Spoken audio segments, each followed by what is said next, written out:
gentlemen, we have called you together to inform you that we are going to overthrow the United States government.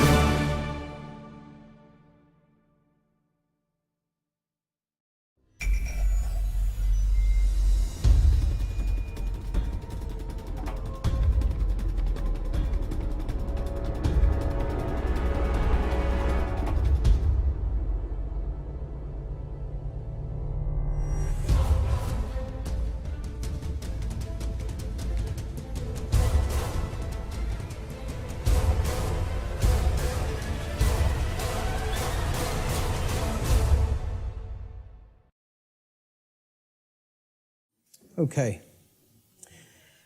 I want to say thanks to each and every one of you for being here today. It's going to be a great day. I'm going to go through what I consider to be the very heart of my material. And people ask me a lot, they say, you put out a lot of material on your website.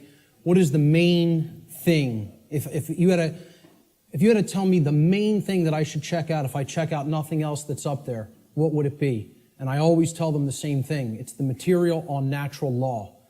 If nothing else, that's the material that you need to understand deeply.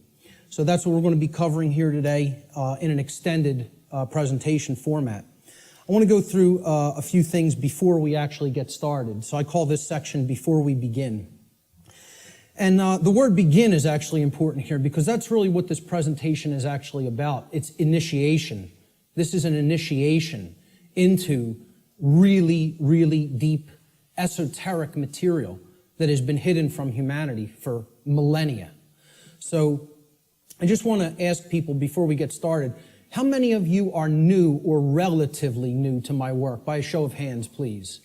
That's excellent. This is great. That is great news. I am so glad to hear that. Okay? What I actually didn't want is to come here and talk to a bunch of people who are already totally familiar with my work and have already heard it. So this is great, okay? How many of you here today feel that the human condition and life on earth for humanity right now is tolerable just the way that it is, by a show of hands? That's also pretty good, because if that was the case, I was going to say, there's nothing for you here today. There's the door. Okay? So that's good, that we're all hungry for change. One of the big complaints I hear about my work, when I check in on forums or something, or read some YouTube comments, many people will say, there's nothing new here. I've heard this before somewhere else. This person covers this. I've read this in this book. Well, ladies and gentlemen, I have news for you. There is nothing new here. I am not going to present anything new. I am not going to present anything that has not actually been in existence and will continue to be in existence. I'm not making up new material. I call myself, I would refer to myself, Art said it the other day, actually yesterday when we were having dinner. He said, I consider you an aggregator of material. And I love that term. I love that description of what I do. I am an aggregator. I bring things together into a tapestry and then help to explain it in simple and easy to understand terms so that people can readily absorb it, take it in, and then do something with that information. So you will not be seeing or hearing anything new here today, okay? As the old saying goes in all of the old mystery traditions, there is nothing new under the sun. And what that phrase actually means, many people don't know what that phrase means. It means that the truth, it is singular and eternal. Truth has always been here among us, and it will always be here. It is our perception that must be aligned with it. So there's nothing new you're going to hear today, okay? These are eternal truths that have always been here among us. Another aspect I want to cover before we get started is about my presentation style. This is another thing that I get a lot of complaints about, and it's something that I have no intention of changing, okay? My presentation style has been described by some as extremely intense and at times even combative. This is a word many people will use to describe my presentation style. Some of you here today are very likely to be angered by some of the things you may hear me say during the duration of this seminar. And I say, so be it. That's okay. If you get angry, that's okay. The fact of the matter is that truth itself, by its very nature, is belligerent. And I'll actually be putting up a quote to that nature later on in the presentation. The reason truth is belligerent is because it actually is at war. It's at war with the lie. It's at war with deception. It's at war with mind control. So truth can be belligerent. Many people don't want to hear it when they first encounter it. So I tell people all the time, I don't do this. I don't present this information, okay, to be liked. I don't do this to make friends. Okay, I'm not interested in making a whole bunch of new friends. If it happens, that's great, okay? But that's not the reason I do what I do. I don't do this to be popular. I don't do this to make money. It's not a popularity contest. Telling people many things that they don't want to hear is not going to make you popular, or it's not going to make you a whole lot of new friends, okay? So those aren't the reasons I do what I do. To be honest, and I tell people this, and sometimes they get upset by just hearing this, I don't even really want to do this, okay? I don't want to do this with my life. I don't want to do this with my time, okay? As I already know, understand, and live the information I'm going to present. So I get this. I know this, okay? I don't need to keep going over this over and over and over again for my own entertainment, okay? The reason that I actually do this is because I recognize that in a time of such overwhelming ignorance of this critical information, this information which is capable of saving humanity from its current condition, all right? The fact that I do already understand this information places me in a position of moral obligation and responsibility. That's why I do what I do. I'm in a position of moral obligation to speak this information to other people in an effort to help to get them to understand it and live it as well. And that is the reason I do this. Every person here today who wishes to take real world value, practical value from this seminar here today, I'm going to ask them to make a deliberate and conscious effort to do two things.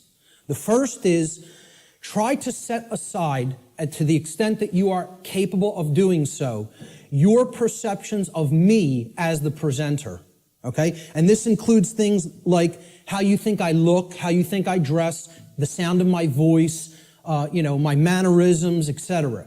Try to set those things aside to the extent that you're able to do it. And I know that's difficult for some.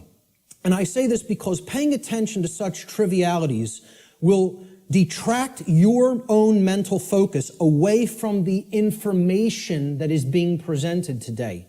And that's the worst thing that could happen, because it's the information that is important, not me. Try to ignore me and focus on the content. All right?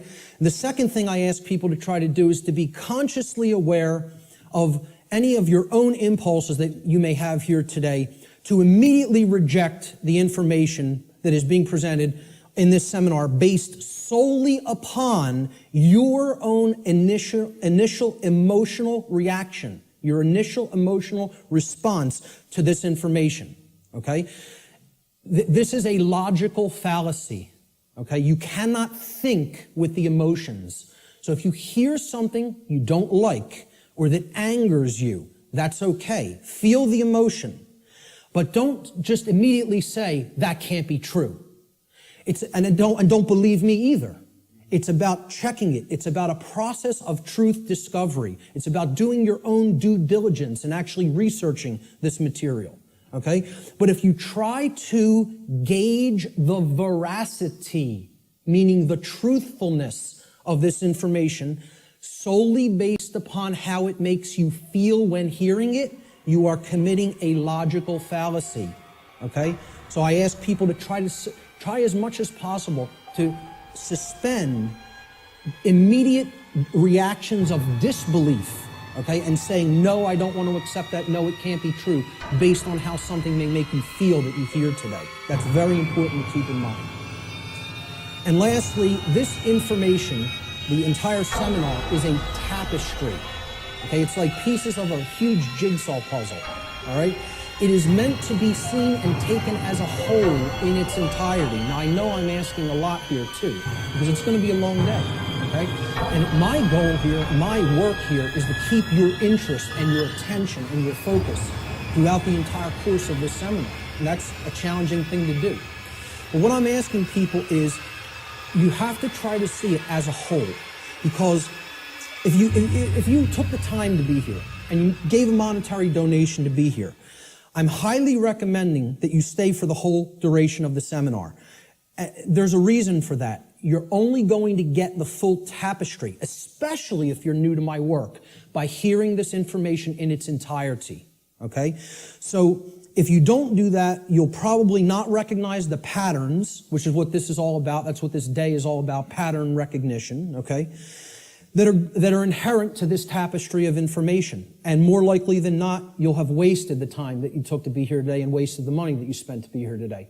So I don't want anybody to waste their time and their money and their attention, and I don't think you do either. So that's why I'm asking people, stay for the whole thing. You'll get the maximum value out of this seminar if you stay for its duration. So with that having been said, let's jump into the material. This presentation is called Natural Law, the Real Law of Attraction, and How to Apply It in Your Life. And I emphasize that term, real law of attraction. Many people will be familiar with the New Age variants of the so-called law or laws of attraction. And this is going to differ quite widely from what people have heard in the New Age community and in the New Age movement regarding what the law or laws of attraction are. These are the real laws of attraction you're going to be hearing today and hopefully understanding today. So let's start in. The first section is about teachability, the teachability of the student, okay? How does a student place themselves in the best position to learn? An individual's teachability, or their ability to learn by way of being taught by someone else, is extremely dependent upon the open-mindedness or closed-mindedness of the individual being taught. Low teachability derives from arrogance and rigid skepticism. But it also derives, low teachability also derives from naivete and gullibility. High teachability, on the other hand, derives from a balance between healthy skepticism and an open-minded willingness to learn and change. So we don't want rigidly skeptical people, okay, that don't have an open mind at all. And we don't want naive and gullible people that will accept everything they're told. We want to strike a balance between these two modes. This is called a teachability bell curve, okay? And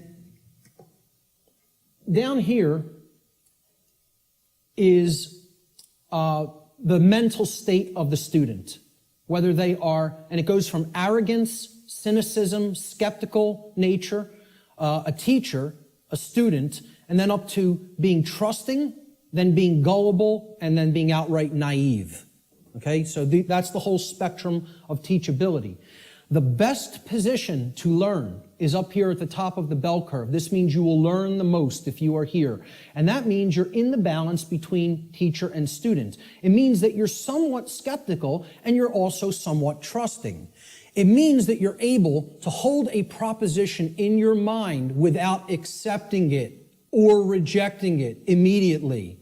It means you will consider the information with an open mind, okay, somewhat trustingly, but also somewhat skeptically.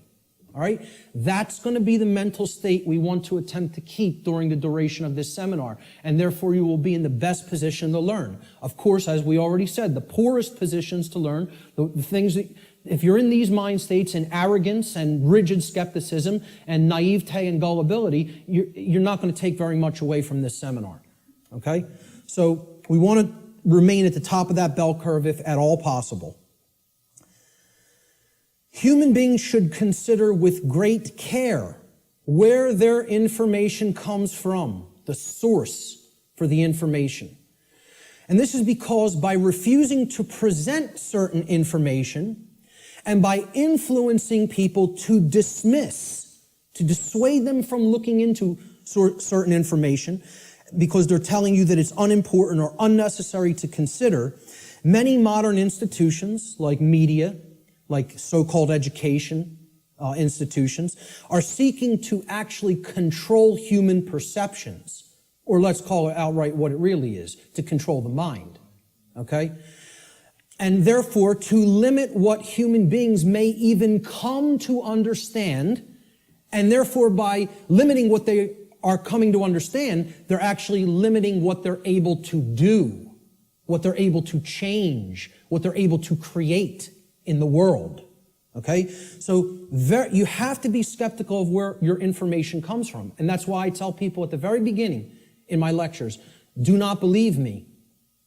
The worst thing you could do is believe what I'm telling you. You need to look into it for yourself, and most of all, you need to do personal introspection to really feel inside of yourself whether this information resonates with truth. Everybody has that intuitive capacity. That also has to be turned on and engaged and used. All right? If anybody is coming to this seminar from the perspective of modern, organized, institutional bodies, meaning political thought, political agendas, political organizations, religion, religious thought, religious organizations. I'm talking about organized religion here, okay?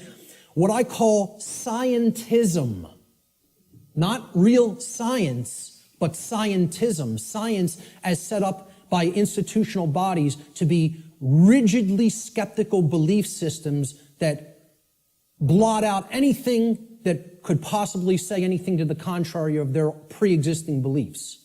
I call that scientism. Okay? And of course, the New Age movement, which you could group that in with religion. It's just it's for those who don't fall into the religious mindset. This is an alternative religion proposed for them, and they call it the New Age movement. And I tell people, please don't think this is going to concur with any of these belief systems, with any of these boxes for consciousness. This presentation is going to shatter these boxes. It stands outside of all of these because these are limiters for perception and thought. They want to place everything in a box, say nothing outside of this box is fit for human consumption, so do not go there. And as a result, they act as a mind control influence. The other and biggest limiter of the human perceptions and the mind, and ultimately of our behavior, is money itself. If you want to talk about the biggest religion, if these other religions aren't big enough and powerful enough for you, there's the one that is the ultimate power in the world, the ultimate religion, the God of this world, if you will. Okay? So what I'm basically saying here is if you're already in a mindset approaching the, let's call it the discovery of reality or the exploration of reality from any of these perspectives, you will be sorely disappointed here today by what you're going to hear, because the information here falls well outside of any of these institutional limiters for consciousness, okay? The requirements for creating change and the role of knowledge. Let's talk about these concepts for a moment. Human beings everywhere say that they want certain things in their life, and they say that they want certain things to be present for all humanity, okay? We say we want certain conditions to be present for ourselves and our species as a whole. And we say we want things such as happiness, health, peace, prosperity, freedom, etc. And all these things are great things to aspire to. And we say we want them. Most people will say and tell you we want these things, all right? However, I don't really feel that they're truly being honest with themselves, okay? They'll say they want them, but then when you tell them, well, those aren't automatic conditions. They don't just magically manifest, okay? There are requirements for obtaining these conditions, okay? And people wouldn't say they want these conditions if these conditions were already omnipresent, right? They're saying that they want something because they don't have it at all, or at least in fullness, right? So when you tell them there's requirements for obtaining them, many people will say, oh, well, I may not be willing to go there. I may not want to exert that much effort. And they believe that somehow they're going to magically get these things, right? Well, this is what the real laws of attraction are about. It's explaining conditions that you want don't just automatically manifest by thinking of them or just having a feeling about them. This is a New Age deception. There are requirements for obtaining the conditions that we say we want. Requirement exists in nature. It does exist. If you want something to be different than the way that it already is, than the default conditions, then requirement exists. If you're okay with things being the way that they are now, requirement doesn't exist. There are no requirements to creating change. You just accept the default conditions the way they are now and go on with your existence and accept it's going to be this way and possibly get worse. But if you want real change to happen, requirements exist. And this is what many New Age teachers will not tell you, or they'll outright deny that requirements exist for creating real change.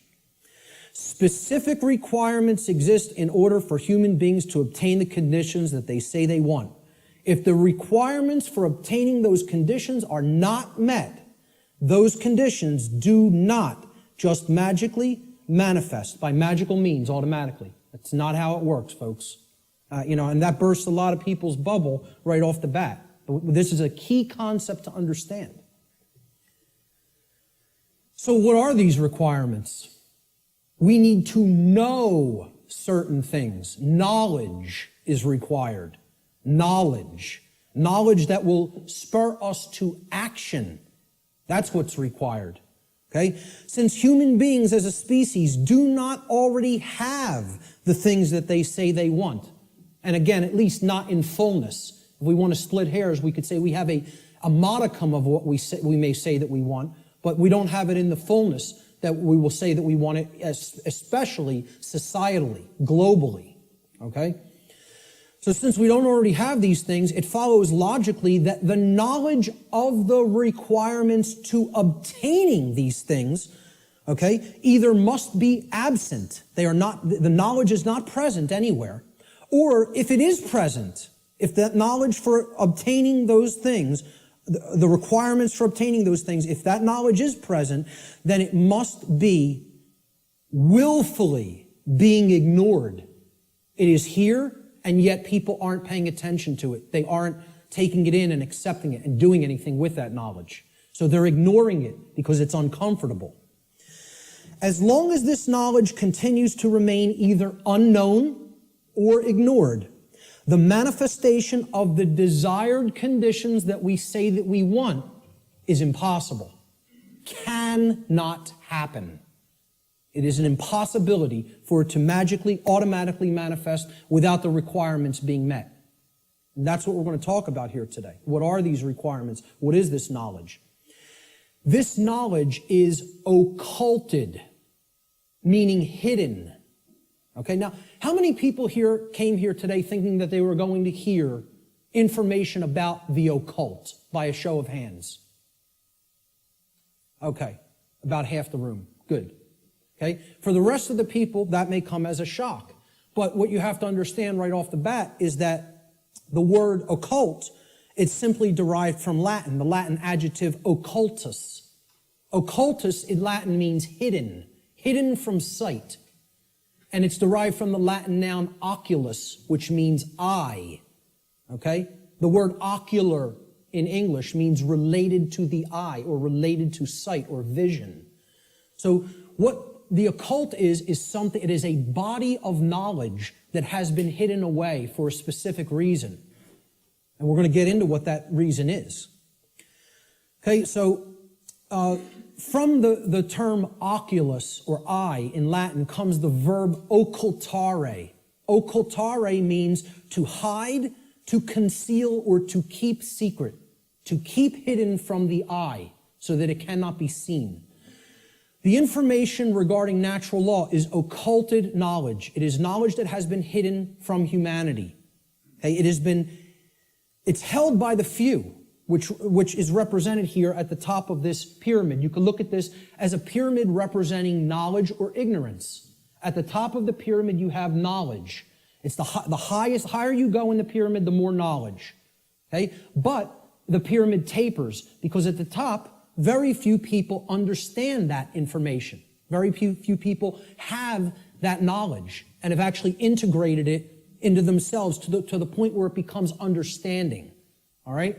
Down here, you have no knowledge, the ignorant masses. Okay?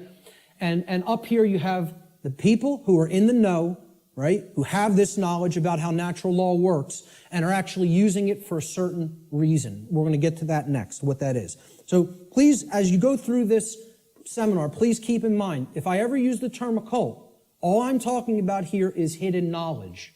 That's what it means. Occulted knowledge is hidden. Now, why would anybody want to hide knowledge that is extremely important? Well, there's a very specific reason, all right? But before we even get to that, we have to talk about what is this occulted knowledge? What is the body of knowledge? What does it comprise? When I'm saying the occult, the knowledge of the occult, what do I mean by that? All right? Occult knowledge constitutes two things. There's two general bodies of occult knowledge. In the actual mystery traditions and in occult schools, they talk about these as arcana, A-R-C-A-N-A, arcana. The word arcana is also Latin. It means knowledge, okay? That's all it means. So there's two bodies of knowledge. There's one body of knowledge in the occult called lesser arcana, the lesser arcana or the minor arcana. This means the knowledge of the microcosm, the knowledge of the small things, okay? It doesn't mean it's less important. It means it's dealing with the individual units of consciousness, the human psyche, the psyche of the individual, okay? So the first major body of occult knowledge constitutes knowledge of human consciousness, how it works, how it operates, what our motivations are, things like that, okay? The second body of occult knowledge is called the greater arcana or the major arcana. All right? And again, this doesn't refer to that it's more important. It refers to it is the macrocosmic understanding, the understanding of the very large laws of nature that govern the macrocosm, okay? So universal laws are part of the greater arcana of occult knowledge. And what I call here today, under the umbrella, the term natural law, falls into that second category of greater knowledge, the greater arcana of occult knowledge, okay? And what these natural laws are unseen and universal spiritual laws. We could talk about the word natural here too. Natural is derived from Egyptian and other Middle Eastern tradition languages, okay? The word neter in Egyptian, which would have been spelled without vowels. If we transliterated it, it would be NTR in English.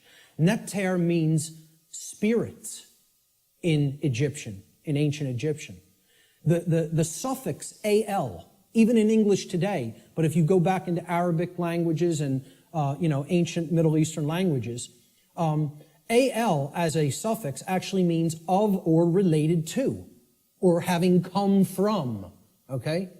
So natural, if you put these root words together, neter and al, right? It means of or related to the realm of spirit, of or related to God, actually. The word neter also meant God, spirit or God, okay? So this is the spiritual domain, the laws that actually are operating in the unseen realm, okay? Now, they manifest in the physical realm. We're going to talk about that.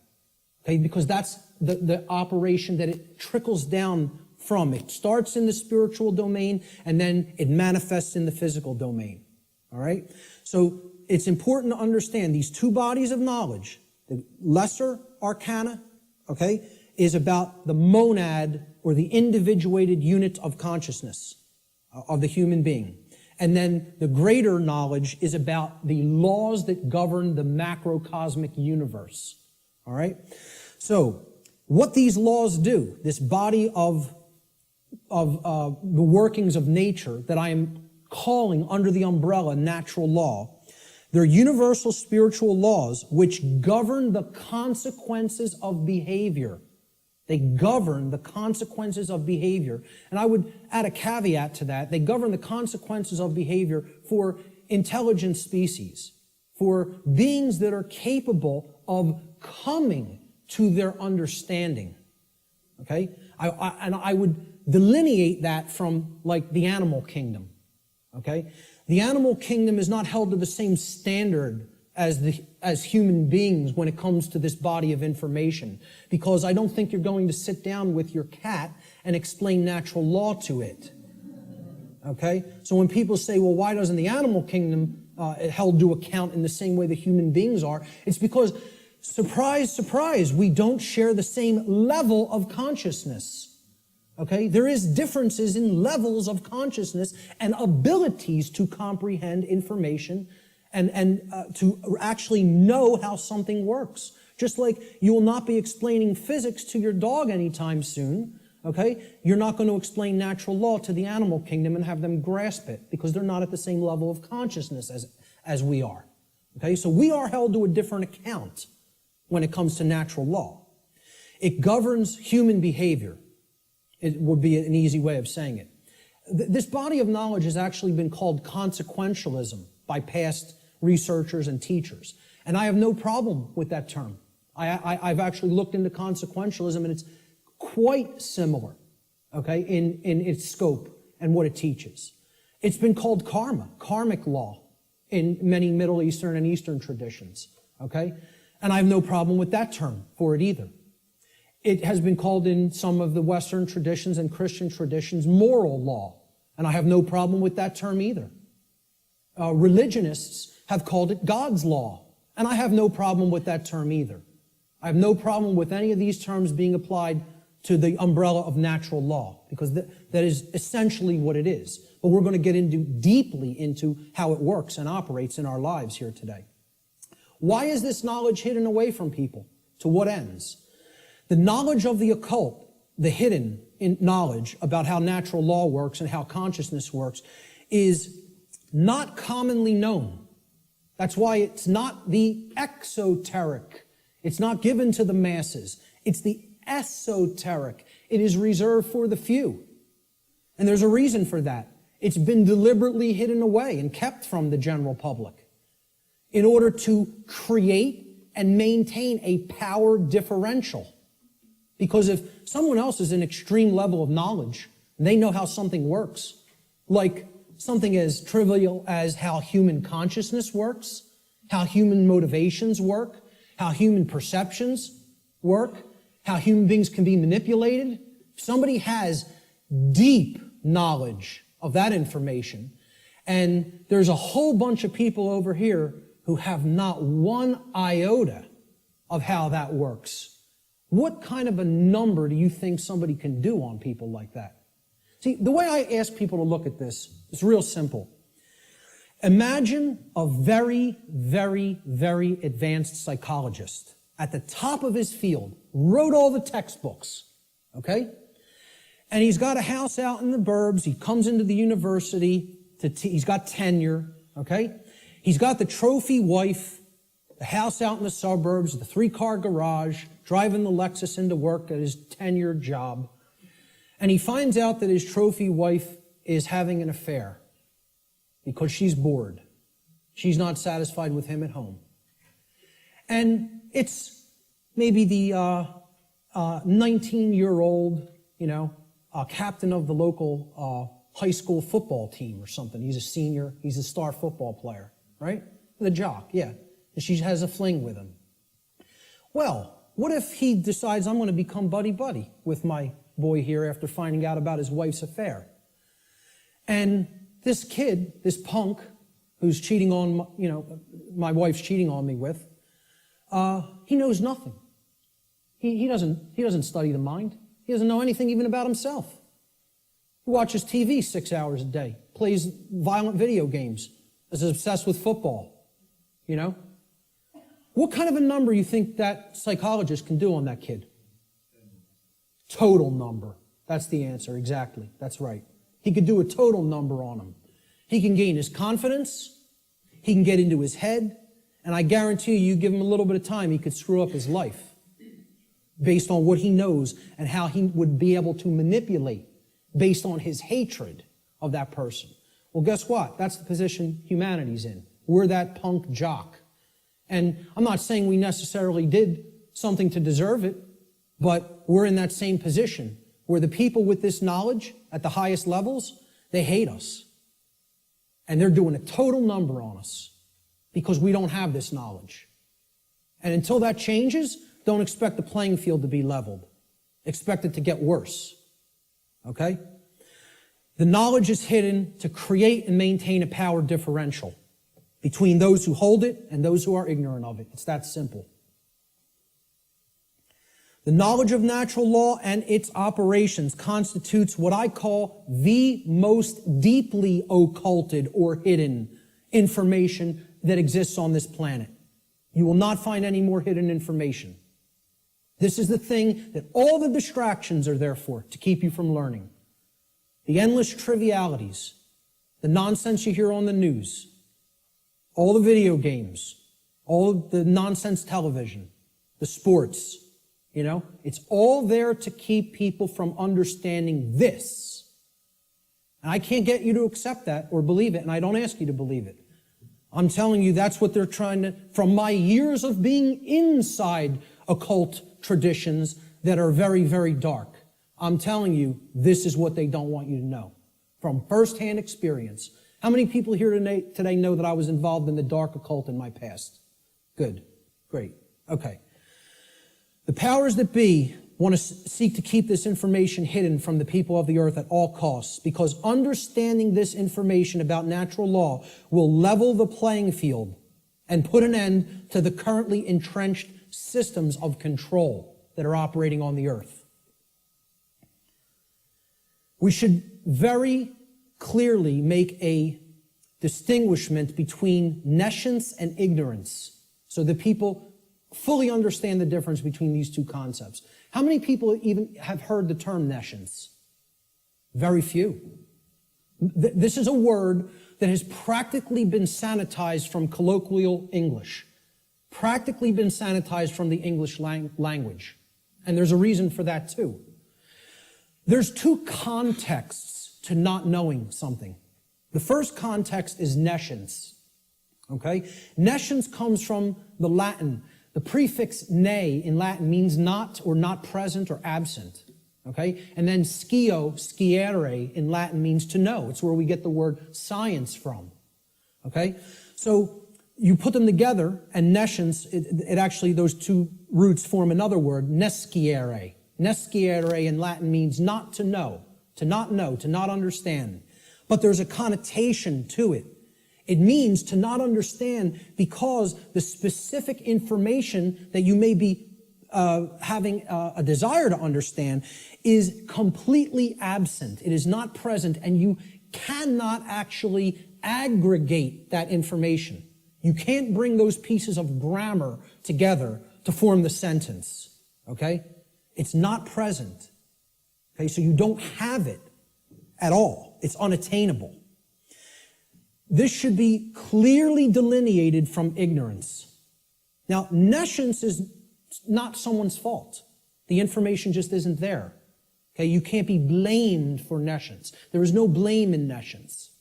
The person who is nescient is not to be blamed for being nescient. The information simply wasn't present so they could take it in and then come to understand it. Ignorance carries blame. This is another thing.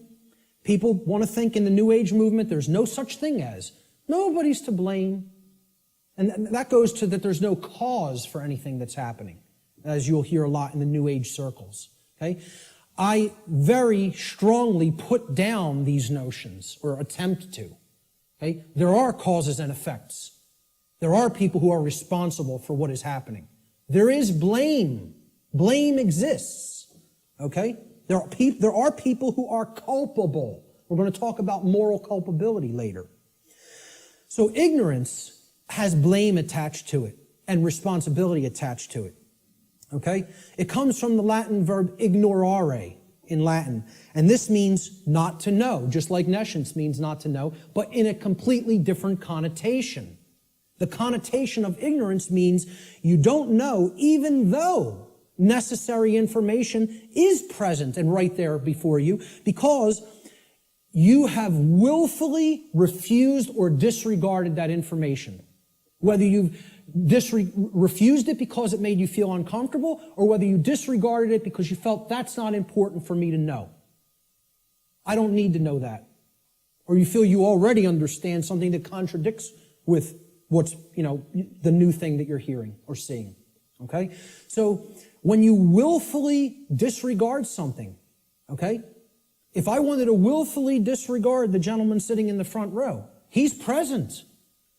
I could just pretend he's not here and ignore him. That's what ignoring is. This is why I try to say to people, the impact of the word is almost lost to us, of the word ignorance, because of the way it's pronounced. I tell people, start pronouncing it ignorance. Ignorance. Then people will hear the word ignore in it, and the connotation becomes clear. It means you're ignoring it. Ignorance. Okay? That's how I like to say it now, because the connotation is clear that way. The information is there, the truth is there, and somebody wants to ignore it completely. Now, that is inexcusable, and there is blame that is attached with that. So what I ask people all the time is, do we have a nescient society, or do we have an ignorant one? Do we have an ignorant one? Is our society ensconced in nescience, or is it ensconced in ignorance? I would argue absolutely that we are ensconced in ignorance in society, not nescience. I think we are drowning in information. I think we are drowning in the truth that is all around us, but people are ignoring it, largely. Not everyone. There's many people who are very hungry for it and taking it in as fast as they can, But I think the majority of human beings are in the state of ignorance, even though the truth is present all around us. And that constitutes what Art talked about earlier, this consensus trance, which people in the so-called truth community or truth movement have likened to sleep. They say that they are asleep. I liken it to hypnosis. If you look at the origins of the word hypnosis, right, it means suppressed knowledge. It comes from Greek. Hypo means under, as in hypodermic, under the skin. And gnosis means knowledge, the suppression of knowledge. Hypo means suppression also, under and suppression. So hypnosis is the suppression of knowledge. And that's the state that these people are in. And it's done by themselves. It's not, we have to stop looking at this as a victim relationship. This is a willful choice. In a time of overwhelming information available at people's fingertips, the truth being ignored is not an option. It's a willful decision that people are making. And it's a decision that they should be held accountable to because of what is going on, that they are ignoring, what they are allowing to go on in their name and not saying a thing about it. Content to let evil run amok. All right? And then people will wonder, why are we losing freedom? Why is freedom on the wane? Why is totalitarianism and tyranny rising up? Why do we see so much control and obsession with control in our society? They'll see that. Many of them will see the rising police state.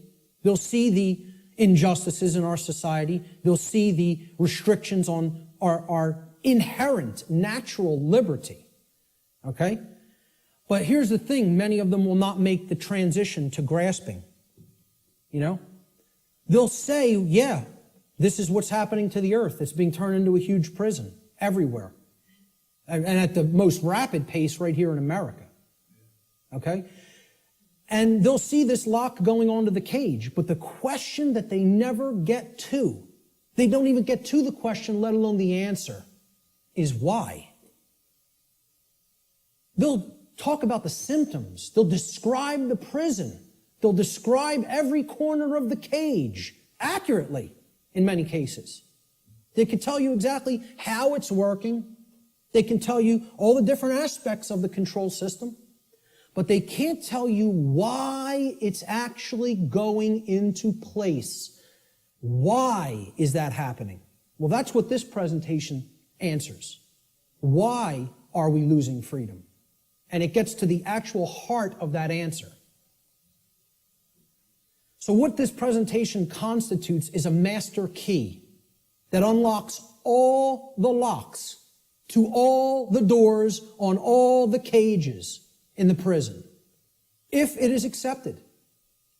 And once again, I don't tell you that belief is required for that, because truth is always present. It's always here. It's a matter of, will we perceive it as being present, acknowledge it's present by stop ignoring it, okay, and then accept it into ourselves, and then do something with it. Understanding is not the end. Taking in the knowledge and understanding it is the beginning. Action is required. See, knowledge is required, understanding is required, but then action is finally required. Above all, if change is to be created. And that's how the laws of attraction really work.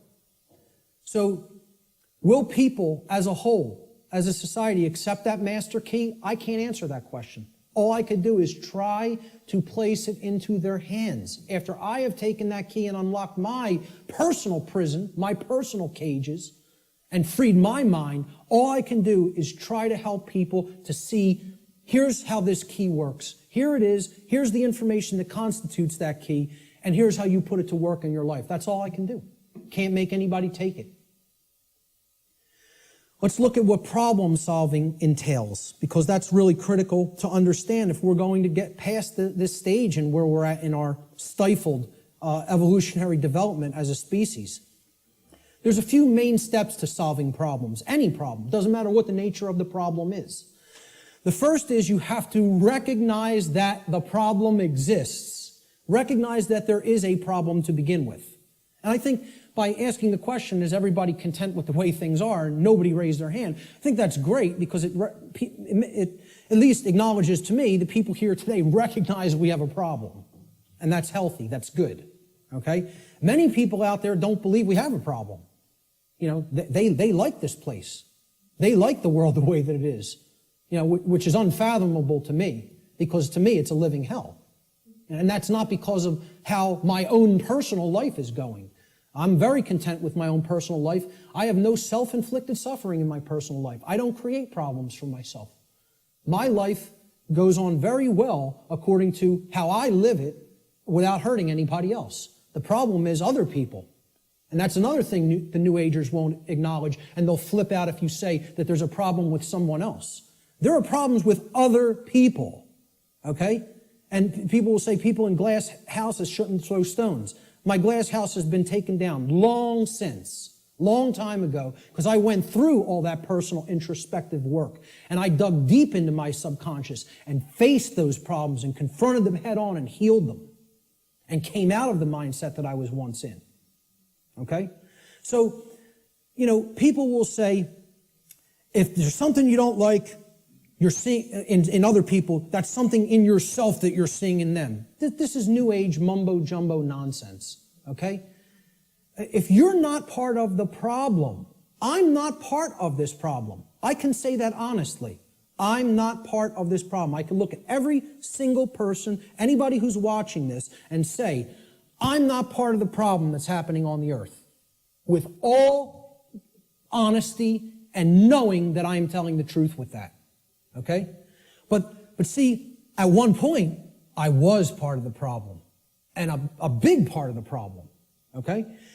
What I had to do at some point is stop doing this and pointing out and saying the problem lies elsewhere while I was still part of it. And then I had to do this and point squarely at myself and say, what do I need to change here, here, and finally here, in the guts, in the courage. You know, people will say, yeah, change happens in the mind, it happens in the heart. But lastly, it happens in the guts. We need to generate what I call the heart, mind, guts. Okay? You got to care enough to know and then put it into action. The heart, mind, guts. Okay? That taking action is the most important step when it comes to creating change. And we're going to get to that in a moment. But the whole point here is I had to look at what I needed to change about myself in my thoughts, my emotions, and my actions, and then change those things in myself. This is what most people want to run away from. They want to say, yeah, I want those things that I say I want to magically to be present in my life, but I don't want to do those things that require self-change in how I think, in how I feel, and in how I act. I want it magically to happen without changing those things in me. So I can honestly look at the rest of the world and say, the problem does not lie within me. I am not seeing a manifestation of myself in other people. Other people have not done the same process that I have, the introspective work that I have, and gone through that painful, painstaking work that involves effort, hard effort. I'm not up here telling people, I'm offering you the tonic. You're going to take a sip and magically you will be enlightened. Okay? Knowing what's going on in the world is hard work. It involves destruction. It's a destructive process. It involves destruction of belief systems. It involves completely breaking down barriers that are in your head. Okay? Hardly anybody wants to do that work. People want to run 1,000,000 miles an hour in the opposite direction from that work. Anything but that. I'll take the grave instead of that. Okay? That's where most people's heads are at. All right? So let's get back to the steps here for problem solving. The first is you got to recognize that there's a problem. If you are in denial, good luck. Let me know how that works out for you. Because you're not solving any problem in a state of denial at all. Fear-based denial of the problem must first be dealt with and conquered and stamped out. And you have to acknowledge how bad it is. You know? People feel symptoms coming on of a disease or something and they want to ignore it because they don't want to believe I'm sick. I don't want to believe I'm sick. I don't want to believe I have a problem. Then you're waiting. You don't get it diagnosed and then it turns into a much bigger problem, which is where we're at as a society for ignoring this information. This is what denial looks like, symbolically. Okay? A person with their head in the sand like an ostrich. And please take note, ladies and gentlemen, when you're in this position, when you're in the position of denial with your head in the sand, you're on your knees with your ass in the air. Okay? And I almost say it's amazingly synchronistic that the human body was designed like that. That in order to put your head in the sand, symbolically, so to speak, you have to be on your knees. Okay? And that's where most of our society is at. They're on their knees. And in that state of denial. The second step to problem solving is to recognize that the symptoms that are being displayed, the symptoms you are seeing, are merely effects of underlying causal factors. You can't treat symptoms and solve a problem. It's not possible.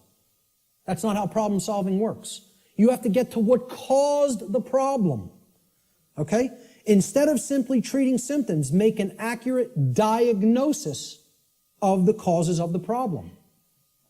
So what does the word diagnosis mean? Diagnosis comes from Greek. The preposition dia, transliterated there in the parentheses, you see it in Greek script. Okay? It means through or by way of. So by a method, by a particular method. All right? And the second part of diagnosis is the Greek noun gnosis. Gnosis means knowledge in Greek. So what a diagnosis means is through knowledge or by way of knowledge. You're going to solve the problem by way of knowledge. There is knowledge that acts as the requirement to solving the problem and getting what you want. And here's another thing, and I'm going to keep going back to this. It's going to be like an undercurrent in this, because the New Age community, and I'm going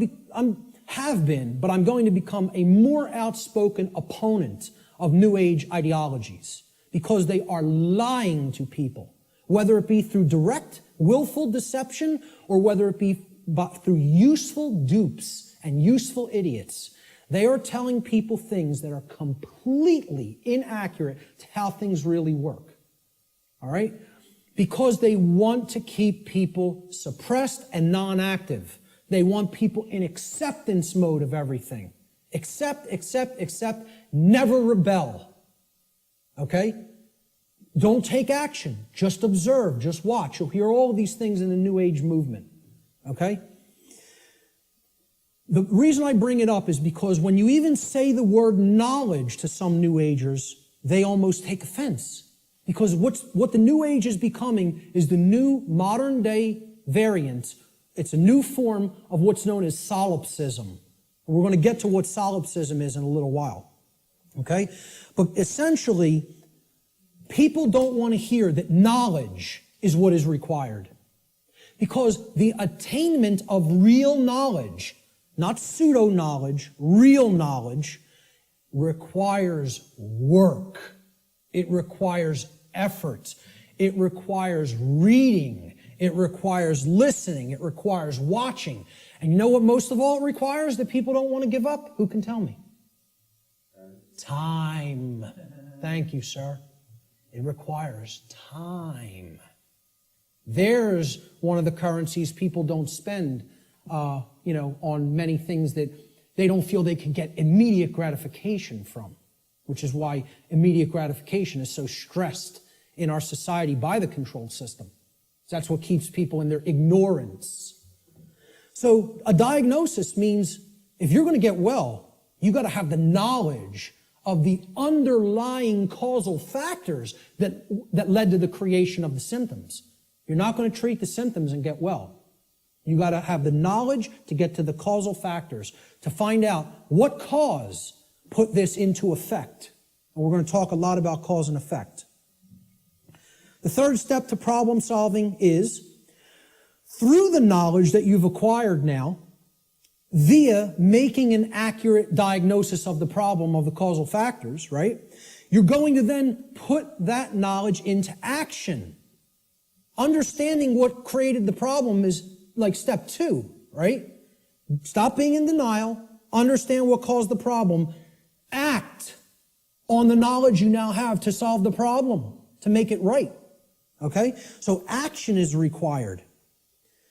We make the diagnosis, then we have to take the required action necessary to rectify or to set right, which is what the word rectify means, the causal factors that led to the manifestation of the problem.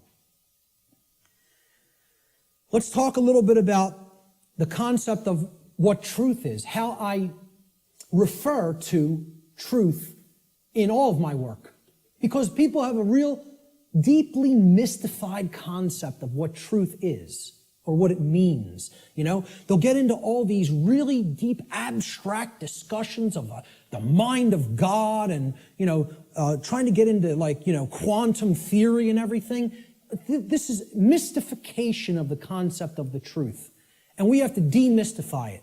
We have to bring it down to real simple, easy to understand language that anybody can comprehend. And then really completely delineate that from perception of any given thing. Because the two are not the same. When people say perception is reality, nothing could be farther from reality than that statement.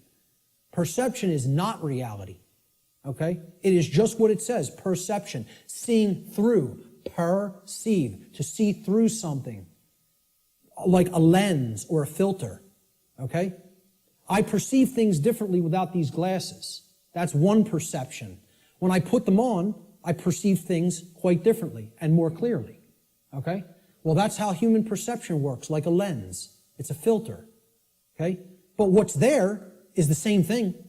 What's there is the same thing. All that changes how I perceived it. All right? So let's look at this concept. Truth is objective. That means that it's not dependent upon the perceptions of human beings. No one wants to hear that. That is a direct assault, a direct frontal assault on the human ego.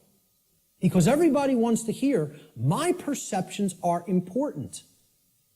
And we want to also believe my perceptions are accurate. Okay? Now people will say, well, what makes you say your perception of this topic is going to be accurate? That's because I went through the process of having to admit over and over and over and over and over again, endlessly, how wrong I was about my former perceptions. I went through that destructive process of breaking down my former belief systems, of breaking down my former emotional patterns, of most of all, changing my behavior. That's the thing that's the most destructive, because we get attached to our behaviors and patterns. So asking people to change, I recognize it's not easy. It took me probably about 8 years of my life to do it. Most people don't want to spend a minute on creating personal change, let alone 8 years.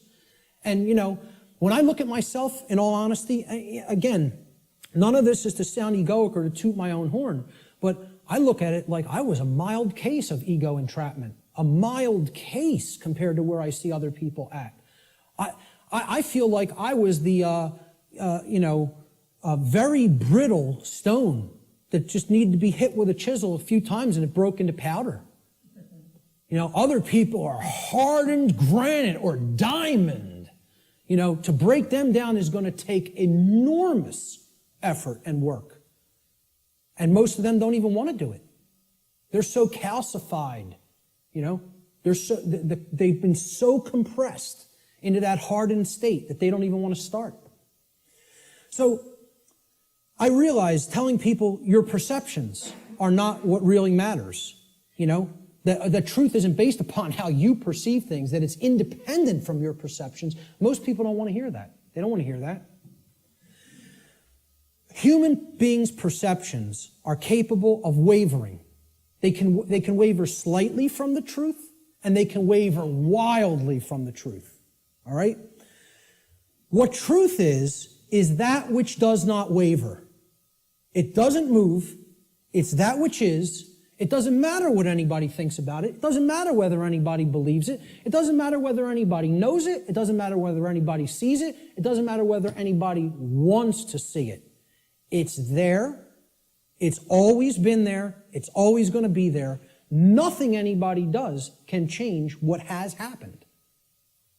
Can anybody change what has already occurred in what we call, in the thinking of linear time, the past? Not one person here is capable of doing that. Let me tell you something. Not one being in the entire manifested universe is capable of doing that. Because that which has already occurred is set in the record of the universe. Nothing can change the past. Ever. Great movie on this. Watch the new movie, The Time Machine. Not the original 50s version or 60s version. The new one. I think it came out in late 90s or early 2000s. Okay? This movie got crushed in reviews. Crushed. Whenever reviewers crush a movie and give it the worst ratings, go see that film. Because I guarantee you there's very important allegorical concepts that you need to understand embedded in that film, and that's why the reviewers crush it, because they don't want you getting any ideas, This movie got crushed in the theaters, and I'm telling you, it's one of the best films to understand the concept of the absolute impossibility of changing the past. The past cannot be altered. You know what can be altered? The future. That's what that movie's about. And you know where the alteration of the future begins? In the present moment. That's exactly right. That's the only place it begins.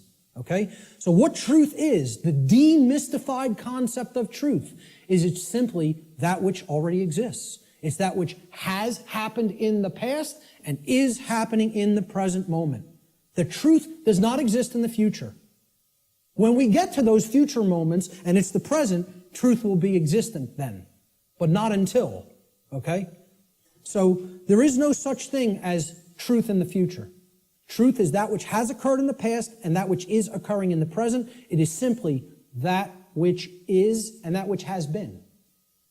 please recognize when I use the word truth, that is all I'm talking about. I'm not talking about the mind of God. I'm not talking about the entire reason for the existence of the universe. I'm talking about the events that have taken place in the past and are taking place in the present. That's all. And guess what? That's all the truth is. It doesn't need to be any more complicated than that. Okay? You want to make it more complicated than that, call it something other than truth so as not to confuse people to what truth really is.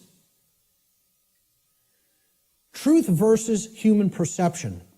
Okay? Now, I want to ask people to imagine, see these white lines? Imagine these white lines that do not waver as truth. And imagine that the perception that is set against the truth, we're going to take three different individuals. This is individual A, this is individual B, this is individual C.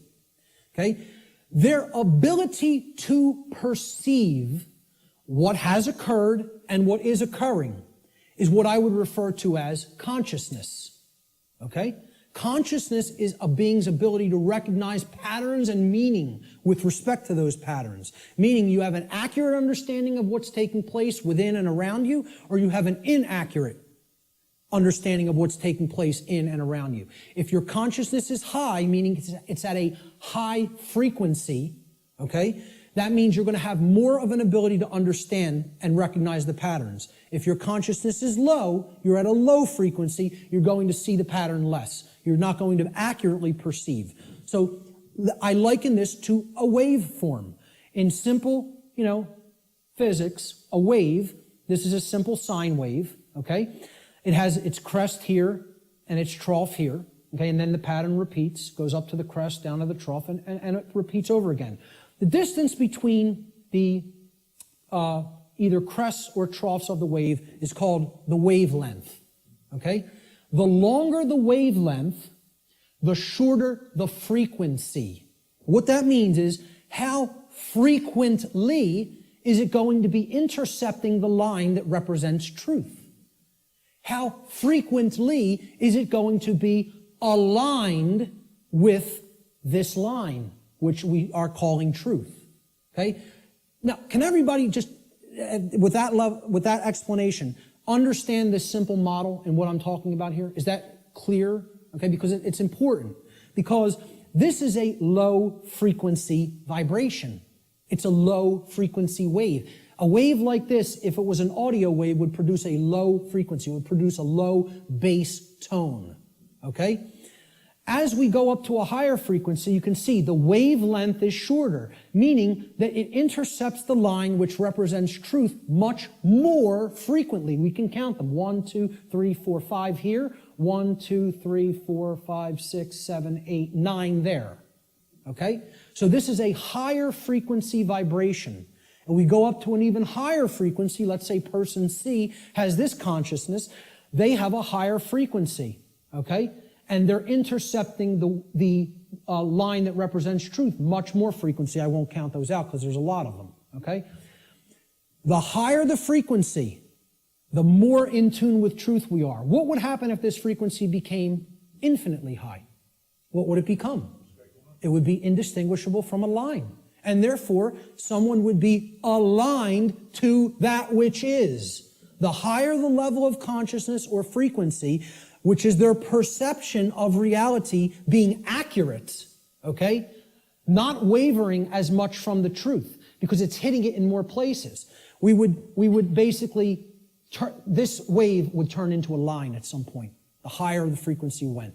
Think about this in sound, right? You hear a low bass tone, it's like, then it goes up, and it would go eventually outside the range of human hearing, because the frequency went so high.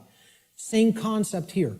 The higher the frequency, the higher the perception of reality, the quality of the perception is going to be. Okay? The concept to keep in mind here is perception is not reality. It's the filter we see reality through. What the human being's work is to do is to align their perception to the reality which exists, which is truth. We need to set aside what we want the truth to be and look at what it is. What it is altogether different than what we want it to be. But until we recognize what it is, we're not even in a position to make an accurate diagnosis of what's going on and therefore create what we want it to be. So I'm going to give the first quote here, comes from a gentleman I personally greatly respect. How many people are familiar with Travis Walton, by a show of hands? Hardly anybody in the room. Wow, 2 people. Amazing. And I know Barb is in the back because we've met him personally. I spoke with this gentleman at a conference last year in 2012. And I just want to say, I just think he's a totally genuine individual. I don't care what anybody thinks of me saying that, okay? I believe him. Do I know factually that what he claims happened to him did? No, I do not. But I believe what he is saying for a reason. When I am around somebody, especially for any length of time, I think my intuition is good that I can get a feel for their heart, okay? And when he's telling you stuff, it's very consistent. And in his book, he asks people, you need to listen to my whole story, suspend your disbelief for a minute, and then do your research, and then make a judgment call. Do you want to believe me? Do you think I'm telling you the truth? Do you think I'm lying to you? And then make up your own mind, okay? And who Travis Walton is, he claims that he was an abductee, that he was taken on board an extraterrestrial craft at a point in his life. He disappeared for days. They were out looking for him, and his best friends were accused of murdering him. And he shows up 5 days later in like deplorable conditions, out on a country road someplace. But anyway, again, I spoke with him back in 2012. I just bumped into him again. We were just at a conference. I'm bringing this up for a reason. We were just at a conference in Philadelphia where he spoke. And this quote, I feel I would start, if I was going to quote somebody, I was going to make this like the first quote in the presentation today. Travis Walton says in his book, which is called Fire in the Sky, he said, I have come to realize that the biggest problem anywhere in the world, the biggest problem anywhere in the world is that people's perceptions of reality are compulsively filtered through the screening mesh of what they want and do not want to be true. Now, when I read that in his book, I got chills up and down my spine. Because I said, this meshes exactly with what I'm talking about in my section, in my presentation called Truth versus Perception. And he's encapsulating it in a sentence perfectly. All right? We want things to be true. That doesn't make it so. That's not what makes truth the way that it is. What makes truth is the way that it is what behaviors were taken and what is the actual effect in the manifested world. That's how things are, okay? It doesn't matter how we want them to be. They may be a completely different way right now than we want them to be, and I would say for the people in this room, they are a completely different way than we want them to be. But most people in the world think, they kind of believe that they're the arbiter of truth. And that's a bad place to be in. That's a very, very low level of consciousness. To think that if I don't believe that it's this way, it's not this way. Many people are trapped in that state of mind, okay? Now, the reason I even bring this up and included Travis's quote here is at this conference that we were just at a couple of weeks ago, okay? I didn't speak at it, I tabled at it. A woman came up to my table and she picked up my New Age Bullshit DVD, which is available here today in the back. And she said, what's this about? With a real skeptical look. And I explained, well, it's a 7-hour extended video podcast that has many, many slides, okay? I gave a shortened version of it at the Free Your Mind conference in Philadelphia. And this is the extended version that goes deeply into the deception of the New Age movement and how it is a religion that is designed to suppress the masculine side of the personality, which is the side that actually takes action and creates change, okay? And that's, of course, pushed by the sacred feminine, which is care and creativity, and compassion, right? Both need to be present. We're going to talk about that here today. But I said this is about the suppression of that masculine energy. And that's what the New Age movement is about, the suppression of the masculine, right? So I said, what the New Age religion wants to teach people is just accept everything the way it is, no matter how unjust it is, no matter how deplorable the conditions are, no matter how much evil is taking place in our midst. Accept it. That's the New Age religion. And here's what she said. That's exactly how I am. I just accept everything. I don't make any judgments on anything that occurs, no matter what it is, no matter how it's perceived. You want to perceive it as evil? That's your judgment. I said, yes, it is my judgment. You know why? Because it's evil. It really is. There is such a thing. I said, and you're content to let evil run amok and take this whole world because you don't want to act. Because what's really there is cowardice. That's what it really is. Okay? And she didn't want to hear that. She said, I prefer not to see it that way. Now, align this with the quote. I prefer not to see it that way. Okay? And I hope by some miracle she happens to see this presentation at some point. Okay? And, you know, in hindsight, I didn't say this to her on the spot, but I thought about it for a little bit the next day. And what I should have really said is, no, you prefer not to see, period. That's the truth. Okay? So I prefer not to see it that way means, no, I want to ignore reality. I want to believe what I want to be true is the way that it already is. And this is what the New Age hoax is peddling to people. Okay? So, great quote that I thought accurately sums it all up. See, this woman also told me that she is a follower, quote unquote, of the New Age ideology that is referred to as the Course in Miracles. How many people have even heard of this? A lot of people. Okay? You know what that is? It's called solipsism, wrapped in a nice, neat new package. Solipsism. How many people are familiar with the ideology called solipsism? Good. More than I would have thought. Most people have never heard of this. Okay? Solipsism is a completely egoic and destructive ideology that has absolutely no bearing or resemblance to truth in any way. And the people who are solipsists are mentally ill. I'm not even going to provide any evidence of that. I'm telling you, you need to research this religion and sickness for yourself. It's a mental illness. A solipsist is a mentally ill person who should probably be somehow removed, segregated from society, and institutionalized until they are made well, because they are a destructive influence on society. This is what I focused on podcast number 1 of my podcast series and radio shows. I went into the ideology of what solipsism is and how destructive it is and how it's a religion. Okay? What this is, well, first of all, let's look at the word. And you'll notice I'll be breaking down words all day long.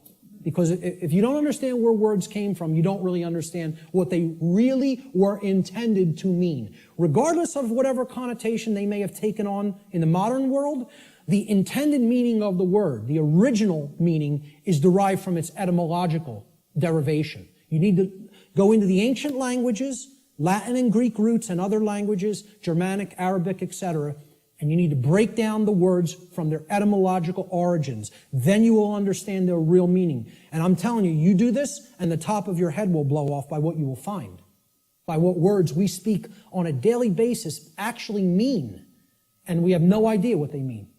Okay? So the word solipsism comes from the Latin adjective solus, which means alone or one. And then the Latin pronoun ipse, which means self, myself, etc. Okay? The ideology of solipsism is that nothing exists outside of me. I'm the only being that exists in creation. Or essentially, it's another way of saying I'm God. Okay? That my perception is the only real perception and no one else is here. Now imagine that. Now, what I'm essentially telling the audience here today is your perceptions are not the truth. You have to work to align your perceptions with the truth. That's damaging enough to the human ego, okay? If I just said, none of you exist, I'm only perceiving your existence, I'm the only one who exists, imagine how egoic that statement is, and actually how demoralizing it is to other people. You're even telling them, I don't even consider that you exist. That's what a solipsist is.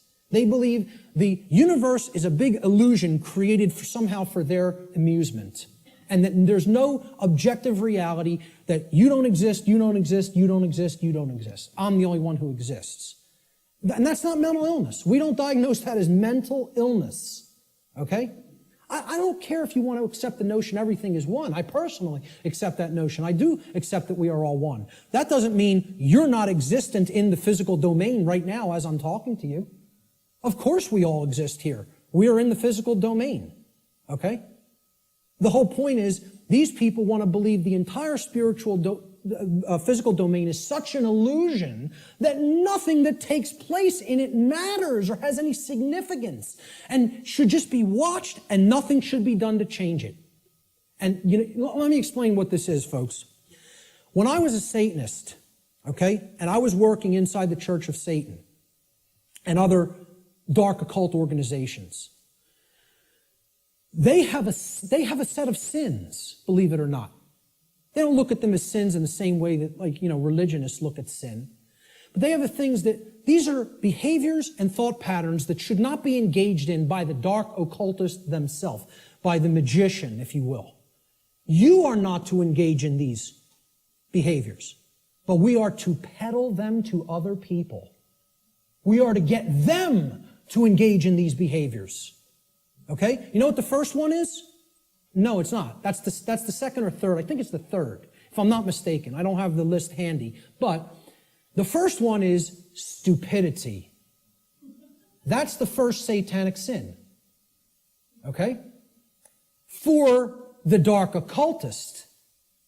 But they want other people in deep stupidity. They want other people in deep ignorance. The idea here is we will know it all. We will know the truth, so that we can control others and keep them a dumbed-down herd. Okay? There's a bunch of other ones, but I think the second or third is solipsism. Solipsism is one of the biggest sin for Satanists and dark Luciferians and dark occultists. They don't want any of their membership believing in this mental illness nonsense. Okay? But they want to propagate it and peddle it. They want to do that. And they told me personally, higher ups in this network told me personally when I was working with them, wait until you see the New Age books that our membership, will be writing, or either writing ourselves or putting into the hands of useful dupes to write and put out there. We'll be giving them the idea, they'll write it for us, put it out there as their own idea. And they said, we are going to propagate and peddle solipsism like you have never seen. And you know what? When they say something, they do it. I'm serious. They're aligned. Their act is together. They act on the same page. And for that, I have respect for them as an enemy. And I don't take anything they do lightly. I recognize they have the will. They're not like the rest of humanity. They align their thoughts, their knowledge, with their version of care. It's not like our emotionally based care, but they care about what they're doing, and then they act. And when they act in concert, and they get it done. Okay? I'm not saying, I agree with any of their agenda, because I don't, and I'm trying to stop it. But I have respect for their unity. They are unified and on the same page, and humanity is not. And that's why, in all honesty, we're having our rear ends handed to us in this spiritual battle right now. At least right now. Solipsism is the ideology that only one's mind is sure to exist. Solipsists contend that knowledge of anything that is outside of one's own mind is unsure, and hence there is no such thing as objective truth. Okay? No such thing as objective truth. And therefore, nothing about the external world and its workings can actually ever be known. Just think about that statement.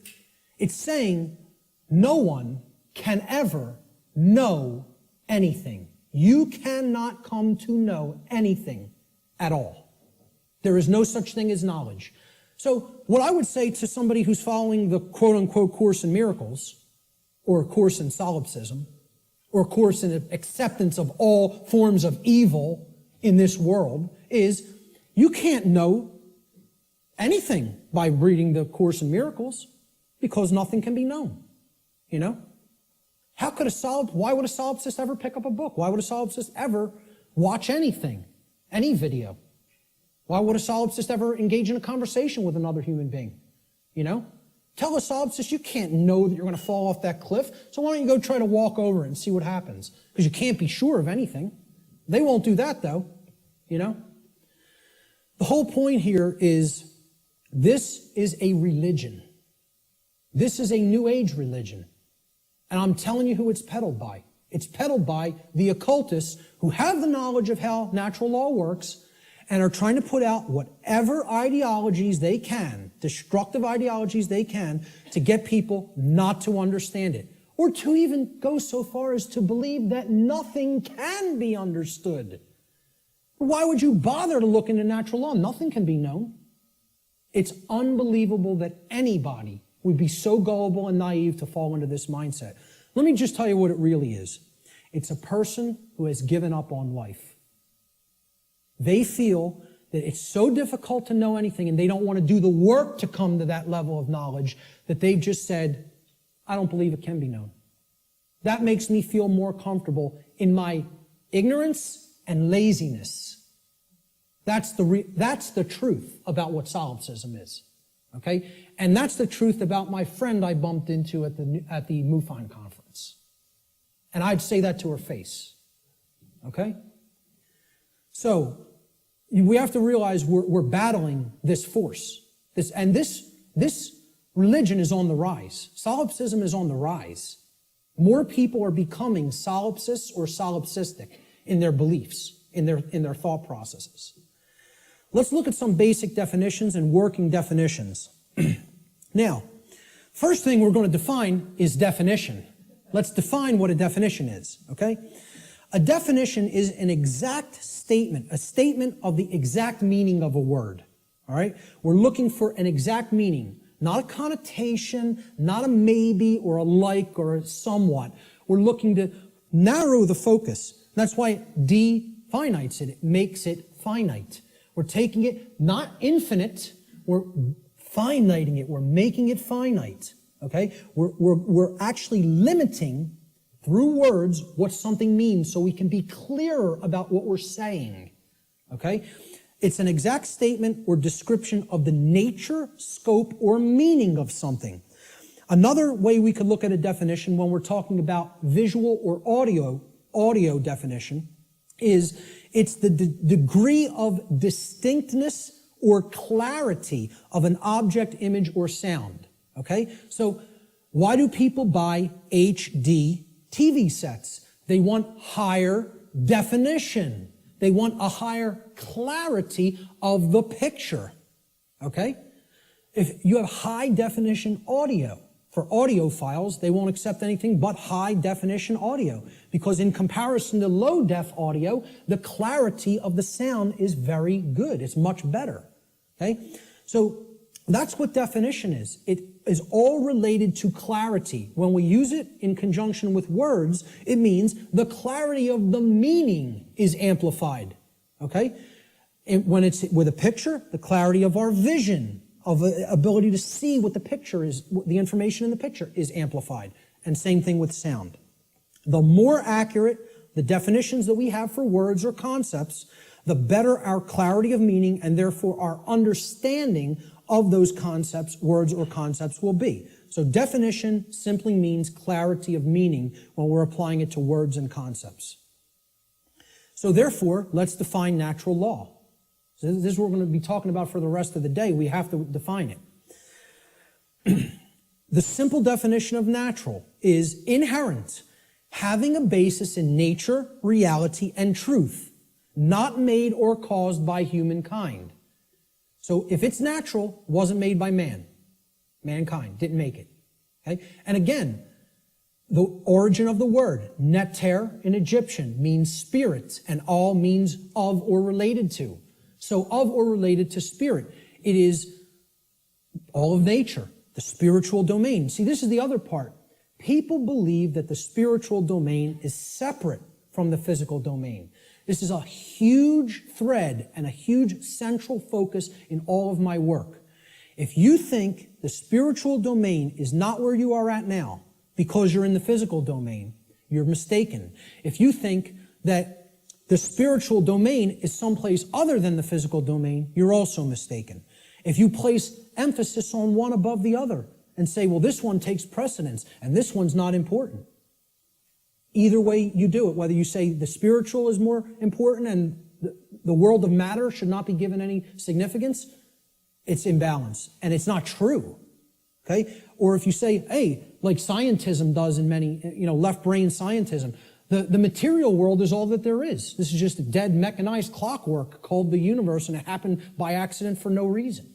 And there's no such thing as the spiritual domain. Both of these worldviews, and we're going to get to a breakdown of these worldviews, they're completely inaccurate, they're not based in truth, and most of all, they're based on brain imbalance. And we're going to see how one of these worldviews or another develops when either the left brain hemisphere or the right brain hemisphere has taken precedence and dominance within the individual consciousness. So, natural means spiritual. These words could be used interchangeably. So when I'm talking about natural law, I mean spiritual law. Unseen spiritual laws. But overall, the dictionary definition of natural is it's inherent to nature and it's not made by man. The word law the definition is an existing condition which is both binding and immutable. So let's look at each one of these words. Existing. It means that it is present. It is present. Okay? It cannot be just ignored and expected that, well, that doesn't make it true, and it's not going to have an effect. It's there. It's present. That's why it's a law, that it's in operation, that is in operation. It is binding. Binding means it has an effect. It means it doesn't matter whether you believe that it has an effect. It doesn't matter whether you understand that it has an effect. It doesn't care. And this is another big hammer to the ego. The human ego wants to hear what it wants to hear. One of the things it wants to hear is the universe cares about you personally. It cares about John. It cares about Bob. It cares about Mary. It cares about Elizabeth, whatever. Okay? It cares about you individually as a being. Now, you could go so far as to say you believe that the creator of the universe cares about you. I'm not denying anybody or saying don't think that. What I'm saying is that the laws of the universe don't care about you. Laws have been created in this realm that work flawlessly, 100% of the time, flawlessly. Let me ask people to envision this scenario to try to clarify this. A couple are on a picnic. They're out in a state forest or something like that. They're on a picnic. About 50 yards away from where they're at, okay, there's a pretty tall cliff, maybe about 200 feet, okay, and it ends in some jagged rocks. They brought their 2-year-old child on the picnic with them. They unfold the blanket, take out the picnic basket, they're having their picnic. Maybe passions got heated and the husband and wife were, making out a little bit. Their kid, 2-year-old daughter, in her nice Sunday sundress or whatever, wanders off, gets to the edge of that cliff. Will gravity care if that girl goes over the edge? No. Will gravity allow her to go over the edge? Yes, it will. Gravity is not going to say, this girl doesn't understand this law, and she'll die if she goes over that edge. She's innocent. She's nescient even. Not even ignorant. Innocent and nescient. Will that law still have an effect? You damn better well believe it will. And so does natural law in the same way. It doesn't care whether you don't know, Doesn't care whether you're nescient or ignorant. It's in effect, it's binding, and it is immutable. Immutable means that nothing you can ever do can ever change it. It is in effect eternally. Because man didn't put it into effect. You know who put it into effect? The creator of the universe put it into effect. And I don't really care what you think of that force as. You could think of it as an impersonal force. You could think of it as the man with the beard. You could think of it as this remote control. I don't really care what you think of it as. Personally, that's none of my business. But you know what? If you think of it that it's man that makes the laws, then I have a problem. Because man doesn't make these laws I'm talking about. The creator of the universe set these laws into motion, put them into effect, and they bind you. You and I are bound by these laws, whether we like it or not, whether we accept it or not, whether we understand it or not. They're in effect, and you are already creating the reality that we are experiencing based upon interaction with these unseen laws. Already. You're already doing it. You can never not be doing it. That's an impossibility. Okay? You're always creating, co-creating in harmony, in cooperation, I should say. Whether it's in harmony or opposition is a different story. In cooperation with these spiritual laws that I'm going to talk about, you are already creating in cooperation with them and can never not do so as long as you exist in the physical domain. Okay? So that's what the simple definitions that we're working forward with. Natural law doesn't mean anything other than this. That's it. It means, so let's put them together. Inherent, existing conditions. Conditions that exist in nature, which are both binding and immutable. They have an effect whether they're understood or not, and they cannot be changed. So what would be our requirement of knowledge here? What do you think should be done? If we are always working with these, do you think we're going to create something that is wise to create, that is good, that is in alignment with what we say we want, if we don't know how these laws operate? You know what's going to be created? A mess. Total chaos. Something you don't want. Something that leads to enormous suffering, which is where we're at. If, on the other hand, you have that knowledge of how these things work, then you align your behavior to them, you're going to create a whole new different ballgame. And then you're going to not have self-inflicted suffering. Okay? That's what this is all about. So let's give a working definition. This is what I call the soundbite, right? People say, well, tell me what natural law is, Mark. You have a few days? Maybe a large portion of the day like we're going to cover today. Maybe. Some people will get it. Okay? But really, you need to devote a large amount of time to studying this, understanding it, reading about it, and even experimenting with it. This is not an untestable hypothesis. Okay? And it's not a hypothesis. It's actually a law. But it's not untestable. You can test it. You can apply all the scientific methodologies to natural law. Same thing. Gather your information, observe, hypothesize, observe, test the results, publish the results. That's scientific methodology. The scientific methodology will be borne out for everything I'm talking about in this presentation if it is applied. Because this is not a religion. This is not some new age mumbo jumbo. This is a science. It is a science that constitutes knowledge of how laws that are existent, in operation, and immutable in this universe work, and how we are creating what we experience in conjunction with these operating laws. And man didn't put them into effect. Whatever created this universe put them into effect. I'm not here today to tell you what that is. Your job in your own personal experience is to get in touch with what you feel that is. I'm not here to tell you what that is. Now, I'm not here to tell anybody what that is. But my whole point is, it created these laws, and they're in effect. And if you want to stop suffering, and if you want the human condition to change, you have to understand how these laws work. There is no way around that. Knowledge of these laws is required. And this is what people in the so-called New Age movement and in religious communities and in other communities don't want to acknowledge. They don't want to acknowledge that work is required. So let's give a working definition for natural law, my soundbite variant, okay? I tell people who want the 6 o'clock news edition of what natural law is, okay? Natural law is universal, non-man-made, binding, and immutable conditions that govern the consequences of behavior, and specifically, at least on this planet, human behavior. I would say in the universe, it governs the behavior of all intelligent beings. Intelligent beings, okay? Natural law is a body of universal spiritual laws which act as the governing dynamics of consciousness. The governing dynamics of consciousness. That's the working definition.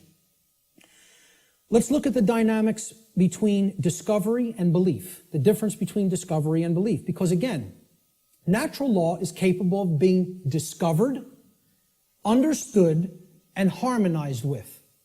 Now, does that sound like a religion? Religion asks people to believe, accept, and do without question. What this is saying, this exists, you're bound by it. The best you can do is to understand its operation like you would understand gravity, and therefore not just walk toward the edge of a 200-foot cliff that is bottomed by jagged rocks. If you're intelligent and you understand how the law of gravity works, you won't do that behavior. Okay? Just like if you're intelligent and you understand how natural law works, you won't do certain behaviors to create a prison for the entire species, for your entire species. Unfortunately, humanity has not reached that level of consciousness yet. They are not at that level of co-creative intelligence to understand how these laws work and then align their behaviors to them. So natural law has nothing to do with religion. It's not a belief system. It's a science. It is a discoverable operation that is already in effect that we can either understand and align our behavior to or remain ignorant of and suffer as a result of that ignorance because it's already in effect and already has a binding effect upon you and your behaviors and everyone's. So when it comes to belief, and anybody that was trying to propagate a religion wouldn't put this slide up here. When it comes to natural law, it works just like gravity. So the clown that's going to jump over the cliff saying, I don't believe in gravity, what's going to happen? Down he goes. Because belief is irrelevant. Because natural law does not care about you. It does not care about you. It is in effect, no matter what you do, deal with it. And people don't want to hear that. And I recognize this. I recognize I'm not telling anybody anything they want to hear. If I wanted to sell a lot of stuff, if I wanted to be real popular, I'd come up here and I'd tell you exactly what you want to hear, and then I'd be making $50,000 a presentation like Wayne Dyer does. Okay? And that is his fee. I know because I've actually had some people speak to his management. That's what a New Age presenter gets. You know what I ask for? 0. I don't even ask for a stipend because I don't even care about fake money. I care about making real money. Real one I. The word money is actually one I. And people don't even have said it a billion times in their life and never recognize what they're saying is one eye. And it's the symbol of the one eye, which represents spiritual enlightenment, is plastered all over the $1 bill. Okay? Well, this is the one. See, I tell people, I'm a poor man when it comes to the fake money, but I'm very rich in the real stuff. The real thing, I have tons of. The fake stuff, I don't do so well with, and I don't care. It's not what I'm concerned about. I know it's fake. Okay? So I don't ask for a stipend when I present. I tell whoever's setting up the presentation, pay for my travel and lodging. Hook me up with a dinner or whatever. That's it. I'll come out and speak anywhere. Okay? The point is if I was trying to appeal to somebody's ego and what they wanted to hear, I would tell you your beliefs are very important. Your beliefs shape, and they do shape your reality. In a negative way, if you don't align yourself with truth and you want to stay attached to a belief system because you prefer it over what's real, okay? So when it comes to natural law, I'm not telling people don't believe in yourself. See, people will say, there's forms of belief that are good. Yeah, I acknowledge that. I understand that. Believe in yourself. Believe in your own ability to come to this understanding of information like this. But I'm explaining when it comes to a law that is existent in the universe, your belief doesn't matter. It's irrelevant. The universe doesn't care what those parents at that picnic whose child just went over the cliff believed. It doesn't care whether that girl doesn't know how gravity works. It's going to have an effect. You act a certain way, like a computer. Boom, you put this in, here's how you program this, that's what has to come out. Invariably. Invariably. It is nothing personal. Natural law is not a personal force. It is an impersonal force. That every single mystery tradition and occult tradition that is actually wanted to share this knowledge with people has been telling people about and attempting to tell people about since time immemorial. It is an impersonal force. It does not care about you. It does not worry or care in the slightest bit whether you understand it or accept it or not. It is in effect, you are bound by it, the end, and stop crying in your milk over it. That's it. No one wants to hear that. And I'm not so naive that I recognize people don't want to hear that I don't recognize that. I do recognize that. Believe me, I realize the wall I am up against in saying this. I get it fully. Fully. If I wanted to blow smoke up people's rear ends, I'd come up here and I'd say, the universe cares about you and what you believe. And it's going to gauge that, it's going to look at all that, and it's going to tabulate it, and it's going to say, well, what did he believe when he took this action? It's not going to say that. It's going to say, is this what happened? Yes or no? Yes? Here's the result. That's it. Unwaveringly and invariably. The human ego has a hard time with that. There was some popular TV show, I don't even remember what it was. Barb had downloaded it, and she was watching an episode, and it said, humanity's greatest fear is that truth is absolute. And I usually don't bother watching any television, okay? I download a couple of shows to watch them because they're allegories, and I want to pick apart the allegory. But I wasn't even watching this one, but I heard it, and my head snapped around. Whoa, that came through a network television show? How'd that happen? Humanity's greatest fear is that the truth is absolute. The ego has a hard time with the concept of any absolutes.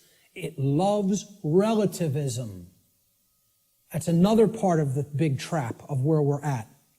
Relativistic ideas, and especially when it comes to morality. We're going to talk about moral relativism.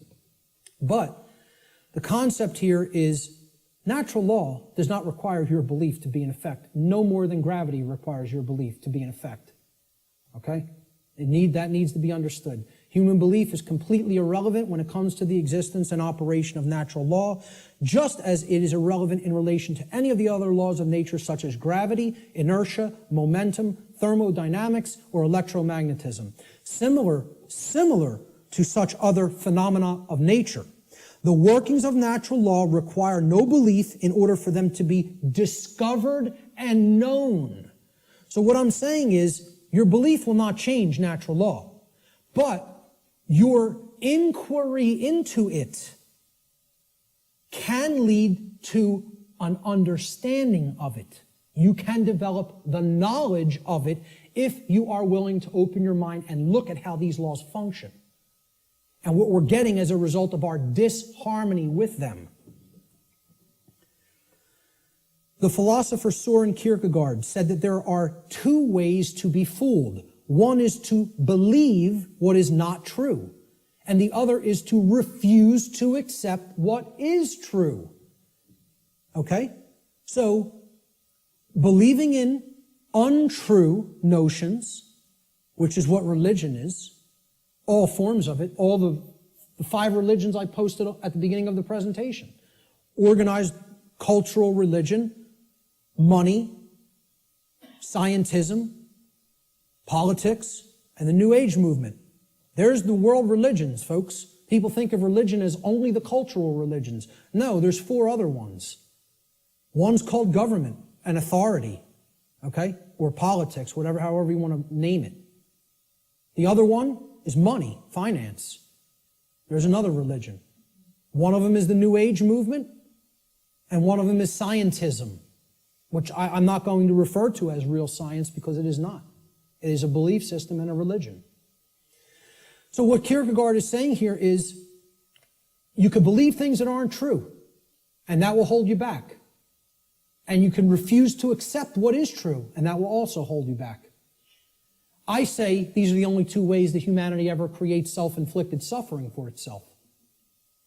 You want to know how suffering is created for the human species? That it doesn't need to experience? We believe what's not true. We refuse to accept what is true. That's why self-inflicted suffering exists in our species.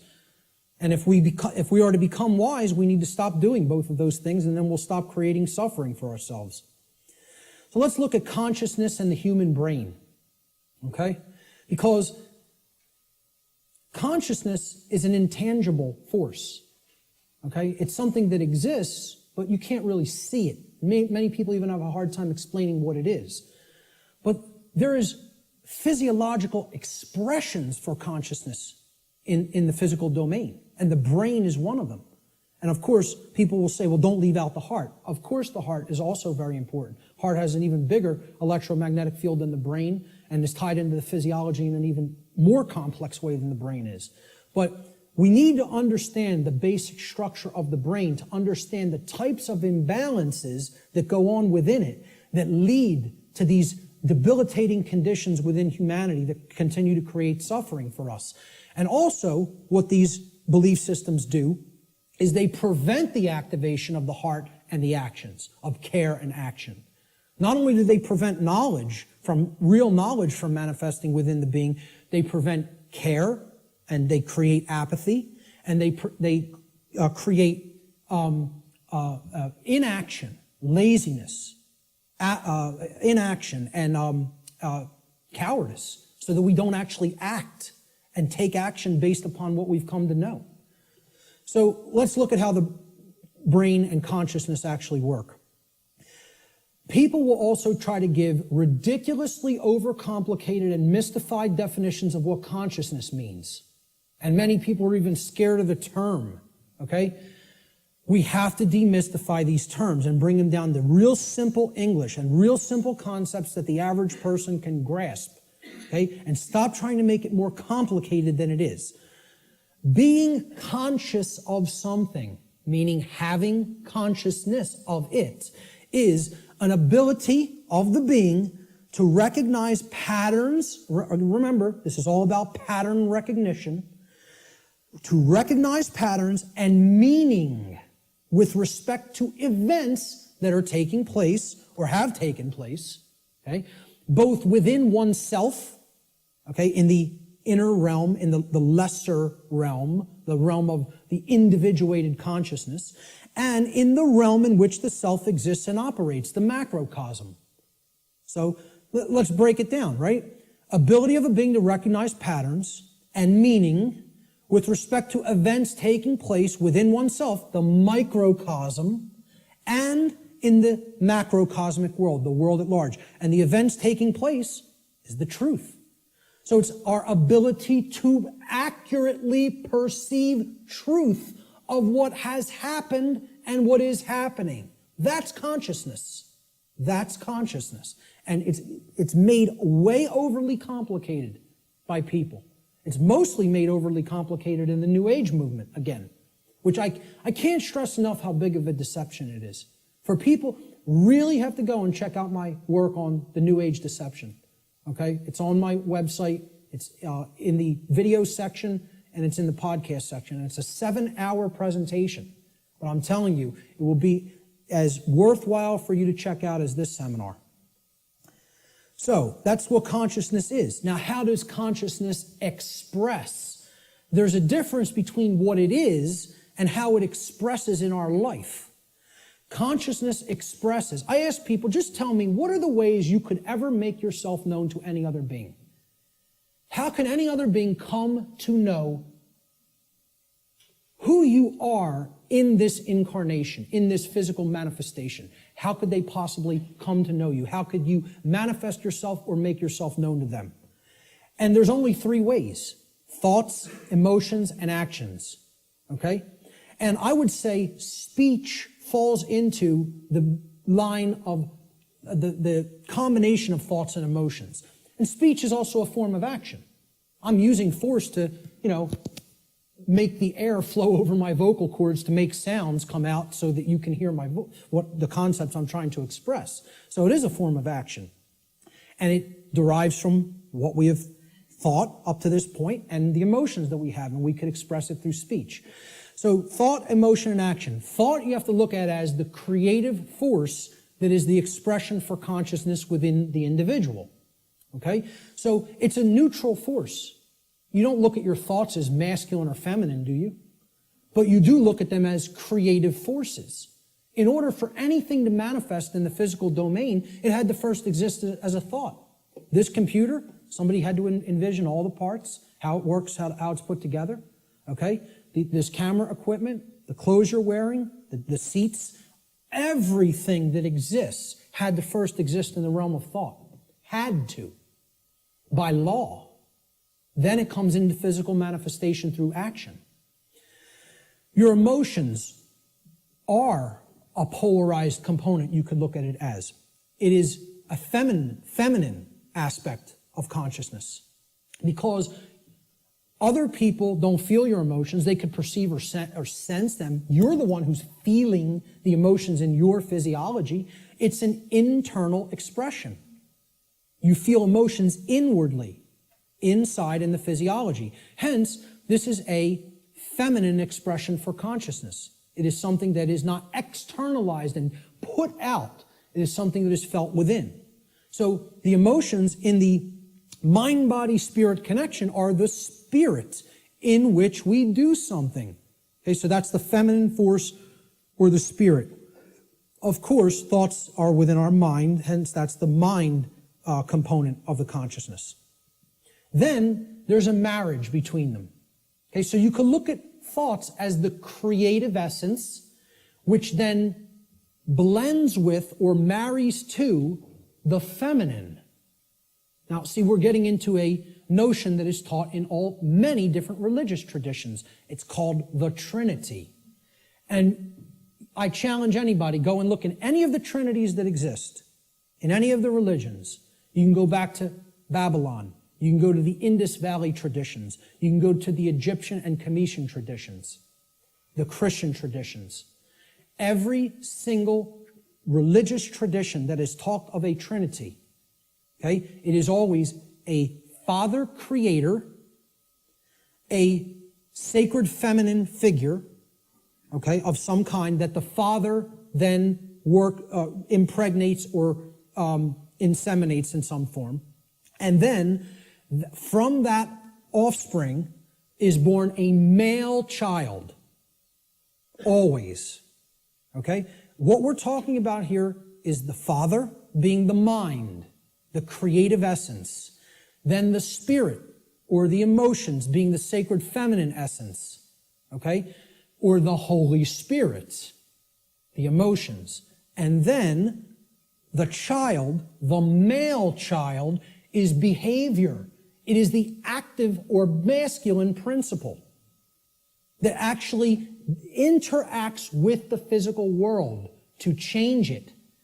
And hence, that is the only way to actually save ourselves. And again, people in religious thinking will immediately attack this and say, you're saying that saving ourselves will not come through faith. Yes, I am. Saving ourselves will only come through action. Action will save humanity. Faith will not do it. So sorry to again, smash another egoic attachment that people have to religious notions. But these religions are created by the control system. Okay? People don't understand that exoteric Christianity is created by the dark occult, of the ancient dark occult mystery schools. They don't understand where this religion came from because they haven't studied astrotheology. And I'm not telling you there's no good concepts in any religion. I say take all the good concepts and leave the nonsense. Because one of the nonsense is that you need to believe in something to be saved from the current human condition. You don't need to believe in a thing. You need to know the truth. And right in their own religion, there it is. Let me just stay on this for a moment, because in their own scripture, the exoteric Christian scriptures, what is the one prescription that the Christ figure gives to the people when he is asked about freedom? He's only asked about freedom like once in the Gospels, okay? In the words attributed to his teachings. And they want to know what will save us, what will make us free, and what is his prescription?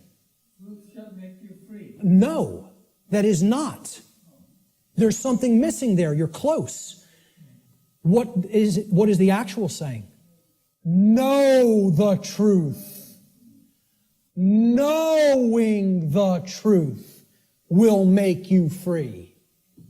That's the prescription, even in exoteric Christianity. It's right there in the Gospels. But Christians don't want to hear that because the controllers in the church who came from the dark priest class gave them this nonsense that all you have to do is believe and everything will magically change. Well, good luck with that. When people's behaviors have no alignment with morality, you think your belief's going to change something? Again, let me know how that works out for you. And again, I'm not mincing words up here. You know, I'm telling it like it really is. I don't care who it offends. So, the expressions for consciousness are thoughts, emotions, and actions which are likened to, in the consciousness community, of mind, spirit, and body. And it's a trinity. A father creator, which is the thoughts, the mind, the feminine essence, which is the mother of the trinity, the emotions, the inward aspects, the spirit. And then they give birth. When the thoughts and the emotions come together, they give birth to action in the world, which is the male child. This is very important to understand. I hope everybody is clear. This is our internal trinity, which constitutes the expressions for consciousness. Okay? So let's move on. Yes? Okay, how much time? It is. Okay, we're going to stop right there and take a break. We will resume at 1:15 precisely. Okay, so you want to come in a few minutes early to get settled. I will start again at 1:15 p.m. Thank you, ladies and gentlemen. Thank you.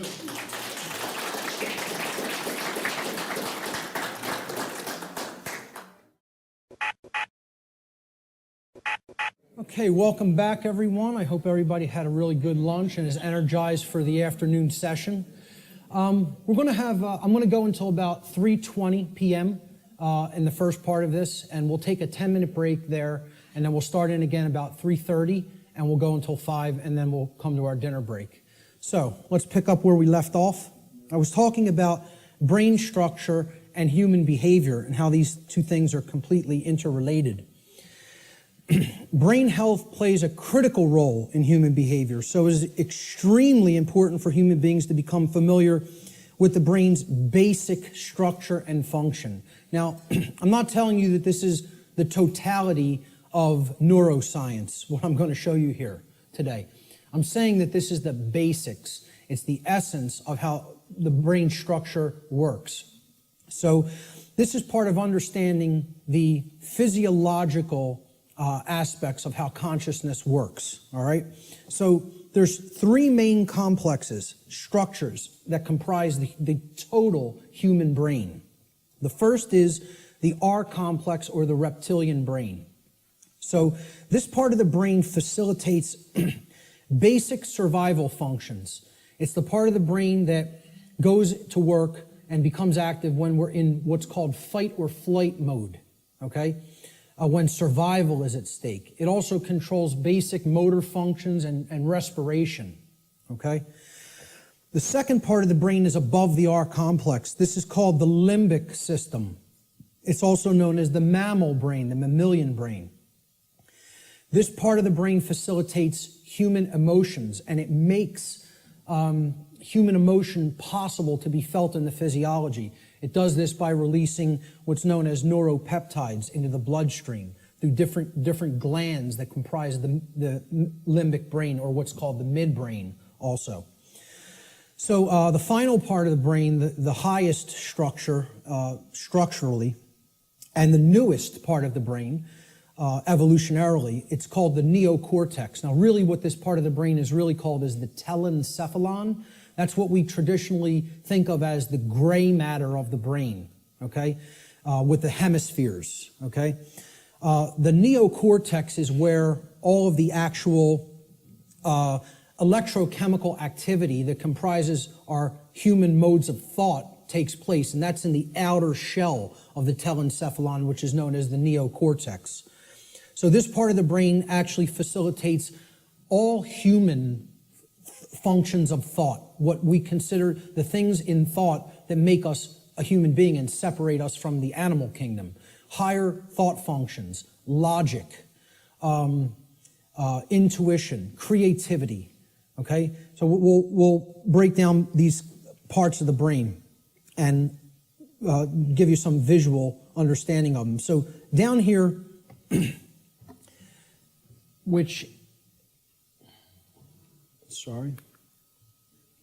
down here is the reptilian brain. It's comprised of the brain stem right here, and this part of the brain is called the cerebellum, okay? These two components together essentially comprise the R complex. So again, the R complex is the lowest consciousness part of the brain. We don't do any thinking with this part of the brain. It's the reactive part of the brain. It reacts to stimulus. It's the stimulus response mechanism. Now, up here in this middle part of the brain, these are all the different glands like the hypothalamus, the thalamus, the pituitary and pineal glands, etc., that comprise the midbrain or the limbic system. All human emotions are facilitated, are made possible by this part of the brain, okay? So this part of the brain, if it wasn't working properly, you would not be able to experience a normal range of human emotions. This is part of what psychopathy is. Psychopaths, this part of the brain is not functioning properly, whether it be from a birth disorder or whether it be from conditions over one's life that if someone has stayed in chronically has numbed out this part of the brain and it is not functioning properly anymore, so the person's not actually experiencing a normal range of emotions. This part of the brain, which again is the telencephalon, this gray matter part with all of the grooves, etc., that's the neocortex. The neocortex is the outer casing, basically, of the telencephalon, the higher brain. It's the human brain, okay? Neo means new, so it's the newest part of the brain structure as far as evolutionary development of the human being goes. So this part of the brain facilitates all higher order thinking. Now, what you have to understand about the telencephalon, or the hemispheres of the brain, is that they're first of all bilaterally symmetrical, and they generally control different functions of thought. Now, I'm not telling you it's 100%. Neuroscience is more complicated than that, okay? But in general, the left hemisphere of the brain is what governs logic, analytical thought, and scientific and mathematical thinking, and also linear thought processes, okay? Physical world tasks and details, being able to break things down and analyze them, all right? So this is taking things apart, breaking them down into smaller components and analyzing the pieces. That's what the left brain does. You could look at it as a series processor, okay? It has to go into this part first, then here, and then we could spit out the output. A linear process, like a series processor, okay? The right side of the brain, the right hemisphere, governs or generally facilitates and makes possible human creativity, our emotional makeup, okay, all the emotional dynamics of the human being, holistic thought, being able to see the big picture thinking, pattern recognition, and then things like compassion, nurturing, care, okay, ethics to a large extent. And I would say ethical thinking comes from a balance between the two, as we're going to get into. Now, if this left part of the brain here becomes chronically dominant, the masculine part of the brain, and again, I'm putting these symbols here. This is an ancient archetypal symbol called the blade. It's a simple upward pointing triangle. And this downward pointing triangle is another ancient archetypal symbol that was referred to in the ancient world as the chalice, the cup, etc. Okay? And this was a rudimentary phallic symbol, and this was a rudimentary womb symbol, representing the male and the female, or the masculine and feminine, more accurately, components of the consciousness. The idea is to keep a balance between these two. When we have a balance between the two, that's when we're operating on all cylinders, so to speak. That's when real consciousness and pattern recognition is developed. And that's when real morality and ethical considerations are also created within the personality, within the being. If this part of the brain is chronically dominant, the left part of the brain, okay, what happens is the right side of the brain is imbalanced. It's not really functioning at a higher level, okay? And the limbic brain will actually suffer that effect, okay? It will also start to shut down. So you will have a lot of left brain patterns going on and a lot of left brain processing going on. But if that's all that's happening and we're not using this part of the brain equally, the R complex of the brain is what essential executive functions are going to be routed to.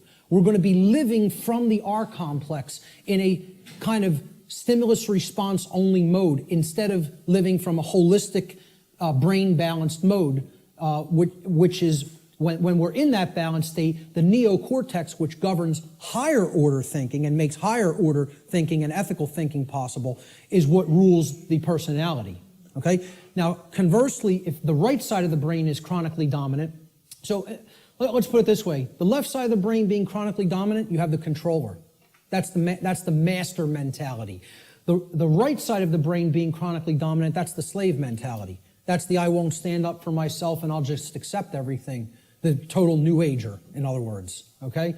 So this part of the brain, if it's chronically dominant, the opposite happens with the structures of the brain. The R complex will shut down. It will suffer, okay? It will not work properly, which the R complex is necessary. It makes you stand up for yourself when you're under attack. Again, it's the fight-flight response. In a dangerous situation, you've got to know whether you're going to fight whatever's attacking you or whether you're going to get out of dodge and run away. Okay? That's a survival mechanism that's necessary when there's danger. So when this part of the brain is chronically imbalanced, the R complex gets shut down, people freeze essentially, and they don't stand up for themselves and take action. What's happening is they're being ruled by their emotions. And again, the limbic brain governs all emotions, positive and negative. So that's compassion and that's fear. It's any possible human emotion. The midbrain is what's ultimately facilitating that emotion in the physiology. All right? So if this part of the brain is chronically dominant, the opposite happens. You go into slave think, you shut down, you freeze, you're ruled by the emotions, and you don't stand up for yourself. So, the neocortex of the brain has two hemispheres. The left brain largely facilitates logic and scientific thought, while the right brain hemisphere largely facilitates creativity and compassion. When both hemispheres are in balance, the neocortex acts in its proper role as the executive command center of the whole human brain. And that's when true intelligence is born. Now, true intelligence is a concept that I think more people really have to understand. People have equated intelligence with intellect, especially in the Western society. All right? Intellect is not intelligence. Let me say that again. Intellect is not intelligence. Intelligence comprises more than intellect. Intellect is left brain understanding. True intelligence is holistic understanding, with the right brain included in the process, the nurturing, compassionate, creative, and intuitive sides of the consciousness together with the intellectual aspect of the consciousness. And you can see this in the word. Intelligence, right?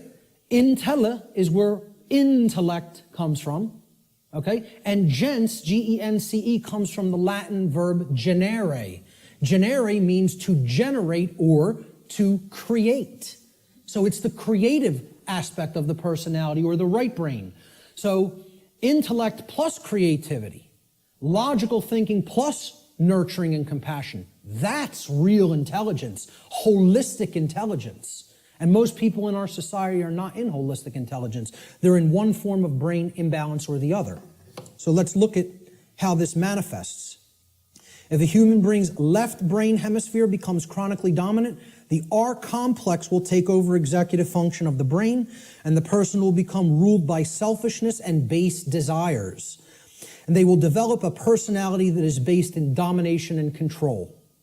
Conversely, if a human being's right brain hemisphere becomes chronically dominant, the limbic system will take over executive function of the whole brain, and the person will become ruled by their own emotions and develop a personality that is based in submissiveness and naivete. Okay? The slave think mentality.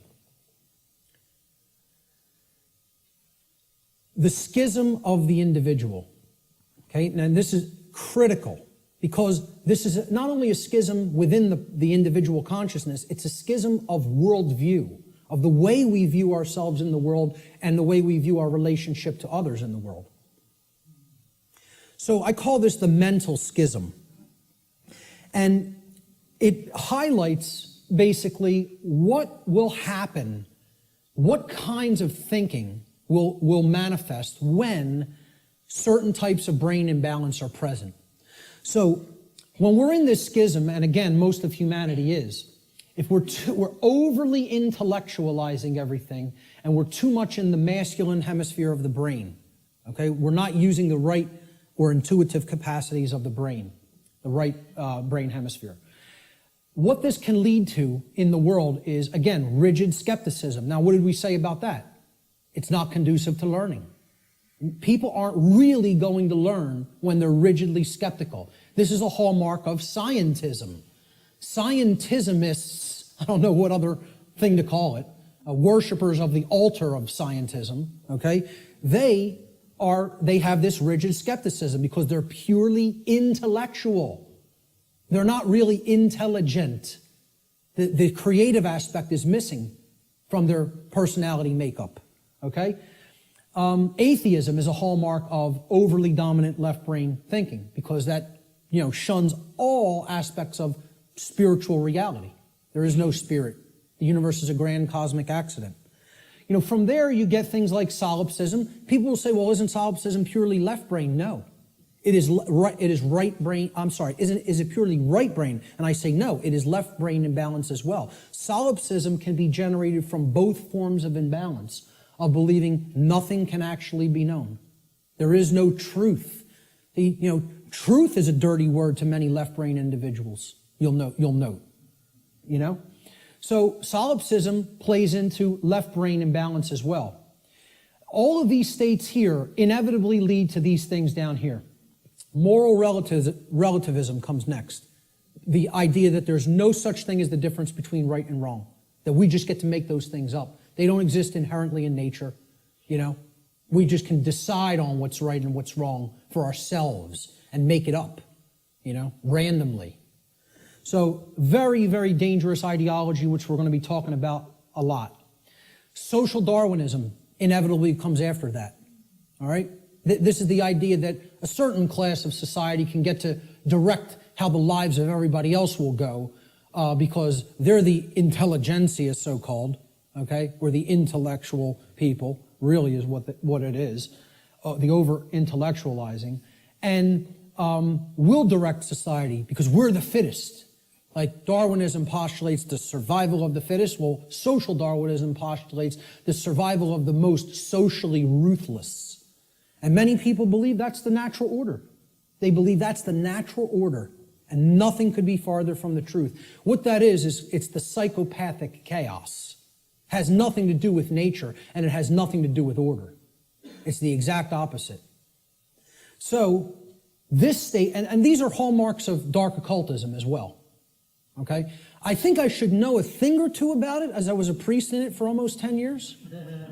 I might know a couple of things about Satanism. Okay? So, moral relativism is one of the big tenets of Satanism. It's actually one of the pillars of Satanism. Social Darwinism is highly praised and valued in Satanism. And eugenics.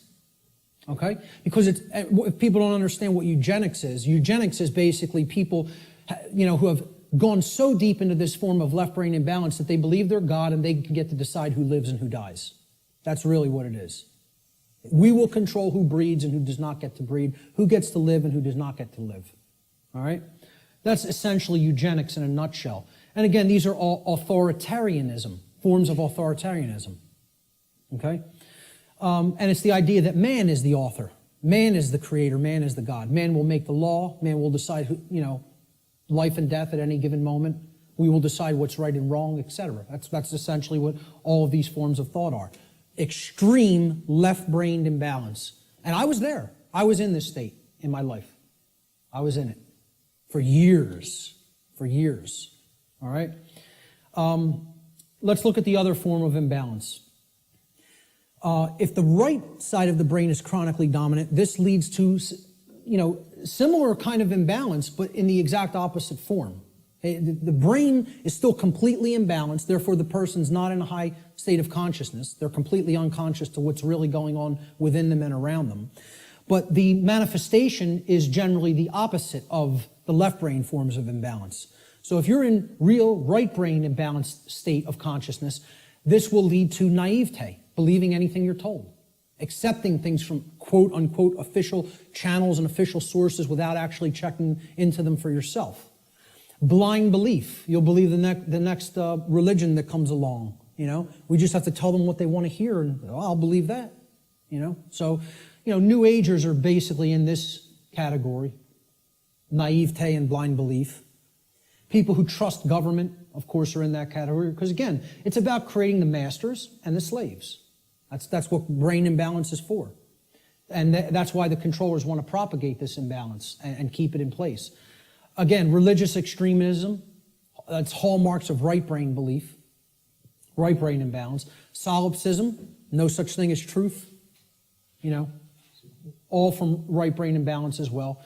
Feelings of unworthiness, self-loathing, accepting orders from other people, being an order follower. We're going to have a whole section on order followers later, and how this is the exact opposite of anything virtuous. For people that believe order following is some kind of a virtue, I don't know what to tell you, but it's the thing that leads to all evil in the world, is accepting somebody's orders and not actually gauging for yourself whether the activity, the behavior is moral or not.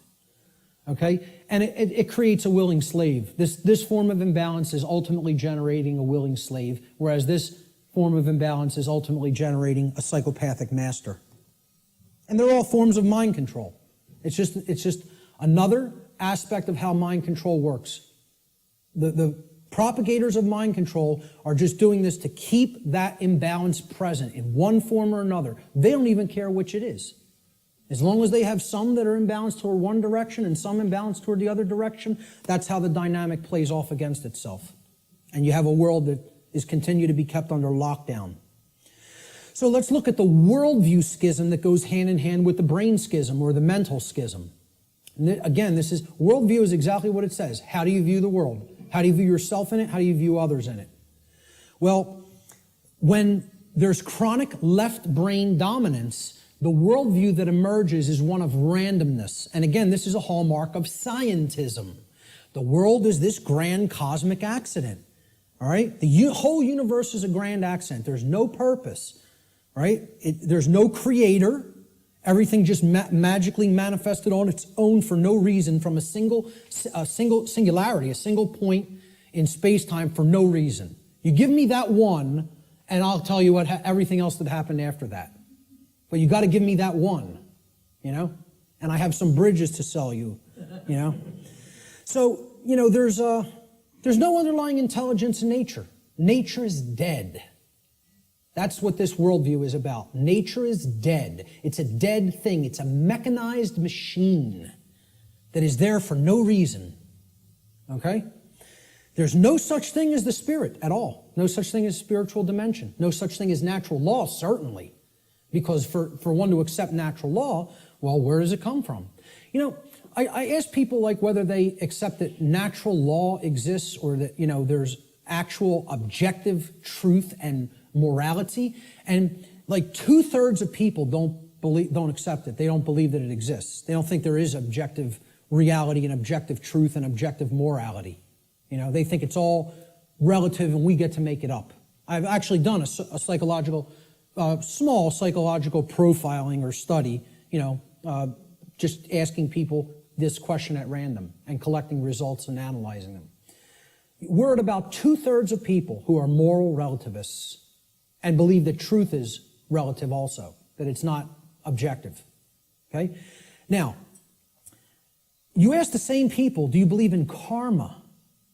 88, almost 90% of people believe karma is real and it exists. So I'm like, I can't believe this. You're going to tell me that there's no such thing as a real difference between right and wrong. They're constructs in the human mind is what they think, right? And simultaneously holding in their mind the idea that karma exists. Well, I asked them the question, what put karma in place then? You believe it exists. What force created it? What made it? What put it in place? And they have no answer for that. You know, they intuitively believe karma exists, but can't answer where did it come from, because that would involve a creator. And somebody in left brain imbalance can't acknowledge that, you know? So to a left brain imbalanced person, there's no such thing as spiritual or natural law. It doesn't exist. As a matter of fact, all of existence has no purpose other than to continue its existence. See, survival is the highest aspiration to a left brain imbalanced individual. Right and wrong have no bearing. There's no point in even discussing it, okay? Because right's what's right for me if I'm super left brain imbalanced. Wrong is whatever affects me negatively. Okay? It doesn't matter what's actually moral. Okay? It's all subjective to a left brain imbalanced individual. And to them, nothing has any purpose. Since it's all a grand cosmic accident, how could there be a purpose for existence? Without a creator, who's going to create the purpose for it? You know? So it has no purpose other than to continue surviving. And again, that's right there is proof they're in the R complex, they're in the base brain. Survival is the highest goal. Survival is the only aspiration. Now, in Satanism, it's about as left brain imbalanced as it gets, folks. You know what their number one law is? Survival. Survival is the highest law. Okay, and we hear about this in Darwinism too. The ultimate purpose of the being is to continue to survive.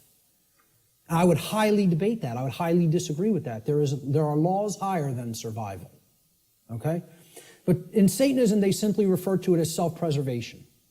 And that means preservation of systems of belief as well. Systems that are serving the self, the egoic self.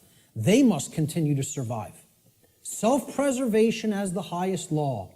That's the number one tenet of Satanism. And it doesn't matter who you need to step on to do it, who you need to step on to get one up on somebody else. This is extreme left brain imbalance worldview. All of these characteristics in the randomness worldview are hallmarks of scientism, atheism, totalitarianism, and dark occultism. You could add to that list. You know, whether you refer to it as Satanism, dark Luciferianism, it doesn't make a difference. It's the hallmarks of the dark occult.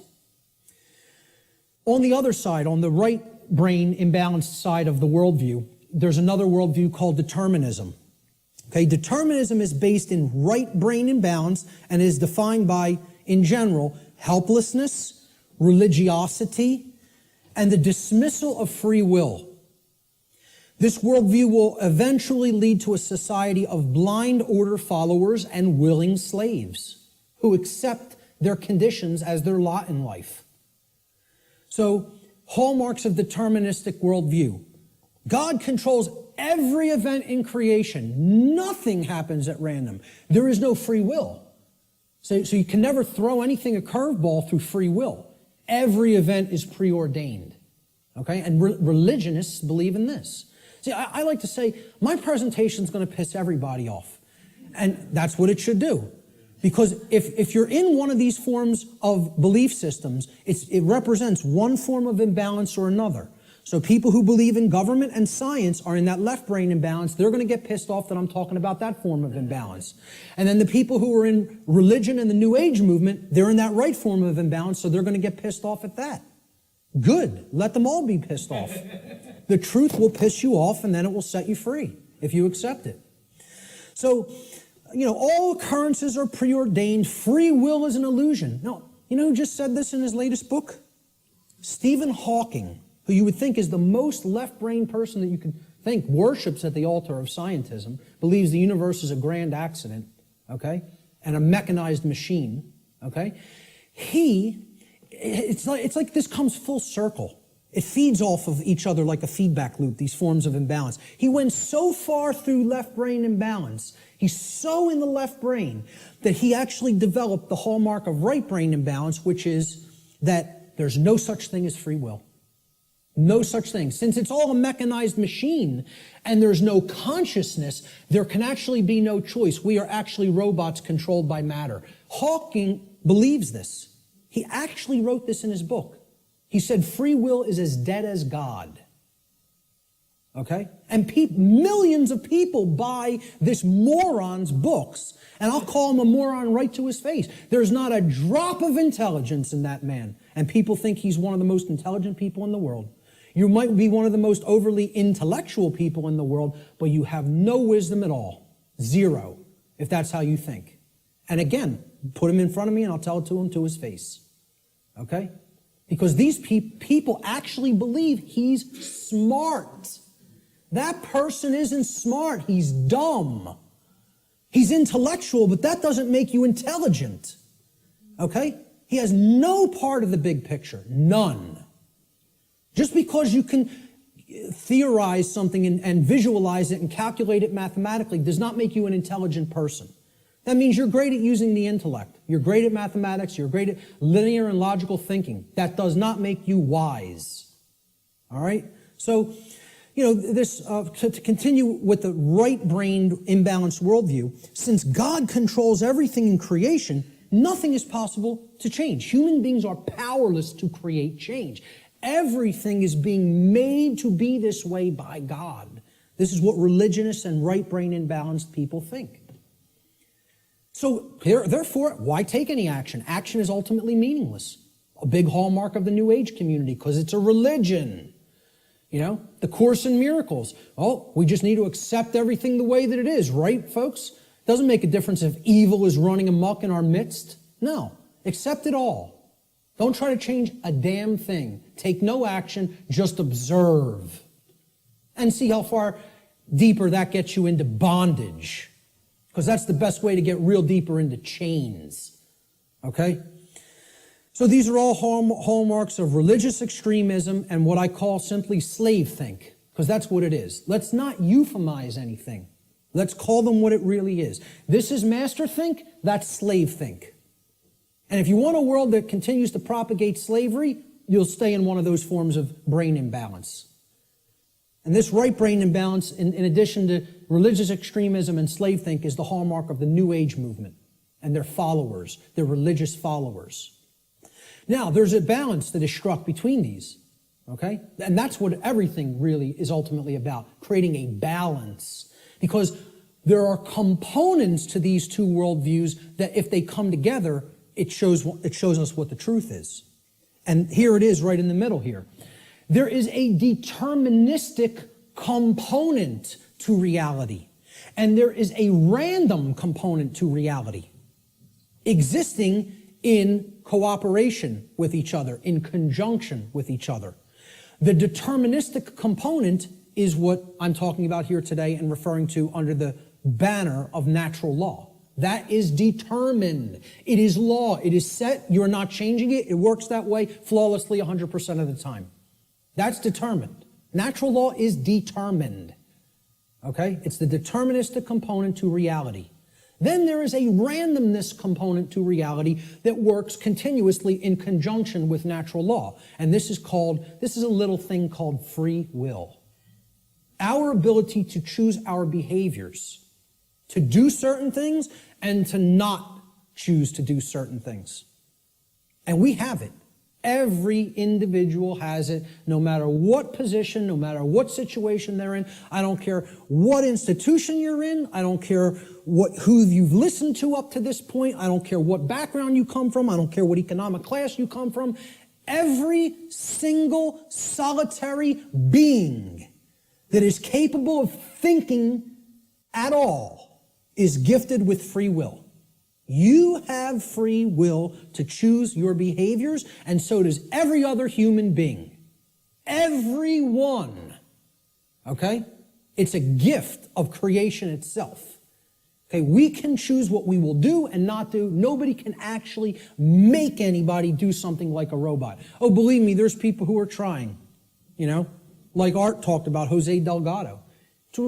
Was searching for means to electronically, directly control through chip implants and stimulus through chip implants in the brain, human behavior, like a robot, to put a technology into the brain to control the behavior of the individual.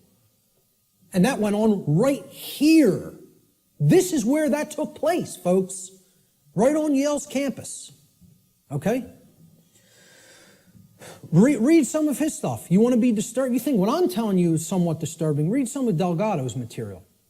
He was telling people, we're going to show you that free will doesn't exist. We're going to show you there's no such thing as rights, that we make up what rights are. The ruling class makes up what a right and a wrong is. We tell you what it is, and you have no choice. And he was telling you, we're going to show you you have no rights, that you're our slaves. Yeah, read some of his material. And an excellent book Art recommended too, Jim Keith, Mass Control, The Engineering of Human Consciousness. If you haven't read that book, get it and read it. And that's just an introduction. And many people think he was murdered over it. So truth lies in the middle of these worldviews. There's a deterministic component called natural law. There's a random component called free will, our ability to choose our behavior freely. So let's look at this debate that's been going on since time immemorial of human nature versus human nurture. And again, I'm getting ready to piss everybody off, okay? This debate's been going on forever. Which is it? What's human nature really look like? What's its essence? Is it angelic or demonic? Okay? I would say it's neither. It's neither one of these things. It's not both. It's neither. So nobody wins here, who falls on one side or the other. And it's a very difficult thing for people to accept as well. Because when we ask the question, what is the nature of a human being? It's a very similar question to asking, what is the nature of this computer up on this platform? What is the nature of that projector? What is the nature of those cameras? Well, can I actually say what the nature of these things is? It's a computer. Its nature is to compute information. What is the nature of that projector? Is it good? Is it bad? Is it angelic? Is it demonic? Is that projector demonic? No. Its nature is that it projects imagery. What is the nature of these cameras? They capture imagery. That's all. So what's the nature of a human being? The nature of a human being is that it takes in information, it processes it, and then it outputs it through behavior. And as we're going to see, that's very much like a computer. I'm not saying that it is a computer. I'm saying it's like one. Okay? So human nature is neither inherently good nor inherently evil, as many people think fall on one side of this argument or the other. Instead, we should consider the operating conditions or the environment in which human beings exist, which influences behavior to a great extent, thus creating the current human condition. That's why it's called the human condition. It's not called, the situation we're in is called the human condition. It's not called the human nature. okay? It's called the human condition. There's a reason it's called a condition. For any condition to be in place, well, hey, what condition is my computer in right now? What condition is my projector in? What position is Richard's cameras in? They're in operating conditions. They're doing what they're supposed to be doing because they've been kept up in good condition. Okay, in the example of my computer, it has a working operating system without malware on it. Okay, it has software that does the job, that does what I'm asking it to do properly without bugs. Okay, those are the conditions. The operating conditions will determine how does it perform, what kind of output can it put out into the world.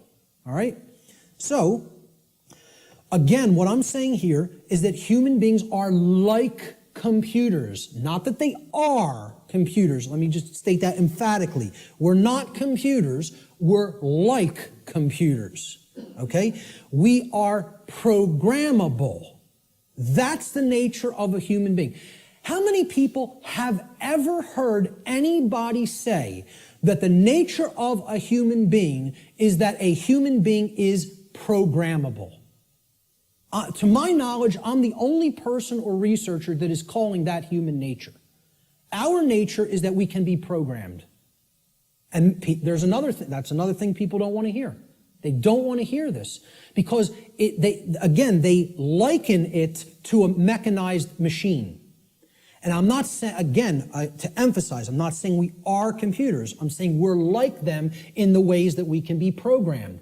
So what gets put into a person through the environment, which is called the culture, all right, and becomes their programming, determines what they will output onto the screen, which is called human life. And that will create the human condition in the aggregate as more and more people operate that way. All right, so let's look at how this works. Human beings are programmable much like computers. Like a computer, if a human being has a bad file system format, that's the first thing you do when you're going to get ready to use a computer. You have to format the drive. How many people here are somewhat techie? Not many. Okay, about a quarter to a third. All right. So some people will know what I'm talking about here. For the others, excuse the jargon for a moment. All right, I'll explain what it is. A file system format is you got to format the hard drive so you can prepare it for a specific operating system, which is basically the task controllers. It's going to control what happens on the computer, how programs get launched, how memory is used, etc. in a nutshell. All right, I do this for a living, so I know all the technical stuff. So I'll try to keep it simple. So if the human being has a bad file system format, right, this is akin to the operating conditions during a child's formative years, the first 6 years of their life, essentially. Now, think about it. We call this their formative years. Their formative years, like a format on a hard drive, because this is what puts the file system into the human being, that prepares it for its operating system. Okay? So, largely, what programs the child at this stage is the parents and what they will see in their immediate environment and home and during their very early years in, quote, schooling. All right? Now, if, like a computer, if a human being also has a bad operating system, now this is like Mac OS, Windows, Linux, etc., Android, iOS, these are operating systems. Again, they are basically providing a platform that other programs will run in, and they're providing a graphical user interface. This is your culture. The operating system is the culture in which the programs run, okay? So let's say if you have a bad operating system, meaning you're already surrounded in a bad environment, in a bad culture, right? That's also going to negatively impact the output.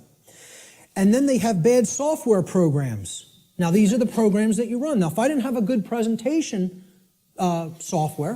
piece of software, my presentation might come out sloppy. It might crash in the middle of it. It might not display the graphics or the text properly. Okay? So you got to make sure you're working with good, reliable software as well. Now, what the software is the belief systems, what the person has taken into the mind, and is processed and made part of themselves.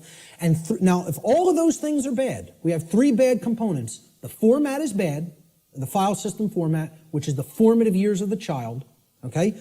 The culture is bad, meaning they're already growing up in a bad culture or in a culture that condones moral relativism, etc., and doesn't understand natural law.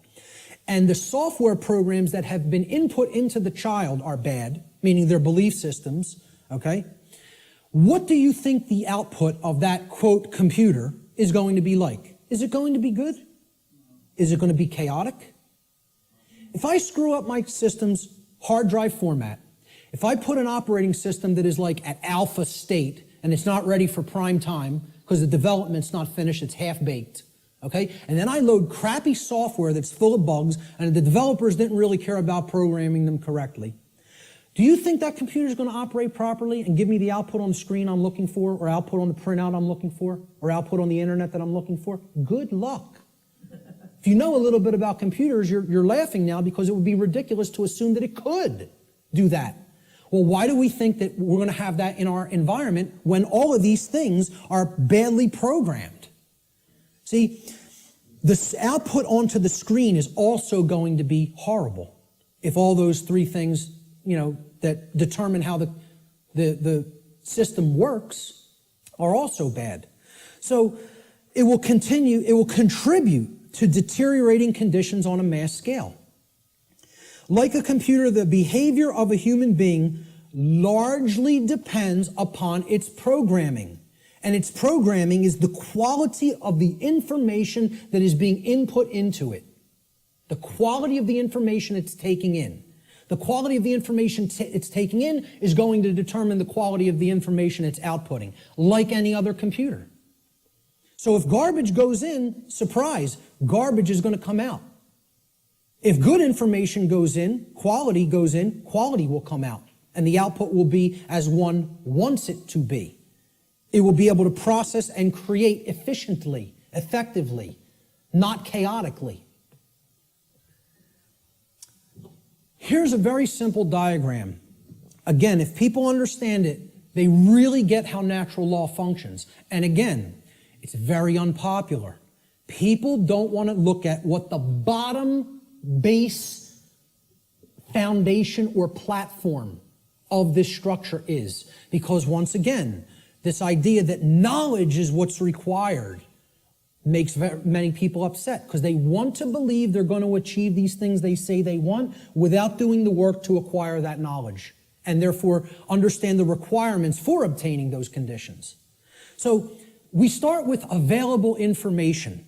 And when people look at what I'm going to describe here, they will recognize it as something. And I'll hold what that is for a moment. Available information is what you're starting with. This constitutes potential knowledge, and it can become knowledge if it's taken in, if it's amassed, if it's aggregated, okay? It can be gathered, it can be processed, it can be understood, and then it can be acted upon. You could call this the grammar stage of this three-part process I'm going to explain.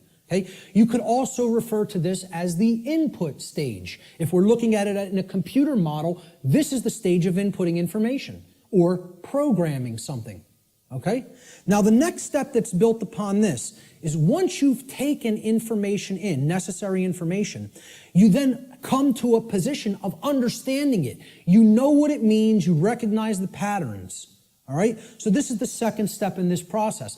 Now, your understanding or lack of understanding, okay? Now, in the first stage, your knowledge or lack of knowledge is going to lead to understanding or lack of understanding. If you have understanding present, your decision-making processes are going to be in harmony with what you say you want, okay? You're going to understand, here's what I want, this is what's necessary to get that, to make that happen, to manifest it. That's understanding. It's a decision-making process that happens within the mind. These processes take place in the human mind and are chosen by each individual based upon available information. So again, you can see if information is held back, if it is occulted, or even if it's just people are dissuaded from taking it in because people will say, no, there's nothing there, there's nothing to it, right? You could see how they'll never get to this step. They'll never understand. They'll never get to the second level of creating our reality, all right? Effectively, efficiently. The third stage to this process is what you do with what you have come to understand, to know and understand. So this is the action stage, okay?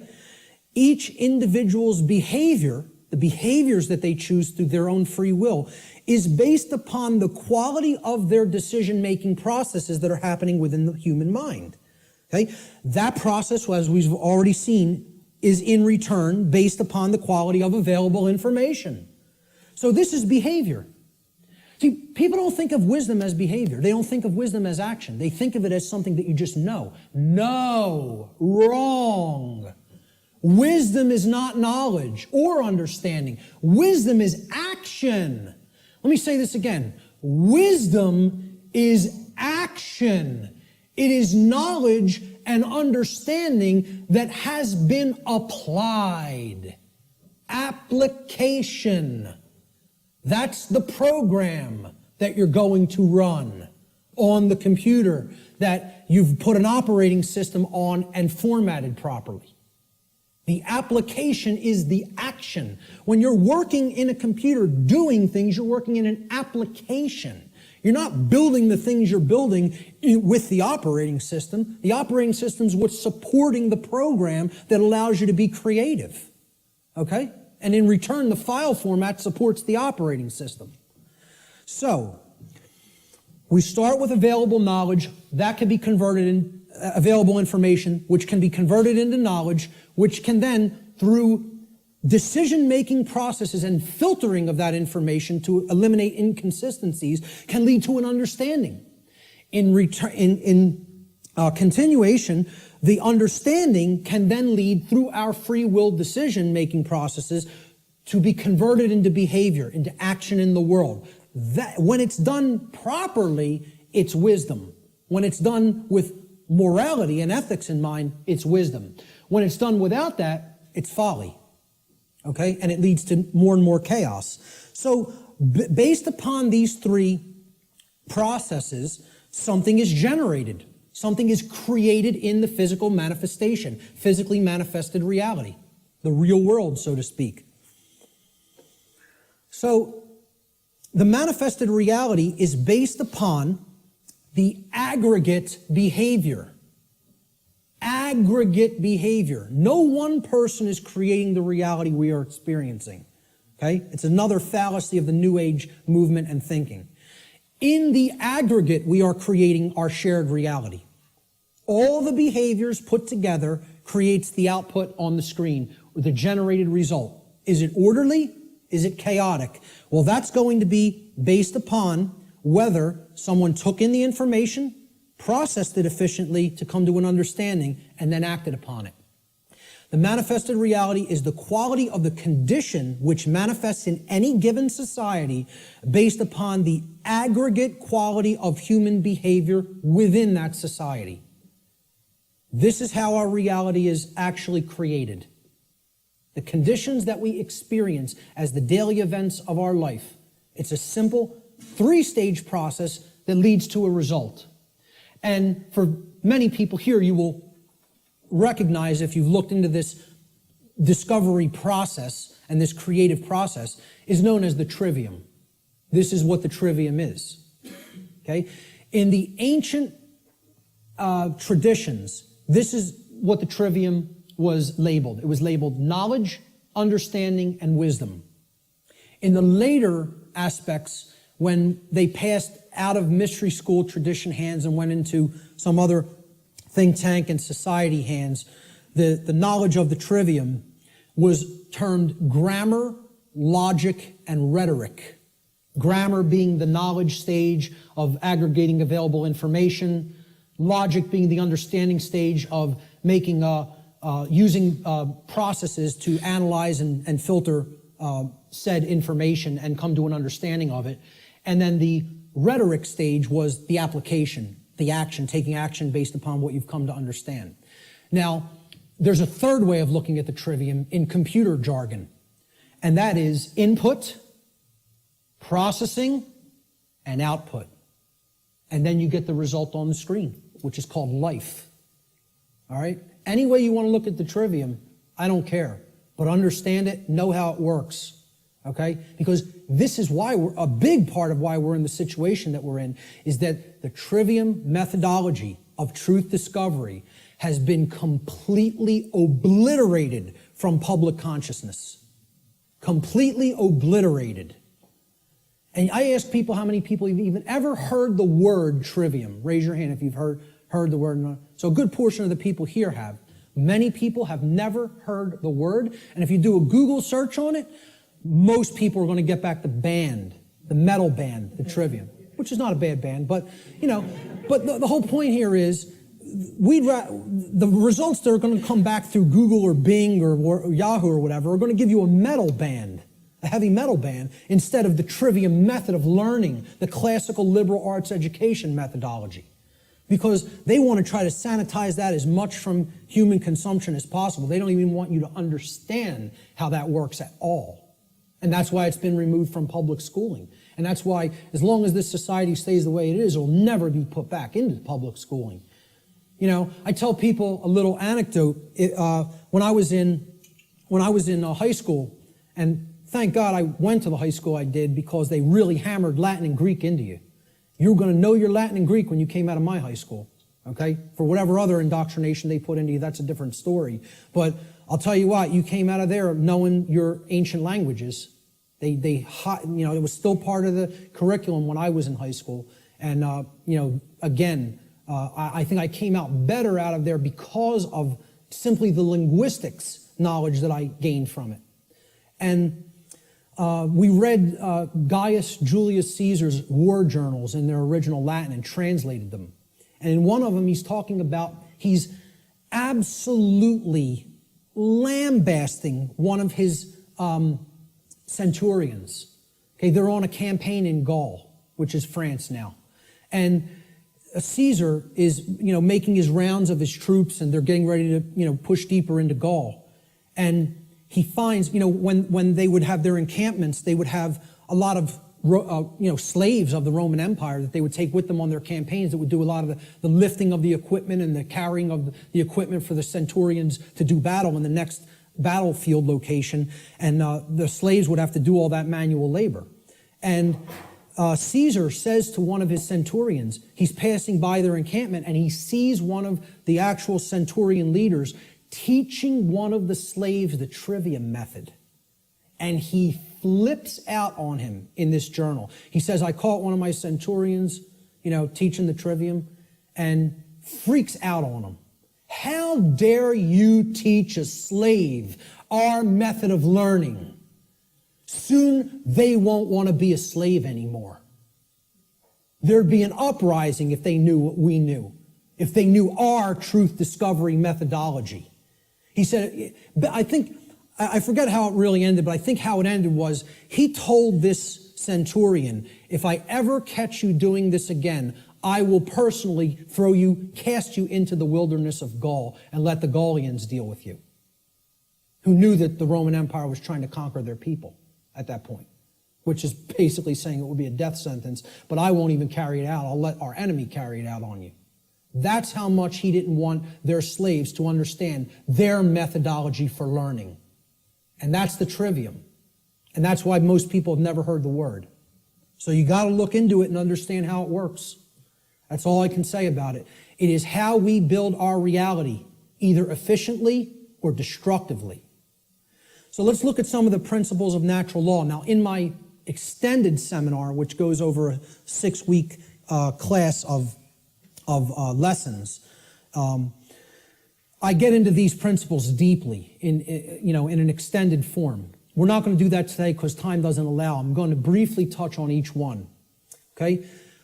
The word principles, let's define it. Principle comes from the Latin noun principia.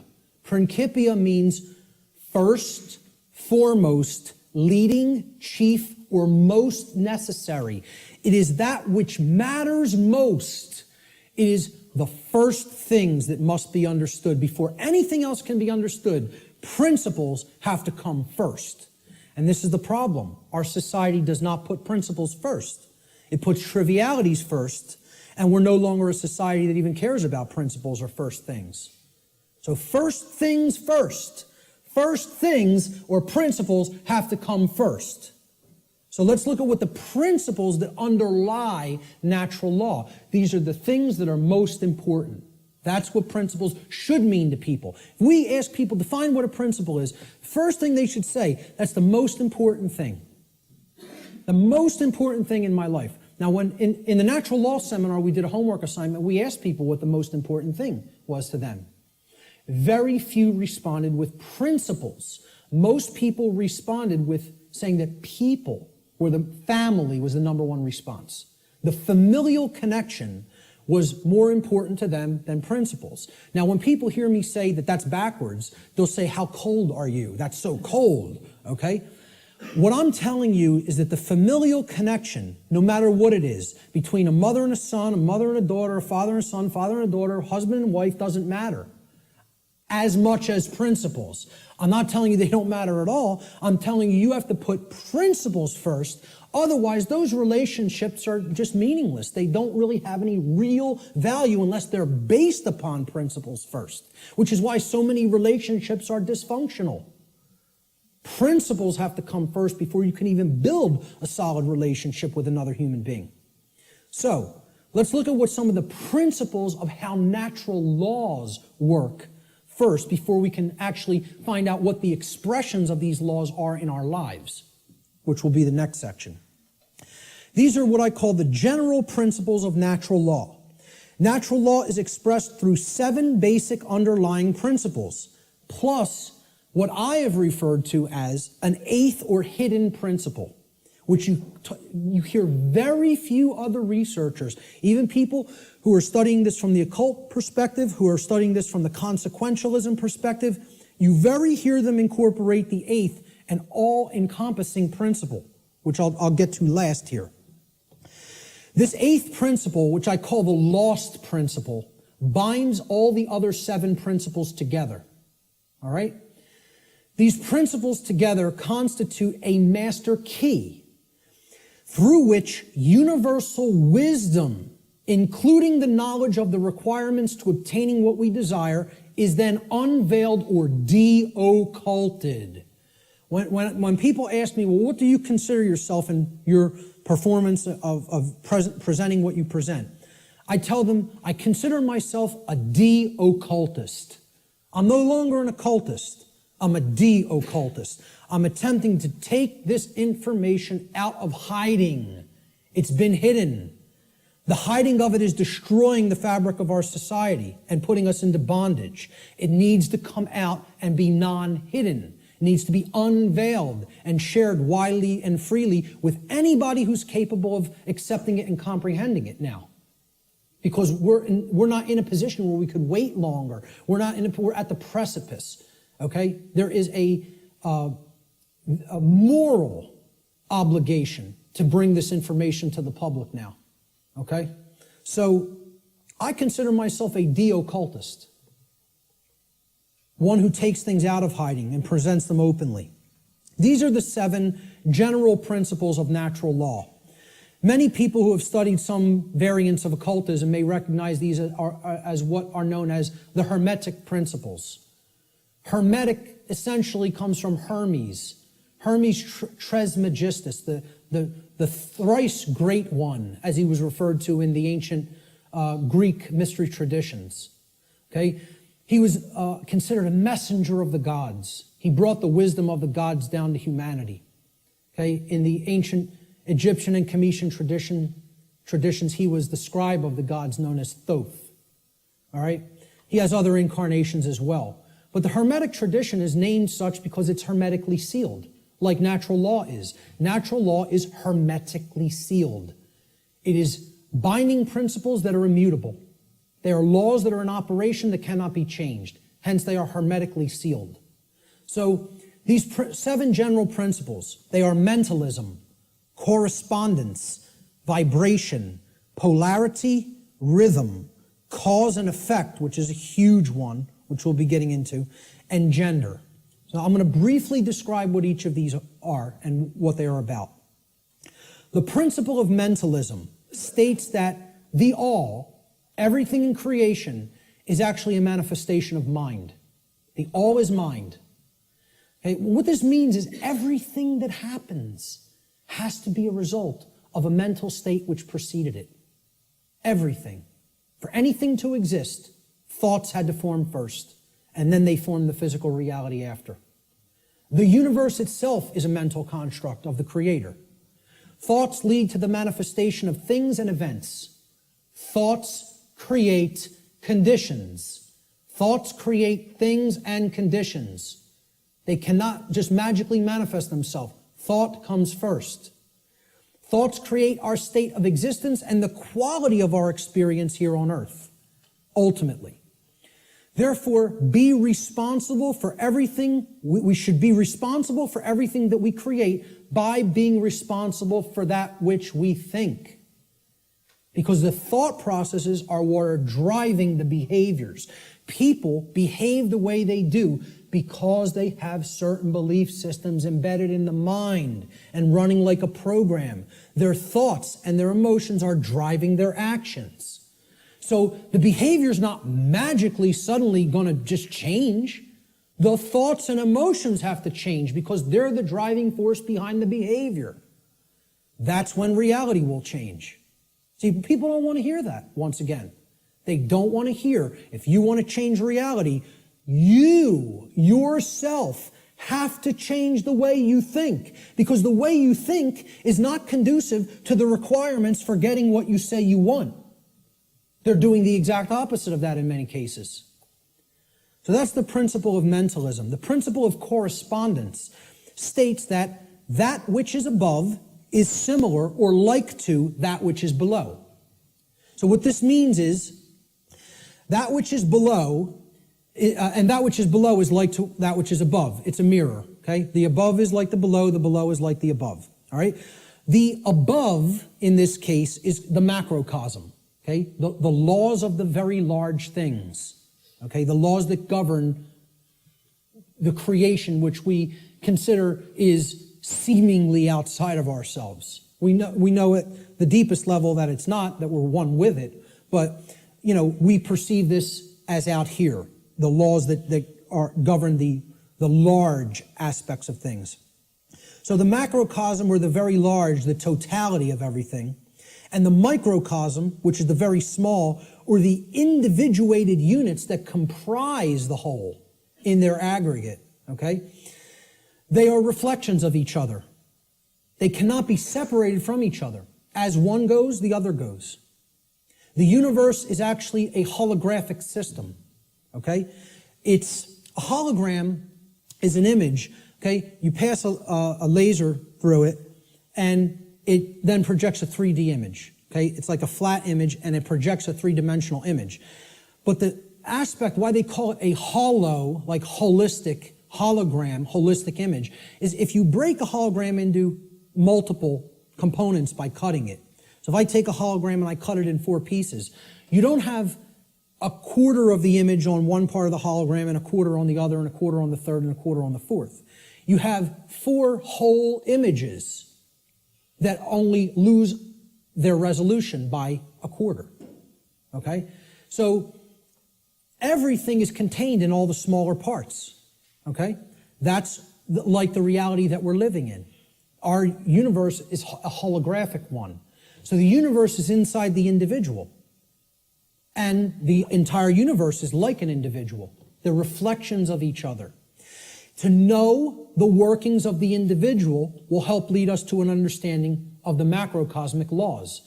Similarly, to learn the macrocosmic laws will help us to learn the way that consciousness within the individual functions. These two things cannot be separated from each other. And once again, as I said near the beginning, that's what occulted knowledge is. The knowledge of the occult is how the microcosmic world works, which is the individuated consciousness, and how the macrocosmic world works, which is natural law.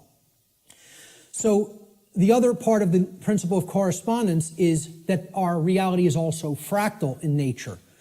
Now, if you studied fractals, these are self-similar mathematical generated patterns. okay? We see this through things like Fibonacci sequence in mathematics, and this is repeated endlessly throughout nature. Okay, so you look at the structure of the atom, and it's similar to the structure of the solar system, which is similar to the structure of the galaxy.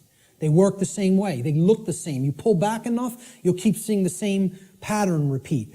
Everybody ever see the movie that was done in, I think, the 1970s or 80s? It's a short, like 10-minute clip. It's called Powers of 10. Has anybody ever seen this? Yes. A couple people. Watch this movie, Powers of 10, and you'll understand what I'm talking about when I say that the universe is fractal in nature. Brilliant movie. It will blow your mind. Real short, 10 minutes long, something like 9 or 10 minutes long.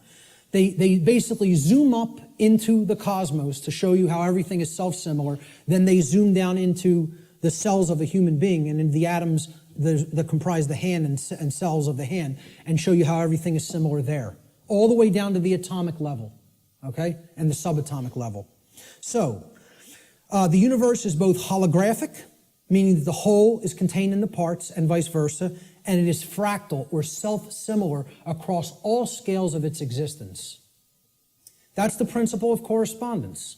The principle of vibration simply states that there is no such thing as rest, as dead or non-motion, okay? Death, in that sense, is an illusion, because true death would be the cessation of all motion and energy. There is no such thing. It doesn't exist. You cannot go anywhere in creation where something is at complete rest, okay? And I joke around about this. Barb tells me funny stories when she comes home from work, and she's trying to, enlighten some of the other RNs that she works with. And she was trying to explain to one of the other nurses, that desk has atoms in it, and they're not at rest. They're like in crazy, chaotic motion, especially the electron clouds of the atom. And if you look at it at a deep enough level, you would see it's like chaos going on, and it's all kinds of motion happening, seemingly at random. And the other nurse goes, "Barb, you're so crazy." What I say to that is, how could you have made it to nursing school and not ever have even considered the concept of the atom? Right. And it's amazing.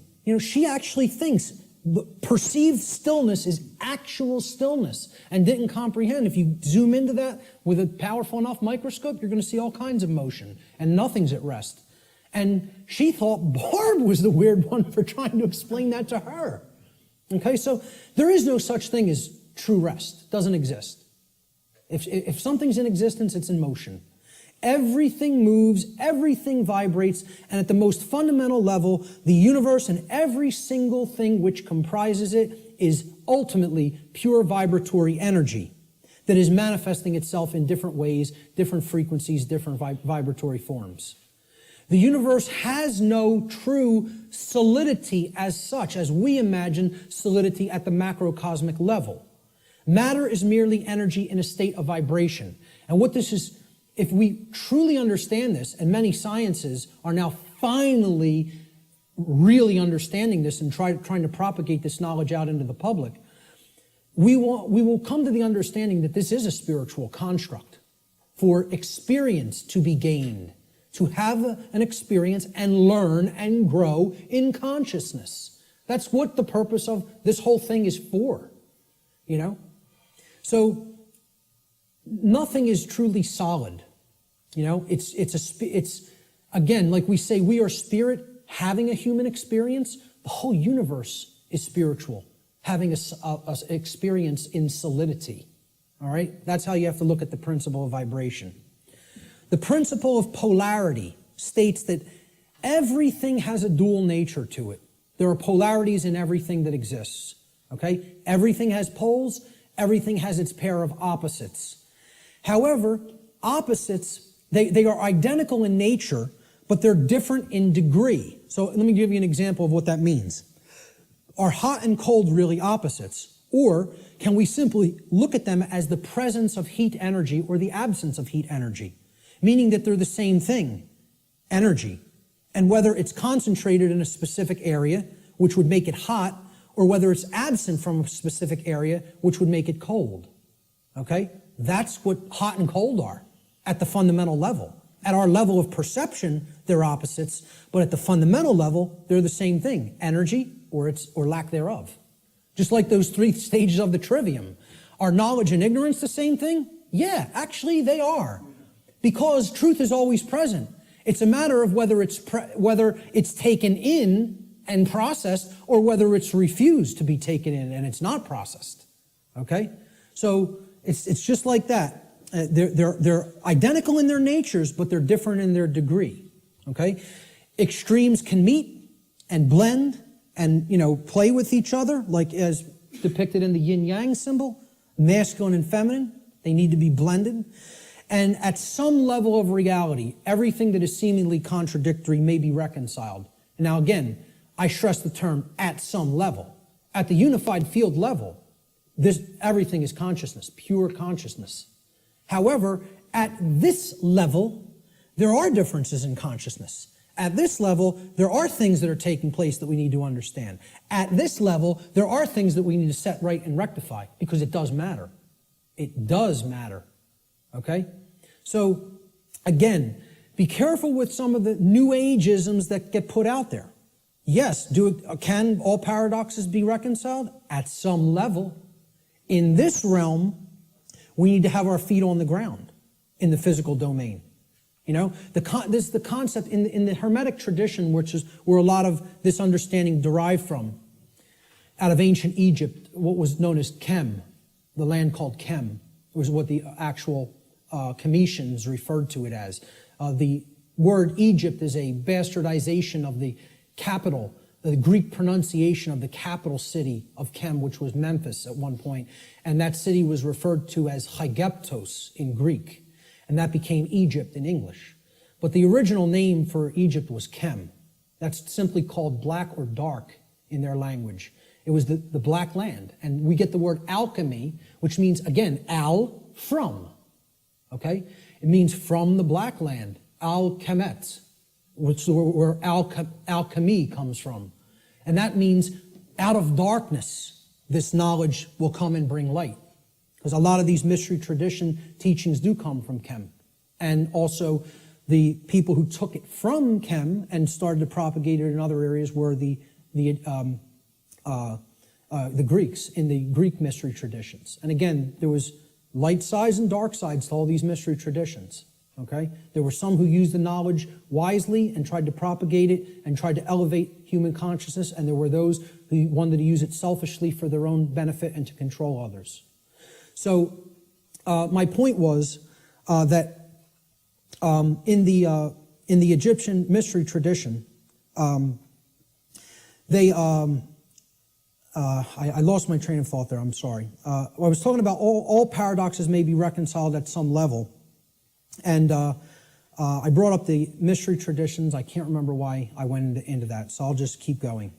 Let's look at the principle of rhythm. Everything flows out and in. Everything has its tides. All things rise and fall. Okay, so everything has a rhythm to it or a swing to it. There's tendencies that exist in energy. The pendulum swing manifests in everything that we undergo, everything that we perceive. The measure of the swing to the right is the measure of the swing to the left. It's just an opposite. It's perceived as an opposite. Rhythm will compensate. Now, how this should be understood when we are talking about natural law is many people will say, well, that's just the way the tendency is moving us. It's just the way the tide is taking us, right? But that's not really accurate, okay? We can't look at these things as that the rhythms are set in stone and it has to be this way now, right? One of the things that a lot of the Hermetic tradition taught regarding these laws, these principles, were they can be overcome by higher levels of consciousness. Okay? This one was one of them. Rhythm is a principle that is a tendency for something to swing a certain way. Let's liken it to genetics. If you look at some newer biology, a lot of modern biologists are suggesting consciousness plays into whether a gene activates or not and expresses a certain condition. Well, this is the same way. There's something that can be done about the swing or the tide, okay? Let's look at it as you have a boat, and you want to row the boat out to sea, right? You have to get past the tide. You have to get past the breakers and the waves. And if that tide's really strong at high tide, it's going to be very much more difficult. You're going to have to expend more energy to get it out to sea. If, however, you were taking it when the current's moving out to sea, okay, there's a flow that's moving outward deeper into the ocean, and you start rowing that boat then, you're going to be able to do it much more easily. Okay, so if there's winds pushing along a plane, it's going to have to expend less energy. It's going to get there more quickly, okay, because it's adding to the energy. If, however, you're flying against the wind, you got to expend a lot more energy. It's just a tendency. You can still get to where you want to go. You may just have to exert more effort. Right now, we're in a tendency of things are not flowing, okay? It's an ebb, all right? And it's something that needs to really have more energy put into it if we're going to resist the tendency. It doesn't mean nothing can be done about it. It doesn't mean it can't be overcome. It means at the time we're living in, okay, we want to make this motion go in this direction, but its tendency is to move in this direction. So more will is required at this time to move the consciousness. At other times, the consciousness may be flowing in a positive direction, and it may take much less energy in order to move that consciousness forward. However, we're not living in that time. We are living at what many researchers have called the Kali Yuga, or the age of darkness and destruction. You know, this is the point that resists the flow in consciousness the most. And it's going to take an enormity of effort to break down these pre-existing belief systems that don't serve who we are. So that's the principle of rhythm. This is the principle here in natural law that most fits in with how I'm using the term natural law today, cause and effect. Many people, again in the New Age community, don't want to believe that there's causes and effects, and that effects are driven by causes that, you know, come first and then manifest conditions. So the principle of cause and effect simply states that every cause has its effect and every effect has its cause. Every single thing that occurs happens according to law. All right? Chance is a name for law, a law not recognized. There are many planes of causation, but nothing escapes the law. So again, is there free will? Yes, there is free will. But is there free will to ignore law without consequence? No, there is not. That's the limit of free will. Free will is operating within boundary conditions that I'm referring to as natural law. It's a series of laws, actually, okay?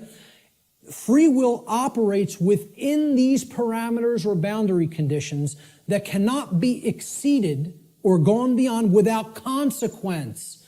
Oh yeah, you can break natural law. Yes, you can break it, but you cannot break it without consequence.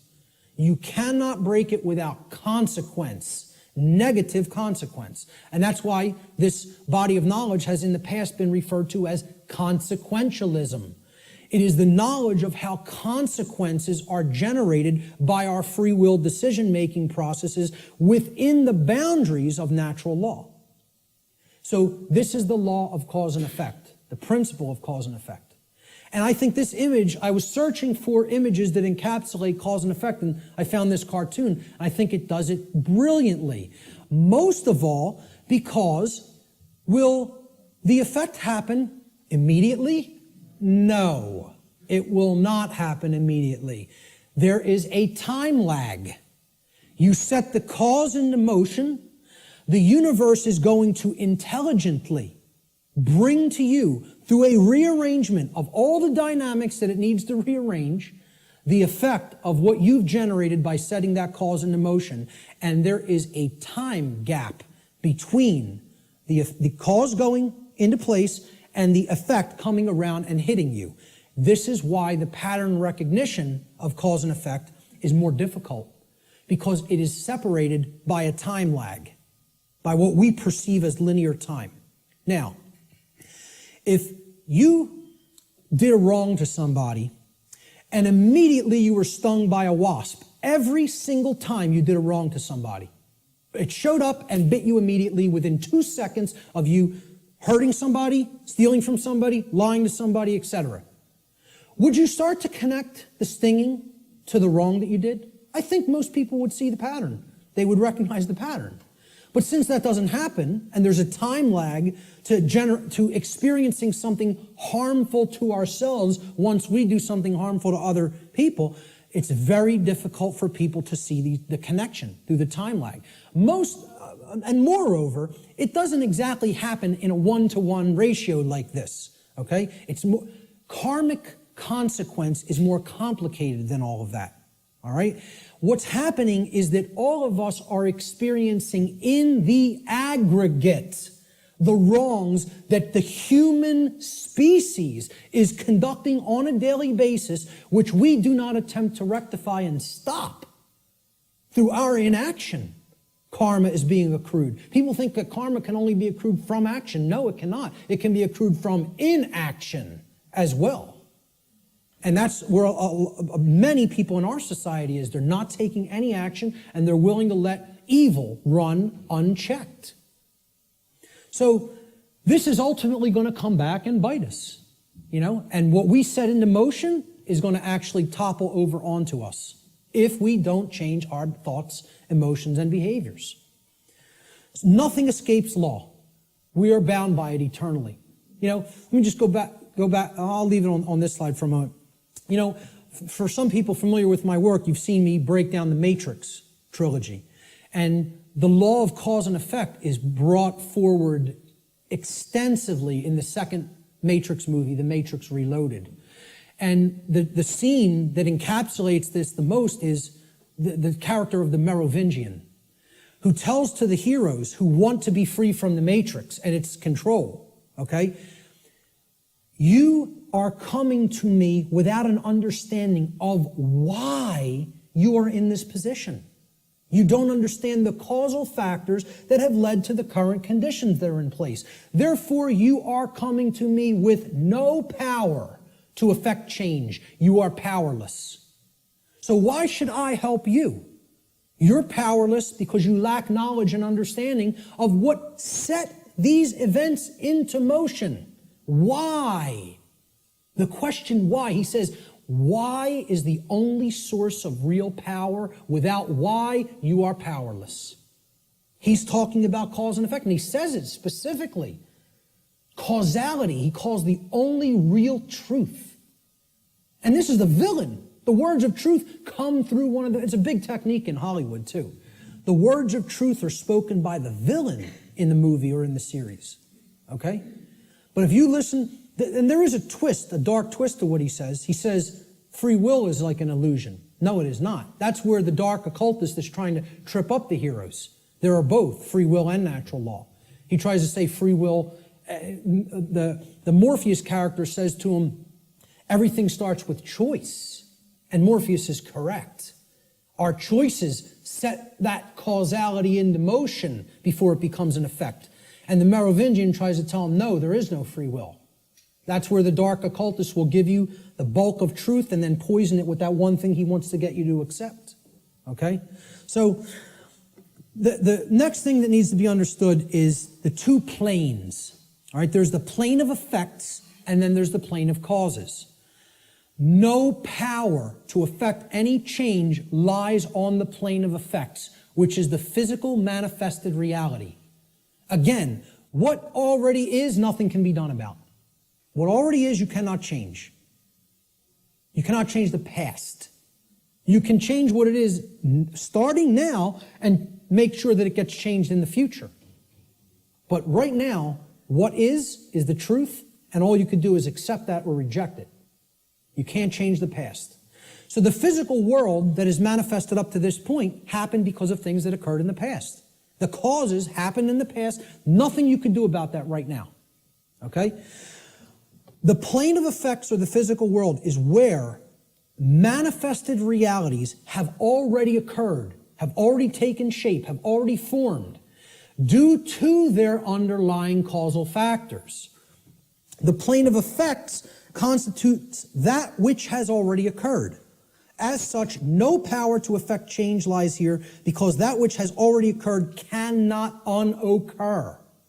That which has occurred can't undo itself. It happened, it's already done. It has become that which is, or truth. Human consciousness seems to be trapped upon the plane of effects, meaning that humanity as a whole remains ignorant of the underlying causes which they themselves have set into motion and which lead to self-inflicted suffering in their lives. So if you're trapped at this level, what you're doing is you're looking at the symptoms, and you're stuck looking at the symptoms. Okay? This is everybody. Oh, there's a political solution to this. We need to vote in the right people. Oh, there's a financial solution to this. We just need to set the right monetary policy. No, there's a scientific solution to this. And technological advancements are going to be made that suddenly save ourselves and make the world any different. And they think all of this is going to be done while slavery is still in place. Well, again, good luck with that. And let me know how it works out. Okay? I speak at free energy related events. I work with the Tesla Science Foundation. I speak at MUFON-related events that talk about disclosure of extraterrestrial presence, okay? Both of these communities don't understand. The things that they say they want are impossible. And I'm going to start talking about them in this way more openly, you know, because I've kind of like given them some soft teachings, and I think they need to hear it a little bit more harshly, because both of these communities are not talking about morality to the extent that they need to. They think we're going to have free energy, but nothing's going to change as far as the social structure of the world goes. We'll just develop free energy and that'll magically save us. We'll still have slavery, but free energy will be here and the world will be a magically better place. The UFO community, they often think, oh, we're going to get disclosure. They're going to come out and tell us everything they know about other intelligences that are out there in the galaxy and in the universe with us, okay? And they think they're going to get that in a climate of slavery. Well, good luck with all those things. You got to take down the existing structure first, okay? People think, oh, we got to build the new world while the old one decays. You have to destroy the existing power structure with the power of truth before anything new is going to grow here. Because this place is a garden full of weeds, of poisoned ideologies and completely erroneous belief systems that have no bearing on truth whatsoever and cannot get us what we say we want. Until those thoughts are changed, don't expect the results you want. So to the free energy movement, I say you're never going to get free energy in a climate of slavery. To the UFO community, I say you will never get disclosure in a climate of slavery. Slavery has to end first. Then you could get what you say you want. So, again, no power to effect any change lies in the world of effects. Cannot be done. You are rearranging the deck chairs on the Titanic while it sinks. You're not creating any change doing those things because the underlying causes aren't changing. And the underlying causes are how we think, how we feel, and how we behave. And no one wants to look at that. They want to think all those things can stay in place and I can magically get what I want. I want to keep my hand over the fire, but I don't want it to burn and blister. Well, enjoy. See, find out what you get when you do that, because that's what we're doing when it comes to natural law. So let's look at the plane of causality. This is the other plane. This is the mental realm, the mental world. Again, according to the law of mentalism, the first principle of natural law, everything that manifests must first manifest in mind before it can manifest physically. So again, if the plane of causality is the mental world that's generating the causes in mind, okay, everything is happening there first, and then it is trickling down to the physical domain. It is manifesting in the physical domain only after it has manifested in the mental world. The plane of causality is where causes are set into motion prior to those causes manifesting as formed realities in the plane of effects. This plane of causality constitutes the causal factors, the why, which underlies and precedes all manifested things and events. All power to effect change lies on this plane of reality. Human consciousness must move away from the plane of effects and to the plane of causality in order for human beings to understand the causal factors of the conditions which they are collectively manifesting in their lives. Only then will humanity be able to co-create their shared reality on a conscious level, meaning with an understanding of how natural law operates, rather than on an unconscious level, meaning that we don't understand how natural law operates. And I just look at it in a simple graphic, in a simple, chart or graph. This is the higher realm. This is the world of causality, the mental world, the why, the underlying causal factors, okay, that precede conditions which are manifested. This is where our consciousness has to go, because this is where all power to affect change is at, in the understanding of why that manifested to begin with. So these are the symptoms. This line could be looked at as the diagnosis. You have to make that diagnosis and get to the underlying causal factors that lead to the symptoms. Okay? The plane of effects, on the other hand, meaning the physical world, is the manifested realm, that which has already occurred, that cannot be undone. At least in the present moment. You could start in the present to undo it in the future. But as far as the present moment and all moments in the past go, you're not changing that. That's truth. That's what is. Okay? That's already manifested. You can't change it. No power to affect change lies in continuously analyzing the symptoms. You got to do that long enough that you know where the problem's at. You've made the diagnosis. Now you can get to the causal factors and start going to work changing those causes. Okay? Unfortunately, this plane, the plane of effects, seems to be where human consciousness in the aggregate is trapped. It can't seem to get past there. Even if it recognizes the problem, it wants to keep describing the problem. It wants to keep describing the prison. It doesn't want to look at the causal factors because it's afraid of what the causal factors are. It doesn't want to acknowledge the causal factors lie in how we think, feel, and act, and until those things are changed, the external manifestation cannot change. That takes responsibility. The final principle of the 7 principles of natural law, at least the formalized ones, are gender. Again, I'm going to talk about an 8th lost one. Gender exists in everything. Everything has its masculine and its feminine components or principles. We've already seen that when it comes to the human brain, consciousness, worldview, etc.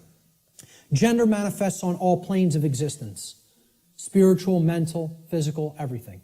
Okay? Very simple concept. What I want to briefly talk about is mental gender. Mental gender is the state of coexistence between the masculine and feminine aspects of the mind. Again, we've already looked at this. We looked at the breakdown of the physiology of the brain, at least of the higher order part of the brain, the neocortex.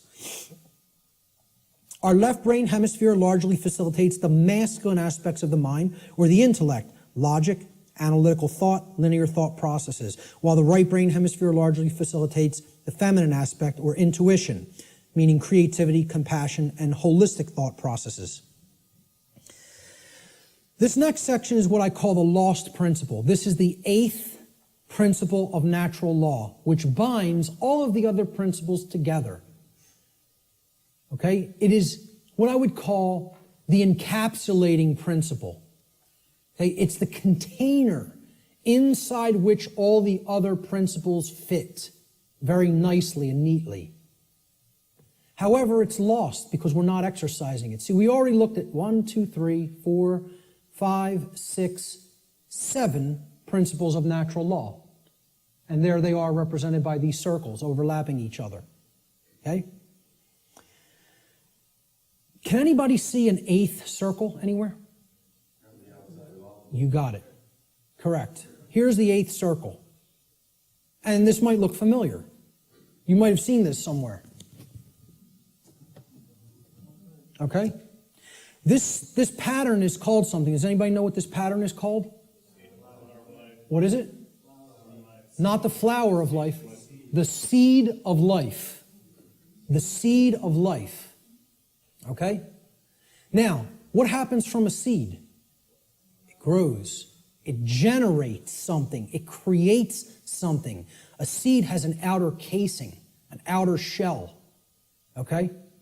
That if you're going to get to the inner core of it that contains all of the creative, generative material, okay, that shell has to be there and intact. You break the shell of the seed, the creative essence of the seed is going to be gone, okay? Now, what is that principle?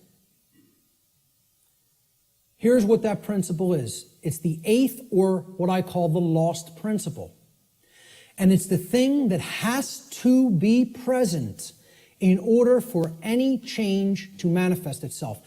And it is not what most people think of it as. Even when I tell you what this is, I guarantee you there will be an inaccurate connotative meaning for what people think this means.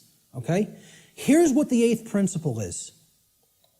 It is known as the generative principle, or the principle which governs creation, which actually is the causal factor that goes into effect and generates the result that we say that we want. But what's the real term for it? Who can guess what the actual term, what the generative principle of creation actually is? No, it is not action. Okay, now most people will say it's love. I want to distinguish it from the concept of love, even as I'm going to describe love in this presentation a little bit later on. Okay? What is it? Procreation. No? What? Somebody said it. But somebody said something else. No? Who? Care. There it is. Okay? The generative principle is care. Now, this is different than compassion. People say, why don't you use the word compassion? Because that's not what I'm talking about. It is a different concept than compassion, or even what I would describe as love. Care, and I mean care with a capital C, and here I didn't even put it with a capital C. I'm just putting it in all uppercase care. Distinguish this from care with a lowercase c, okay? This means, what are you giving attention and helping to grow? What are you focusing upon? Because what focus you're focusing upon, that's what's ultimately getting generated, getting created, and growing. And this doesn't mean be ignorant of what's going on in the world and don't look at anything that's negative because you're going to feed that and give power to it. That's not what it means. Okay? That means, you know what you're feeding? In that instance, if you want to do that, you're feeding ignorance. And that's what's going to grow. It's the exact opposite that the New Agers want you to believe that it is. By ignoring the negative, you are ensuring that more of it occurs.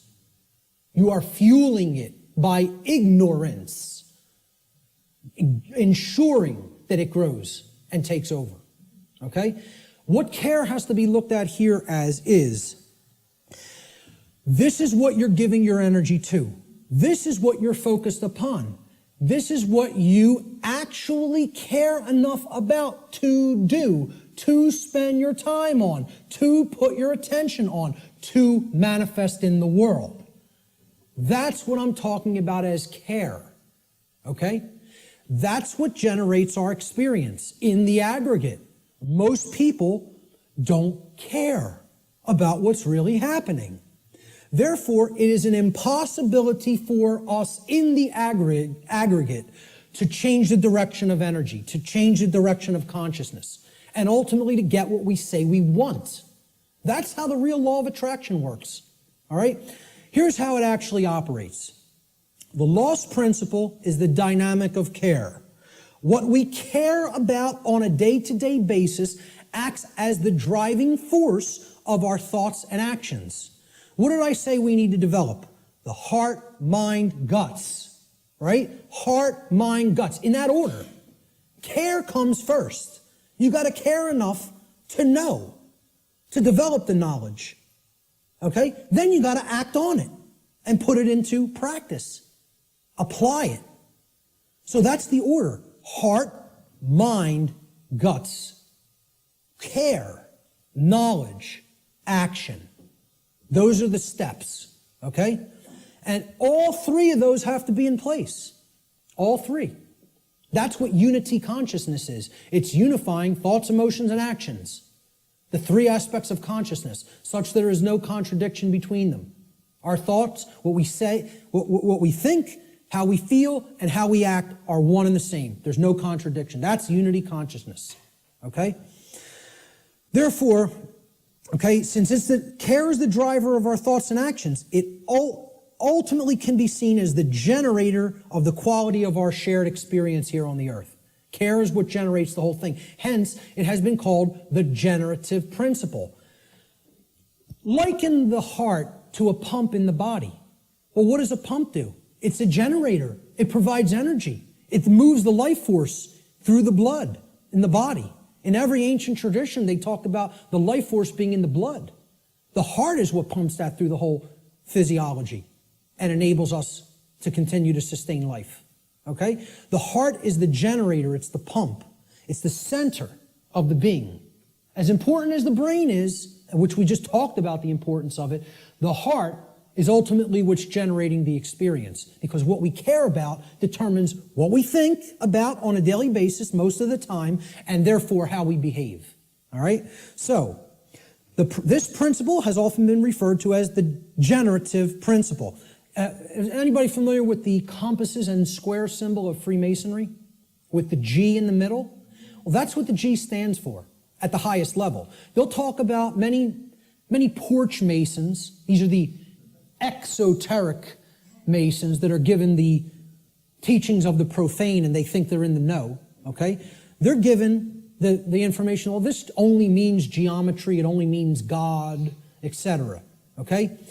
One of the things they'll tell you it means at a slightly higher level is that it means gnosis, knowledge, okay, which we saw the meaning of in Greek earlier. At a higher level, at illuminated levels of Freemasonry, which are above 32nd degree, they will give you what the real meaning of the G inside the compasses and square is. And it is the generative principle. It means genesis, creation, okay? And yeah, you can tie that right back to God. I'm not saying those things are different. And the forms that get created in the physical manifested world are geometric forms. So it is geometry as well. It's all these things. But at the highest level, it's the generative principle. That's what that G really stands for in esoteric Freemasonry. Okay? It's called the generative principle because that means to create. It comes from, the word generative comes from Latin. The verb generare, as we've already talked about, means to create. The generative principle is what we create through. And it's lost because people don't care. They don't have care. Hence, it's the lost principle. Okay? Here's how it works, folks. What we care enough to put our will behind. Okay? So again, heart, mind, guts. Guts is the will. The action, the masculine principle. That's what gets things done ultimately in the physical domain. What we care enough to put our will behind. And that's driven by the care. That's the generator or the pump that drives the will. Okay? What we care enough to put our will behind is ultimately what gets created or manifested in our world. The world is the way that it is because most people do not care enough, even if they say, they pay lip service, okay, and say that they want things to be different. They don't care enough to actually change it through their actions. Because when it comes all down to it, and I said this in my New Age, BS seminar or lecture, okay? What it comes down to is preventing action. Preventing action. That's what the New Age community is designed to do. They want people inactive because the dark occultists know that the thing that is ultimately generating our reality is behavior, as you saw in that simple four-part chart, that little building block chart that I put up there. Action is what's generating the reality. That gets generated through what we care about because our cares and our desires drive our actions. Okay? So most people will say they want things to change, but then when you say, what are you doing to make that change happen? Not a word. Silence comes back on the other end. Okay? So, they don't care enough to change it through their actions. That's what the generative or lost principle is about. And until that principle is regained, and people get out of their laziness, and most of all, get out of their cowardice. Again, in that New Age lecture, I'm talking about what it ultimately comes down to in the New Age movement, and I'll look at any New Ager in the eyes. They're cowards. Cowards. Ultimately, they know the evil that we're up against, and they intend to do not a damn thing about it. That's what it really comes down to. And anybody telling you it's different than that is lying to you. Okay? They're cowards. Period. And I'll say it right to any of their faces. Anything I say up here, anybody that believes in that nonsense, come and bring them to me. I'll tell them right to their face. Straight and open, just like I said it here. Because I don't care. I don't care about their nonsense. I care about what's real. Okay? So, I'm telling you, this religion has to go. It's got to go. If people are going to make real change happen, the idea that it can't be done, that it can be done without taking actual real-world action has to be purged from human consciousness. Reality does not work like that. Period. The end. And I can't make you accept that. I recognize I can't make anybody in this room accept that. All I could do is put it out there for your consideration, and if you have some common sense and really, really think about it, you'll understand what I'm saying here is absolutely the way it is. Okay? Many people want to deceive you through these religious notions, okay, which is all about getting people to stand down and accept their chains. That's what that religion's in place for. All right? This next section I call spiritual currency or spiritual currencies. All right? There's two spiritual currencies, time and attention. Now, look, we can readily see this, right? Time is money, people say. It's currency, right? What am I going to spend my time on? What am I going to pay attention to? Pay attention. You pay for something, you get something in return when you pay for something, right? That's what attention will get you here. It will get you something in return. You pay attention, you're going to come out of here with a lot of understanding. There's two spiritual currencies, time and attention. This analogy can be seen very readily in the saying, spending time and paying attention. Whatever information or endeavors we put our time and attention toward, we end up getting something in return for that investment of these currencies. This is what real money is, folks. Real money. This will get you real money. One I, mon I.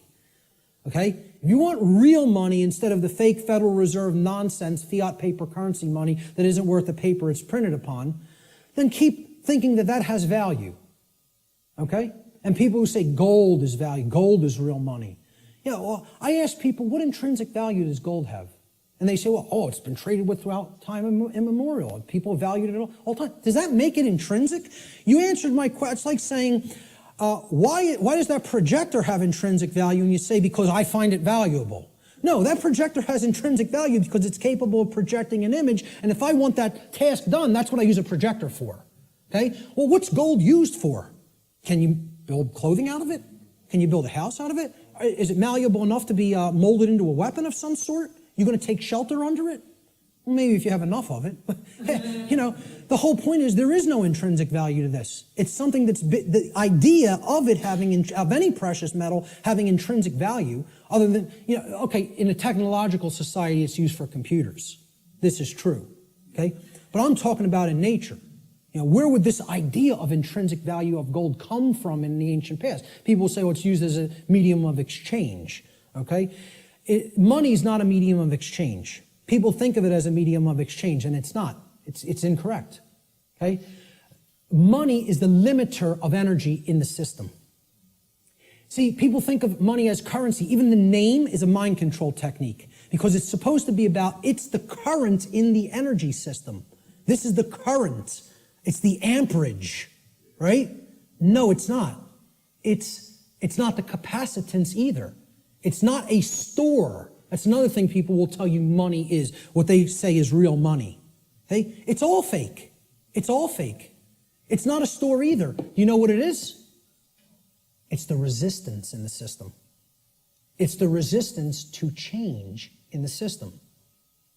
It acts as the resistor. Because as long as that modality of slavery called money continues to exist, it will always be extraordinarily difficult to create real lasting change. So again, I piss off everybody. Religion's got to go, scientism's got to go, New Age thought's got to go, money's got to go. All of it's got to go. You know why? It's all religion. It's all religion, and the word religion means to hold one back, to tie one up and keep them where they're at, as we're going to get to in a few moments. Okay? So let's get back to spiritual currencies. We end up getting something in return on what we put our investment of spiritual currencies toward. And you know what if it's put toward the right goals, the end result is true money, one eye. Okay? True spiritual vision. The ability to see, to unoccult something and see it for what it really is. That's what comes from truly putting time and attention onto the right things. This return could come in the form of knowledge. It could come in the form of understanding. It could come in the form of skills, expertise, and empowerment. But only if we invest these two spiritual currencies wisely. And let me tell you something, folks. That's why most people don't have any money. They got nothing to pay for it with. See, you pay attention and you get money. You spend time and you get money. I'm talking about the real thing. Cool. We're going to take a break in about 5 to 10 minutes. Okay? So we have to invest our spiritual currencies wisely. We should seek to improve our quality of attention by placing it upon information that is capable of improving both ourselves and the human condition as a whole. Give me a heads up in about 8 or 9 minutes. Thank you. Such an effort would also constitute a valuable investment of our time. We should ask ourselves, what am I spending my time on? What am I spending my time doing? And what am I paying attention to? That's where you will find whether you're investing in real value, something that is truly valuable. If most of the time we're spending our time on nonsense and trivialities and, divisive things and TV and sports and all other kinds of entertainment and distraction, well, you're going to have a return on that investment, and that return is going to be low. It's not going to result in much money, real money. Okay? Most importantly, we need to ask ourselves, what kind of quality am I getting in return for my investments of time and money? Time and attention, I'm sorry. Okay? These are the spiritual currencies. And that's what most people don't want to give. They don't want to give these freely for a return on investment. They don't want to pay attention to the right things. They don't want to spend time on the right things. This is a simple chart of how our quality of our attention, okay, and again, this is in the aggregate, but it's created by all the individuals, how the quality of our overall attention as a species will affect our world in accordance with the principle of correspondence, which states, as goes the microcosm or the microcosmic units, so will become the macrocosm. Okay? So over here, we have a pure information stream. This is good information. This is information that is capable, that resonates with truth, and is capable of helping to develop wisdom or right action within the being. This over here is the poisoned information stream like we get from the mainstream media, from scientism, from the New Age movement, from government indoctrination centers called schools, okay? This is the poisoned information stream. Now, everybody's going to take in some form of a mixture of both of these streams. What the goal needs to be is to purify. Just like, hey, you take in bad food, you're going to have bad health. You take in bad information, the output through behavior is going to be bad. So you got to purify. Meaning, if there's valves here on the individual buckets, these are called the individual people, okay? And they're all coming together with the quality of their water, right? What they're holding within their consciousness. And that's all going into the big pool called the world. Everybody's bringing their bucket to the pool, they're pouring it in, and then they're jumping in. That's the world. That's the quality of the world, right? The quality of this whole thing here is going to be based on how much poisoned, polluted information was in your bucket compared to how much pure information was in your bucket. Okay? So there's valves over here we got to shut this one off, this brown muddy valve over here, and we got to open this one up. Okay? If we do that, the world will be purified, and we won't be creating self-inflicted suffering. We don't do that, we're going to be swimming in brown muck. Okay? And generating all kinds of problems for ourselves. So, how are we spending our time? What are we paying attention to? Is this what we're doing with our time and attention? Sitting behind the hypnosis box? Which means suppression of knowledge. Hypnosis is the suppression of knowledge or the suppression of spirit. Okay? Or are we going to devote our time to some pursuits of wisdom? Which means developing knowledge, converting it to understanding by processing it accurately, and then converting into wisdom through action, through right action. And, you got to read to do this. People don't want to hear that either. Okay? Reading is required. The ancient Romans had two words, the same word, okay? They meant two different things in their language. The word was liber, L-I-B-E-R. Liber meant free, as in not a slave. A free being would be described as liber, free. It's the basis of the English word liberty, liberty, freedom, okay? They had the same word also meant a different concept. So the word liber didn't just mean free. If it was used in a different context, does anybody know what else the word liber meant, L-I-B-E-R, meant in Latin? Book. It meant book. Does that tell us something? They associated the Latin word for book also meant free in their language. Okay? And again, liber is the basis for the word library. Okay? Library. Okay? Where you can go to become free if you read the right books. And again, the world is our library now. We've reunited all the parts of the big library that were cast to the four corners of the earth. The mystery traditions are available at your fingertips now, which hasn't been the case at any time in human history. And what are we doing? We're playing Farmville on Facebook. So we have to ask ourselves, what are we spending our spiritual currency on? And are we investing it wisely for a return of real money, which is actually spiritual enlightenment? I'm going to take a quick break right there, and we'll pick it up with the next section in 10 minutes. 10 minutes, right back here to continue. Thank you.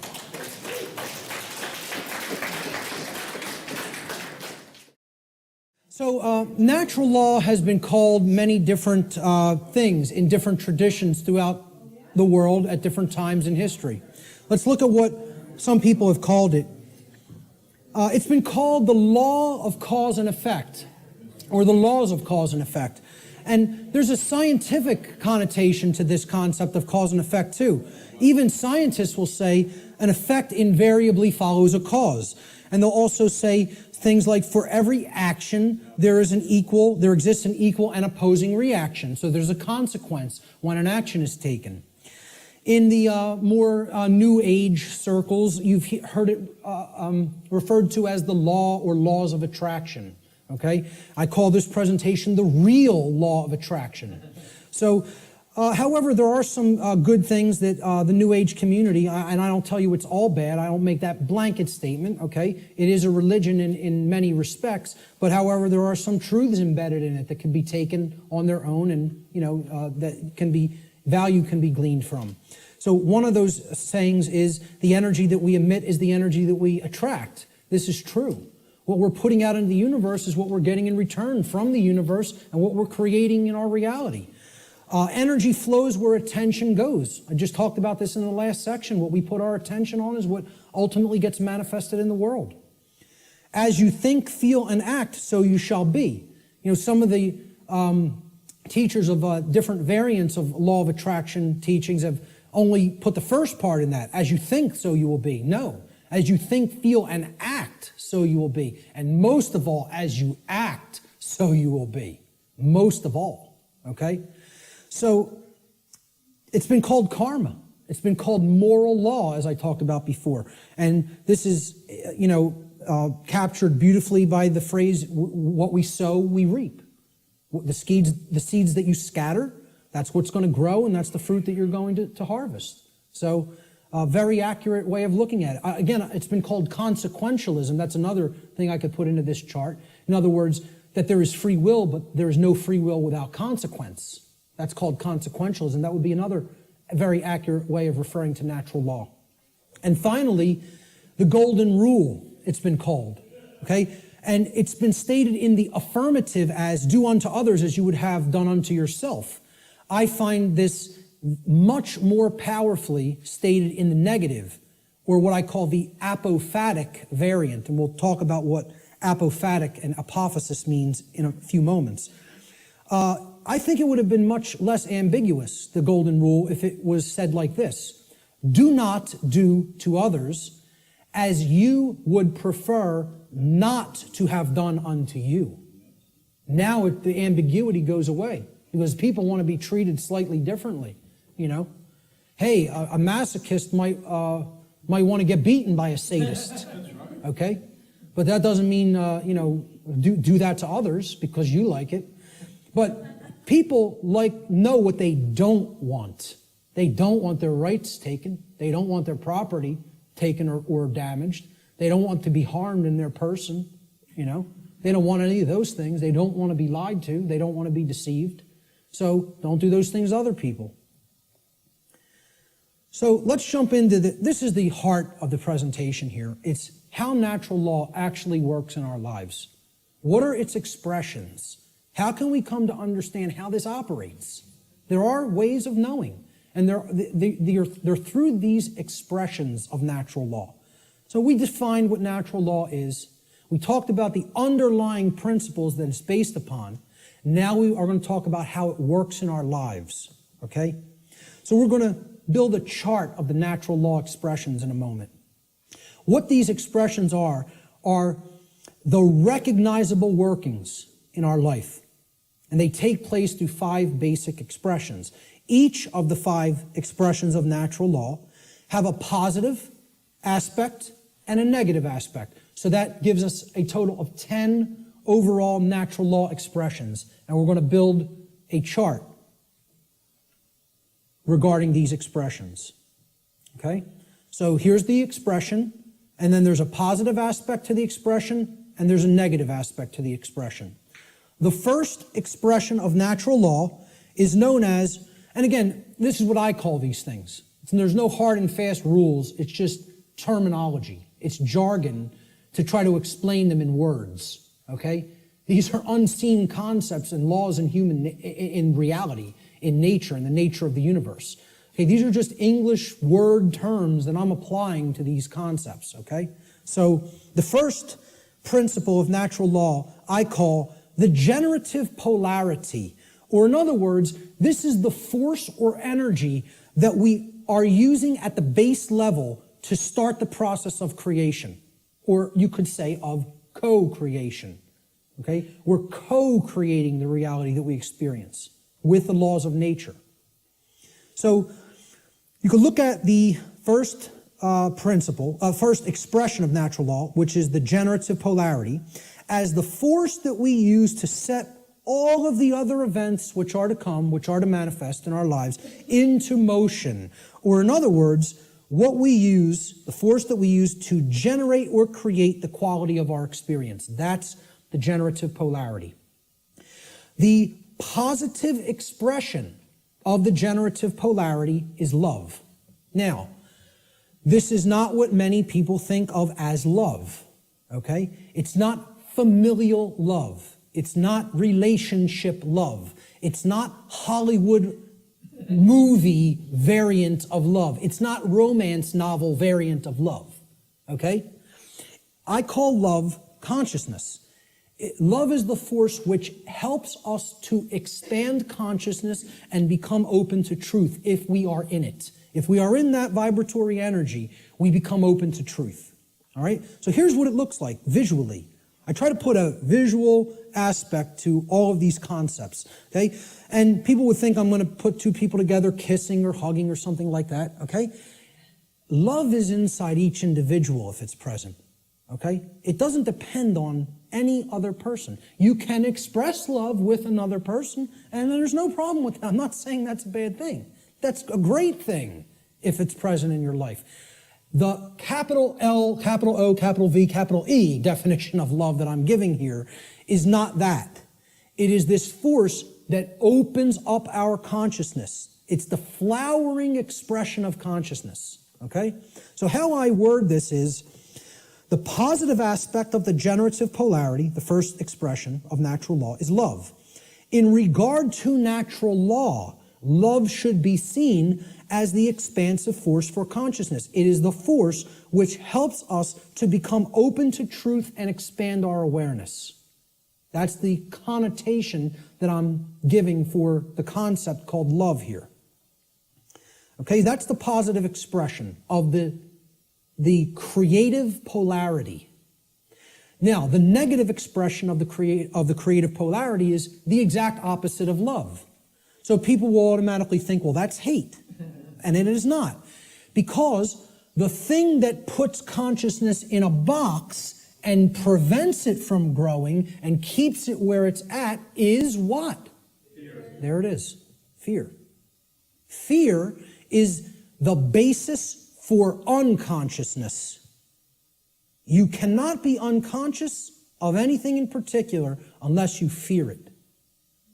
Okay, that's what shuts consciousness down. And here's my visual for it. Fear. I don't want to look at that. That's too horrible for me to contemplate. That can't be true. I don't want that to be true. That's all fear. Okay? The negative aspect of the generative polarity is fear. Fear is the contractive force for consciousness. Fear is the force which influences us to become closed to the truth, and it is the force which ultimately shuts down our awareness. That's why so many people are unconscious, because they are fearful.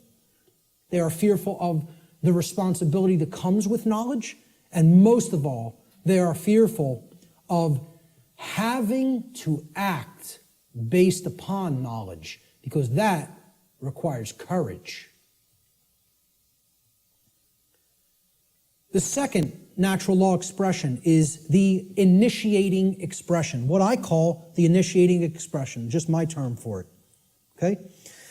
The initiating expression is the first stage of tangible and recognizable results which we produce in our lives after we have, quote unquote, set the ball rolling, okay? Set the dynamic in motion by choosing between the generative polarities of either love or fear. All right? So, we choose love and something starts to happen. We become open to truth, right? Well, love is the expansive force for consciousness that opens our minds to the truth and awareness. So what do we gain as a result of accepting or existing in the vibratory energy called love? We gain knowledge, which is the acceptance of truth. Since love opens us up to truth, knowledge is its reception. It is the receiving of truth. We come to know, okay? So that's how it starts. I call this the initiating expression.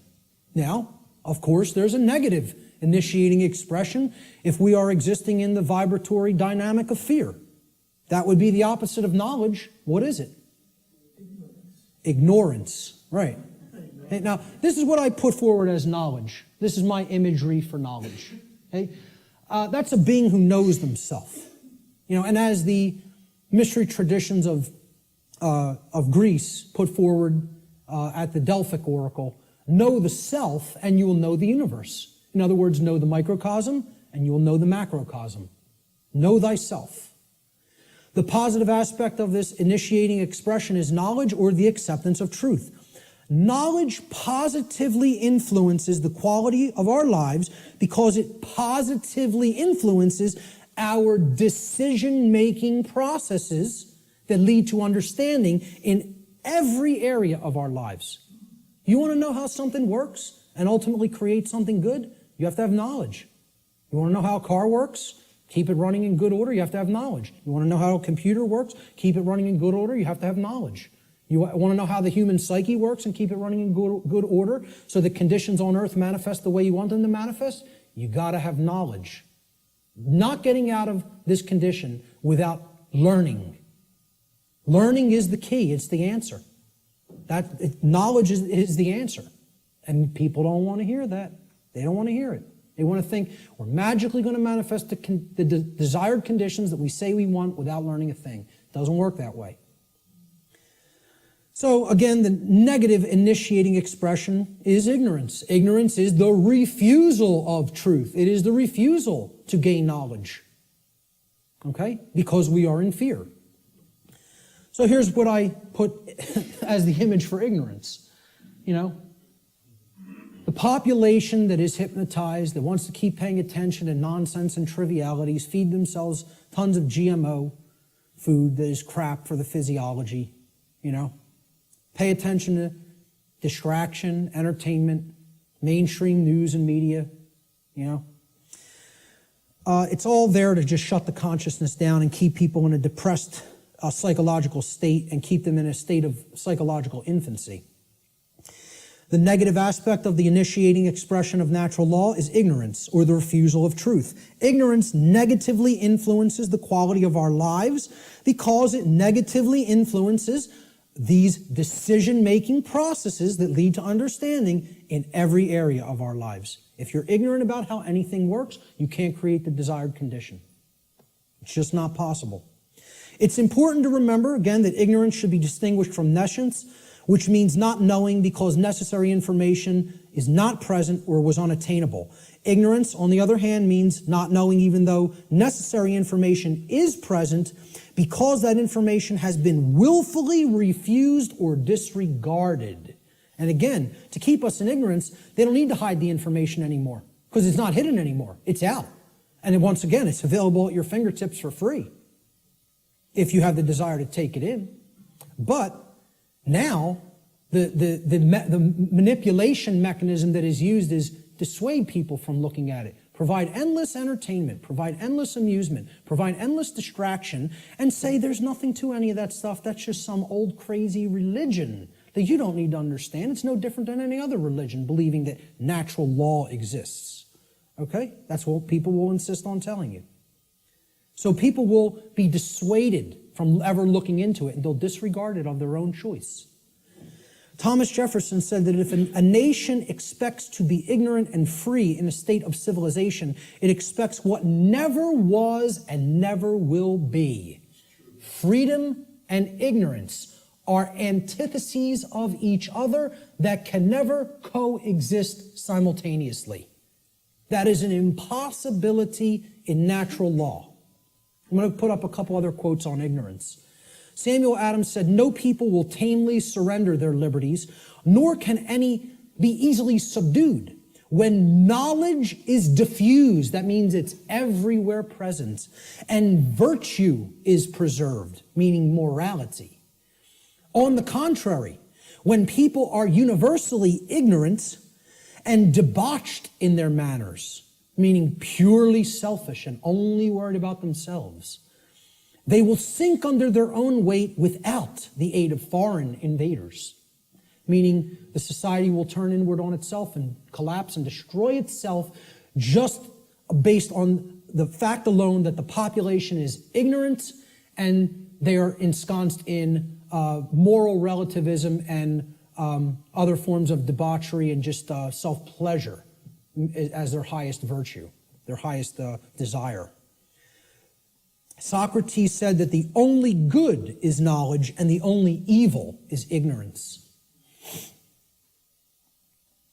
And this is a quote I'd like to be remembered for. "Willful ignorance in the presence of knowledge is the measure of a bad person." And people will say that's extremely harsh.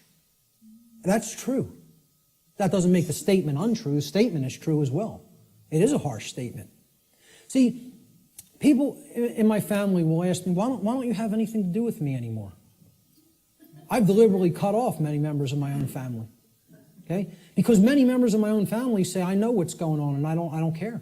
I don't intend to do a damn thing about it. I'm worried about me, myself, and mine, and I don't care what's happening in the world. Well, you know what that's called, folks?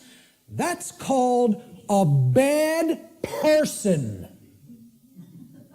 Let's not mince words. Let's not euphemize. Let's call it what it is. That's called a bad person. And I don't want anything to do with bad people in my personal life. I don't hang out with bad people. I try to surround myself with good people who care.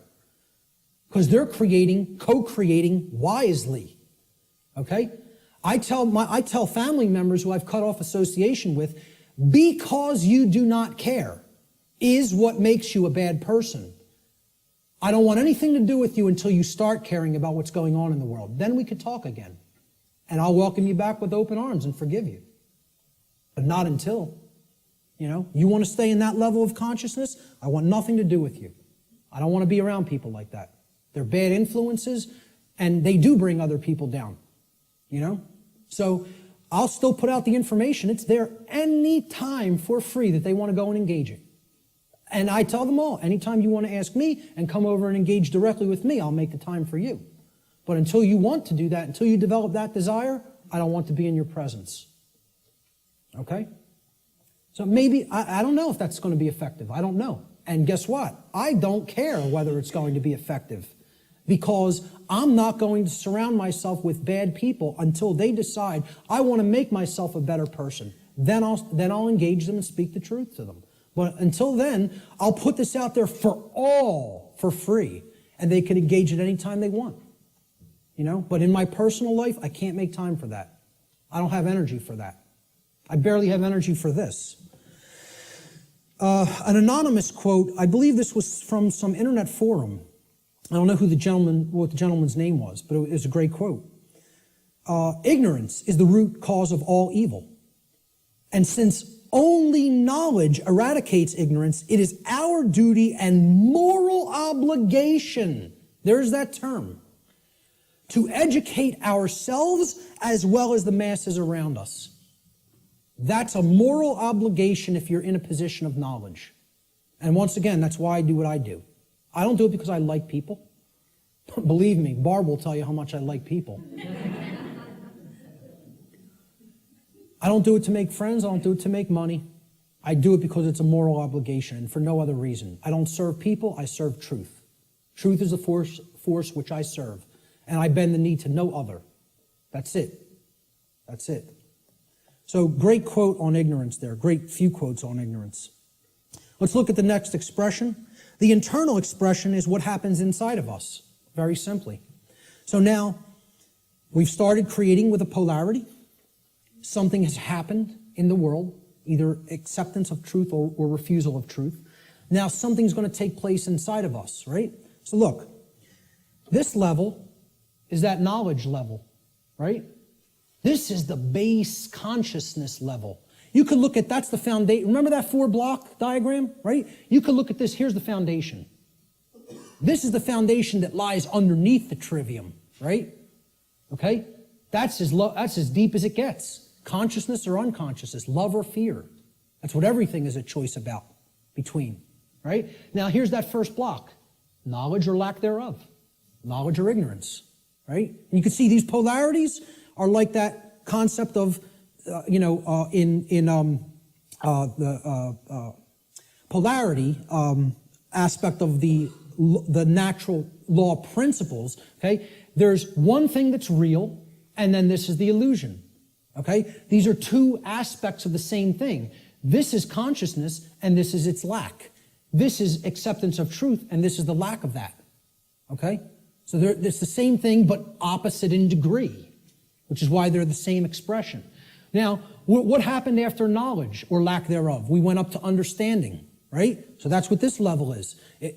Understanding happens internally, right? It's an internal process, all right? So the positive aspect of the internal expression is when we come to understand through developing the knowledge and the acceptance of truth that we are sovereign. Sovereignty is the expression, the internal positive expression of natural law. Now, again, underneath these, in parentheses, I always put what I call these things, another name that I've given to these things, these concepts. I call sovereignty internal monarchy. Internal monarchy. Now, monarchy means one ruler. Mon means one, is a prefix for one, and archon in Greek means ruler or master. So, internally, we each need to master and rule ourselves. This is our kingdom that we get to rule and nowhere else. We don't get to rule over anybody else. Many people think they're the rulers of other people, but they're wrong. Each of us is a sovereign being. Sovereignty, as we're going to see, means that you're not owned by anyone else. No one else owns you if you're sovereign. Okay? So here's my expression, my visualization for sovereignty. Okay? Somebody who truly has the light. They have the light at their disposal. They're bathed in it. It's flowing within them. Okay? And light has always been associated in different mystery traditions as knowledge. It's been a symbol that has represented knowledge. This is the person who has the knowledge and has gone through the decision-making and filtering processes with that knowledge to come to an internal understanding that they are a sovereign being. And I have news for everybody. Whether you know it or not, whether you are familiar with the term or not, every person here is a sovereign. And you can never not be. It is an impossibility for you ever to be non-sovereign. It cannot be done. Cannot be done in nature. Okay? Every single human being on this planet is a sovereign being. And we're going to look at what a sovereignty actually means. The positive aspect of the internal expression is sovereignty, or what I call internal monarchy, meaning one ruler within. Internal monarchy, one ruler within. As a state of consciousness, sovereignty means that one has unified the three aspects of their consciousness, such that there is no internal contradiction between one's thoughts, emotions, and actions. We become a being that as we think, so we feel, so we speak and act. And there's no contradiction between those. We're not torn apart from within in this state of internal opposition amongst our own consciousness. Okay? Moreover, let's break the word sovereign down. That's where we're going to come to the real meaning of the term. Sovereign is derived from the Latin adverb super. Super means above. See, in classical Latin, there's no V in classical Latin, right? There was no V character. Actually, if you wrote a V like that, it was a U, okay? And why a double U looks the way that it is. It's two V's, actually. But that sound was U in Latin, if you see a V. There's no V sound in classical Latin. It doesn't exist phonetically, all right? So this phonetic variation that we express as V or V in English, in Latin was P or B. It was represented by a P or a B. So what we're really seeing here is suver, okay? But it was pronounced in Latin super, like super. Well, what does super mean? Super, you're beyond, you're above and beyond. Okay? It means above or beyond. That's what it means. A superman is one who's beyond an ordinary man, right? The Latin noun regnum comprises the second part of the etymological root of this word. Regnum, it comes from rex regis in Latin, or regis. It means king. So regnum was the king's rulership. Regnum means his reign. It's where the word reign comes from in English, regnum, in Latin. It means rulership or externally imposed control. Okay? Not control in the context, I'm going to control my emotions, I'm going to control my behavior. No. It means I'm going to control you externally by imposing my will over your will through coercion. That's the context of rulership or control that I'm talking about here. So put them together. Super regnum, sovereign, means above or beyond externally imposed rulership or control by another. That's what it means. Sovereign means not a subject to another being, like a king, like one who considers himself a king. And it means not a slave to someone who considers themselves your master. That's all sovereign means, folks. Not a slave. And why I say every single person here is a sovereign is because there is no such thing, never has been any such thing, and never will be any such thing as legitimacy to slavery. That has never existed, does not exist now, and never will exist. Slavery is an illegitimate concept. None of us are slaves.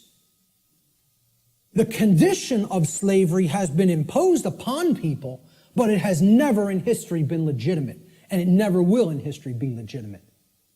So there is no legitimacy to the concept of slavery, of the rightful rulership of another being through directly imposing your control through coercion. Doesn't exist. That's a big part of what natural law is about. We have to understand when we're saying this word, this is what is meant by sovereign, not a slave. Okay, we did a study where we asked people, are you a sovereign? Like 11% said yes. Maybe, I think it was 10 or 11%. Which I thought was almost encouraging, that 1 in 10 people knew that they were sovereign beings. It was amazing. But 90% of the human population doesn't feel that they're sovereign, doesn't know that they're sovereign. I'm telling you, it doesn't matter an iota whether you believe you are or not. I'm telling you it's an eternal truth that you are a sovereign and can never be non-sovereign. There is no such thing as someone else's legitimate rulership or ownership of you. Because there's no such thing to the legitimacy of slavery, and there never has been, and there never will be. So everyone is a sovereign. A sovereign is a monarch. Again, mon means one, and archon means ruler. So when people ask me, what kind of government do you want? I tell them I want anarchy, and I want monarchy. And they're like, how could you have those things simultaneously? Because if you have internal monarchy, you can have external anarchy. See, we need to have the rulership within, and we need to get rid of the rulership without. This is the kingdom we need to master, and we need to set aside the concept of mastery and slavery in the external domain, in the physical world. Sovereignty, a sovereign is a monarch, which means a single ruler who rules only the kingdom of self. Sovereignty is a state in which one controls one's own thoughts, emotions, and actions, and by bringing them into unity or non-contradiction or non-duality, attains mastery over one's own consciousness. Sovereignty could be considered the equivalent of true self-control, true self-mastery, true self-love, or true self-ownership. It's all of these things. And ultimately, it means not a slave. That's what has to be remembered above all else. Let's look at the negative internal expression for natural law, which is confusion. Now, confusion results when we are in ignorance. That's the emotional dynamic, the feeling that takes place within the individual.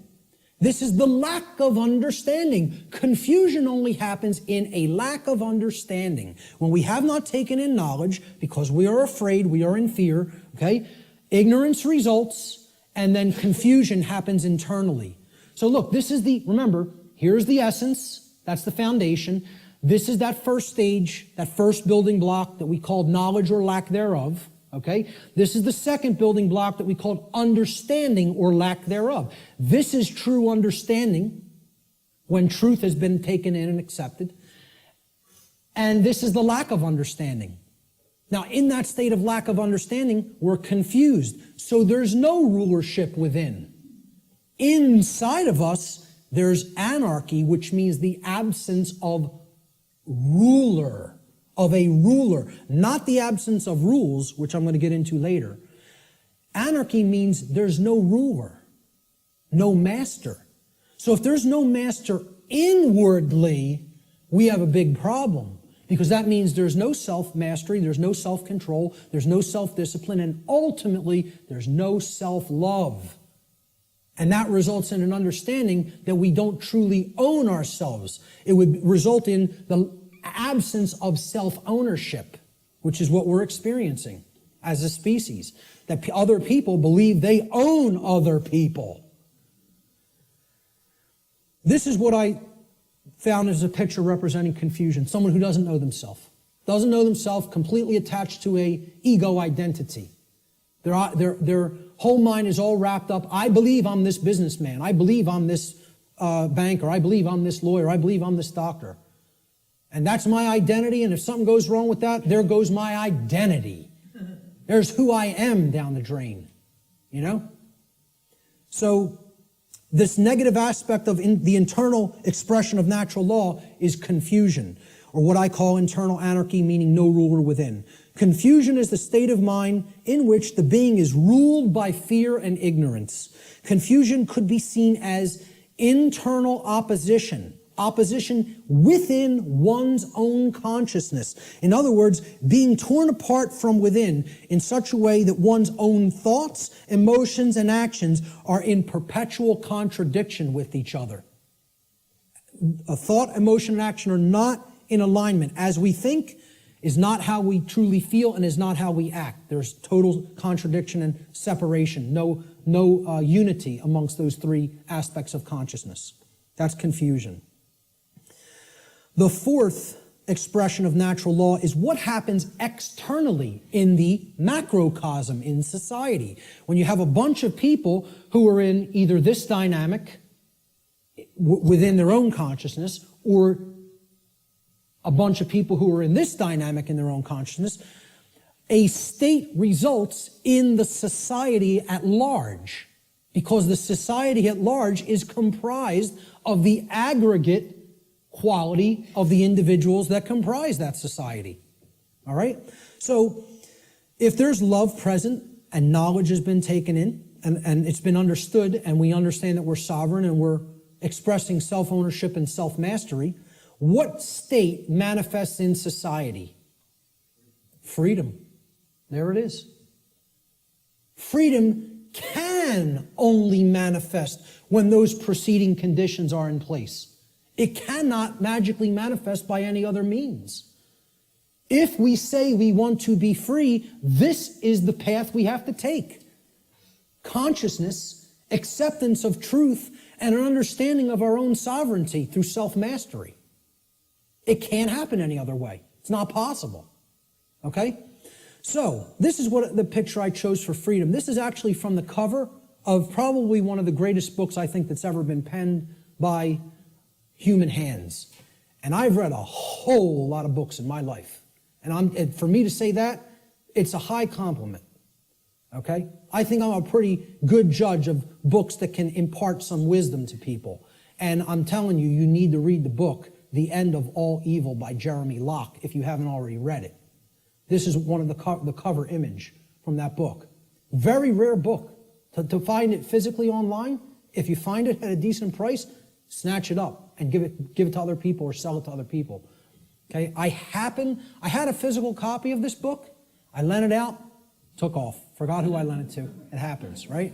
But this was a rare book. I think it was only pressed a couple thousand, and it was never repressed. So it's a single printing or something like that. Never repressed it. Now, you'll find that book for $150, $200 in some places, right? I finally found it at some foreign source online for like 20, 25 bucks and jumped all over it, and I finally have a new physical copy of it. One of the books, along with Larkin Rose's book, The Most Dangerous Superstition, that if I had to tell you, destroy every other book on earth, it would be down to these two. You know what I mean? It's that much. They're that important. This is the cover image from that book, with chains being broken that were formerly holding the earth in captivity. I think it's a great image that represents what freedom is about. It's not about my freedom. It's about our freedom. It's about freedoms for all beings. And guess what? Our, when I say that in relationship to the earth, doesn't just mean human beings. It means all beings, including the animal kingdom. So the positive aspect of the external expression is freedom, or what I call external anarchy, meaning externally there are no rulers. There is no condition of masters and slaves. Okay? So that's what anarchy actually means, the absence of slavery. That's what it really means. True freedom for all should be seen as the goal of spiritual development. Such a state can only manifest as a result of human society's adherence to natural law. Can only manifest. Not just will manifest. The only way it is possible for it to manifest is if we understand and adhere to natural law. Okay, so that's the positive external expression, what happens in society. Now, there's a negative external expression, and you can call it multiple things. You can call it totalitarianism. You could call it slavery. I term it simply control, externally imposed control. Okay, it doesn't mean, self-control. It means literally someone outside of your own being is trying to control you and own you. So yeah, a good way of looking at it would be slavery as well, because control leads to slavery. Control is what I call external monarchy, meaning there's a ruler from without that believes they do own you and wants to continue to own you as their subject or slave. And this manifests in things like the oncoming police state, which I wouldn't even say is oncoming, I would say it's here. Say we're already living in it. It's not something that's going to happen in the future, it's something that's happening in the present. People talk about it as something they're trying to avoid from happening. What makes people think it's not already happening? The negative aspect of the external expression of natural law is control, what I call external monarchy, one external ruler, the concentration of illusory power, in the hands of institutions like government. Control is the pathway to all forms of evil and destruction. It results when a society lives in direct opposition to natural law.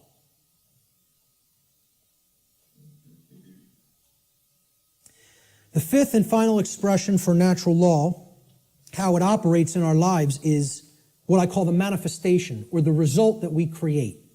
So again, here's the foundation for that little 4-part building, right? Here's the first block, knowledge or lack thereof. Here's the second block, understanding or lack thereof. Here's the third block, wisdom or lack thereof, which is why we're in a society that's completely based in control, because we're drowning in knowledge and having a lick of wisdom, or very, very little, I should say. Certainly not enough to go around, okay? That's the action stage or the wisdom stage, what happens externally, right? This is that top block. Remember the top white block that sat on top? We had the blue block at the bottom, then the red, then the green, and then the white block. This was the manifestation, the result that we create. Remember the little question I put on the top of that white block? Who can tell me what it was? The manifestation. No, the manifestation was either order or chaos. What do we ultimately create? So the positive manifestation is order, or what we would call all the things we say we want. Manifested goodness. Everything being okay, not creating self-inflicted chaos or suffering. This would be, we get what we say we want to get. And there's requirements for that, and here they are. There's the requirements. You got to be in this vibratory energy of consciousness. You have to accept the truth and develop knowledge. You have to have an understanding that you're a sovereign being, and you have to work toward the manifestation of true freedom. Then you'll have all the things you say you want. Manifested goodness and order in your life. And that's the only path to it. I'm telling you, that's the only path to it. Blanket statement. The human mind has a hard time with blanket statements. Has a hard time with always, every, without exception. The ego doesn't want to hear that. Again, humanity's greatest fear may be that the truth is absolute. I would say an even greater fear it has is that the truth is singular, that there's no such thing as my truth, your truth, his truth, her truth, their truth. There's just the truth, and whether we align our perceptions to it or not. That's humanity's biggest fear. So this is what I viewed order as being like. Okay, we have beings that are actually full of the light, and they're working toward a world that is based in freedom, cooperation, knowledge, sovereignty, no control. Okay? It's what I call in some of my former presentations cooperative spiritual anarchy, which is the natural condition of humanity. The natural, meaning spiritual, natural condition of the human species that has been blocked from manifesting through mind control, indoctrination, fear-based, trauma-based methods. So that's what I call order, the positive manifestation, manifested goodness. It represents everything we say we want, and it only results when there is balance or justice. Justice comes about through adherence to natural law. Justice can only be present when truth has been accepted in our lives and our behavior has been brought into harmony with natural law. Cannot manifest any other way. That's the positive manifestation. The negative manifestation is the opposite of order, chaos. Chaos is manifested evil. I just put this as, complete disregard for other people, breakdown, me first. Knock everybody else down, get what I want. Don't worry about anybody else being hurt. Don't worry about anybody else's freedom. Don't worry about whether anybody else's rights are being tread all over. Doesn't matter. Let me get mine. Self-preservation is the highest law. Survival is all that matters. Even if I have to step on somebody else to get it, to make that happen. Yeah, it's an animal.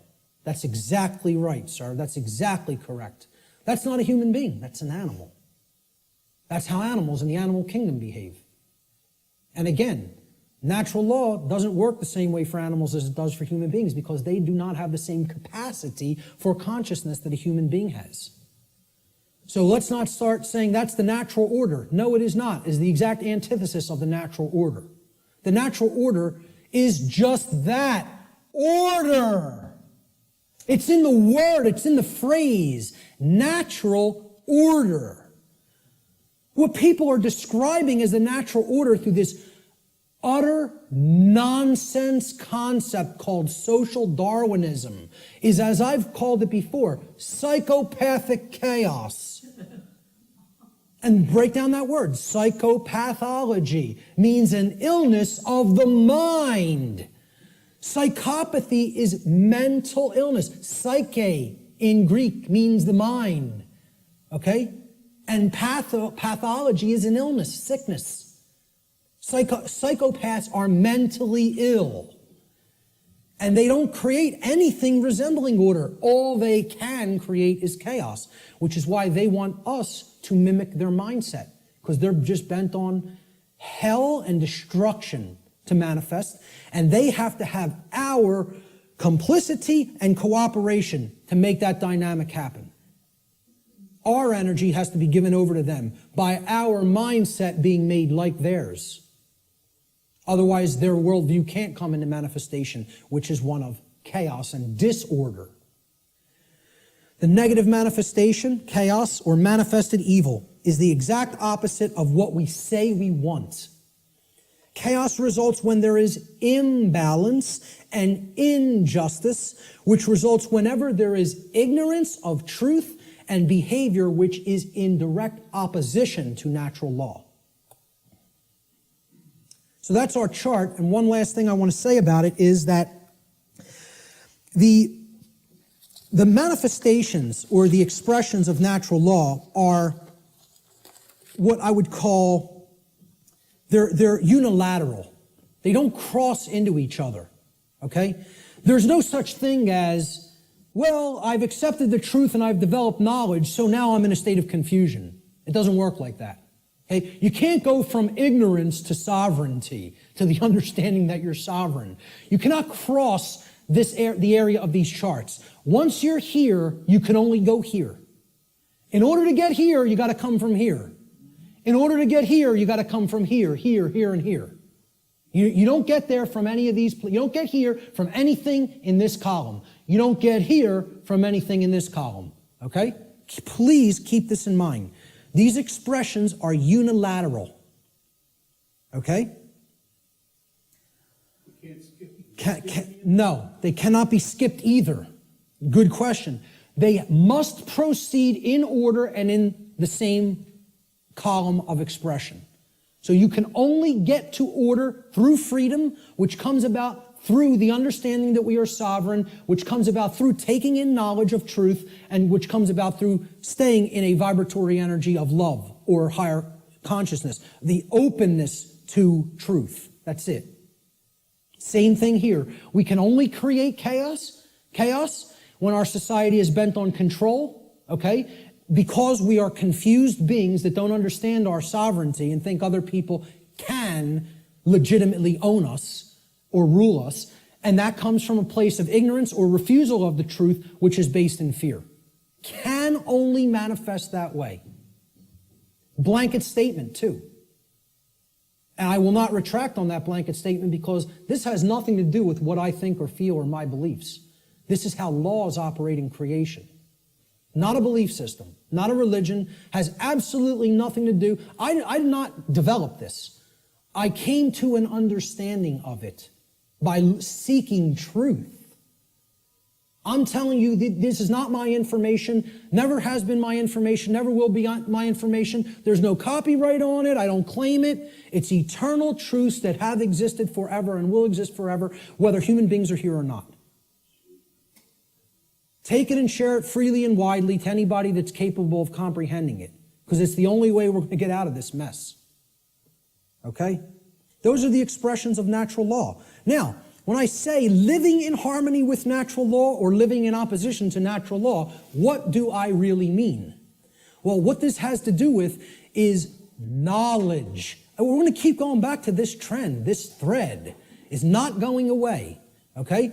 And guess what? Every time I teach any of this stuff, whenever there's the new age community around or present, okay, and you'll encounter them from time to time, they'll insist, they'll even see it's like, you can tell knowledge is becoming a bad word to these people. No. When you say K-N-O-W, no, it's almost like they immediately have an avulsion, extreme negative reaction, and it is fear. But it's mind control, moreover, because they are being fed this poisonous untruth that there's not really any such thing as knowledge, and that knowledge is not the way out of this prison. And I'm telling you, it goes hand in hand with religious traditions, because they want you to externalize your power, externalize everything. And I'm not telling you, I'm not saying don't have a model for behavior, and okay, this person, Buddha patterned it. You want to pattern your behavior on the Buddha's life? Great. Live the great life. You want to pattern your behavior on the life of Christ? Whatever. And again, I'm not getting into this discussion here today about the actual historicity of the man Jesus, regardless of what you believe regarding that. I understand I could write books on astrotheology, okay? I understand that being may never have existed in the way a lot of people believe he did. So what? Whether Siddhartha Gautama existed in the form of a man or not, or whether that's an allegory, who cares? Understand the spiritual teachings they were trying to convey to humanity and then apply them in your life. Live by that ethic, that code, and great, okay? And have whatever religious notion you want, okay? What I'm saying is what this religion called the New Age movement and what many official organized regional religions, okay, do is they try to take the emphasis off knowledge. Because again, if you're not seeking truth and trying to develop knowledge, that's how this information remains occult. And that's how the control system stays in place. They want you to externalize your power to a deity or a guru. Once you do that, you're accepting your chains. You're saying, I have no power. Let me tell you something, folks. I'm not powerless. I am full of power. Why? Because I have knowledge of how things actually work. Nobody can tell me that I'm owned by somebody else and can get me to believe it because I have understanding of my sovereignty. If they can take that away from you by getting you to de-emphasize the importance of knowledge, of self-knowledge, they own you. That's when you're owned at that point. Okay? Knowledge is the way out of this. Knowledge, understanding, and then converting that to true wisdom through actions. Not believing in something, not accepting everything, not waiting on somebody to come down and save you, whether it be Zoroaster or the aliens from Zeta Reticuli or Ashtar Command or Jesus Christ. Okay? You keep waiting on an external Savior, you're going to be waiting in your chains forever. The knowledge of truth is what the Christ figure himself proclaimed would be the pathway to true freedom. Now, whether you put any emphasis on even exoteric Christianity, I'm telling you, that's the core of all the mystery traditions, is that until you take in the light, you'll never dispel the darkness. And the light is knowledge of truth. That's what it has always been symbolized as and represented as. Okay? Knowledge is the answer. And here's what the biggest piece of knowledge that comprises natural law needs to be understood. There is a difference. It is a 100% completely polarized antithesis. These are diametric opposites that exist in nature. These concepts, right and wrong, do not exist as constructs within the human mind. Anybody who believes that is thrown completely off the path. They are engaged in Satanism. Let me just say it just openly, right out, in a way that is completely unambiguous. If you believe there's no real difference between these things and that they do not exist in nature, you are accepting Satanism. It's a satanic belief system that comes directly from dark occultism. And once again, you could say whatever you want about believing that or not. I was a priest within this religion. So if you go up to a Jewish rabbi, and you would expect he would have some knowledge of the Judaic tradition, would you not? If you went up to a Catholic priest, you would say, well, he has some knowledge of Catholicism and how it expresses the Christian tradition, would you not? If you go up to a Islamic, what do they call them? Right.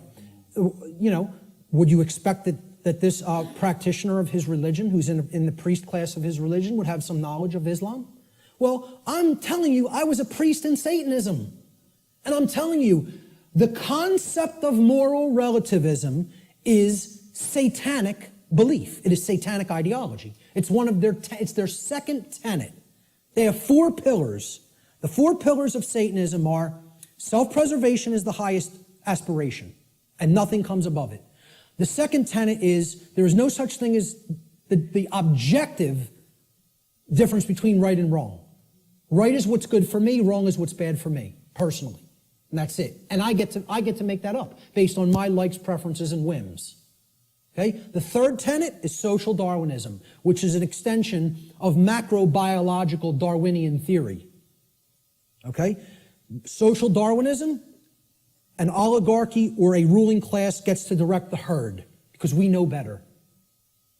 And it's just our right to do so because our intellect makes us superior. And the fourth pillar is eugenics. Since we are ultimately God, since we decide what's real and what's not real, and we give that perception to the rest of the herd, and we get to decide what's right and wrong, well, we're God here. And therefore, we get to decide who lives and who dies. That's the 4 pillars of Satanism. And you know how many people believe that nonsense? A whole lot. Way more than people in the priest class of this religion, because they are propagating these tenets everywhere in human society. So many people are Satanists and do not even know that they are Satanists. It is a secret, infectious ideology. And I'll tell you a personal anecdote real quick. And I'll tell you who it is now, because I don't care anymore. my own grandmother. All right? Let's make it personal. All right? Okay? And I hope she sees it. My own grandmother, I believe was in her late 70s or maybe early 80s at the time. Okay? I think she's in her mid-80s now. And I don't speak to her anymore. I took a printed sheet of paper that I printed out of my printer, printed it out of a laser printer, and I put a little piece of white tape. I taped a piece of white paper over the heading, the title of the document. And I asked her to read this. It had 4 paragraphs, right? And the paragraphs described each of the tenets of Satanism, very briefly.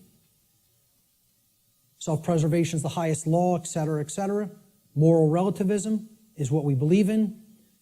Social Darwinism is what we believe in. And we believe in eugenics. Okay? She said to me, well, I pretty much agree with everything that's written there. And I said, you do? And she said, yeah, that's how I think. I don't see anything really wrong with it or bad with it. I said, okay. I said, peel that little strip of paper off that I've taped to the top. I want you to see what the document's called. And on top, it said, the tenets of modern Satanism. And you know what her response was? Well, then I guess that makes me a Satanist, doesn't it? Not horrified. Not, oh my God, what is my belief system? What do I believe in? No. Well, guess that makes me a Satanist, doesn't it? As if it was just no big thing. And you know what? You know how many people are in that mindset? Hundreds of millions, if not billions, and don't even understand what it is. Because they think Satanism is something that it is not. They don't understand what the ideology of Satanism is. They think you have to be associated with the trappings of Satanism, okay? That you have to dress as if there's such a thing as dressing like a Satanist. Or you have to have certain things on your walls in your house or in your garage if you're a Satanist. Well, let me tell you something. Satanists are the owners of banks. They own hospitals. They own schools. Okay? Yeah. Certainly that university right across the road. And many people ascribe to this religion in their thoughts, emotions, and actions, and do not even understand it because they don't even understand what that belief system is about. They don't understand what that ideology is. They don't know its tenets.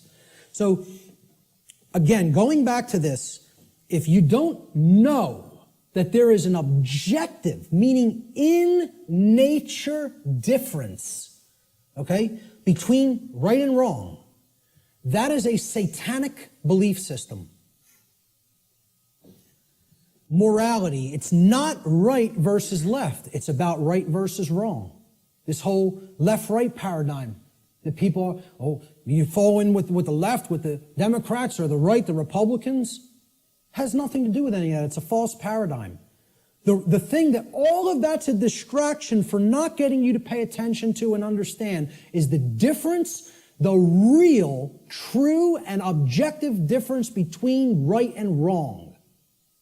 And we're going to explore what that is, because it can be known. It can be known, and most people will be shocked and horrified to understand the real differences between right and wrong, because they'll have to look into themselves and recognize in many ways that they are cooperating with wrong, and that they don't really truly know the difference between right and wrong. When you tell people this, I'm telling you, I told this to somebody in a bar once, which was a big mistake of even trying to bring up this discussion in that environment. But occasionally I even, make asinine mistakes like that and think I'm going to be talking to even a semi-conscious being when you're talking to a block, okay? So I said, you understand what actual morality is true common sense. We're going to look at that term, common sense, and explore what it really means. And she said, so what you're saying is if I think that there's no really objective right and wrong, that I don't have common sense. And I said, yes, that's what it, no, I said, that's not what I think. I'm trying to explain to you that's what it means by definition, not by what I think.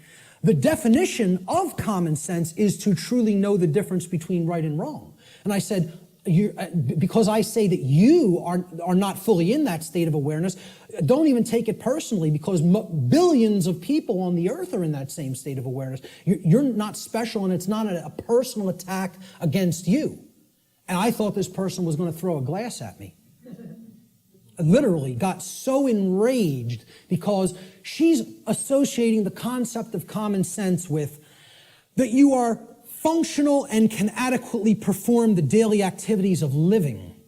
And that's not what I'm talking about as common sense, okay? Having common sense about, I can prepare my meals and eat for myself and wash my own clothes and, go to work. That's not what I'm talking about as common sense.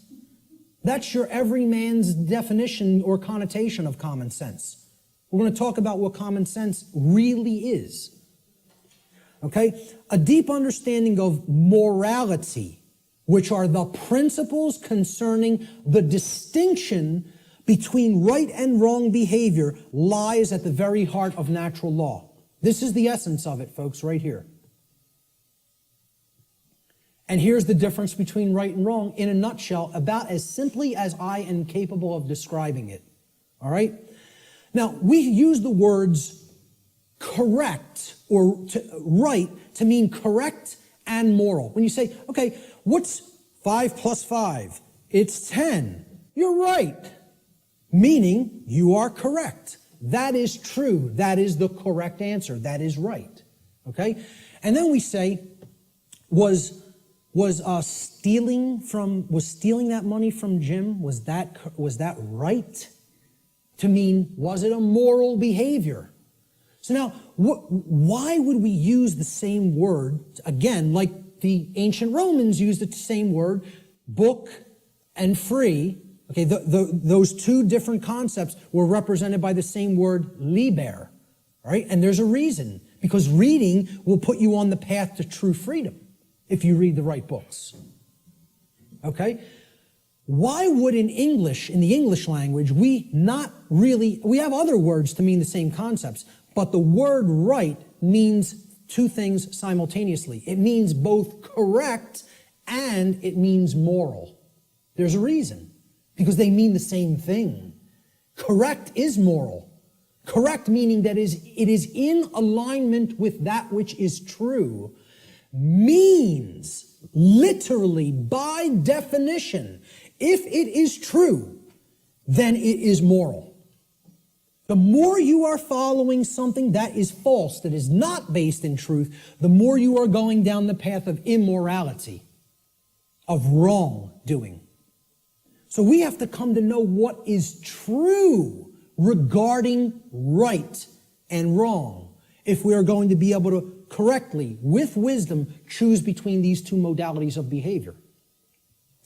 So, right, again, it means both correct, which is based in truth, and moral, which means that the action, if taken, if acted upon, is in harmony with natural law.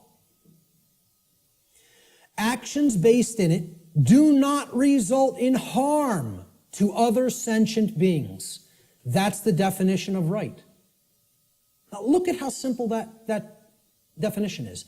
And think about it for a moment. We're talking about what is a right. Meaning, what do you have a right to do? And what you have a right to do is no different than what I have a right to do. What I'm telling you here is every single human being on this planet has the exact same rights. Not one person has one more right than another being. Not one person has one less right than another being. To think that anybody has more or less rights anywhere on the earth at any time in history is a fallacy. It is a lie. It is a deception. It is wrong. It is not correct. It is not based in truth. Rights are universal and the exact same for every human being. Blanket statement, absolute truth. Let the ego chew on it and deal with it. Okay? And again, the ego will have a hard time with this in many cases, with many people. They'll hear that and they'll want to throw a glass at me. So, look at the definition again. A right. So when you make a definition, right, this is a noun, right? Noun's a person, place, or thing in the English language. We're talking about a noun here. You look up the word right, it's a noun, meaning a right. A right that we have to enact, to take, is an action. You have to start a definition with the same type of word. You're defining a noun, you got to give it a noun to start the definition. A right is an action. Most people will never even be able to tell you that. Just say, can you define what a right is to me? They will not give you this noun. A right is an action. So is a wrong an action. A right is an action that if you take it, it does not cause harm to other sentient beings. That's the simple and easiest definition that anybody can give for what a right is. And I guarantee you, you go and engage as many people as you want on the street. I have not asked this question and had anybody ever raise their hand or even contact me later and say, you go up to somebody on the street and ask them if they can define what a right is. Nobody can give you the correct definition for what a right is. Now, if you don't know what the definition of a right is, you certainly don't know whether you're choosing accurately between a right and a wrong, between right and wrong behavior. You can't. It's not possible. So many people believe that they're allowed and they can do actions with no consequence that actually aren't in alignment with natural law because the taking of those actions do result in harm. And they don't really even understand that. So let's look at what a wrong is. And we're going to deeply look into what a wrong is. We're going to focus on what wrongs are. Because in reality, to even start this, right, what have we based this definition on? Actions based in it do not result in harm, right? That's the negative of another definition. Well, it's the negative of this definition. So you can only actually define a right by knowing what a wrong is. A right technically cannot be defined outside of the negative. A right can only be defined apophatically, meaning understanding what a wrong is and then stating that it is anything that falls outside of the parameters of wrongdoing. Okay, and we're going to get to what those parameters are. All right? So, I'm sorry, I want to focus on wrong for a moment. Okay? Wrong, again, we say this, what's 5 plus 5? 9. Wrong, it's not true. Incorrect. Incorrect answer. It's not based in truth. We use the term wrong to mean both incorrect and immoral. Well, that was wrong what you did to that person by hitting him for no reason. You didn't have the right to do that. Immoral means in opposition to natural law.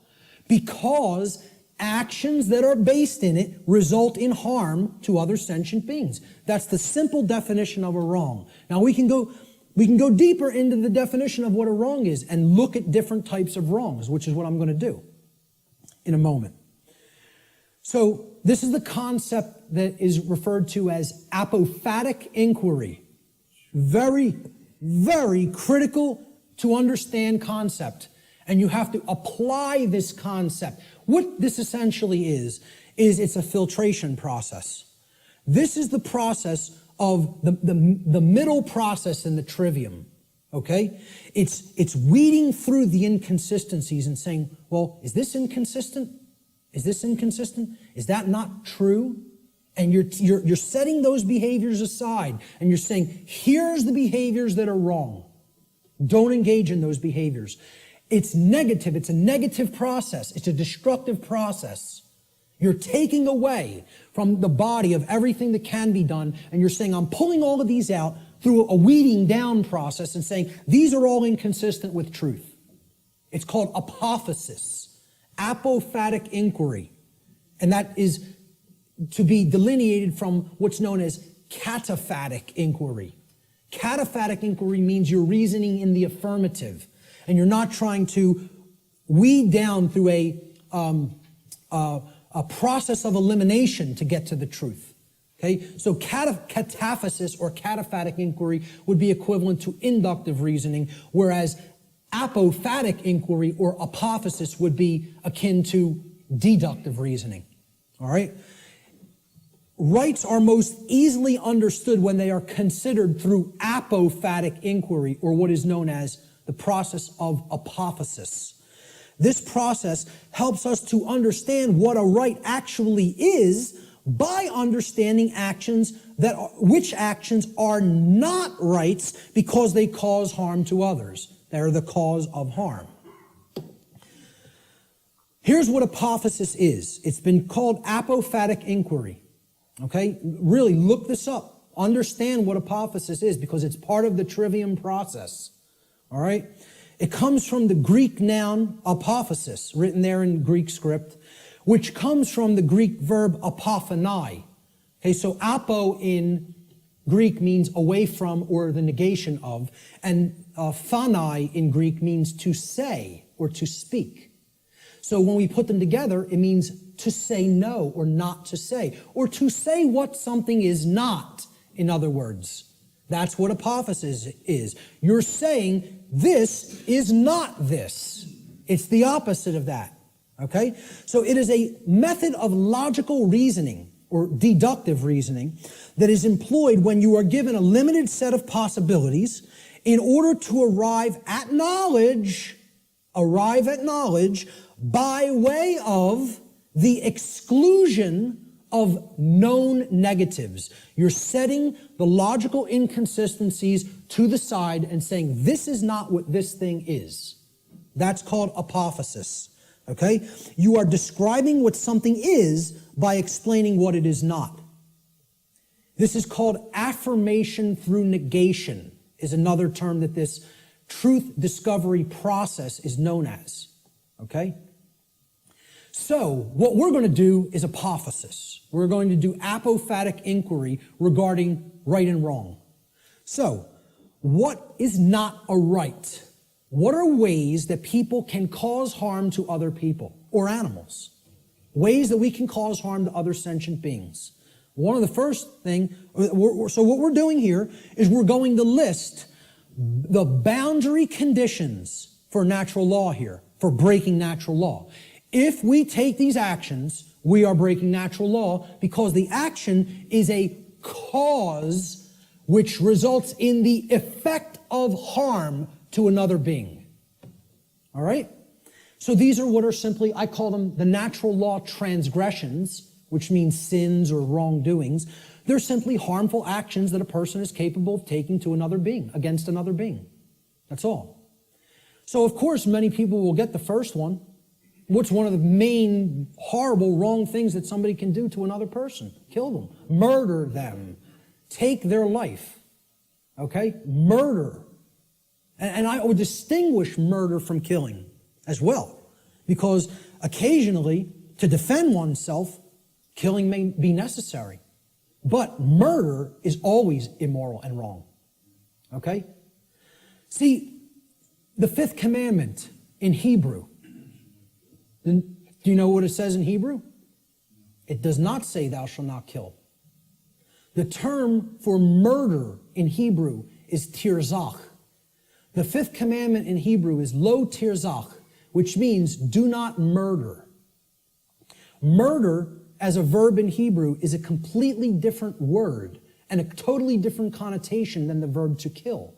Because what they're saying is don't take life without any right to take it, meaning that you initiated the violence, and that's what murder is. It's the initiation of the taking of somebody else's life when you had absolutely no right to take that life. Now, if someone is coming after you, your rights, there may be times when you do have to take defensive action and forceful action, up to and including deadly force. We're going to talk about that later. But murder is the first natural law transgression. And if you want to go down to a subsection of this transgression, you could list it as a totally separate wrongdoing. I'm keeping it in the same basic category. Assault, meaning you're directly physically accosting without right the well-being, the bodily well-being of another being, is also, it's like, it would be, you could consider it attempted murder. Because assault is something that you do without right. If someone assaults somebody, they have no right to commit assault. Never exists. The right to commit assault does not exist. The right to commit murder does not exist in any circumstance, ever. Blanket statement. The right to defend oneself through physical force exists. and possibly in certain circumstances, the right to kill exists. But murder and assault can never be rights, because they always are done by being initiated without the right to do so. It is the initiation of violence. All right? Rape is the second natural law transgression. Okay? You're coercing the free will of another person and making them sexually associate with whom they wish not to. That's rape. And it's always wrong. Blanket statement. All right? The third natural law transgression is theft. It is the taking of property that does not belong to you. Someone else, got that property through lawful means without hurting somebody else. That's their property for as long as they are using it and being responsible for it. And you don't have a right to just take what doesn't belong to you. Nobody has a right to take my projector or my remote control or my computer any more than I would have the right to take Richard's cameras. Okay? It would be theft of somebody else's property. It's not mine. And this is the problem. We don't understand property. As we're going to get to, all rights are property rights. We'll get to that in a moment. That's the third natural law transgression. The fourth is trespass. And that means going into somebody else's lair that they are using, that they own lawfully and that they're responsible for, without their permission or consent, and you're just invading their privacy and their space, and you're taking their security away from them in that process. And we do have a right to set aside a place for ourselves for our own lair. Okay? And to violate that is to trespass against somebody else in their own property. The fifth and last natural law transgression is coercion. This is forcing somebody through the threat of violence to have their will comply with your will, whether they don't wish that to be the case or not. Making somebody do something that is against their will. Coercing them. And that's also not a right. Now, that's a small list. Very small list, right? We could add one more. We could add lying. Lying is also a wrongdoing. And I would consider that a theft of truth or a withholding of truth that somebody needs to understand to make accurate and informed decisions, lying to them. Okay? But essentially, these five are the overarching natural law transgressions. I challenge anybody to come up with a wrongdoing that doesn't fit into one of these categories. So far, I've never had one person able to do it. Any wrongdoing, any action that you could think of that doesn't fall into one of these wrongdoings.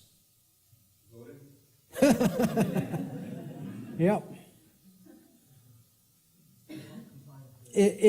I would probably categorize it as pure ignorance, but, I would say, hey, maybe you could look at it like that because that's propagating the slavery system indirectly. So, you're actually, you're not doing anything to help anybody else's freedom, certainly. I don't know if I would categorize that as a natural law transgression because, it's giving consent and propping up that system. It's not technically what I would call an action, but it's more of like giving consent. Hey, you could say that is a wrongdoing, I guess, because giving your consent is tacitly saying yes to control, and that's ultimately affecting everybody else's freedom negatively. So, possibly. But in general, what I would say is if you could think of an actual physical action that doesn't fall into one of those categories, let me know. Because that's a pretty comprehensive list, and it's only like, 6 words. So, now, what if I told you I could narrow it down? What if I told you I can get rid of 5 of those words and take it down to 1? Okay? These are the wrongdoings. Let's try to narrow it down, right? Okay? Every harmful action that a human being is capable of taking is a form of theft. Now, many people will hear that for the first time. I've never heard that said.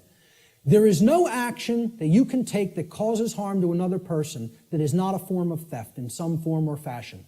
I challenge anybody to come up with an action that isn't a form of theft, that is an action that is a wrongdoing that isn't a form of theft. You won't be able to do it.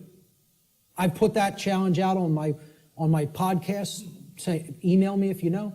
No, not one person. The only one person challenged it and tried to say lying. I say, okay, that's really taking the truth from somebody, thieving truth. And whether you want to look at it as you're simply dissuading them from looking at the truth too, deceiving them, or not offering correct information, still you're taking away their ability to make correct judgments based on the availability of information. So it is a form of theft. Some form of property. Now look at that word. Property. Proper, meaning right, is always being stolen when a wrongdoing is committed. All rights are property rights. All wrongs are theft of property. Once again, I challenge anybody. It's an open challenge. If you can find me a right that is not a property right, or a wrong that is not the theft of some form of property, please do it. Please let me know. Okay? Life is a form of property. So taking life you had no right to take, murder, is stealing property that wasn't your own, because that was that person's life, possessive. They own it. And I didn't have a right to just go and take it for no reason. Rights are a form of property, meaning actions that you may do because they are in harmony with natural law and do not cause harm to others. I don't have a right to stop you from taking. If you're not harming somebody else, nobody has a right to stop you from taking a right, taking an action. You may perform any action which does not directly result in harm to somebody else. Okay? Rights are a form of property.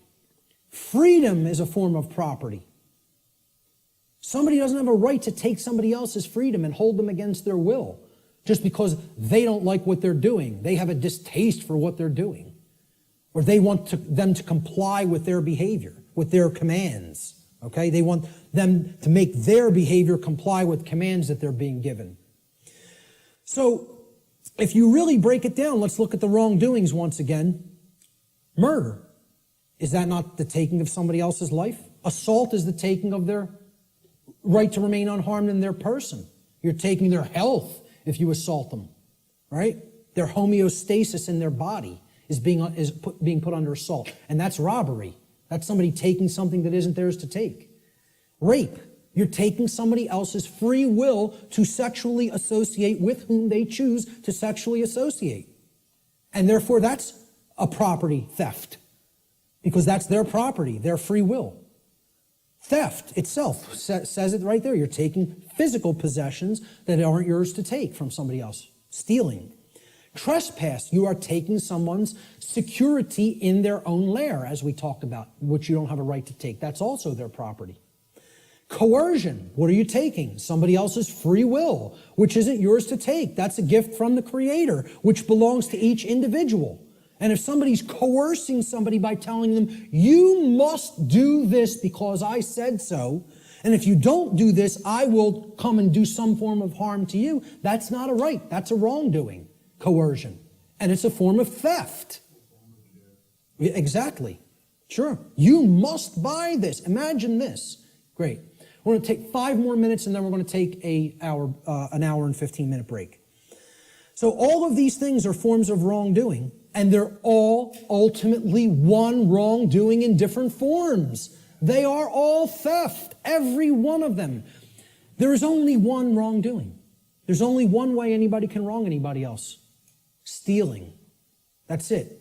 Every form of wrongdoing is a form of theft against another being and their property. A living being or their property must have been harmed in order for a violation of natural law or wrongdoing to have taken place. Any action which does not cause such harm is a right. There's the apophatic definition of a right. Through understanding what a wrongdoing is. And I'm telling you, billions of people, not millions, not hundreds of millions, billions of people on this planet do not know this. Could not tell you this. Because this is it. This is it, folks, right here. This is the crux of natural law. What is a right? What is a wrong?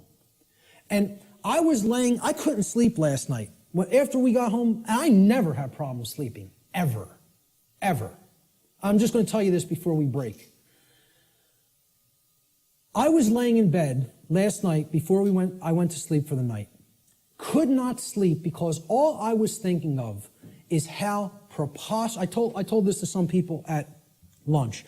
I'm just sitting there thinking about how preposterous and ridiculous it is for me to even ever have to utter any of this. The fact that this is not 100% pure common sense knowledge on the earth is so abominably preposterous to me that all I was sitting there thinking is, how could I be going out and explaining this to people? This is what I must do? Me, though. And it was almost like schizophrenic in a way, because I was just thinking, I was waking up and then falling back to sleep and waking up thinking, where am I? Why am I here? And I'm the person who's coming out and doing this. And it's just so absurd and ridiculous to me. Some punk from South Philadelphia taking in the knowledge of the mystery traditions and teaching them to people. Me. It's the most ridiculous thing. I can't even imagine it, you know? I still can't. I can't imagine that it's necessary, you know? That's the position that our society is in. It's so profoundly sad that I can't believe it. And unless we deeply start to understand this and propagate this knowledge to other people, things are going to get worse and worse and worse and worse. And there's no reason for it. There's no reason to go down that path. We want to choose the way of maximum pain because we don't want to give up thoughts that we're addicted to just because the pattern has been there for as long as we can remember. We would rather go down the path to the grave and the abyss rather than admit we were wrong and just say, I need to give up this negative way of thinking. You know? I'm going to leave it right there and just say the bottom line to what this section comes down to is if someone hasn't been harmed, no wrongdoing has been committed. No victim, no crime, in other words. Many people insist, there doesn't have to be a victim for there to be a crime committed. You know how many people are rotting away in a jail cell right now as we speak who have never harmed another living being? You know how many people? Tens of thousands. Okay? And no one has any right to hold them.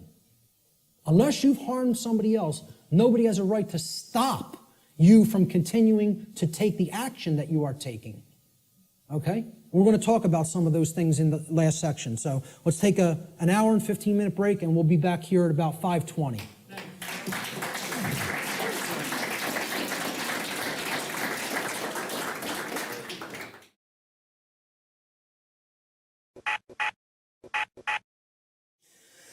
Okay, so we ended before the dinner break. I hope everyone enjoyed their dinner. At the concept that if there is no victim, if no actual wrongdoing has taken place resulting in harm to someone else, there is no crime. And many people are, being jailed for victimless crimes that they've actually never actually harmed another being, and yet their freedom has been taken away. Another aspect about this concept of the difference between right and wrong behavior is we have to understand that there is no such thing as the ability to delegate a wrong to someone else. No one can say to someone, you may harm him, unchallenged or unaccosted, okay? That you're allowed to do that morally, okay? No more than anybody can say a group of people may commit a wrongdoing and they have the moral right to commit it, to commit that wrongdoing. There's no such thing as that, okay? So this is what many people who believe in things like government believe in, that we can delegate to a group of people who are calling themselves a government something that is not a right and all come together and agree upon, they now possess this right. Rights can't be granted by human beings to other human beings. Everybody is born with the same rights because rights don't come from human beings. Rights, like the laws of nature, come from the creator of the universe. They don't come from human beings. Human beings don't make up what right and wrong are. Right and wrong are inherent to creation and are up to us to discover and recognize what they are and then live in accordance with those principles. So if a specific action is not a right for any individual, that action cannot be, quote, delegated, granted, or licensed to any other individual or group and magically called a right. It does not become a right. If it's wrong, it remains a wrong, no matter how many people believe they can do it or delegate it or otherwise. Similarly, a right can't be turned into a wrong. If it's a right and you're not harming somebody by doing it, somebody can't magically say, well, that's a wrong and you're not allowed to do that. And yet we have things that go right hand in hand with that, and it's called government. An action that is a wrong would forever remain a wrong under natural law. So how do we know what rights are? Part of knowing rights is understand that natural law, the difference between right and wrong, always holds true regardless of a population's belief system. Like natural law being in effect, the difference between right and wrong are not dependent on anybody's belief. They are eternal truths that need to be understood. So this means it does not matter how many people agree that a wrong can be turned into a right or that a right can be turned into a wrong. Such things can never be done in reality. We can believe we can do that and act like that, but in reality, it cannot actually be done. A right forever remains a right, a wrong forever remains a wrong. People can only believe that they can claim such reversals and that this will magically make it so. Unfortunately, most human beings erroneously believe that it is morally possible for them to create and delegate rights, quote unquote, which do not exist, or to take away actual rights from people which do exist. They believe we can do that. So when in doubt as to whether an action is or is not in harmony with natural law, the visualization exercise that I always ask people to do is to imagine a scenario of a planet, a world, where there is only two people, where only two people exist on an entire planet, okay? If the behavior in that circumstance, in that visualized instance, is either a right or a wrong in that instance, it remains a right or a wrong in any size population, regardless of how many people may believe otherwise. Okay? So if a right is a right for one person to do toward another, okay, or if it's a wrong, the action is a wrong for one person to take toward another, population is irrelevant. People will say, well, yeah, if there was a couple of people, that would be okay. But if in a world of 7 billion people, we can't let people do that. Well, this has nothing to do with what right and wrong is. You know, as if they're changeable. Let's look at this scenario. So there's our world, and there's two people, okay? Two well-groomed businessmen. And they're, you know, we're going to look at it at an instance. Let's look at taxation, the concept of taxation. Is taxation of any kind a right or a wrong? Is it morally acceptable and justifiable, or is it something that is actually a wrong? So let's look at what taxation really is. And again, we're not going to euphemize. We're going to talk about it straight on. So here's what taxation is. It's not what I believe it is. I'm getting down to the heart of the matter and describing what it actually is. Taxation is the claim that a specific group of people who call themselves government have been given a, quote, right. They've been delegated a right, okay? We've written down a law, and we say this people calling themselves the government and the IRS have a right to do this particular action, this activity, okay? This behavior. They've been given a right to confiscate, unwillingly, I might add, an arbitrarily chosen percentage of the product of another individual's labor. Now, let me just start with this, right? You ask anybody, how many are you going to voluntarily pay more taxes? Nobody will raise their hand. And you say, why not? Well, because I could barely afford to pay the ones I'm paying now, and I don't want to volunteer any more money toward that endeavor. Quite frankly, I want my resources for myself to use as I see fit voluntarily.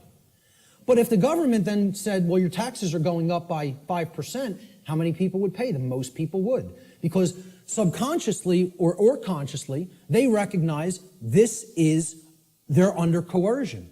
They're actually under duress. They're being told that if they don't give this at the command of the people who are confiscating it, that some form of violence will be conducted upon them, whether through the form of fining them and saying, we're going to take more of your resources, whether by saying, we're going to throw you in a cage and make you stay there for as long as we say you need to stay there, okay? or by actually conducting actual physical harm upon them. So, again, we're saying that this quote-unquote right is given to individuals who call themselves government, and then they have the right to confiscate this arbitrarily chosen percentage of the product of another individual's labor. Because that's what money is, okay? Or that's what, whatever we make through what we work, that's the product of our labor. We work and then we get compensated for it. So that's an exchange for labor that we have done. That's our property, because we gave labor in return for that. So this is done whether or not the other agrees to share that product voluntarily. It's not a voluntary process. Coercion is involved. Taxation is enforced by the threat of violence, which is behavior that will result in bodily harm, or imprisonment, which is the taking away of physical freedom of movement, if those from whom the product is being seized attempt to resist this confiscation.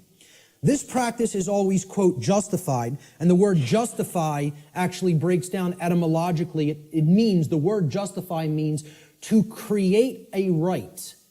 That's what justify actually means. Jus in Latin means right or law, and then facere means to create or to make.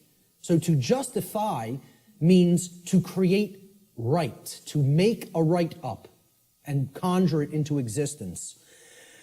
So it's always justified or made into a right, quote unquote, by those who claim that such a practice is necessary and required to, quote unquote, uphold the common good. This is the justification offered for the seizure of the product of people's labor involuntarily. Now, if we are honest with ourselves, if we define the concept of slavery, and I think this is a good definition for slavery, would it be fair to say slavery is the involuntary confiscation of 100% of the product of the labor of another human being? That be a fair definition? You're saying you're working, I'm going to take whatever you generate as a result of that work that you're doing.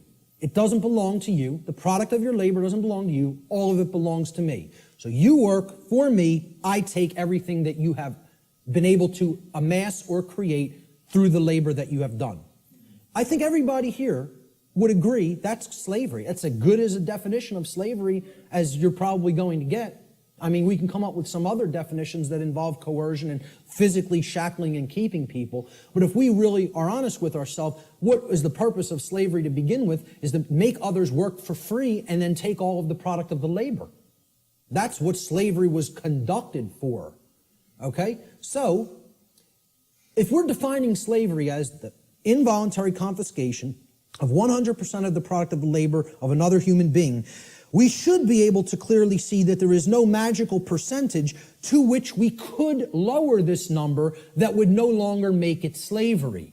So I ask people, if the person who's saying I'm going to confiscate 100% of your labor and keep it for myself would say, well, I'm going to take 75%. I'll take 3/4. You can keep 1/4 of what you've created. Would that no longer constitute slavery? And I don't care what you say I'm going to use the 75% for, okay? If you're telling somebody you have no choice, 75% of your labor belongs to me, would that no longer be slavery just because they allow them to keep 25?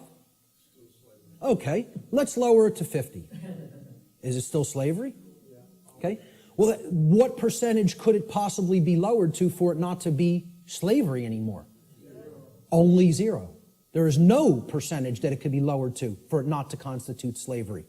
And again, if we're being honest with ourselves, many people want to justify this in many ways by saying, oh, it's used for services which someone doesn't have a right to refuse. You know, I tell people, hey, if I said to you, I'm a computer technician. You own a computer? Okay, I'm now your computer technician. You're not allowed to refuse my services. Just think about that for a moment. You may not refuse that I am now providing the service for your computer to keep it in good shape. Okay? First of all, what have I just taken from that gentleman? Right to choose. Free will. Right there, that's slavery. I don't even have to keep going and say, hey, if you refuse, or if you, whether you want or don't want my computer services, I'm now your technician, and I need $200 every year. I'll come over a couple of times. I don't care whether you're happy with my service or not, okay? And if you don't pay me, I'm coming and taking the computer. Now, is that really your property if you're living under that kind of duress? Or am I just a violent criminal who's saying I'm going to steal your stuff if you don't give me what I say? I'm holding you under extortion. That's duress. That's called duress. It means I am threatening violence unto the person unless they conform to my will. And that's what we're all held under. We're held under duress. All forms of taxation are duress.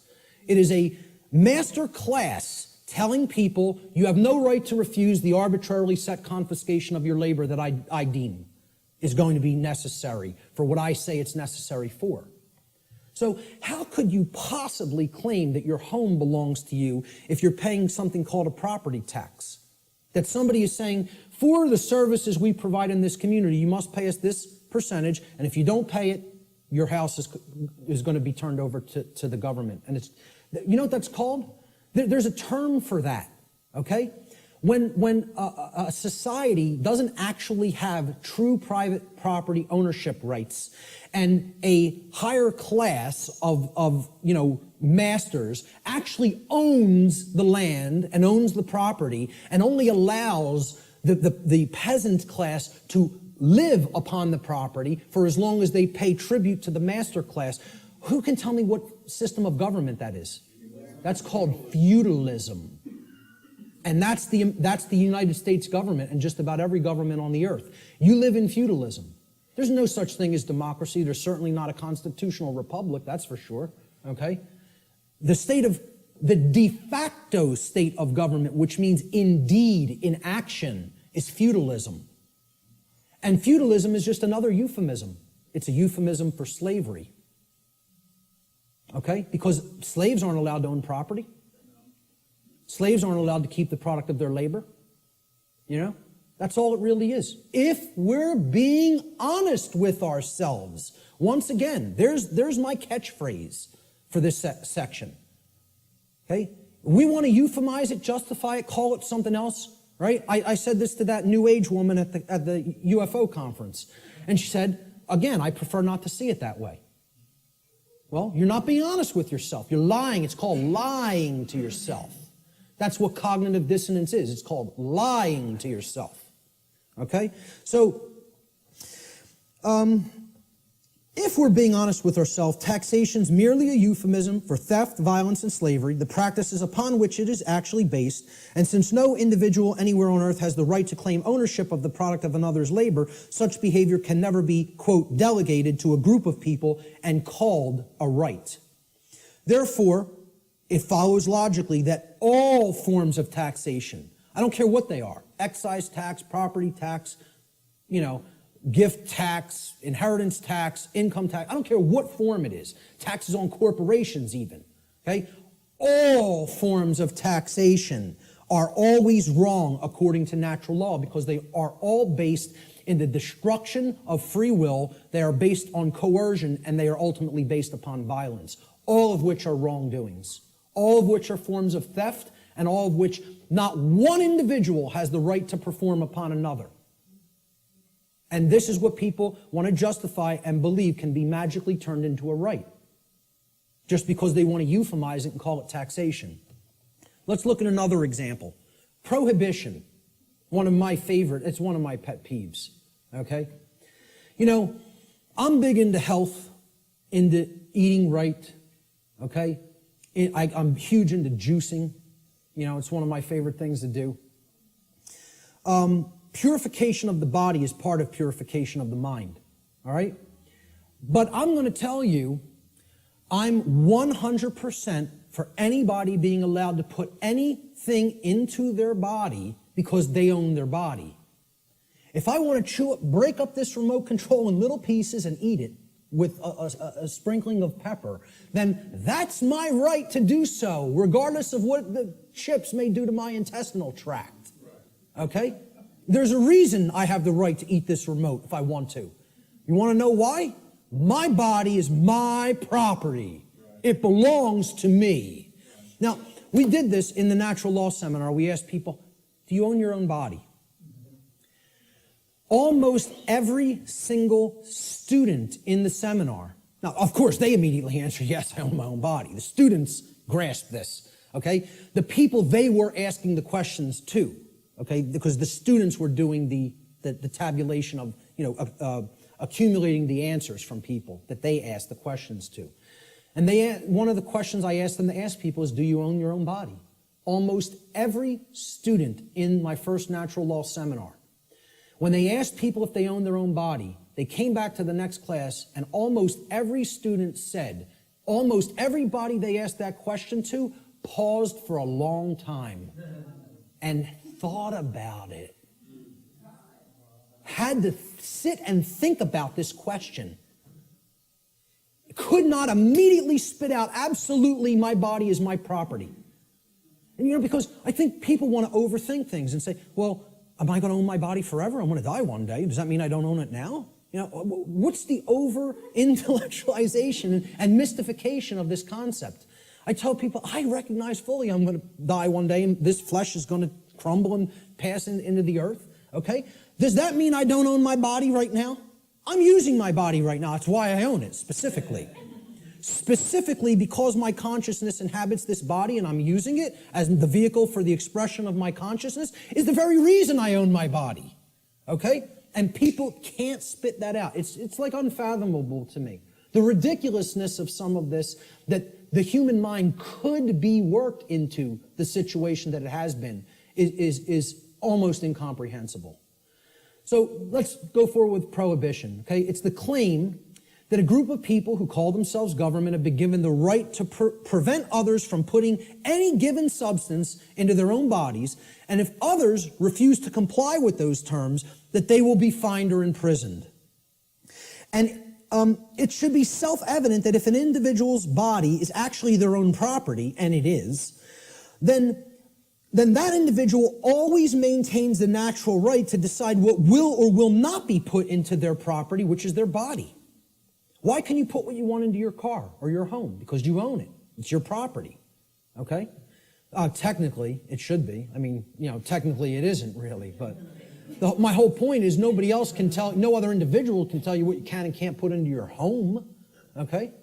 Could I tell you, hey, I don't want you putting that jacket in your car. You're not allowed to put it in there. Well, who am I to tell you you're not allowed to put that in there? It's your property, okay? So why would we accept that? Not accept that, but we would accept I can't put something in my own body that I deem that I want in it, okay? Because people can't separate the act of imbibing the substance or putting the substance into the body, okay, from the action that people may subsequently take. And they're two different things. So somebody might go out and want to get smashed tonight and do a bunch of drinking, but if you then go out on the street and start clubbing somebody with the nearest available blunt object, you don't have a right to do that. You had a right to go drinking, okay, any more than you would have a right to go snort some cocaine or bang some heroin into your arm, okay? I don't think those two things are particularly good ideas, but I support your right to do it. But hey, if after you do those things you go and hurt somebody else, you got to be held accountable for the actions you just took. That's what personal responsibility is all about. And these two things need to be delineated from each other. We have to clearly be able to separate the act of the right to put something into my body and me still being personally responsible for what I do with my body. Okay? So, understanding that this is a claim made to tell people that I'm going to make the decision about what you put into your body, we can easily see this claim of this right to command what will or will not be put into the body of another person.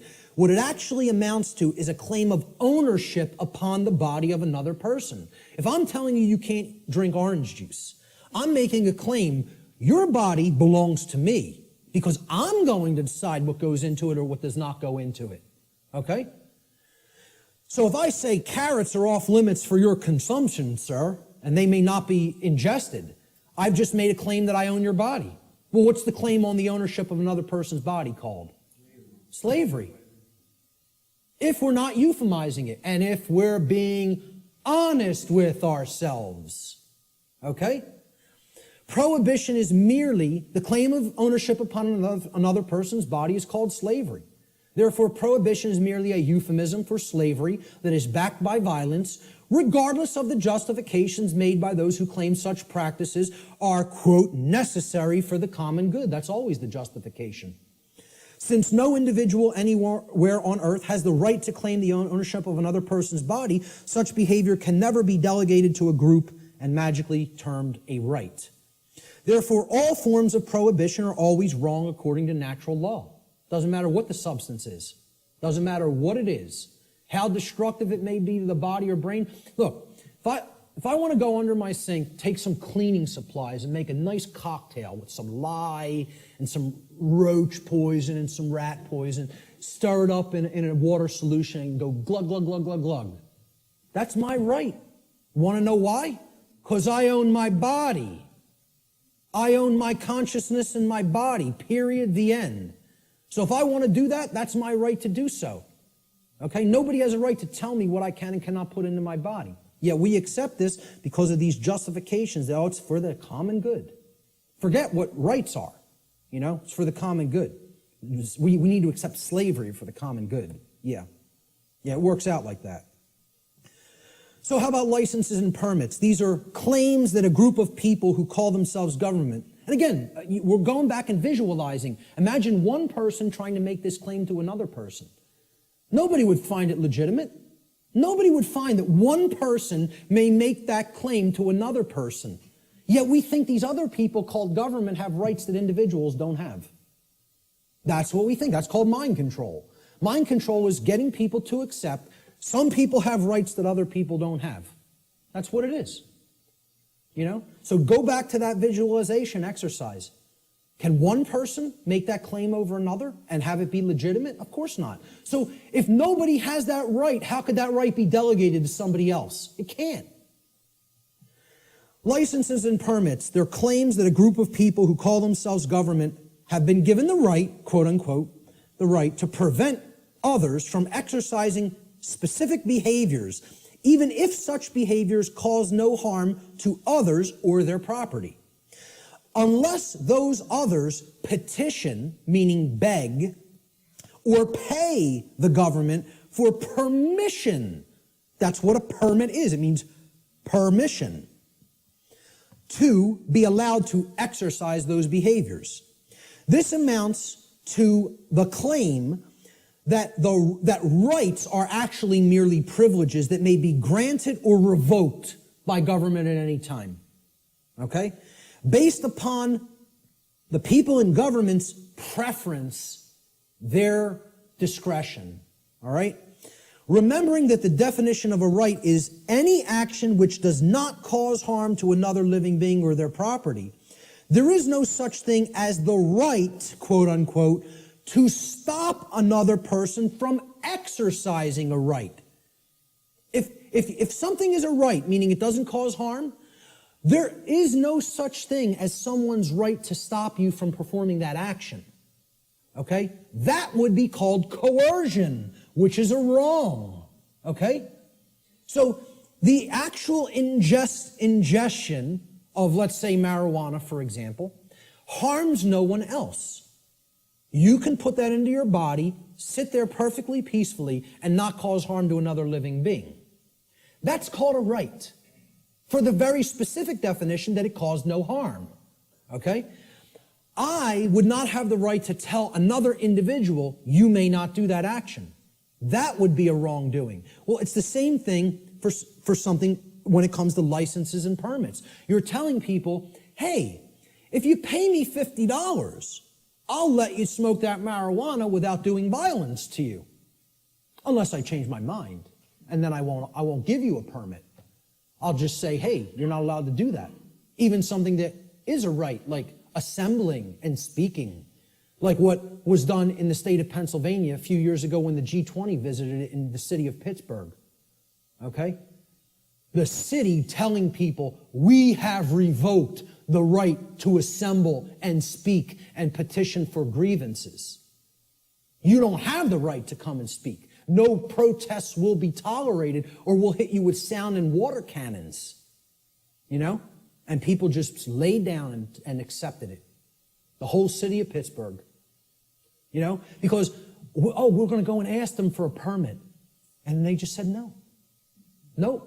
You don't have that right anymore. We find you on the street, you're getting blasted with a sound cannon and deafened. Some people went permanently deaf. Permanently deaf. Lost their hearing from what happened in Pittsburgh, Pennsylvania.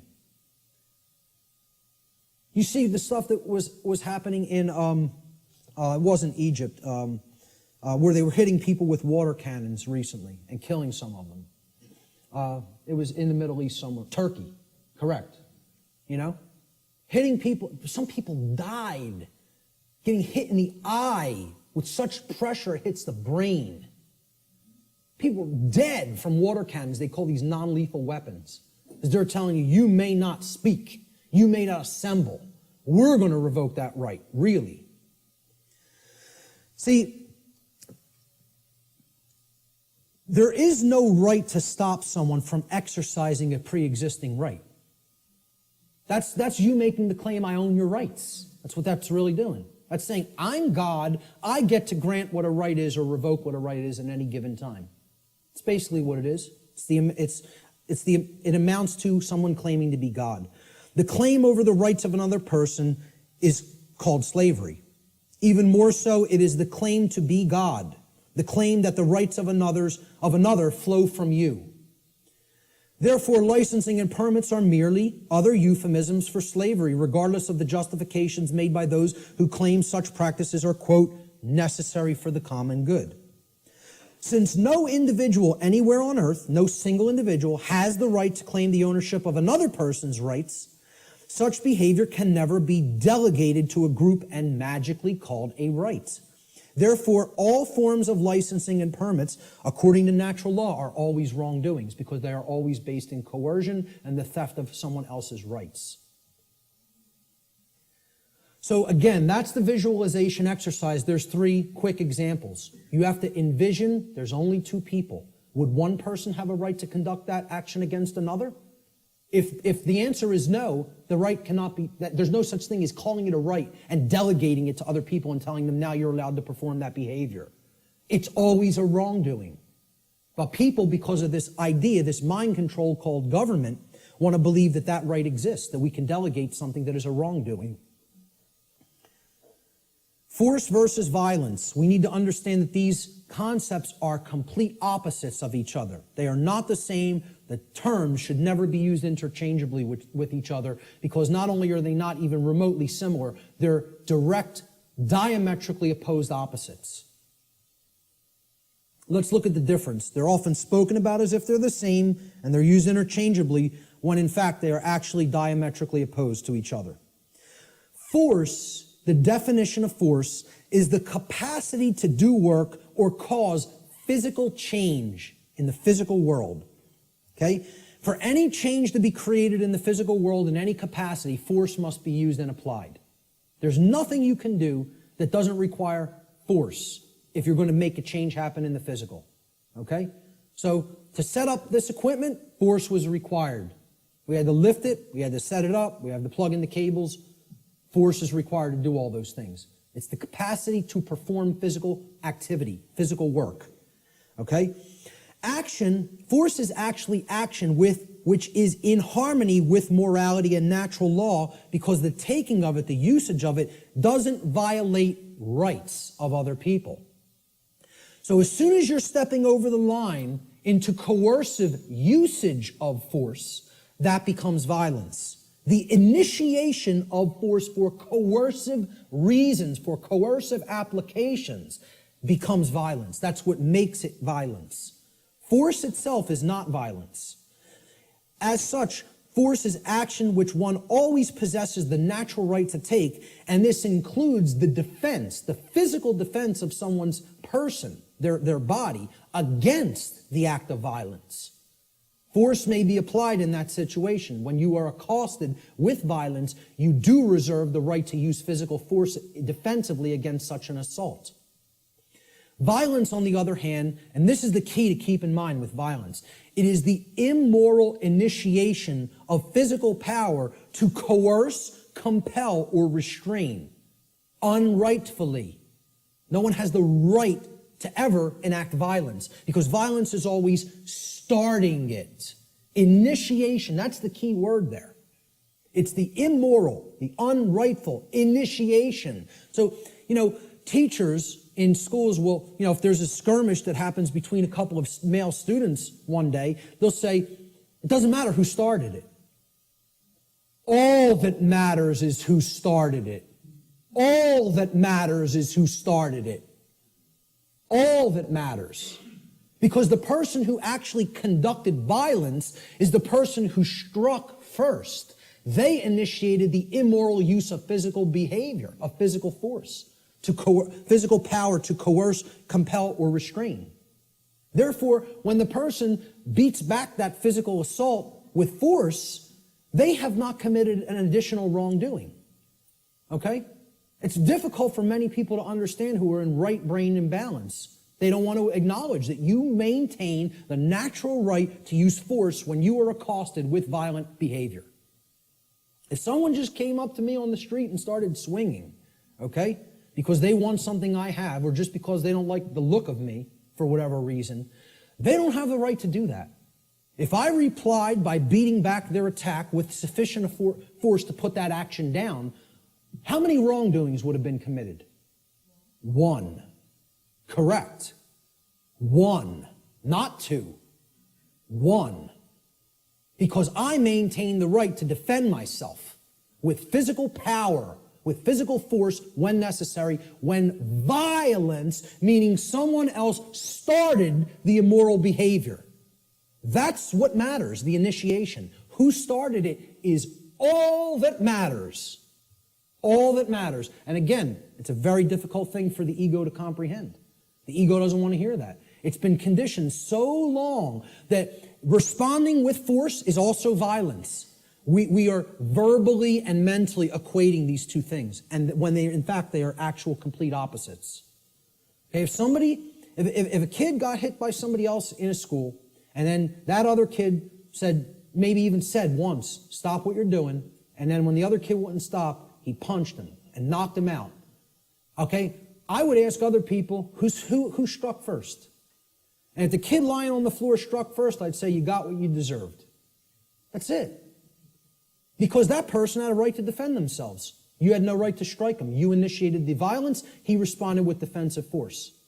Many people don't want to hear that because they're very conditioned.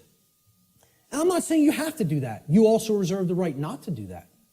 But the right does exist.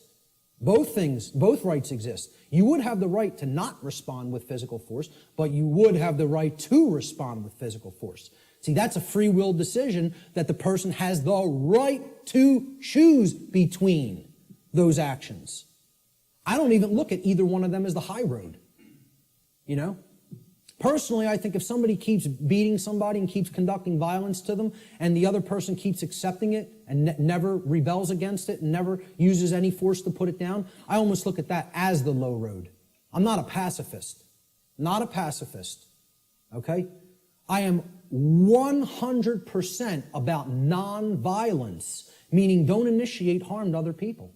Don't start it. Don't start none, won't be none. In street lingo. That's how it really is. Okay? But if somebody else starts it, they're asking to be put down with the amount of physical force that is required to put down the act of aggression. Violence is coercive action. See, that's the key. It's always coercion. Saying, you're going to do what I want you to do, or then I'm going to strike. Then I'm going to commit the act of violence. It's coercive. It's action which is always in opposition to morality and natural law for the very reason that it involves the violation of others' rights. That's why it's called violence. It's a violation. The act of violation resulted in violence. Your rights have been violated. That's why it's called violence. It's the same root word. Violence is action which one never possesses the right to take, ever. There is no such thing as the right to commit violence. Doesn't exist. Because violence is the immoral initiation of physical power to compel, coerce, restrain, which no one has the right to do. No, you don't have the right, no one does have the right to initiate that type of action. Force, on the other hand, there is a time and a place to exert that force in a defensive capacity. All right, so we'll talk about that here. This piece of trash comes up to somebody on the street and says, give me everything that's valuable. I want your shoes. Oh, they're leather? Take them off. Take the wallet out, all the jewelry. Give me your purse. Give me your wallet. Okay? It's called a thug. Nobody would believe he has the authority or the right to do that, and we would have the moral obligation to obey this criminal. You know, if the criminal started calling himself government, we might start believing him. Right? But let's say somebody on the street saw what was being done, took out their own 9mm and blew this guy away. How many acts of violence were committed? One. They wouldn't look at it like that. But what I understand. But again, that's somebody saying, I prefer not to see it that way. Well, again, perception and reality do not really align in many cases. They're not the same. That person is incorrectly perceiving what is. They're not seeing the truth. And many people don't want to hear that that's the truth because they're very conditioned and they are very well-behaved slaves. You know, as harsh as that is to say, they don't want to understand that the inherent right to use force against violence exists and is always our right. Always. Now, I'm not telling you go out and immediately do that either because the perception is so screwed up in the body of humanity that the majority of people don't believe that would be a right. And they'll persecute you for doing it. You see, the self-defense principle is continuously being eroded. Human beings possess the natural right to defend themselves from violence with defensive physical force. A person who is accosted by violence possesses the right to stop the person who is conducting the violence from continuing to do harm to them with any amount of force that is necessary to stop the attack or the assault, okay, up to and including deadly force. I would say, if you want to be nice about it, give the person one verbal warning to stop. Say no once. After that, it's on. That's it. And that's really my policy. Okay? That would be my policy on the street with an individual. The problem is here, the so-called authorities of the government, like you say, don't want to see it that way, and they're constantly trying to take this right away from somebody. They're constantly trying to say, no, we own the monopoly on the usage of force, and all you may do is wait and be accosted and assaulted until one of us shows up. Well, you know what that's called? It's called a big crock of bullshit, is what that's called. And it shouldn't be accepted by anyone who has any common sense. Shouldn't be accepted by anyone. Unfortunately, again, like I said, people are very, very well conditioned.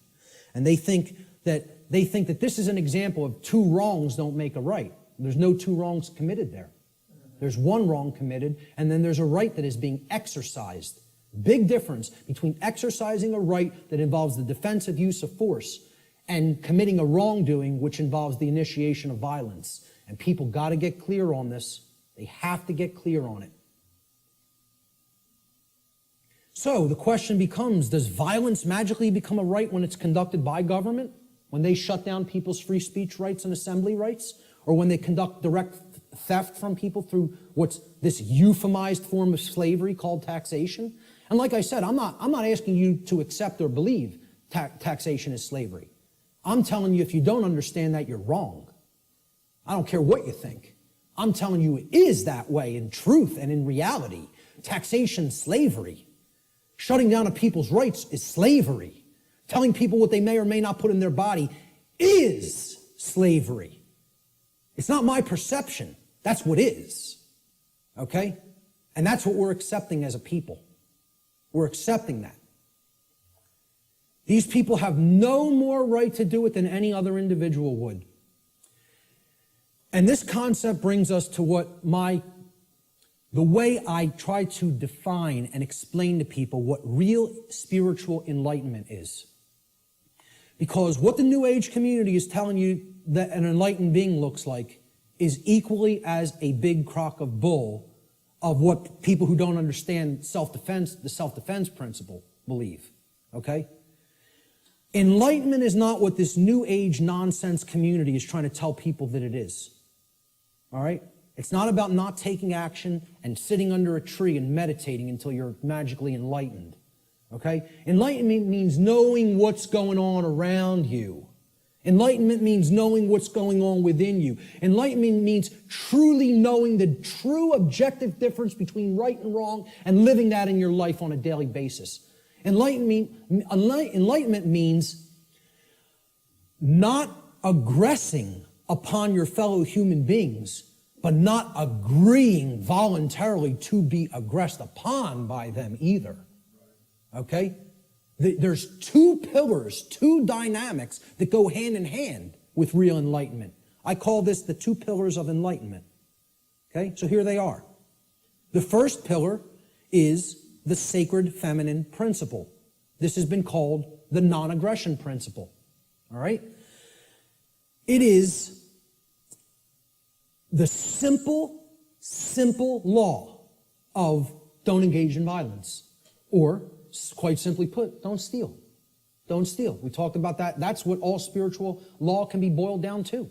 Don't steal from other people. Don't take what isn't yours. Don't take life that isn't yours. Don't take property that isn't yours. Don't take rights that aren't yours.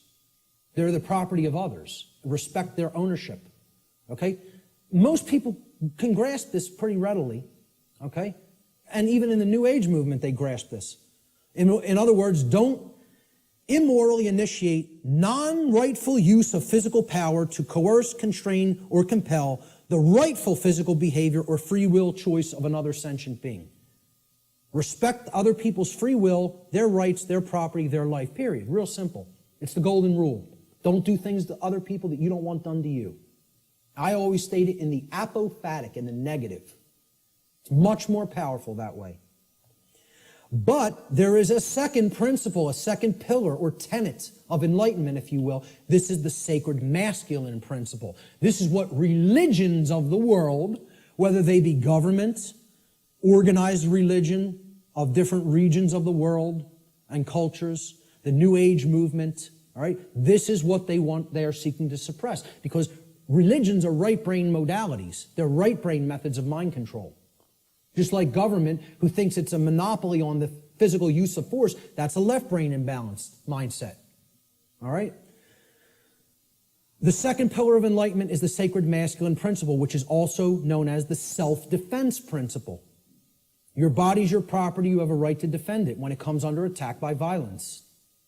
This principle states, sentient beings have the inherent right to use force to defend themselves from violence conducted upon them by another. This is the part many people don't get. You know, that's why we're not rebelling against our slave keepers, our slave masters who are masters of other people in their own sick, distorted, psychopathic minds and are nothing but thugs and criminals that people magically believe have the moral authority to continue to do what they're doing just because they euphemize slavery and call it government now. That's the sacred masculine principle. There is no such thing as an enlightened being that doesn't fully grasp both of these principles. Anywhere. Never has been. There's no such thing as half measures. You got to get them fully, both, or you're not there. And that's the problem. We're not all the way there. If people were already there, they wouldn't be tolerating what we're putting up with. More aggression against people's rights is being conducted in this country than when the founders of this nation actually separated from England. And they would have been horrified. I tell people, look, not to get nasty, but I tell people, if the founders of this country could magically come back to life somehow and see what's going on in this country, they'd take a piss on people. That's what they would do. That's how much disrespect they would have for what we're putting up with. You know? Again, just to say it the way it really is. That's what they would want to do to us. Because they would tell us, we warn you about all this. We warn you about it all. And you know what you did? You ignored it. Ignored it.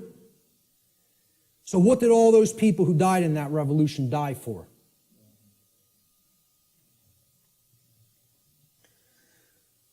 We have to understand true ownership. Real, deeply. Not peripherally, super deeply. We got to know what we own and what we don't own. We have to understand, why is this our current condition? That's the question we asked at the beginning. And here's the reason. The reason our species continues to experience a systematic and growing loss of freedom is because we collectively do not deeply understand ownership, and we continue to commit and condone theft. This is a prison for thieves. That's what Earth is. It's a prison for people that don't want to respect ownership. They want to take things that aren't theirs. And that's what we're here to learn. We're here to learn that there's only one natural law. Stop stealing from other people. Stop taking things that you don't own. Stop condoning theft of things that other people don't own. Don't condone that activity, that behavior either. So what is ownership? What's the definition? What does it entail? To own a thing means that regarding that thing, an individual maintains three basic things regarding it. The first is rightful possession. It means you acquired it without doing harm to somebody else. So you rightfully own it, lawfully own it. Okay? You're in possession of it. You have it in your possession. It is yours. The second thing is you control its usage. Okay? So your house, you control its usage. Your car, you control its usage. Your clothes, you control their usage. My computer is mine. I control its usage. I'm using it. Okay? Control of the usage of something means that you own it. And most of all, maintaining personal responsibility for that possession is the third aspect of ownership.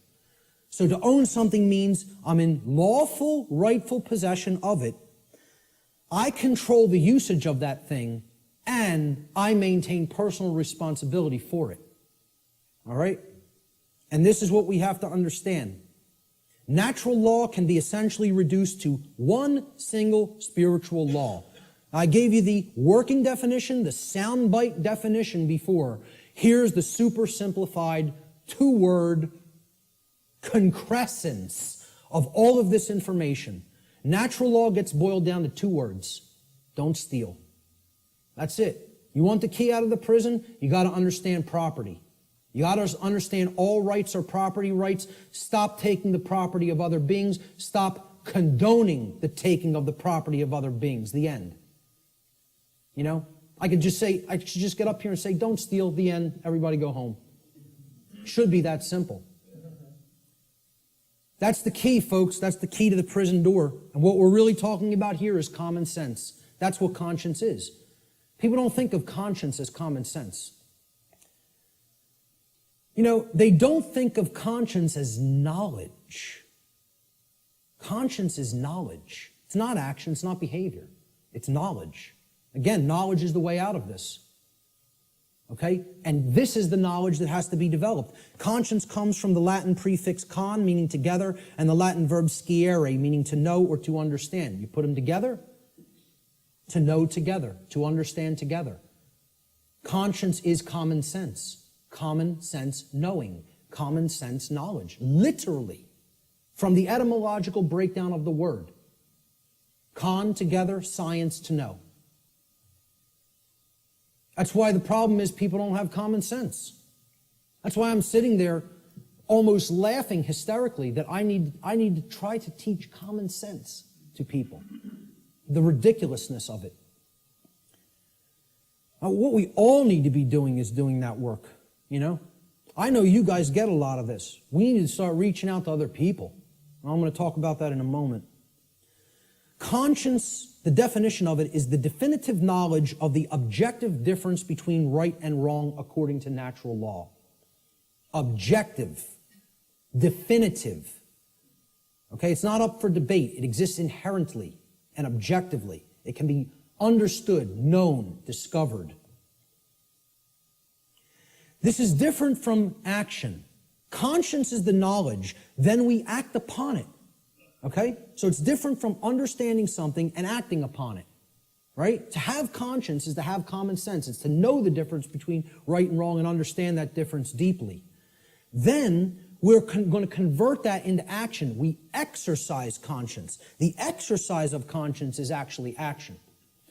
The exercise of conscience is the free will choice of right action over wrong action once the definitive knowledge of the objective difference between right and wrong according to natural law has been acquired and integrated into the being. We acquire that knowledge first, understand it, then we act in either accordance with it or disharmony with it. If we act in accordance with it, it's called the exercise of conscience. That's action. The law of freedom. This is one of the basic laws within the body of natural law. It's real simple. The law of freedom states that freedom and morality are directly proportional. It's a mathematical equation that works 100% of the time flawlessly. As morality increases, freedom increases. As morality declines, freedom declines.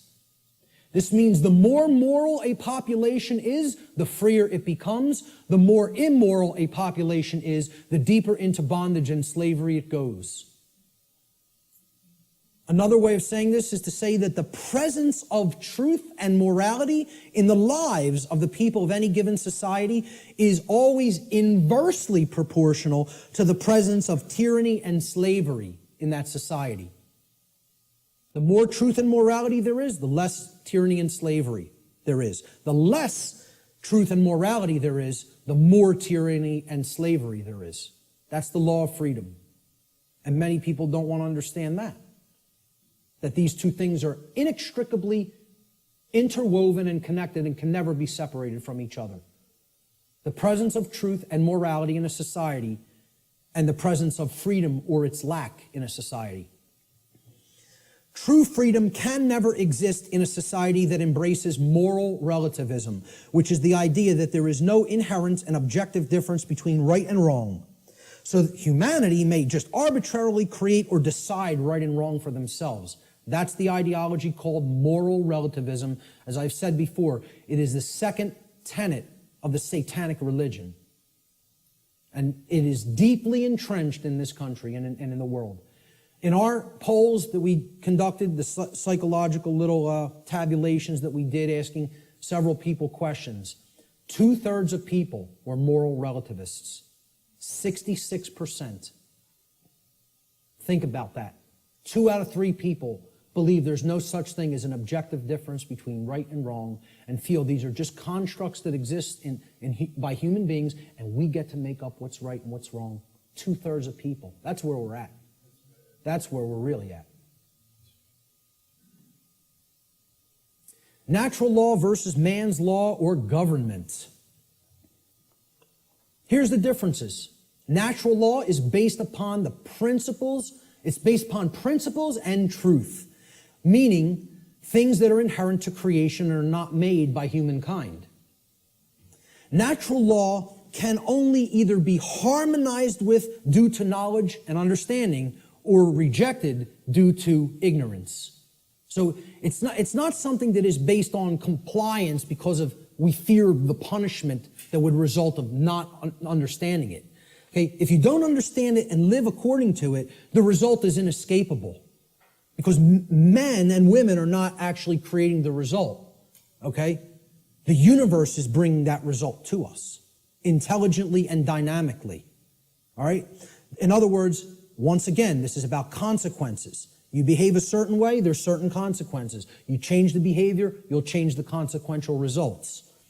Natural law is universal, which means that it exists and applies anywhere in the universe regardless of physical location. There is no place you can go in the physical universe to escape natural law. Let me know if you find a way out of this universe and into another where natural law no longer applies, and we'll take a look at it together. But until you figure out the way out of this universe and into a place that's not governed by law, you're bound by natural law. Okay? Natural law is eternal. It will exist for as long as the universe exists, and it is immutable. Exists and applies for as long as the universe exists and cannot be changed by anything humanity is capable of doing or any other species in the universe is capable of doing for that matter. Man's law, on the other hand, let's look at how this contrasts with natural law. It's not based on principles and truth. It's based on dogmatic beliefs that are programs that are running in the human mind. These are constructs of the mind that operate like programs. Man's law is complied with due to the fear of the punishment that will be conducted upon people who attempt to not comply with it. It's most of the only reason people ever comply with the law of man. And that's a very low state of consciousness, fear. That really is only going to get you all the negative things that we say we don't want if we're in that vibration. Man's law differs with location based upon the whim of legislators, like prohibition. Well, I'm allowed to smoke marijuana in one state, and then I could be jailed for it in another. My freedom could be taken if I cross this imaginary line. Hey, I'm a gun owner, okay? If I take certain weapons that I own across an imaginary line, I could be jailed for years. But over this side of the imaginary line, it's okay. And you're just exercising a right. Over here, it's morally wrong. We'll cage you for it. Over here, yeah, you're allowed to do that. You can have that high-capacity magazine. But over here, you're going into a cage for it, just by crossing an imaginary barrier called a state border. And people think that makes sense. They think the moral relativism of man's law makes sense. They actually believe something can be moral in one place and immoral in another place. You know? That's cognitive dissonance.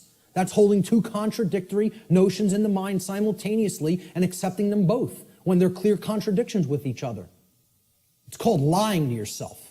Let's be honest about what it really is. It's called lying to yourself. Man's law changes with time based upon the whim of legislators, which is also moral relativism. Prohibition in the 1920s.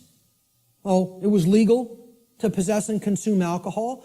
Then for years it became illegal to do so. Then it switched back to becoming magically moral again. We won't cage you for doing it. Well, it changes over time based on our preferences and likes and dislikes. Yeah, we get to make up what law is, what right and wrong are. It's called moral relativism. All right? And it's one of the tenets of Satanism. So what does this mean for the law of man, actually? You know, the people seem to have so much respect for. You know, oh, we're a nation of laws written by men. You know, we don't give a damn about moral law. We don't really give a damn about what's right and wrong.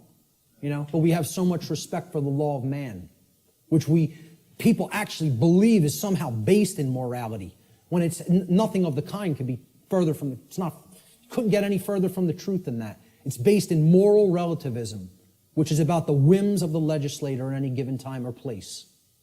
You know, you listen to certain forms of music in certain countries in the Middle East, you could be jailed for years just by putting a certain song on.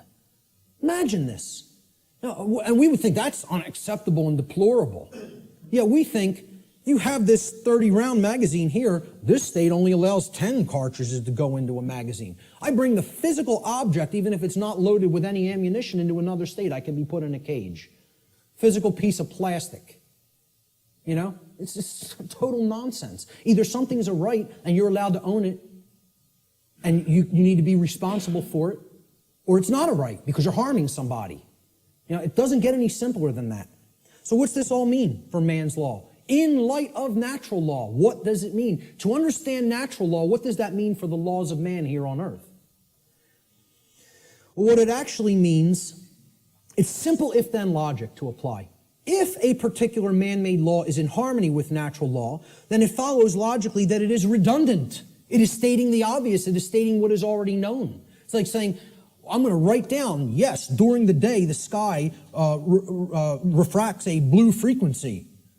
The sky is blue. I'm going to write that down and make it so.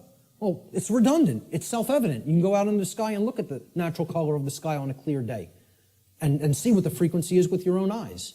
No, you don't need to have it written down. Okay? It's a redundancy. So if it's in harmony already with natural law, it's stating a truth that is already there. It's an inherent truth. It's pre-existing. It's self-evident. Therefore, the writing down of that concept and calling it a law is irrelevant and unnecessary. Now let's look at the opposite. What if something that man writes down as a law is in direct opposition to natural law? So if a particular man-made law is in opposition to natural law, it follows logically that it is both false, meaning that it is incorrect. Okay, that's what natural law is. It's based in truth, that which is. And it's also immoral. Because if it's not based in natural law, it means that it is doing something that is actually harming somebody by taking something from them that doesn't belong to you. Like taxation, like permits and licensing, like suspending rights that do already exist, etc., so forth.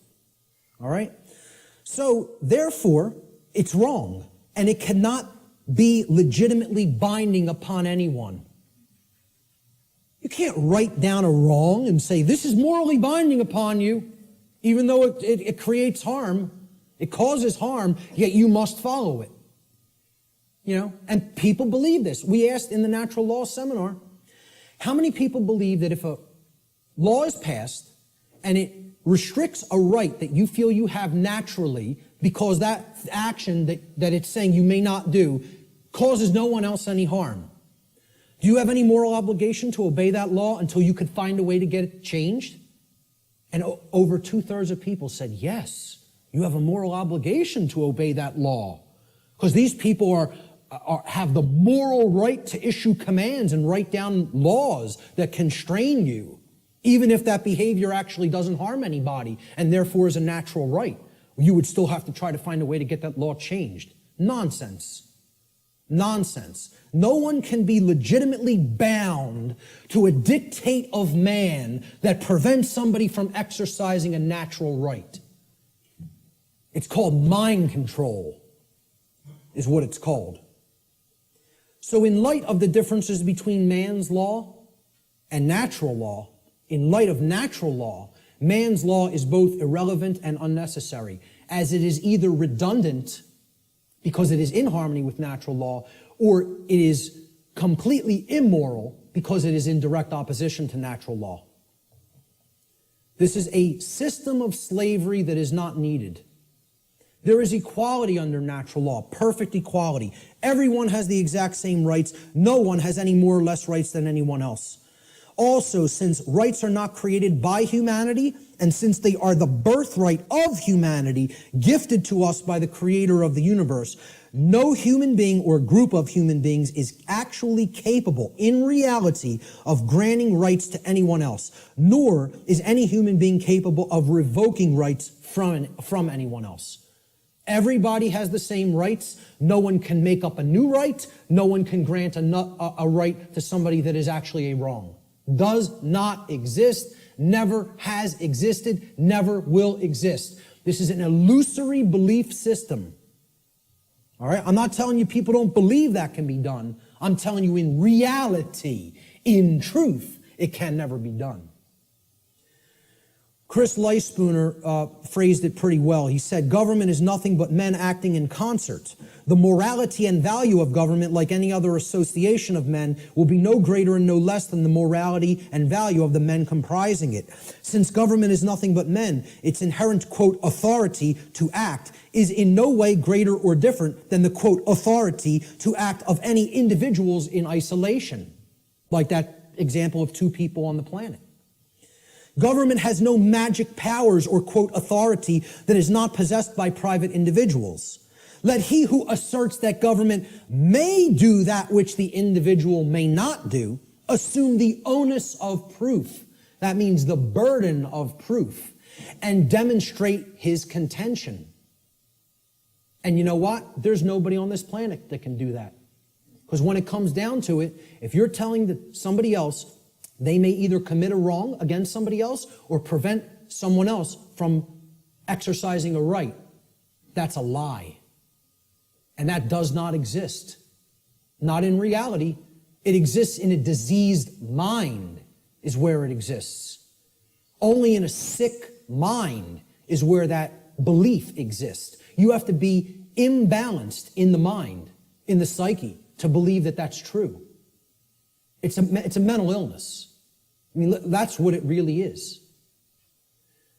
The word government, you break it down. People say this word every day almost, and yet they've never looked at the etymological roots of the word. It comes from the Latin verb gubernare. Once again, no V in classical Latin. No V, okay? So again, V's were rendered as either B's or P's in classical Latin language. So you could write this in what would be more modern Latin as gubernare with a V. But in classical Latin or ancient Latin, there is no V, so it would have been rendered with a B, gubernare. Now, what's the election of a governor called? It's called a gubernatorial election. Gubernatorial. Gubernare is in there. Okay? Gubernare means to control. The verb gubernare in Latin means to control. The Latin noun mens, which is where the second part of the word ment is derived from, means mind. Okay? So you put these together, and the word government actually literally, from its etymological roots, means to control the mind, or in other words, mind control. Now, I'm going to put something else up here for a moment. The etymological origin of the English suffix ment, M-E-N-T, is often debated in this etymological breakdown. All right? And I've gotten stuff about this constantly, and I've told people I'm not interested in hearing about it anymore. I know where this comes from. I know why the creators of the English language made it so. Made it like this. Okay? It is overwhelmingly clear by people who have studied linguistics and the origins of words, okay, in English from ancient languages, that the creators of the English language deliberately chose the Latin noun mens, meaning mind, to represent or mean in English the state of or the condition of. And this was done in direct keeping with the first principle of natural law, as we've already discussed, the principle of mentalism, which demonstrates that in order for any particular thing, event, or circumstance, any state or condition to exist in manifested reality, as it currently does, which is known as the plane of effects, it must have first existed in the plane of causality or the mental realm, the mind. Okay? We've already looked at that principle of natural law. So, anything that ends in ment, the original etymological derivation means that it was made that way first by a state of mind which led to its creation in physical reality. Okay? Any word you can think of that ends in M-E-N-T, meaning the state of or the condition of, means it happened in mind first, and therefore it led to the state of or the condition of in physical reality. Okay? So, when I say that government means mind control, it literally does, and that is an accurate etymological breakdown. Okay? The word mens was deliberately chosen for specific reasons. And I just explained the reason of that meaning, the state of or the condition of. And many people want to hotly contest that. I'm telling you outright, they're wrong. They don't understand why that was chosen. Mens, meaning mind, was chosen deliberately to mean the state of or the condition of. Government is based on this illusory and false concept called authority. People think certain people are authorities, that they actually have rights that other people don't have. The right to command, compel, coerce, and tell people, this is right, this is what you're going to do, and if you disagree, I have the power to actually compel, coerce, or constrain you against your will, if you're not harming anybody, even in the taking of that action. Authority is based upon an equal illusion that is called jurisdiction. Now, if we break down this word, it comes from the Latin noun. Jurisdiction comes from Latin, jus juris. Jus juris in Latin means law. Juris is the possessive case. And the Latin verb dictere. So, jus dictere, juris dictere, jurisdiction. Okay? Dictere means to say or to speak. Thus, jurisdiction literally means to say what the law is. Or in other words, we get to make up what the law is. The law is not something that exists in nature and is based upon right and wrong and truth and morality. No, we get to make it up. We're God. We get to say what's right and what's wrong. And therefore, since we make the law, We're the owners of these people. They're in our jurisdiction. You know, we own them. And we get to make up what they're allowed to do and what they're not allowed to do. Authority ultimately is an illusion, again, of a diseased mind, a diseased psyche, based entirely in violence and built upon the erroneous and dogmatic belief that some people are masters who have the moral right to issue commands and others are slaves who have a moral obligation to obey the commands of the masters. I don't care what you want to call it. You can euphemize it any way you want. I call it what it really is. Slavery. That's what it really is. Doesn't come down to anything else. You can call it whatever you want, euphemize it, try to make it sound as nice or as pleasant as possible. It's all one thing. It's called slavery. It's always immoral, and it needs to be ended. That's it. And we have to develop the knowledge and the courage to end it. The knowledge, the care, and the courage to end it. The belief in the legitimacy of, quote, authority, this illusory nonsense notion, is the belief in the legitimacy of slavery. Anybody who believes in that authority is legitimate and government is legitimate, whether they want to admit it or not, or know it or not, or understand it or not, I don't care what they believe. They are advocating the legitimacy of slavery. That's not my belief. I don't care who calls that my belief. I'm just looking right into the camera and saying this, because I know the people in this room know that that's not my belief. I'm telling anybody who's listening to this, that's not my belief. That's eternal truth. Eternal truth. Okay? You believe in these concepts, you are a supporter of slavery. The end. That's how it really is. Not because I said so, because that's how it really is. Okay? And that's called mind control. For somebody to believe that slavery is legitimate, you gotta be under deep mind control. You gotta be either that or a sick, psychopathic, absolute piece of garbage. Okay? One of those things or another is true if you believe in those concepts. And again, I'm not afraid to tell it to somebody right to their face like that. I don't care. I'm not here to serve truth, make friends, or be liked. I'm here to tell people what the truth. I'm not here to serve human beings, make friends, or be liked. I am here to serve the truth. Whether it will be accepted is not up to me. I'm doing what I'm charged to do by creation. Okay? Whether it's accepted is somebody else's karma, not mine. Ultimately, authority is the idea that man can become God and through, quote, jurisdiction, dictate the law. What the dark occultists of this world, who are behind ostensible governments in the world, they set up all of these institutions as temples, right? What this sick psychopathic priest class ultimately believes is they're going to become God. We're going to turn natural law on top of its head, and we're going to rule in hell. That's it.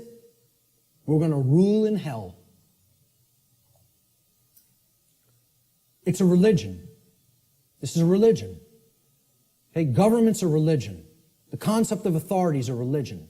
Most people don't see it that way. And I mean religion in the term of false religion. Okay? It comes from the Latin relegare. I laugh when I hear people say it comes from relegare. Or relegare, R-E-L-E-G-A-R-E, or relegare, okay? Which means to read over again, to go back over something that you've already read and read it again. It's the most ridiculous, nonsensical derivation I've ever heard for the word religion, to reread. I mean, please, let's put this to bed, folks. Religion does not mean to reread. It doesn't come from relegare or relegare. I can't remember which infinitive is used for that verb offhand, but it comes from religare, hence religion, R-E-L-I-G-A-R-E. All right? Relegare means to tie back, to hold back, or to thwart from forward progress by tying or binding. Tying up so that you can't move forward. That's what relegare is, and that is the etymological root of religion. Because a false religion is a system of control that is based in unchallenged dogmatic belief, which keeps the mind in a prison in order to hold back the progress of consciousness. And that's where the bulk of humanity is at, in a brain cage. They're in the mind cage, okay?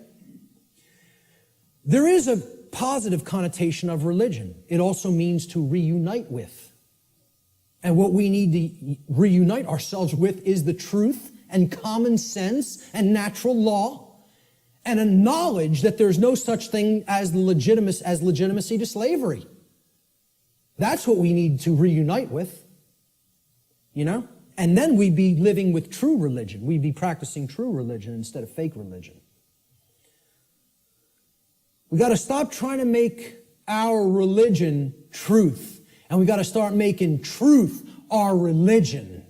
That's what needs to be done. So what's the one true divide that exists in humanity? People say, oh, this is separation talk. We're all one. No, we're not. There is one true divide that does exist in reality. And here's what it is. The one true divide that separates humanity into two distinct types of individuals. The criteria for this divide is whether or not an individual believes in, quote, authority, and therefore believes that there is legitimacy to slavery. The two groups of people are the people who know slavery is never legitimate and people who believe that it can be legitimate. That's what actually separates humanity. See, all the other things, divide and conquer. Race, religion, sexuality, income, religious belief systems. These are all divide and conquer techniques. There's one real difference, whether somebody believes in slavery or not. And of course, people have called this difference statists and anarchists, right? So here's a couple of memes that I picked up on Facebook. Statism is the brilliant idea that we give a small group of people the right to kidnap, imprison, harass, steal from, and kill people so that we can be protected from people who kidnap, harass, steal from, and kill people. Yeah, that makes a whole lot of sense if you ask me. I think it's going to work out brilliantly with that system in place. Okay? An anarchist, I couldn't find any good pictures of anarchists because they're all fake anarchists who want to destroy property and think that they're somehow doing the world some good. You know, the black bloc. They're really communists in disguise. Okay? When you really boil down to it, they don't know what anarchy is at all. They're just some, Marxists who thinks that that ideology, that junk ideology is some kind of a pathway to freedom. It's a bunch of left-brain clowns who have no understanding of natural law. Now go put your polka dot jumpsuit and some floppy shoes on and go get yourself a nice clown nose. Seriously, because that's what those people are. They're a joke. They're a joke. They don't know the first thing about what freedom is. Not the first thing. Okay? So I was looking for good pictures of anarchists. So I was going to put, maybe myself, Larkin Rose, Freeman, Frater X, people who get all this stuff, who I personally like their work, Michael Tessarion, etc., David Icke. But I said, hey, let's put a meme up there that really expresses it. So I found this picture of Jesus, a meme that says, I'm an anarchist, but most of my followers are statists. People who are these fake-ass Christians who believe they somehow are following the teachings of Christ, and they believe in government, they believe in financial institutions, they believe in organized religion. These are the three things that killed Christ, if you even accept the historicity of the event. Who was Christ waging basic conflict with? The Pharisees and Sadducees, the organized religious order and controlling religious orders of his day. Okay? What really got him into deep trouble, he was pissing them off, but they were already on the wane. The old world order was on the way out, and the new world order was already on the way in at that time. He got himself in real trouble when he went against the financial institutions, the money changers at the temple, taking people for a ride for temple coins, right? And he flogged their ass.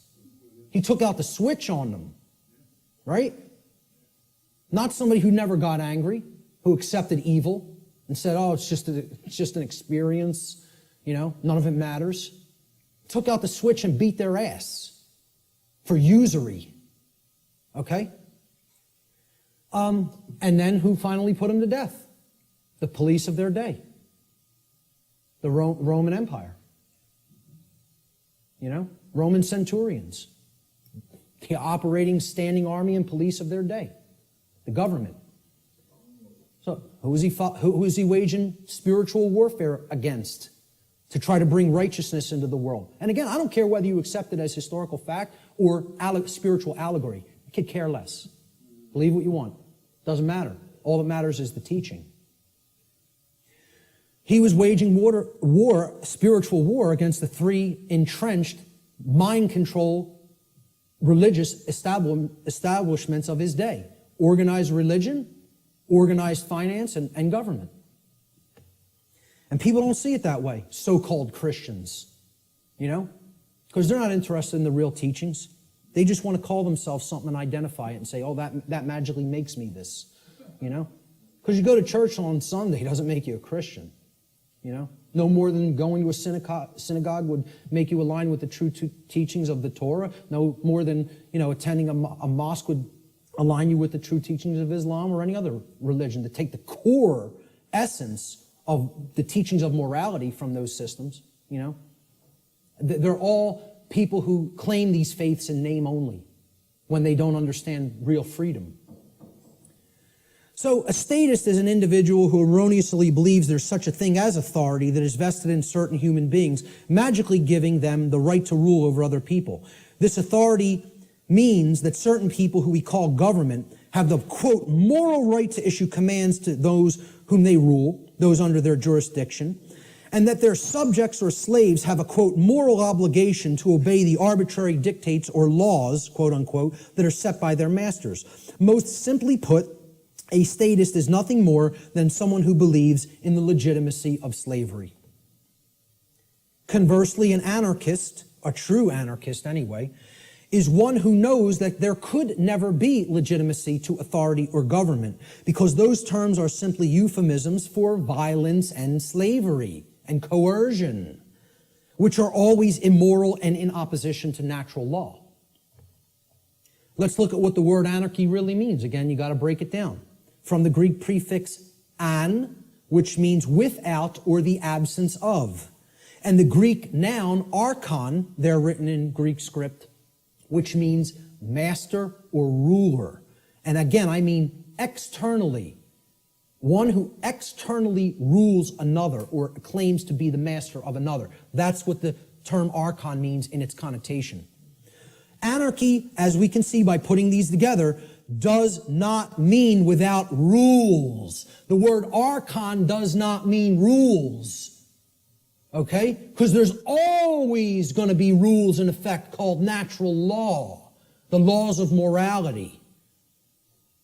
It means rulers, imposed rulers. That's what archon means in Greek. It literally means anarchy now, putting it together. An, absence of, archon, master or ruler. The absence of masters or rulers. Externally imposed masters or rulers. Meaning, when we put it together, okay, it means without rulers, without masters. Now, if you give people that term, no masters, no rulers, no masters, no slaves, what word are they going to associate those phrases with? Freedom. But if you tell people, what does anarchy mean to you? What do you associate it with? What are they going to tell you? Chaos, which is the exact opposite. That's in that other column. Okay? They have deliberately obfuscated the meaning of the word through a mind control technique called endless repetition. If I could keep telling you a word doesn't mean what it means, that's not a projector, that's a hammer. Hey, could you check out my hammer over there and make sure it's projecting the image on the board correctly? You know, the bulb burned out in my hammer. I might need to go buy a new hammer. If I kept doing that endlessly for years and years and years, people would start calling that device a hammer. If I got enough people to keep calling it that. So they've gotten enough people to call freedom chaos. Think about that. They've gotten enough people to believe that the absence of the state of slavery means chaos instead of freedom. It's almost unfathomable. It's almost incomprehensible. The mind job that's been done on this species. It's almost incomprehensible. Anarchy is the state of existence where there are no masters and no slaves. Therefore, what it really means is the absence of slavery, or in other words, true freedom. That's all it means. I prefer to call it anarchony, okay? Keeping the entire word archon instead of taking out the O-N, okay? If we keep that there and call it anarchony, and I say I'm an anarchonist, people will ask, well, what the hell is that? And then you could really break the word down and say the absence of archons, the absence of those who would claim to be masters over a population of slaves. That's what an anarchonist is. It's saying that's illegitimate, that's unnecessary, and that we need to do away with that state of existence. Okay? So we look at these two, this true divide again, the statist and the anarchist. I call the statist the archonist. This is somebody who believes in the legitimacy of the archons, the rulers. Okay? And I'll be talking about in future presentation the concept of the archons more in future presentations. And the anarchist, as it's been called, I think should be called the anarchonist. Because that's somebody who knows that there's no legitimacy to the mastery over other people, or the rulership externally over others, keeping them as slaves or subjects. There's no legitimacy to that.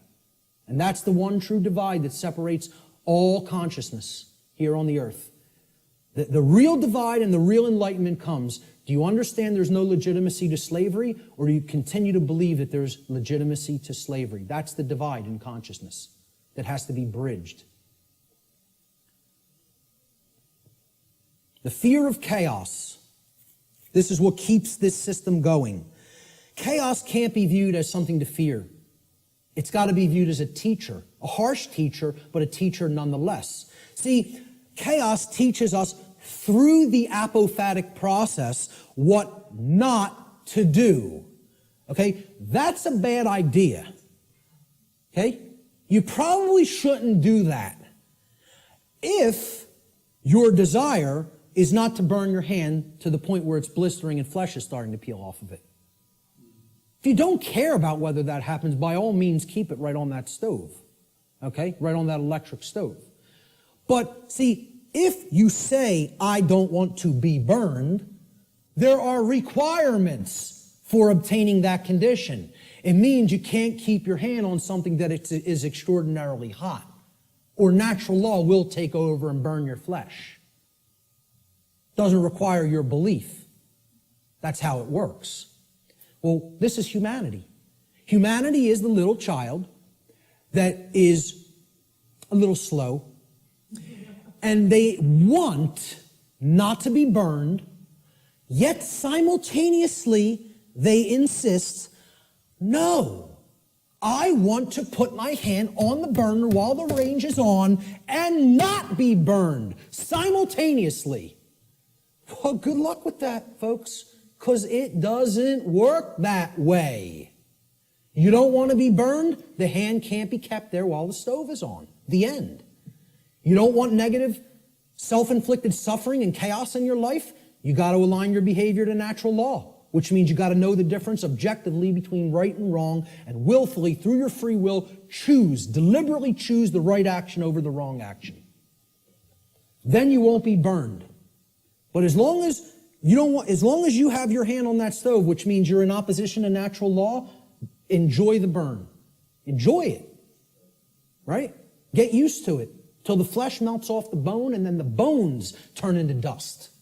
Because that's what you're going to get. That's how it works. And again, nobody wants to hear that. They don't want to hear that the natural laws don't care about you.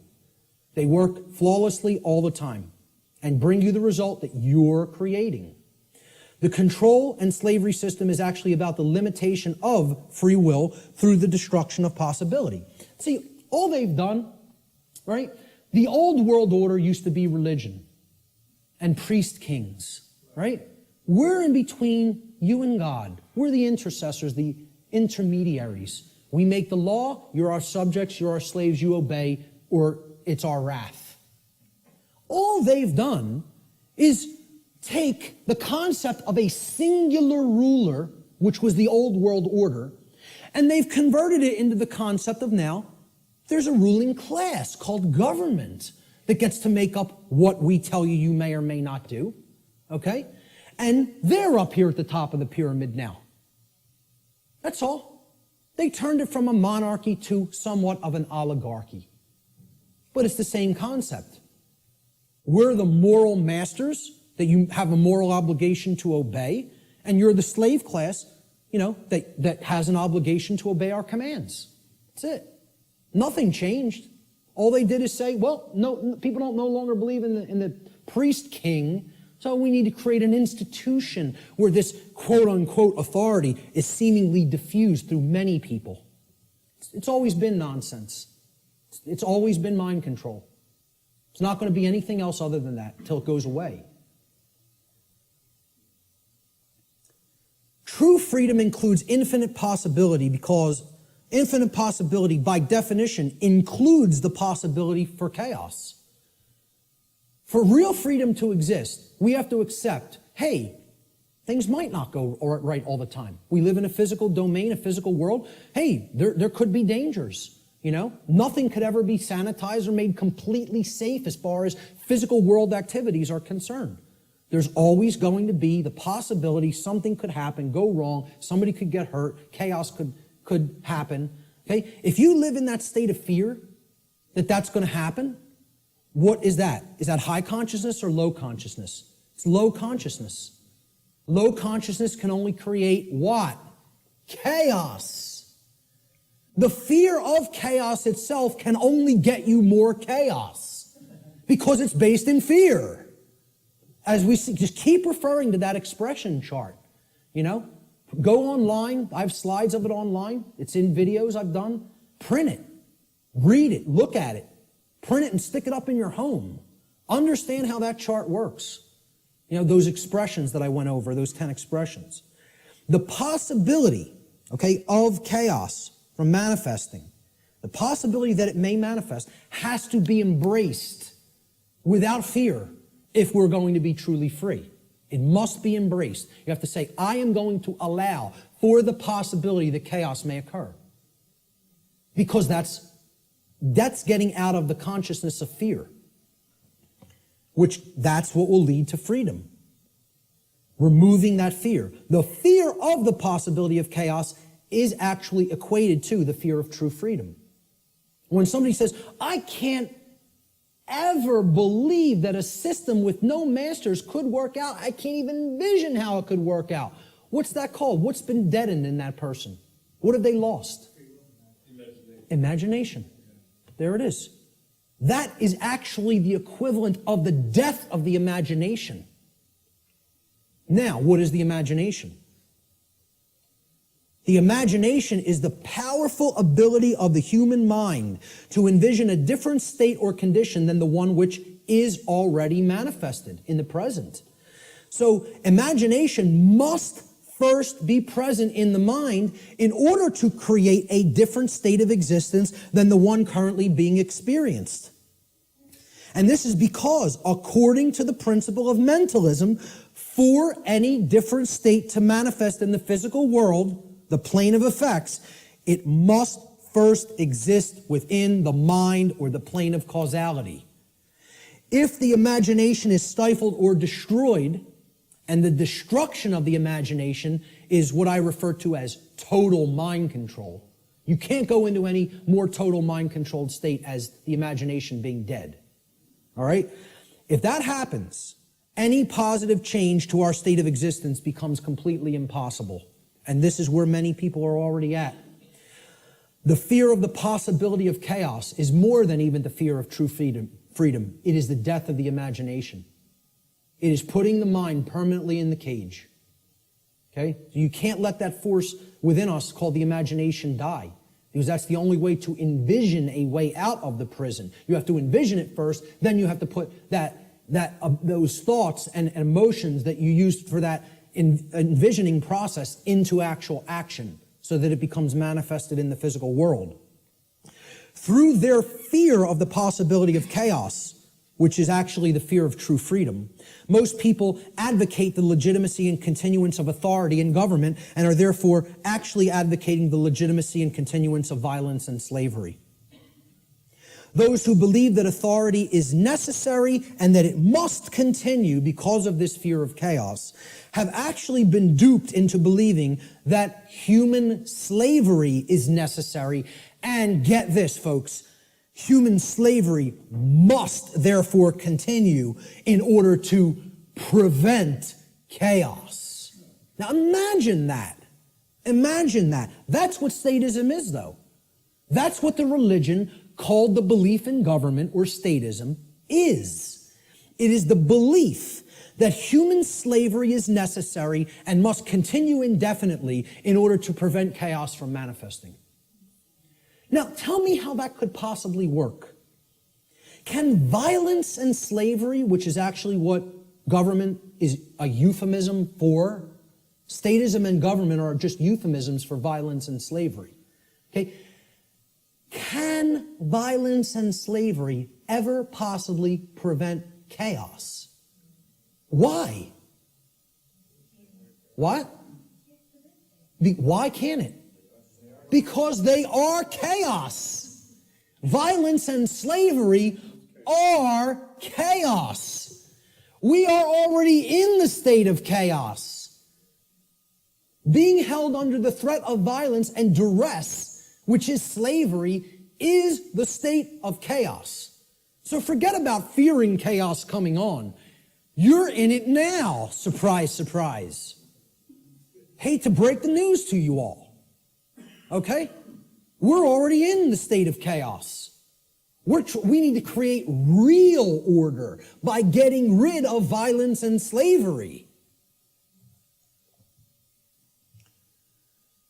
Order followers. These are the people who keep this system of slavery in place. Okay? They're the people who keep this system of slavery in place. Let me just say this again.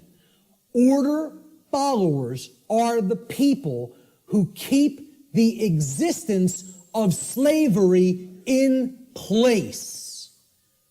Not the ruling class, not the masters, not the so-called elite, which aren't the elite of anything but the bottom of a trash can. Okay? The people who keep slavery in place are the people who willfully follow their orders. Nobody wants to hear that. And people will hate you for saying it. Following orders means, by definition, doing what you are told to do without judging for yourself whether or not that action that you are being ordered to carry out is actually right or wrong. That's the definition of following orders. I mean, can anybody refute that? Is that not the actual definition of following someone else's order? By definition, you're not, if you're following the order, you're given the order and then you just act. You just do it because you're following the order. You don't sit there and go, is what that person told me to do right? Do I have a right to do that? Is that moral? Should I do that because, it's okay and it doesn't hurt somebody else? Or should I not do that because it actually does cause harm? It's not what an order follower does in their mind. An order follower says, yes, sir, and follows the order. That's why it's called an order follower. That's why it's called following an order. So that's the definition of what an order follower is. It's not my perception of what an order follower is. It's the actual definition of order following. Okay? If an individual, this is key to understand, if an individual is performing the task of following orders, by definition, that individual cannot be exercising conscience. Since, by definition, exercising conscience means that one is willfully choosing through their free will for themselves right action over wrong action. So the concept of following orders is completely polar opposite to the concept of exercising conscience. You cannot be doing the same things simultaneously. It's impossible to do those two things simultaneously. They are contradictions in terms by definition. Okay? Most people don't grasp that. Okay? By definition, if you're following orders, you cannot be actually exercising conscience, which involves free will choice based on the knowledge of right and wrong. Here's what order following gets us as far as a nation is concerned. Not that we're not already there, not that these people already didn't take us, because we're taken by them already, covertly. They took us through the school systems. They couldn't beat us militarily. So they said, well, let's send our ideologues over there and get into the minds of their children. And if you don't believe that's what happened, you're very, very, very naive. Not only the Nazis, but the communists as well. Because really, it's all just forms of socialism. That's what feudalism is.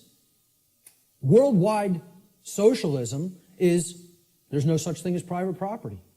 State owns everything. Rights don't exist. Property rights don't exist. Everybody's a feudal serf again. It's called neo-feudalism.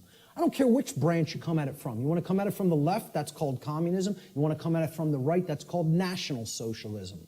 Communism's international socialism. They're both the same force. It's called feudalism. Let's just call it what it is. It's called feudalism, which is in itself just another euphemism for slavery. They want neo-feudalism, which is the New World Order of slavery. Okay? And it's already here. It's not something that's coming. It's here now. The object is to get out of it. This is the result of following orders. That's what following orders gets a society. Following orders should never be seen as a virtue. Following orders is evil.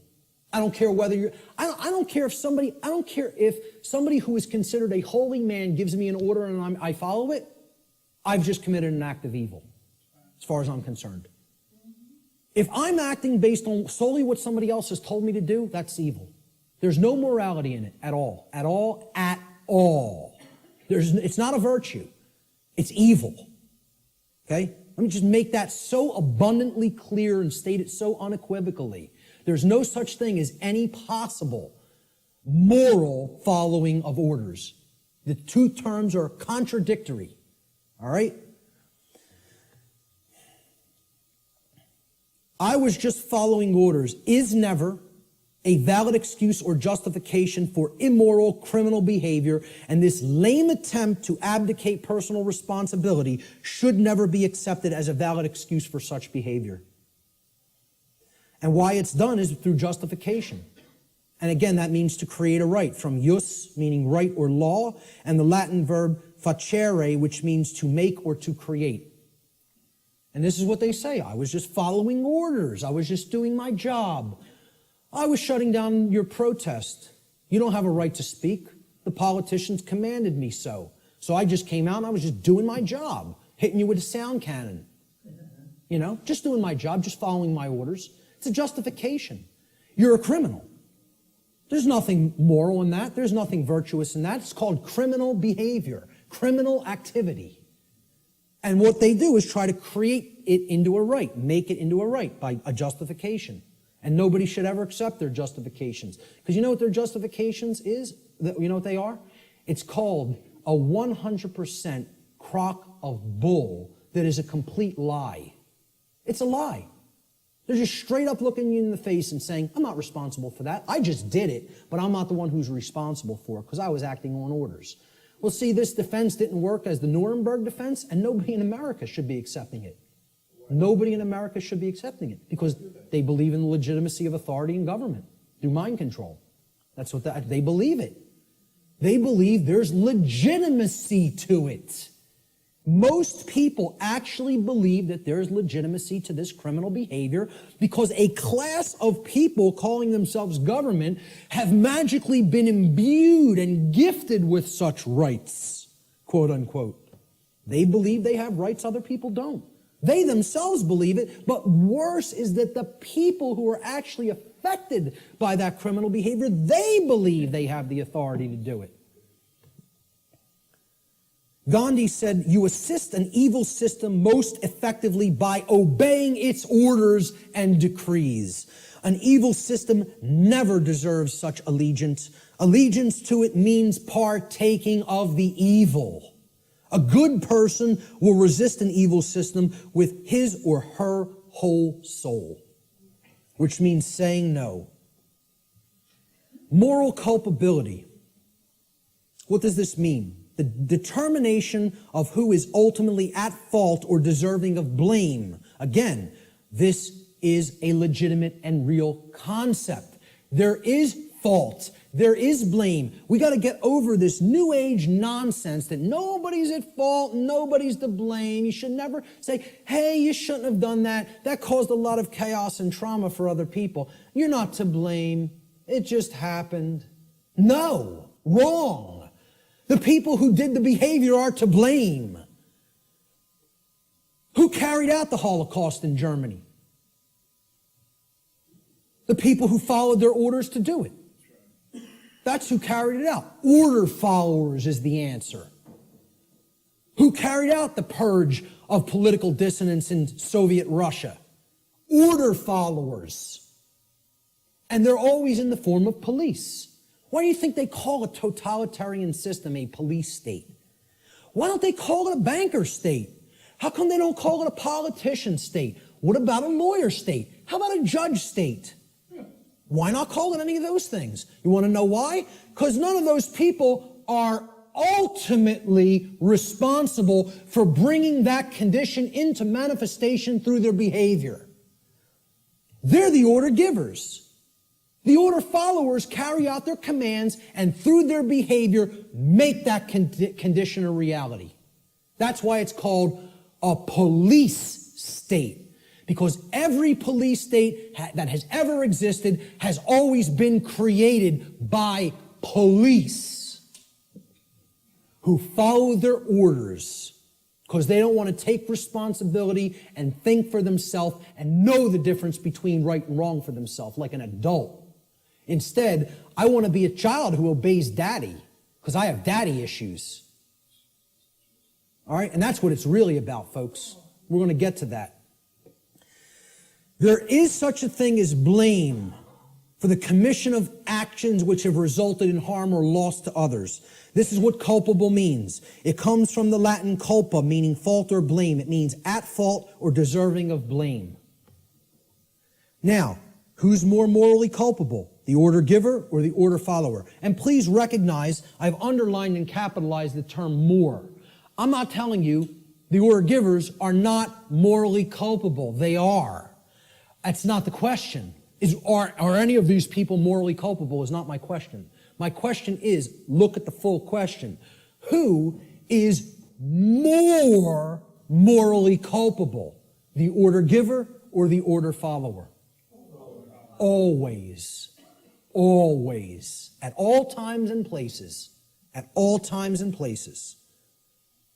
I put this meme up on Facebook, and I got some hate back for it. Okay? People don't want to hear this. Like I said, I'm not here to be popular, to make friends. I'm here to tell people what the truth actually is, and they have to accept it or reject it on their own. I put this meme up, I made this meme and put it up on Facebook, and it had politicians on the left that said, my actions, underlined and capitalized, didn't cause that. And then there were some soldiers or Marines, whatever they are, order followers on the right side, and they're also saying the same statement. My actions didn't cause that. And then at the bottom, I just put this question. Oh, I'm sorry. Looks like, oh, I'm sorry. At the top, I put this question. Who is lying and who is telling the truth?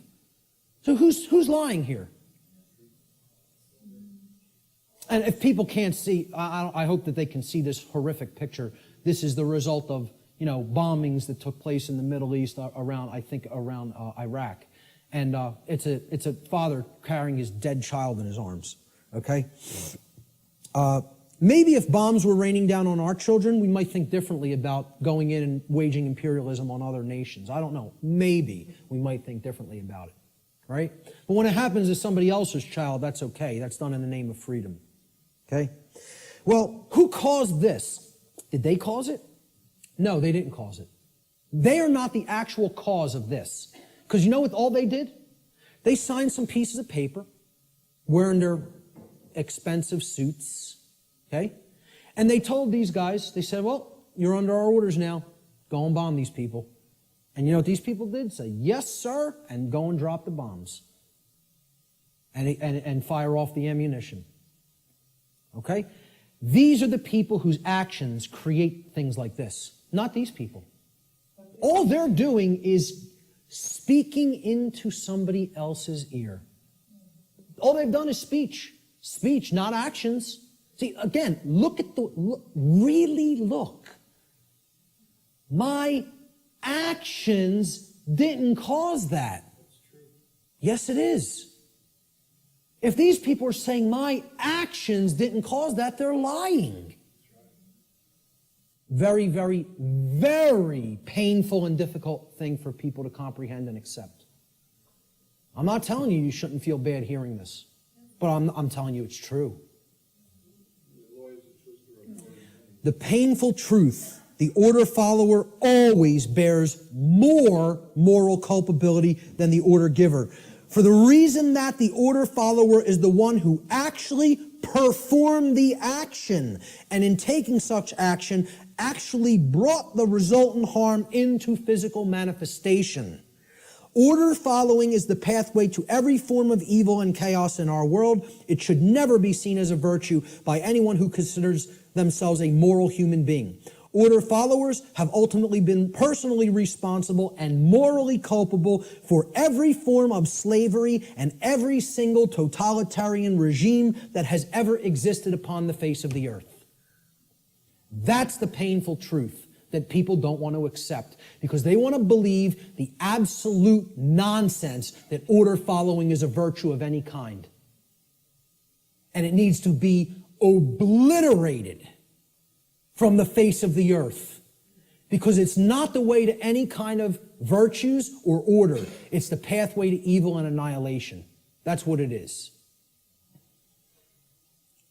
Responsibility versus abdication. So why don't these people want to think for themselves? It's too easy.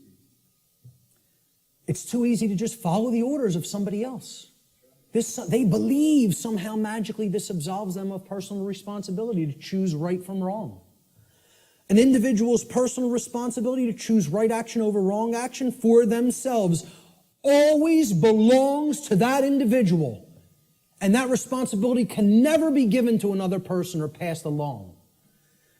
One can only claim and imagine that they can abdicate their personal responsibility for such choice to someone else. It can never actually be done in reality. You're only making a claim. I'm not responsible for that behavior because this person told me to do it. That's just a claim. And moreover, what it really is it's just a damn lie. Okay? More simply put, an individual is always personally responsible for their own actions, period, and the end. If you did it, you're responsible for it. There are no cop-outs. Stop trying to make excuses or justifications for criminal behavior. Own up to personal responsibility. If you did wrong action, you did it. You caused it.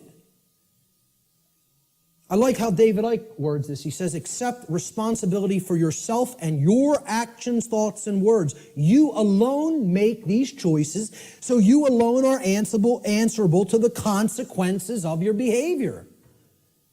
The feeble excuse that your boss required it, that the establishment expected it, holds no truth or justification. What is the point of having principles if you allow others to dictate your behavior? Really, those who allow others to dictate their behavior don't have principles. And there's a reason they don't have principles, because they hate themselves. They're in psychological self-loathing, and there's a reason they're in that state, which my future work is going to cover in depth, in extensive depth and detail. At the end of the day, you will judge your performance and the contribution you've made to creation. It will not be based on what another expected of you or what you did because you felt trapped. Like, oh, there's no other way. I can't envision my way out of this. I can't envision doing something else. I might have to get another job. I might have to read and learn. I can't envision becoming a different person than the identity I've already forged for myself. How could I possibly imagine that? I have all my eggs in this basket. My whole ego identity is all wrapped up in my job and what I do. That defines who I am. I can't go against that. It's all nonsense. It's all what people are doing just because they feel trapped and they can't imagine that there's another way. Most people erroneously believe, this is the second part of the abdication of responsibility on the part of the people. Most people erroneously believe that they can hand over their natural law right to defend themselves to another individual, group, or entity. In making such a false claim that somebody else is my protector, somebody else, it's their responsibility to protect me, okay, and defend me, they have attempted to abdicate a personal responsibility which actually always belongs to them and can never be given away. That's the self-defense principle. You own it. It's yours. You can't give it away to somebody else. Shock and amazement. Okay? That is your responsibility already. And guess what? You know what? They're all too happy. These controllers are now even all too happy to say, it's not our responsibility to protect you. Because what their actual goal is they're just revenue men for the new king. That's all they are. And to slap people back into line if they try to exercise rights that the new king called government has decreed that they may not exercise. That's what their real role is. They don't serve and protect the people. They serve and protect the ruling class. And they don't want to admit that to themselves. You know why? Because they're liars, most of all to themselves.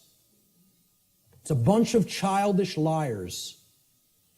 Franklin said those who would give up essential liberty to purchase a little temporary safety deserve neither and will lose both. And this addresses the fear of chaos and the desire to abdicate your personal responsibility to defend yourself to other people just because you're afraid and you don't want to take the responsibility of doing it yourself. You want to stay in that mindset? I'll give up my freedom to be safe? Well, enjoy your safe slavery. I, for one, will take my dangerous and chaotic freedom. Okay? I'll take the absolute cannibal lurking around every corner, and I'll take my chances. Thank you very much. Give me my freedom and my assault rifle, and I'll take my chances. Thank you. Okay? So the idea that you just want to be kept safe and you'll give up your freedom to do so, it's just a child. That's how a child thinks. And that's what this is really about. Not wanting to grow up and become adults. And again, there's a reason for this. This is the underlying psychological reason, but there's an even deeper one. But I'm going to touch on this one first. Self-respect versus self-loathing. People who don't want to take personal responsibility and become an adult are in this psychological condition. It's called self-loathing. What it means is you hate yourself. Nobody who wants to perpetuate slavery can possibly like themselves. They cannot love themselves. It's impossible. You are already in a state of self-hatred if you believe in government, if you believe in its legitimacy. Okay? Because you believe in slavery, and therefore you're in that slavery system and you want it to continue. How could you possibly love yourself? It's not possible. Self-loathing is the underlying psychological condition that causes people to attempt to abdicate their own personal responsibility to exercise conscience and fall into patterns of order following and justification. Just as it is not possible for an order follower to truly be exercising conscience, it is not possible for an order follower to truly love themselves. These two states cannot exist simultaneously. You cannot be an order follower and love yourself.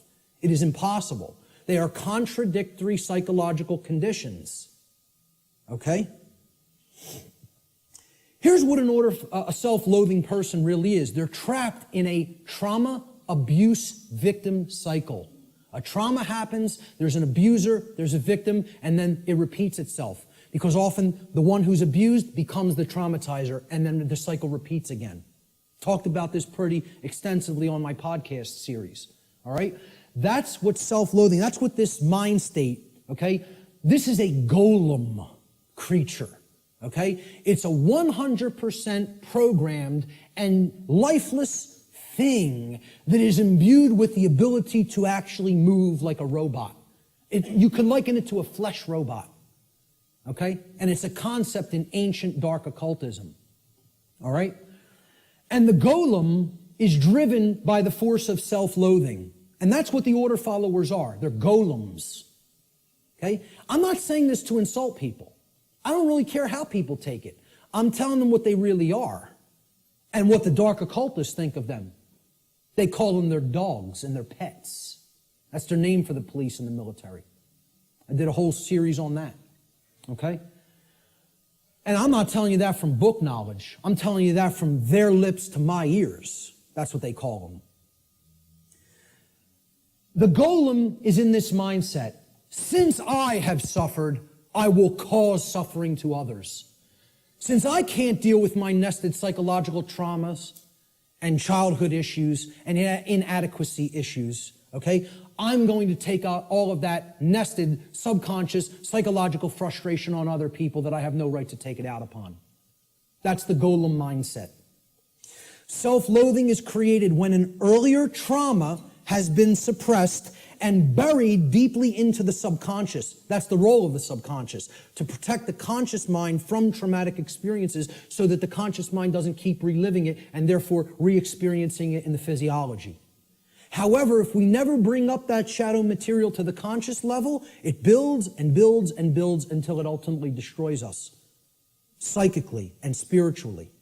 All right? Instead of confronting, dealing with, and healing that trauma, people don't want to do that work. It's too hard to dredge up that shadow material. It's hard work. Believe me, to come out of the mind state I was in, I had to do that shadow work for years. Years of more suffering and pain, saying, what do I have to look in the mirror and confront about myself?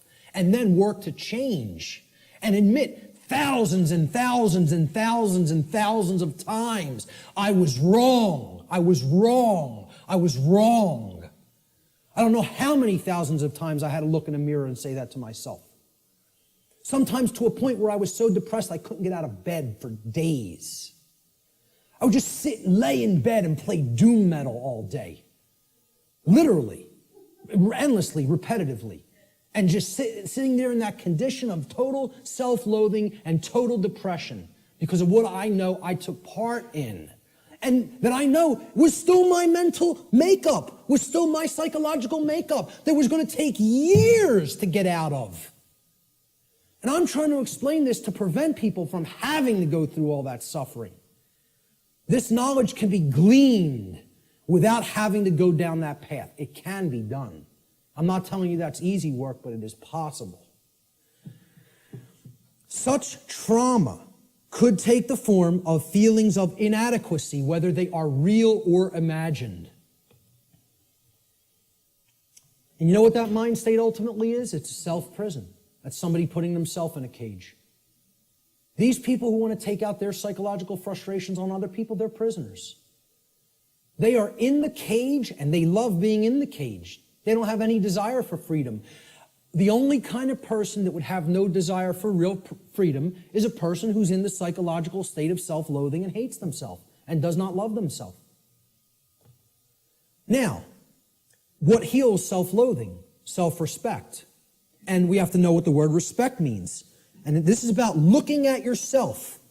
Introspection.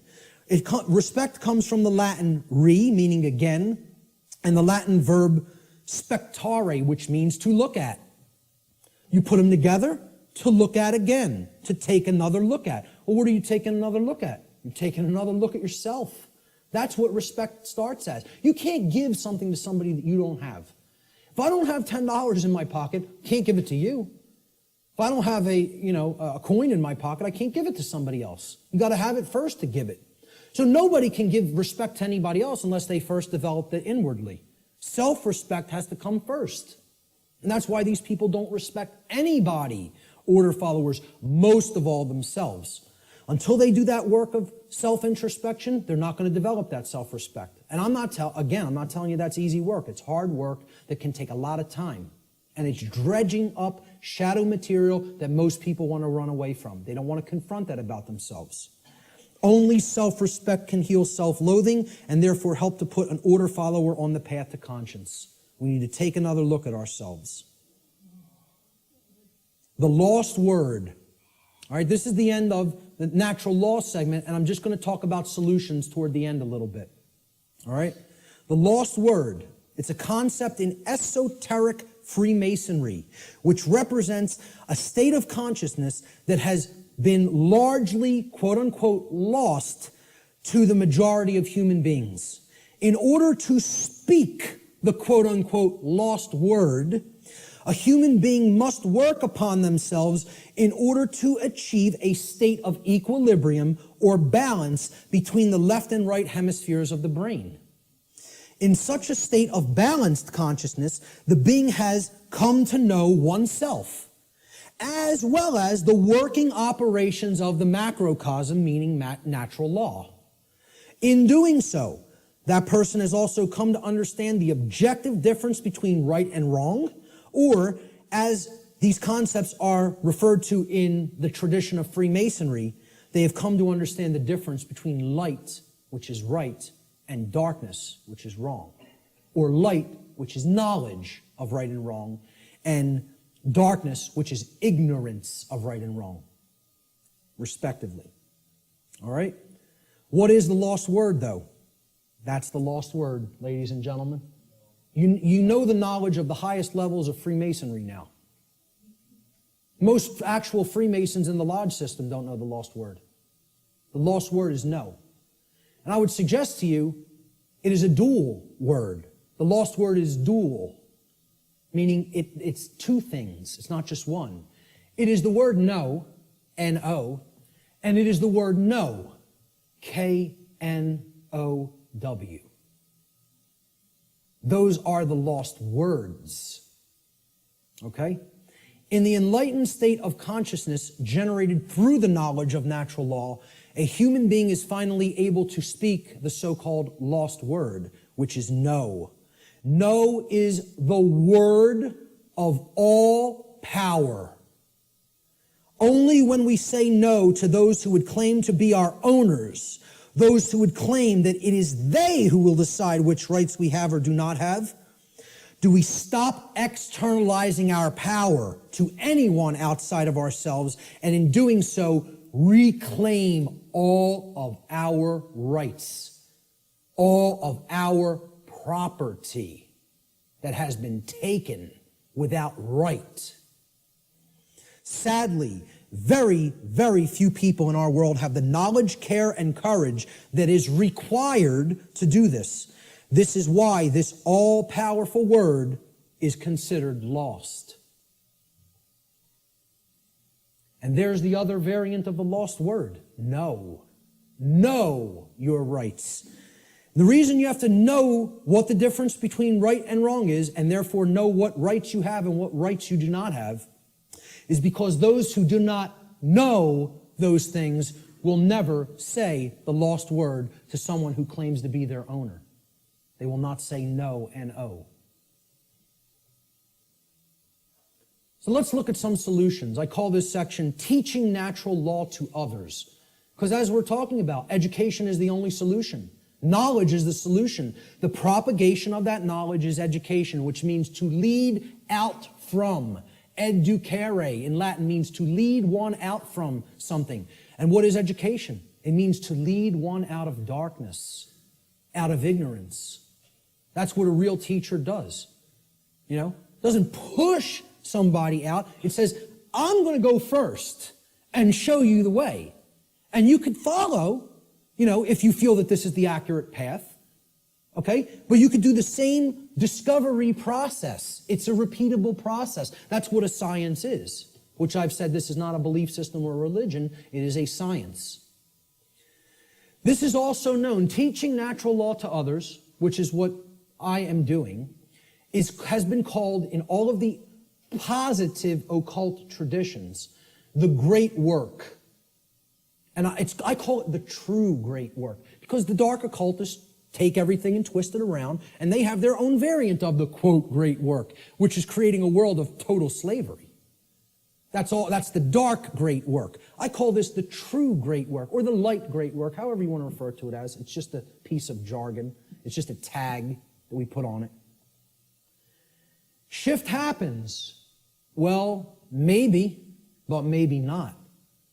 The result's not guaranteed here, folks. The New Agers want to tell you it's all guaranteed, it's all in hand, you know. The Zeta Reticulians are going to be coming in from orbit any moment here, give us all the secrets to the universe, save us from our own ignorance, you know. You just got to wait a few more years or decades or millennia. But they'll be here soon. A quantum shift in human consciousness is required for humanity to become free of its self-imposed state of slavery. Unfortunately, this great change is not an automatic process, nor is it guaranteed to happen at all. We could be in this condition for a very, very, very, very long time, or it can snowball and lead to total annihilation and the extinction of the human species. The positive outcome is not guaranteed. Anybody who thinks it is very naive and, you know, extraordinarily right-brained and overly positive. I'm not telling you the negative outcome is guaranteed either. I'm telling you it can go either way, depending on how consciousness goes. About how many people in quantum numbers are going to choose truth over deception. That's what's going to that's what's going to determine the outcome. Whether or not it will occur is a function of the human will to learn the truth and to teach it to others. This involves enormous effort, enormous dedication, and most of all, enormous persistence. You can't give up. Continuous application of will is required. Continuous work. In alchemy, there's a saying. It's like the catchphrase for the alchemical tradition. Labore et constantia. It means work and constancy. Continual effort. That's what's going to get this boulder up the mountain. That's it. And it's going to go kicking and screaming, folks, because of the level of calcification the human mind is at.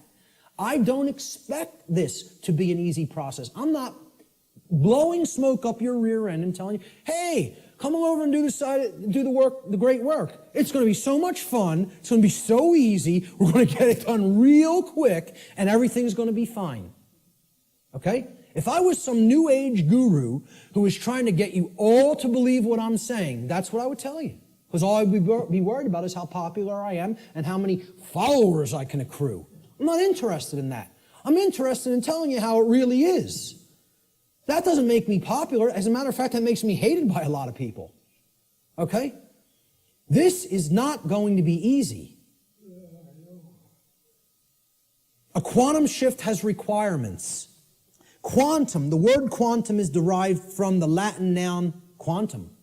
It's the same word in Latin as it is in English. Quantum in Latin means an amount of something. In order to tip the scales of truth and justice back to balance, a certain amount of people actually need to be doing the great work to help others to receive truth. If we don't have enough people doing that, those scales are not going to tip in the opposite direction. Got news for you. We need to hit a critical mass number. Numbers are required. The New Age movement wants to tell you, no, numbers aren't required. A tiny, tiny, tiny, tiny portion can make great, great, great change happen. Nonsense.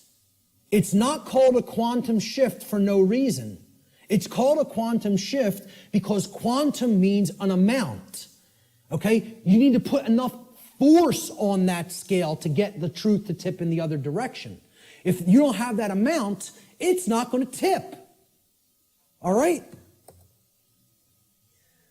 So, individual behavioral choices, they are either based in harmony with natural law or opposition to natural law. They combine in their energy and effect, and in the aggregate, meaning in the sum total, they influence the quality of the manifested shared human experience. That's how reality is created. We're not very contradictory to the New Age notion. Each individual is not creating their own reality.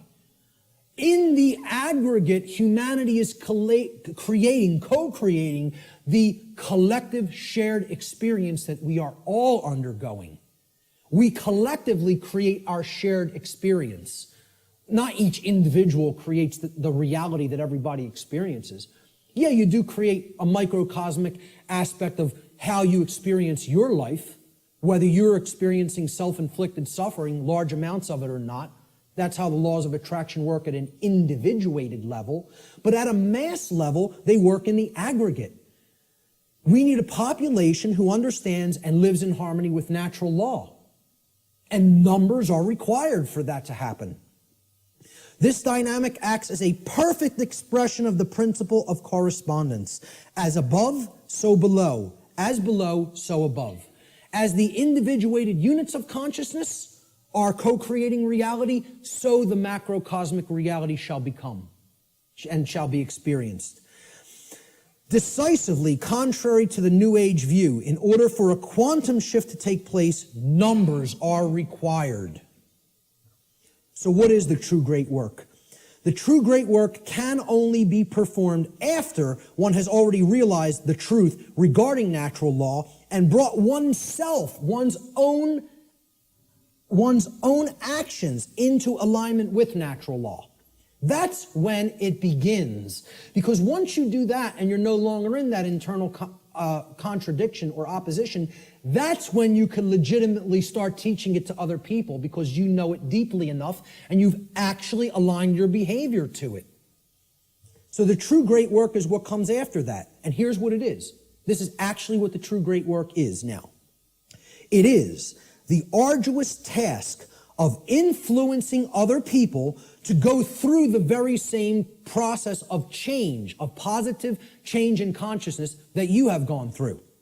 It is to help them to realize that in supporting and condoning the legitimacy of authority and government, in other words, man's law, that what they have actually been supporting and condoning is the legitimacy of slavery, and that they were immoral for having done so. Now that is hard work. Because people don't want to hear this. They want to believe what they want to believe. They want to be true what they want to be true.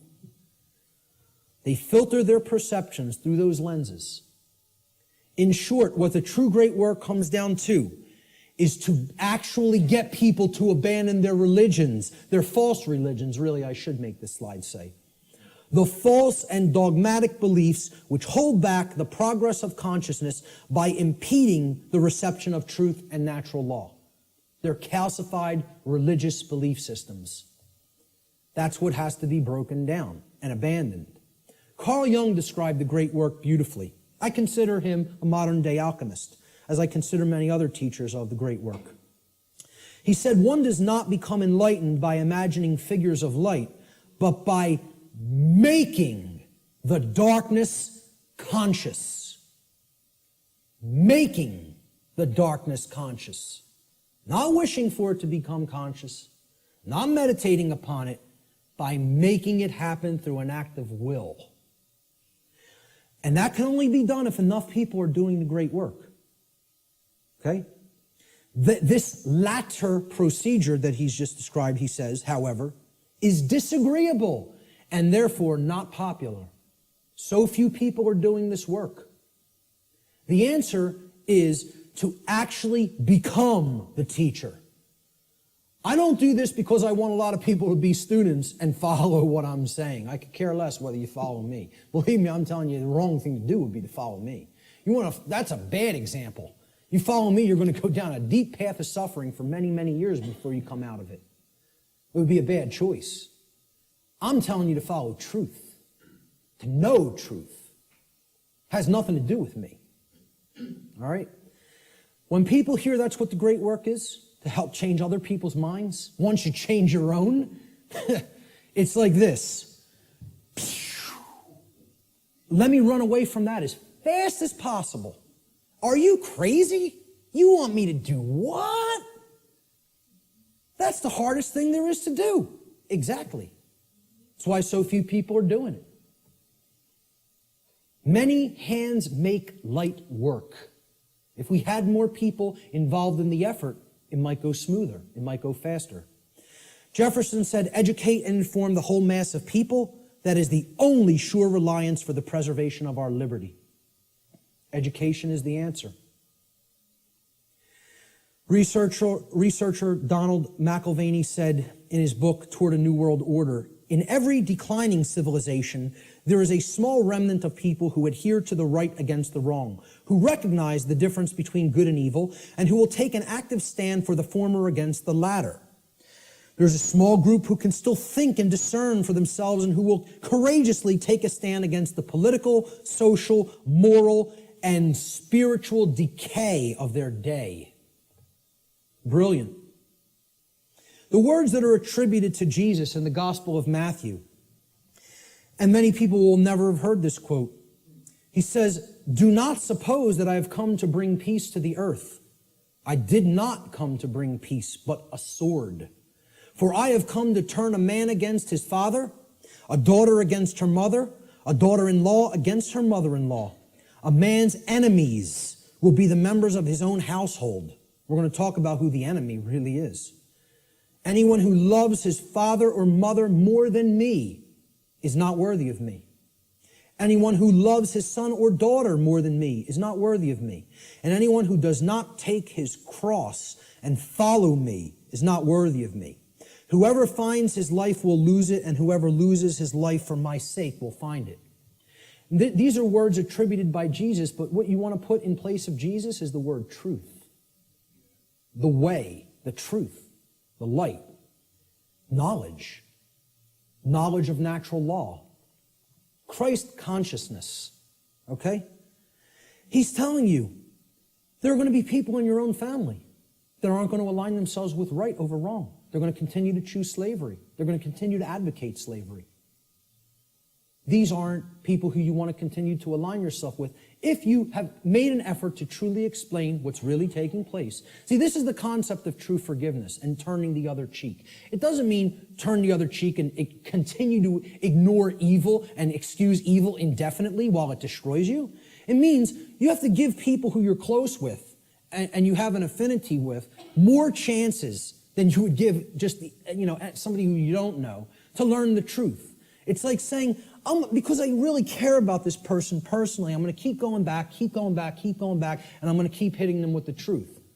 And eventually, if they come over to the side of truth and right, fine. But what he's saying here is eventually, this spiritual war is going to go hot, so to speak. And the people, even who are closest to us, if they don't align themselves with right, are the people who are ultimately continuing the evil in the world. They're the real spiritual enemy. What will this battle really be against, this spiritual war? Well, I say it will really actually be against inner demons that exist in the psyche of mankind. And these inner demons are egos that are hardened into what I've referred to as negative knowledge, emotional mind control, and the fear of true freedom. So negative knowledge is the concept that somebody already knows. They don't want to look at something because, hey, I already know what's really going on. Okay? It's the illusion of knowledge. The greatest enemy may not be ignorance, but rather the illusion of the actual knowledge. And people don't have the truth.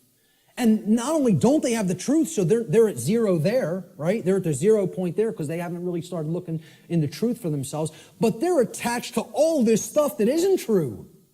So that puts them in the negative. They got to do work to get back to zero of knowing nothing. That's why I call it negative knowledge. Got to do hard work to get back to a clean slate, to start taking in some good stuff. Many people are in that state, and the people who are in that state largely are the overly intellectual, the super left-brained, the left-brain prison folks.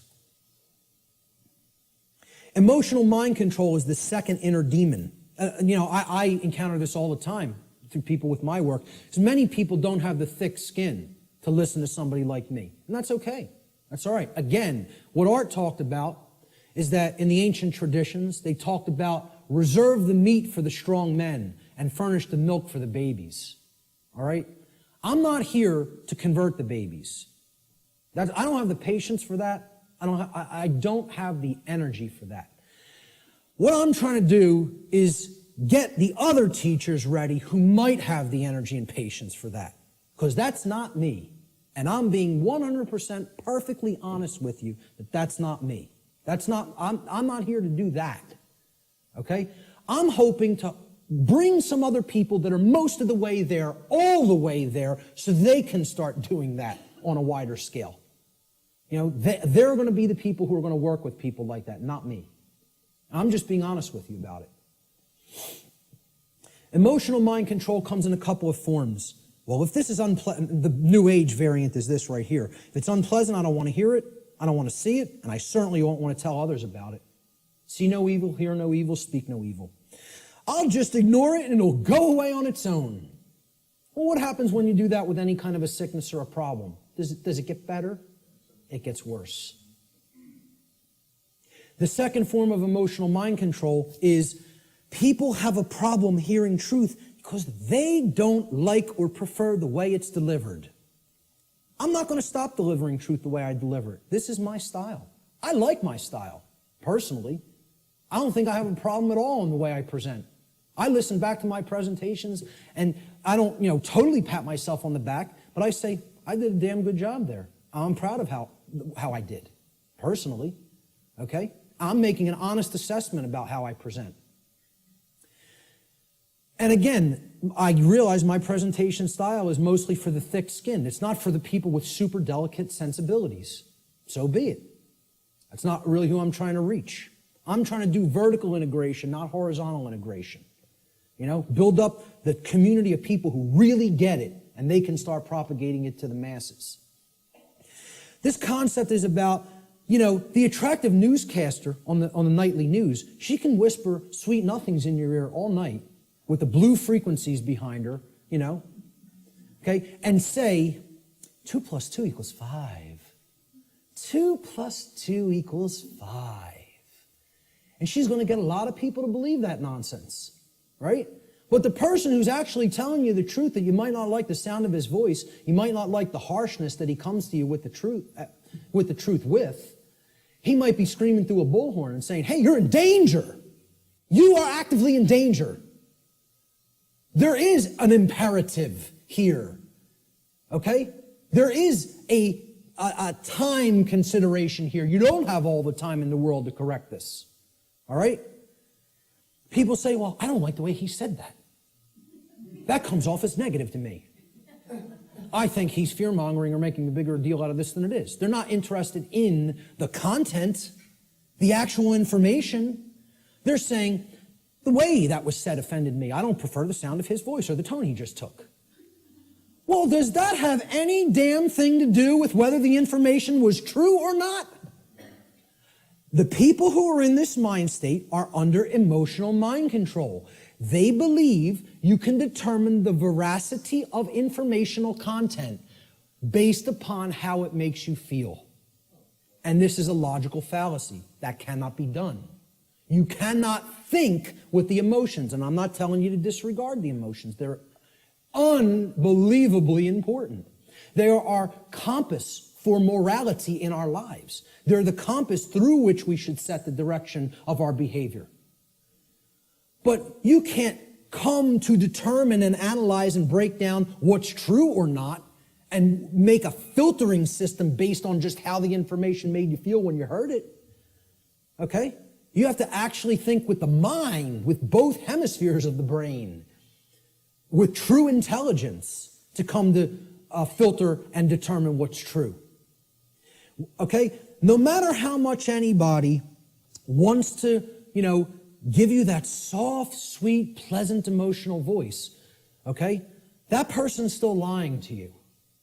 And no matter how much the person who comes with an abrasive, harsh, nasty, or scratchy voice might keep telling you 2 + 2 = 4, and you don't personally like their tone, guess what, folks? It still equals 4 at all times and places. That's the truth. No amount of pleasantry or wrapping up the lie is ever going to make this statement on the left here true. Ever. But yet, that's what people would rather prefer to hear if it's told to them in a nice, pleasant tone. Truth is belligerent, as I said at the beginning of the presentation. It is, by its very nature, at war with the forces of falsehood and deceit. Brecht. We literally believe that we are in the right to ignore a message of truth if the messenger is somehow distasteful to us. I would argue this to be a symptom of total madness. That's an anonymous quote I also found on a forum. And that's a great piece of wisdom. That's a gem of wisdom right there. It is total madness to disregard truth just because we don't like the way it was said. It's called emotional mind control. It's been a big part of my work that I've tried to explain to people. Where does the fear of true freedom come from? All right, and this is going to lead into my future work, which is a whole nother series of presentations. I'm going to go deeply into this in the future.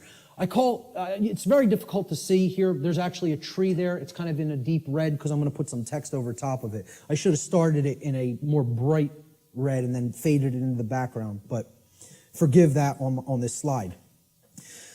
You can look it up here at the top of the tree. There's the leaves, all right? The leaves are one's refusal to own their own personal responsibility. Now, you would think, oh, that's way down at the root. No. That's the symptom that's manifesting up at the top of the tree. That's actually the leaves on the tree, the leaves and the twigs, right? Then we get down to the big branches and the trunk of the tree. We're getting closer to the heart of the real psychological issues that are at work driving the negative aspect of the problem, all right? And this we've already talked about, self-loathing due to lack of self-respect. Now, what am I really describing here? What have we actually been describing? What kind of people want to live in perpetual refusal to own personal responsibility because they have some nested traumatic issues that have led to self-loathing and lack of self-respect? What am I really describing there? What? Well, yes, it's a slave mindset, but there's something else that I'm describing. What kind of person is that? A child. Thank you. We're talking about people who are psychologically, emotionally, and spiritually immature. They have not grown up. They have not accepted personal responsibility, which is a hallmark of true adulthood or maturity. And this is due to the trauma that they've undergone that's led to self-loathing, okay, and the lack of self-respect, which is why they don't want personal responsibility. They want to remain an eternal child. Now, let's find out what is at the root of this tree of evil. Because until we go into this space, into this causal factor of these other manifesting psychological conditions, we're not actually hitting the actual root of the problem. If a child doesn't like themselves, they hate themselves, they feel they're not good enough, they're not worthy, they have all these imagined feelings of inadequacy and self-loathing, okay? And that's expressing their refusal to grow up and take personal responsibility for themselves in their adulthood. What kind of trauma specifically has that child more likely than not psychologically undergone? They've gone through a specific type of childhood trauma. And I would argue that most people on earth have gone through this type of trauma. And that type of trauma is called abandonment. The human species is suffering from very deeply seated parental abandonment issues that lie at the very core of the psychological condition that we call the human condition. Until we deal with that nested psychological trauma that has been created through abandonment issues, we're not hitting the roots of the tree of evil. We're not getting down to the very core issue that needs to be understood. My future work, I'm going to be presenting this on December 12th in Philadelphia, for anybody who's in the Philadelphia area.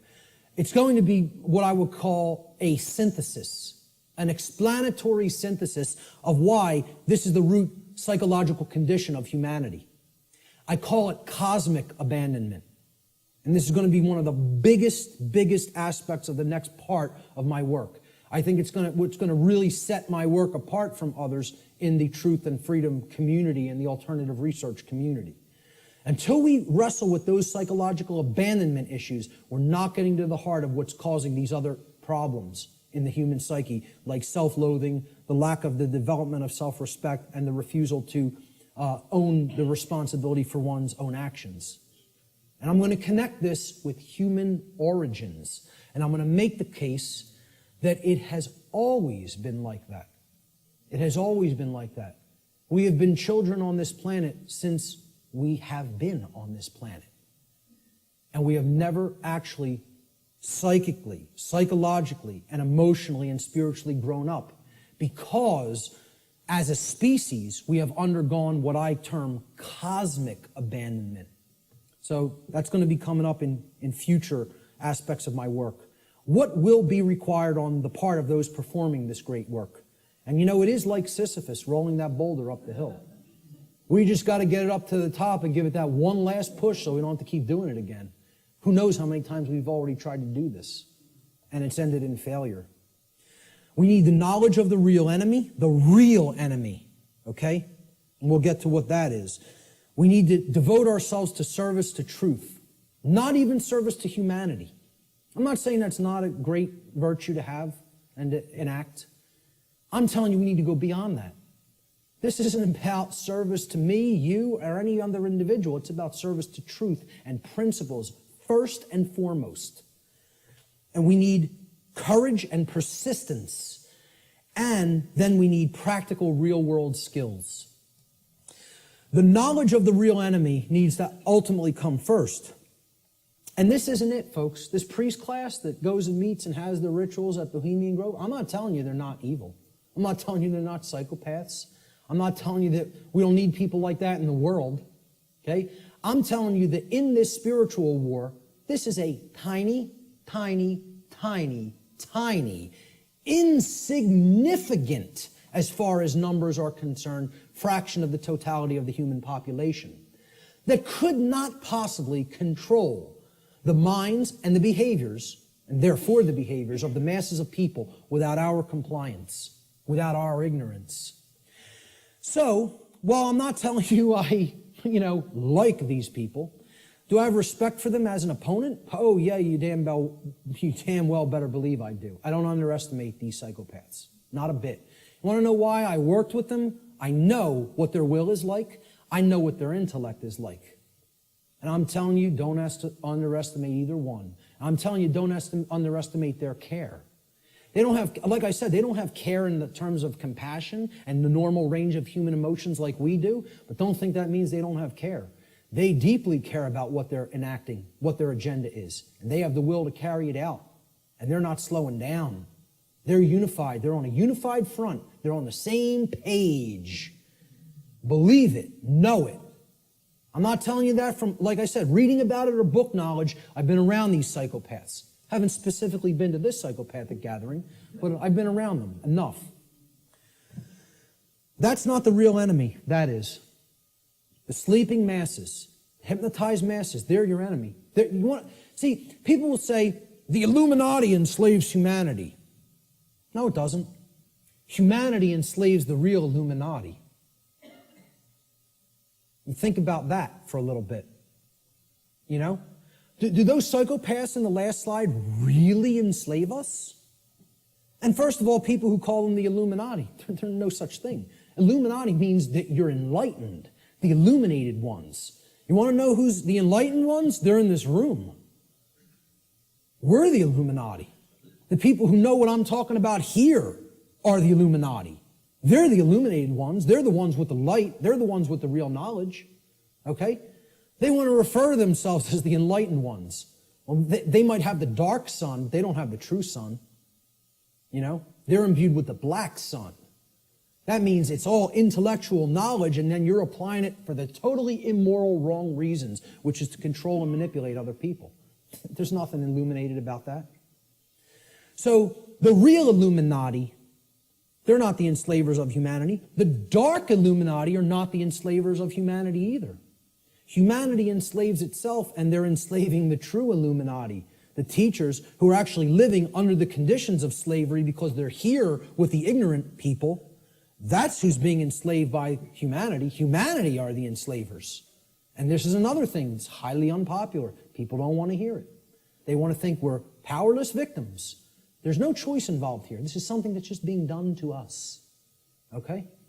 And I'm here to tell you, free will is always in existence. And it's a matter of changing one's thoughts and therefore changing one's choices. And that's our own personal responsibility that can never be given away or shirked or shunned. You are always responsible for what we're doing. Service to truth is required. Truth itself is eternal, can never be destroyed. But you know what? Humanity can be destroyed. We can be destroyed when we refuse to act in service to truth as her defenders. People say, oh, truth doesn't need to be defended. Nonsense. Truth needs to be defended at all times and places because the attack on it is never-ending and non-stop, continuous. And if we don't come to her defense, you know what happens? The voice of untruth and deception and evil and mind control rules the day. And the voice of truth doesn't get heard because the truth itself doesn't have a physical voice in the physical domain. You know, we have to be its mediums and we have to be its voice. It's possible for us to co-create a positive outcome in this scenario, but this can only be accomplished if we care enough to learn the truth ourselves, and then we develop the courage to continuously speak it to other people until our voice of truth becomes a non-stop chorus like the voice of lies and deception and mind control has been for millennia on this planet. Courage is required. Samuel Adams encapsulated this brilliantly. He said, the liberties of our countries are worth defending at all hazards. It is our duty to defend them against all attacks. It will bring a mark of everlasting infamy on the present generation if we should suffer them to be wrested from us by violence without any struggle, or to be cheated out of them by the artifices of designing men. If you love wealth greater than liberty, if you love the tranquility of servitude greater than the animating contest for freedom, then go home from us in peace. We seek not your counsel nor your arms. Crouch down and lick the hand that feeds you. May your chains set lightly upon you, and may posterity forget that you were ever our countrymen. Now that's about as powerful as it gets as far as I'm concerned. Because he's telling you, if your allegiance isn't to the truth and freedom, I don't want to know you. I don't want to know you. And we hope history forgets that you ever were with us at this time and place in history. And because you deserve to be forgotten. That's what he's saying here. You know, I couldn't agree more. Persistence is required. Constant effort. We are the actual vehicles by which truth operates in the world. Therefore, it is our shared responsibility at this time to help to awaken others by continuously speaking the truth, even if we feel burdened by this task, even if we feel no one is listening, and even if it makes all involved in this process feel uncomfortable. It's not about feeling comfort, folks. It's not about staying complacent. It's about shaking things up. Making people feel uncomfortable. Who ever told anybody that the truth would make you all warm and fuzzy inside? Who ever told anybody that? Why do people want to believe that? Who ever said that that was the case? The truth is horrible and yet needs to be embraced as a lover. Okay? With dedication to it, even in its full horror. Thomas Paine, who I feel was the most enlightened person on the continent at the time of the American Revolution personally. He's one of my personal heroes. And walked in the vicinity where I walk sometimes now. He said, these are the times that try men's souls. The summer soldier and the sunshine patriot will, in this crisis, shrink from the service of his country. But he that stands it now deserves the love and thanks of man and woman. Tyranny, like hell, is not easily conquered. Yet we have this consolation with us, that the harder the conflict, the more glorious the triumph. I think he was one of the true anarchists that was living amongst us in the colonial days. Words attributed to the Buddha, Siddhartha Gautama. He said, there are only two mistakes that one can ever make on the path to truth. Not starting and not going all the way. all the way. I wrap up a lot of my podcasts with this quote because I love it so much. It's about persistence. It's not about saying, hey, I went this far and now I'm uncomfortable to see the rest of the picture. I made it 3/4 up the mountain. That's far enough. Let me set up my base camp here. I'll pitch my tent and I'm staying here. No farther. I don't want to see the peak. Okay? Until we become fully enlightened and go all the way to the summit, don't expect things to change. Don't expect them to get better. The truth has to be taken in its fullness. We need real world practical skills. You know, this isn't just about, oh, I know this now and I don't actually need any skills. Okay? To communicate truth, skill is required. Knowledge is required. Okay? To reach a good amount of people. Yeah, you can just talk to the people around you. You can communicate, to a small fraction of people that way. I'm not saying don't do that, even if you don't have these other skills. I'm saying if you want to get it out in a big way to the masses of people, and in the new form of media, which is doing things like this, through the correct and positive and empowering use of technology. People want to say, oh, technology is not, there's no role for it. We got to get rid of technology. Technology is a thing that improves life at every scale and level. It's a tool. It's how it's used. Exactly. Okay? We're using technology for a powerful and enlightening purpose right now. And that's its intended use. It's to serve humanity and to serve truth.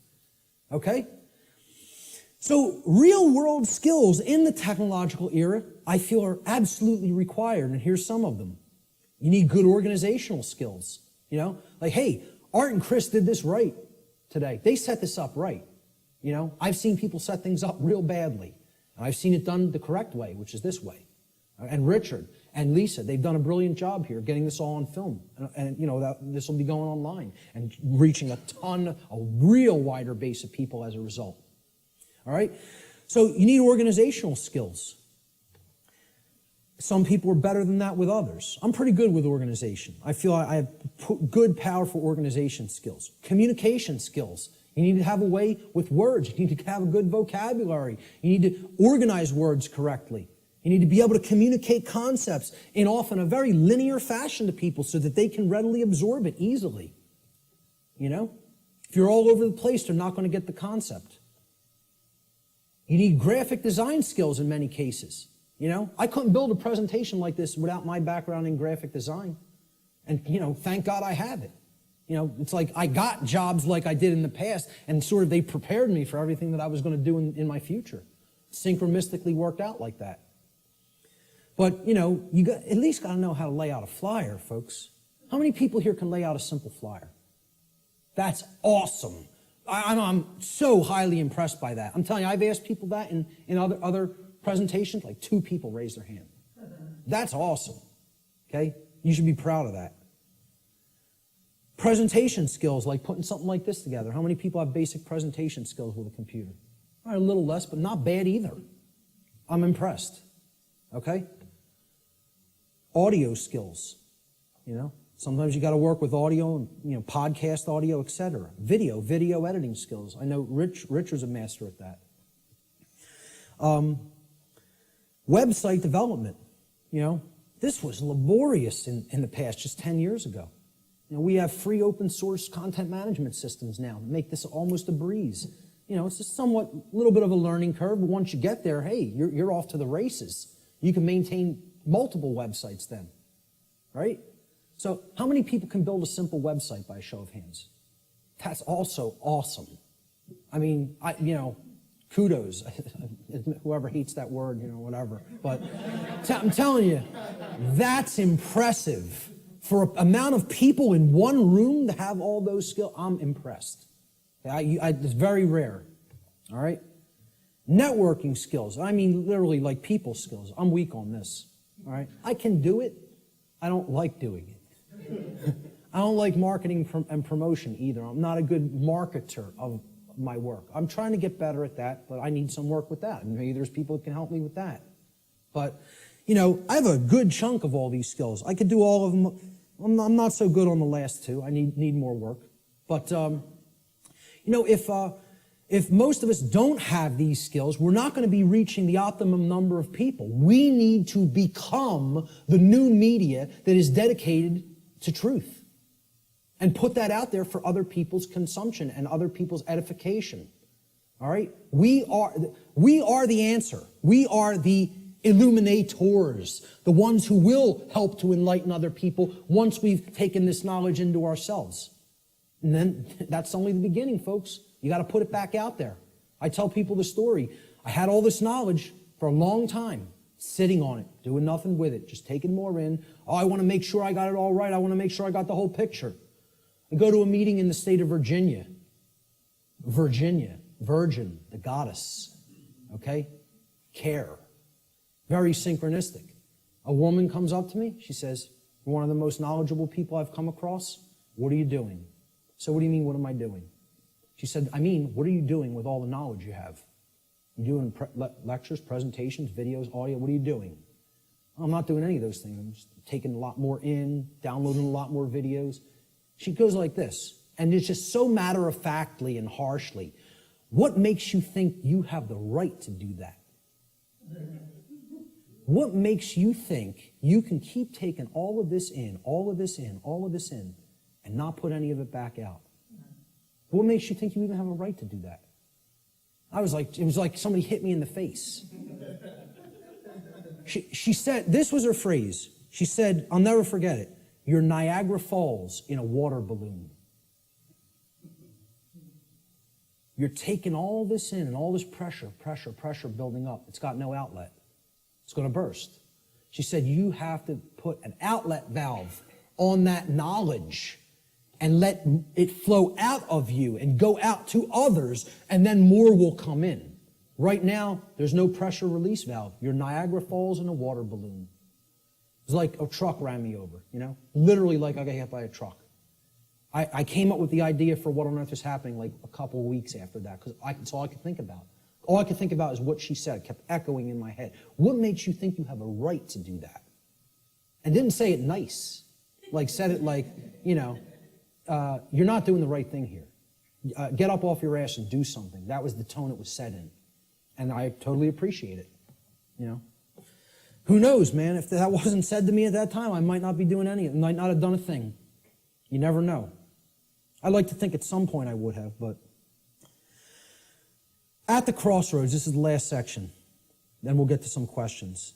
Quote by R. Buckminster Fuller, "The dark ages still reign over all of humanity, and the depth and persistence of this domination are only now becoming clear. This dark ages prison has no steel bars, no chains or locks. Instead, it is locked by misorientation and built upon misinformation. Caught up in a plethora of conditioned reflexes and driven by the human ego, both warden and prisoner attempt meagerly to compete with God. All are intractably skeptical of what they do not understand. We are powerfully imprisoned in these dark ages simply by the terms in which we have been conditioned to think. The conditioning of our thought is what has kept us in this prison.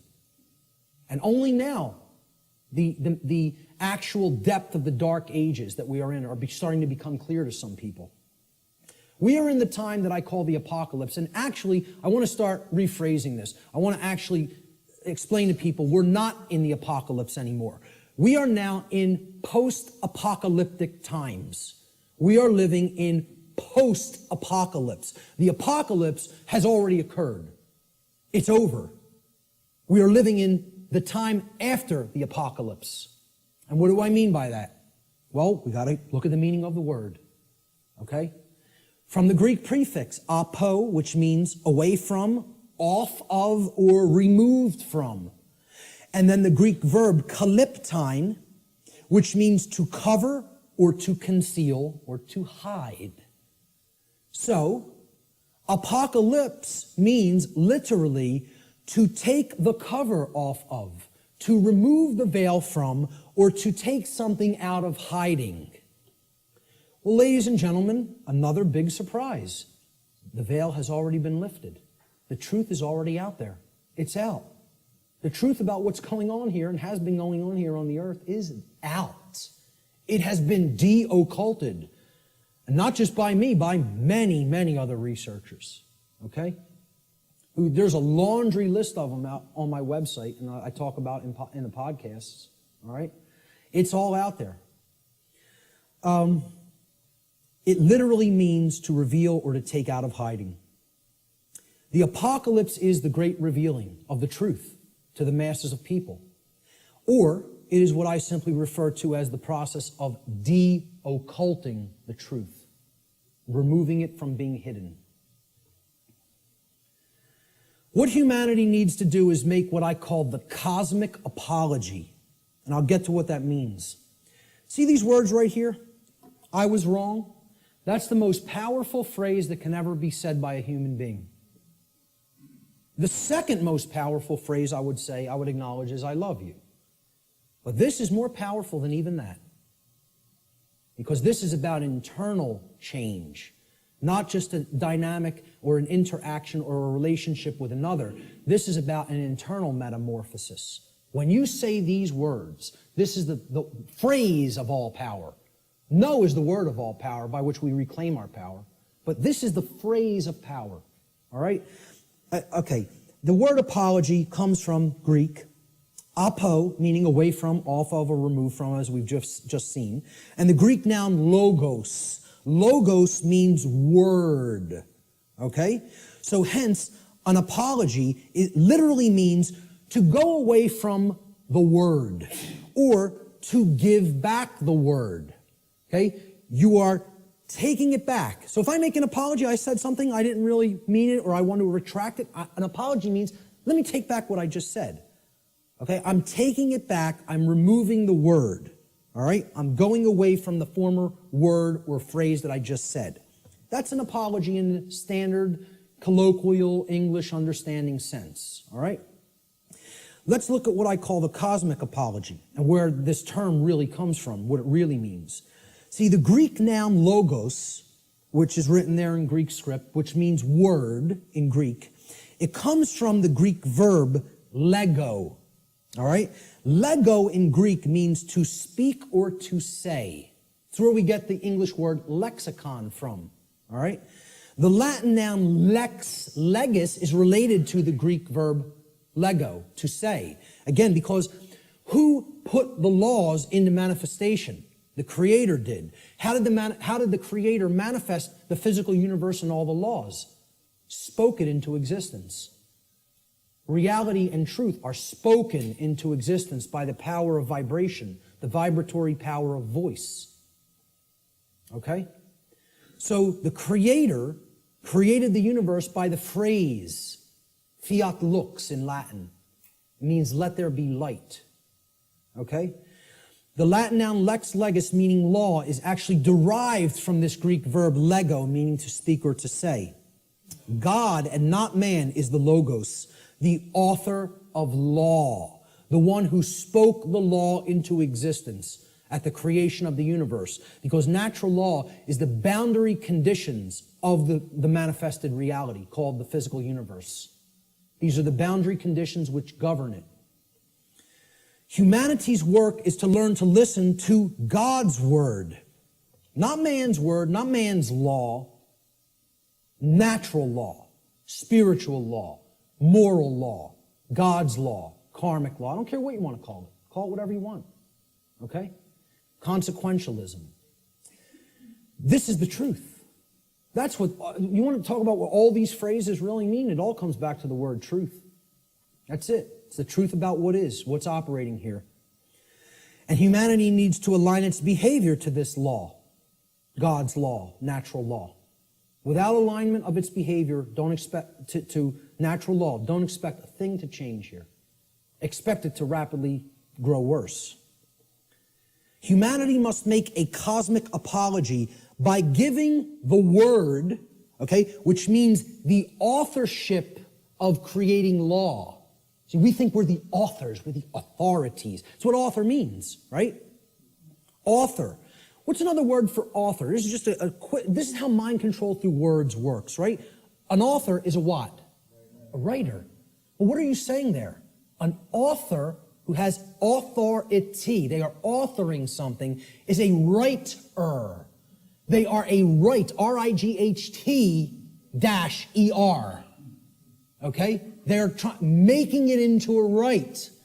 This is what you hear when you hear the word authority. You hear author, which means a writer, meaning one who makes rites, which means someone who believes they're God. That's all this really comes down to. In a nutshell, we're up against a class of people who believe that they can be God and own and rule everybody else. That's all the dark occult comes down to, folks. People who believe they're God. Sick, psychopathic lunatics who think they're God and are going to rule the hell of the prison world that they're going to create, that they call their dark new world order. We need to give the word back. That's what an apology is. And who it needs to be given back to is the creator of the universe, because that's the author of the law. That's its rightful owner. The word doesn't belong to us, folks. The word belongs to God. That's why it says at the beginning of the biblical text, in the beginning was the Word, and the Word was God. You know, that's what the Logos is. Natural law. God is law. You want the best definition I could ever give you for the word God? Law. People don't want to look at it like that. Very few people ever look at it like that. That's what the force of creation is. It's natural law. It's how we co-create our reality, whether we do it consciously or unconsciously. This apology is accomplished when we open our minds and hearts to truth and we start saying the lost word, no, to evil, to the presence of evil in our lives. See, this is an initiate inside what was known as the Jed or the Djed pillars, depending on how certain people pronounce it. And these Jed pillars represented stability and enlightenment. And they represent the two principles, the sacred feminine principle of non-aggression and the sacred masculine principle of self-defense. The initiate is the enlightened one who is incorporated and bridged both pillars and has come to the place of cosmic illumination, which is represented by the winged disc of Ma'at in the Comitian tradition, which is over the lintel between the two pillars. That winged disc of Ma'at. Ma'at was considered a great mother goddess in the Comitian, the ancient Egyptian traditions. Okay? She was the force. She was a personified deity. You know, the ancient Comitians didn't actually worship a physical woman. It's not what this was. It was the personification of truth and justice and order and natural law that was encapsulated as the sacred feminine essence. And she was above all the other deities in the pantheon of Egyptian deities, of Comitian deities. Ma'at, there was no god or goddess higher. And how they looked at alignment with Ma'at is if you wanted to have order and you wanted to avoid chaos, you learned the teachings of Ma'at because she was the goddess of justice and she was the goddess of righteousness. She was the goddess that brought order if you aligned yourself to her teachings, and her teachings were natural law. So that's what this is here. This is saying we need to take away the word. It's not saying remain silent and don't use your voice. It's not what it's ever been saying. This is a symbolic allegory for the apology. All right? You know what else the G in the middle of the compasses and square is? Apollo G. The sun, the light, the generative principle. Okay? We need to make the Apollo G. All right? That's what the G in the middle of the compasses and square in allegory also represents, because one of the big deities, the Greek deities that is often kind of exemplified in the Freemasonic tradition is Apollo. He was a sun god, and he was a corollary to Horus in the Egyptian tradition, and Jesus in the Christian tradition, and Mithra in the Persian tradition, and many other sun gods that represented truth and light. All right? So that's the middle way, the middle pillar. That's what the initiate represents. I started this presentation with the slide before we begin. Now we have begun. And it's up to you to take it further. You know, what you'll do with this knowledge is entirely up to you. See, this is a painting by Alex Gray that shows the worldview schism. Are we going to stay embedded in the left brain and in other forms of imbalance, and we're going to create the negative worldview, right? Or are we going to live in harmony with natural law, which can create this path when we incorporate the creative and nurturing and sacred feminine aspect of our beings?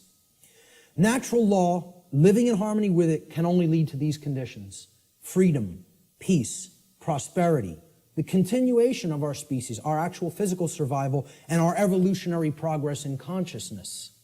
That's what living in harmony with natural law leads to. Conversely, living in opposition to natural law will get us this side of the world tree. It'll bring this world, this hellish world of chaos and destruction.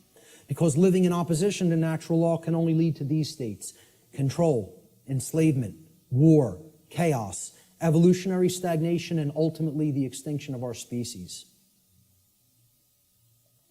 Which will we choose? You know, that's still up in the air. I can't tell you that.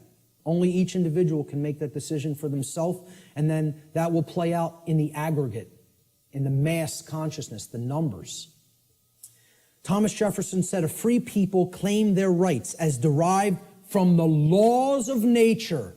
And this was also embedded in the Declaration of Independence.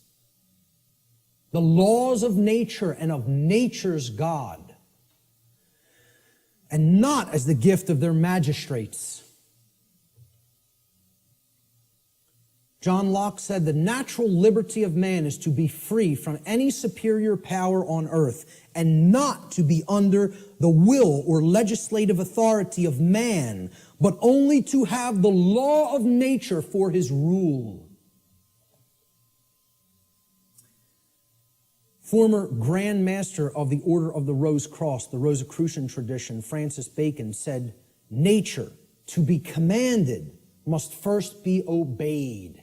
If we want the forces of the cosmos on our side, we have to learn and adhere to the principles of natural law.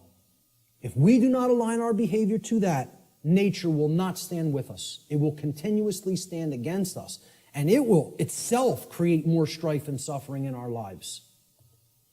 And we certainly won't command it. We won't command its forces with things like free energy used for any positive purpose. It'll only be used for destructive purposes.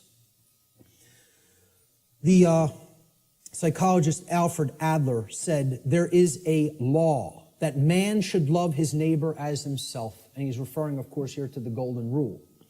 "In a few hundred years, it should be as natural to mankind as breathing or the upright gait. But if he does not learn it, he must perish." And you know, folks, I would really hope this is going to take less than a few hundred years. But based on where we're at, I'm not so sure. You know? I think we could do it a lot faster than that if we accept the key that's been shown here today, that, as I said before, has the power to unlock all the locks on all the doors to all the cages. And that's what the knowledge of natural law comprises. Will we make the choice to climb the ladder of consciousness through an act of our own free will, choice, and effort? It's not a simple climb. I mean, it's a difficult climb. It's not overly complicated to learn these concepts, to learn these truths. It involves abandoning many things that we've already been conditioned with that don't serve who we are, okay? But I'm not telling you it's going to be easy, all right? It involves a lot of deep introspective work. But if we do it, we can step out of the prison that we've imposed upon ourselves by balancing the sacred feminine and masculine forces within each one of us. And by recognizing our own inherent sovereignty, and that there is no legitimacy and never has been any legitimacy to slavery and control and the external rulership of human beings as subjects. Okay? That recognition of sovereignty has to go hand in hand with our knowledge of natural law. It's a totally integrated component of it. This was the title slide. This card, this tarot card was on the title slide.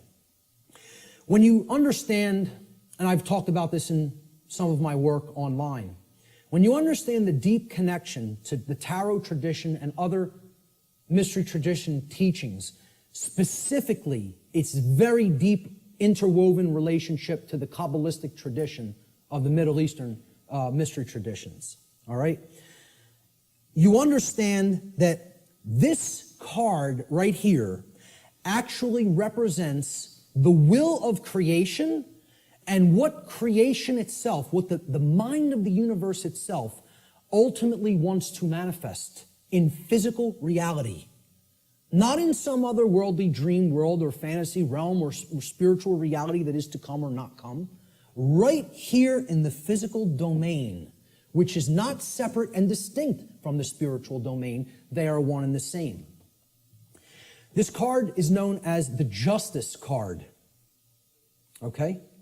And it's based on the Latin word jus, which means right or law. Okay? That's where we get the English word justice. This card represents balance between the pillars, as you see on the right side of the king, holding the sword of truth in hand, and the scales of truth and justice have been perfectly balanced and are in the other hand. And it represents sovereignty. And it represents alignment with natural law. And most of all, it represents alignment with truth and the manifestation of order. That can only happen when we align our behaviors to the principles of natural law. Only then will we see the manifestation that the universe is itself wishing for us and trying to help us create, which is justice and order.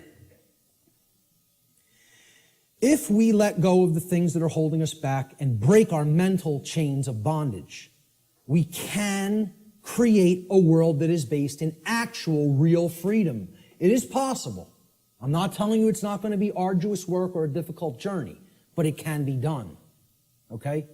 If we choose to do that, we're going to see advances and things that are going to be created that the world is going to look so drastically different if we go down that middle path to the truth and to order and to justice through the understanding of natural law and actually applying it and living it in our lives, that the changes we're going to experience are going to be so positive and so transformative that we can scarcely even imagine what the world will be like on the other side of that work, on the other side of that transformation. Will that be done? Maybe. Maybe not. The answer will come from what you see in the reflection of that device right there. That's what will determine it. Nothing else. It's up to each individual. Ladies and gentlemen, thank you so much for your kind attention today.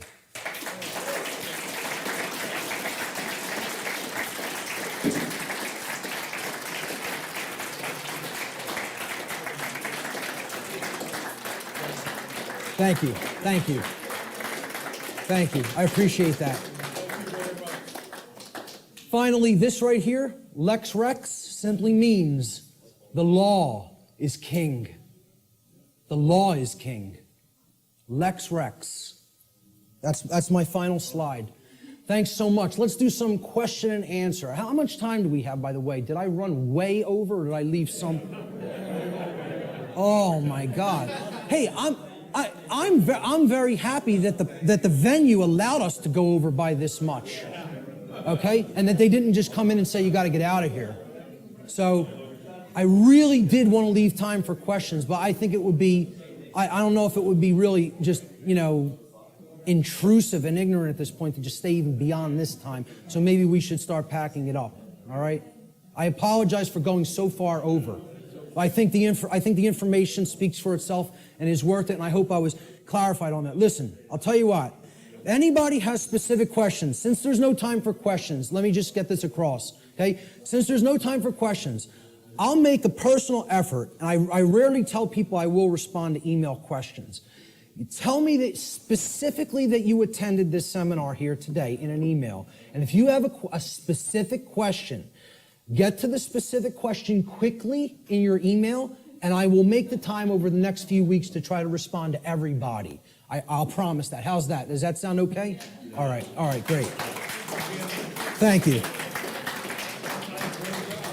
Thank you guys all so much for being here, for staying for the whole thing. Thank you. I'm very impressed with you guys today. You know, that takes a tremendous effort of will and attention. So, you know, thank you guys so much.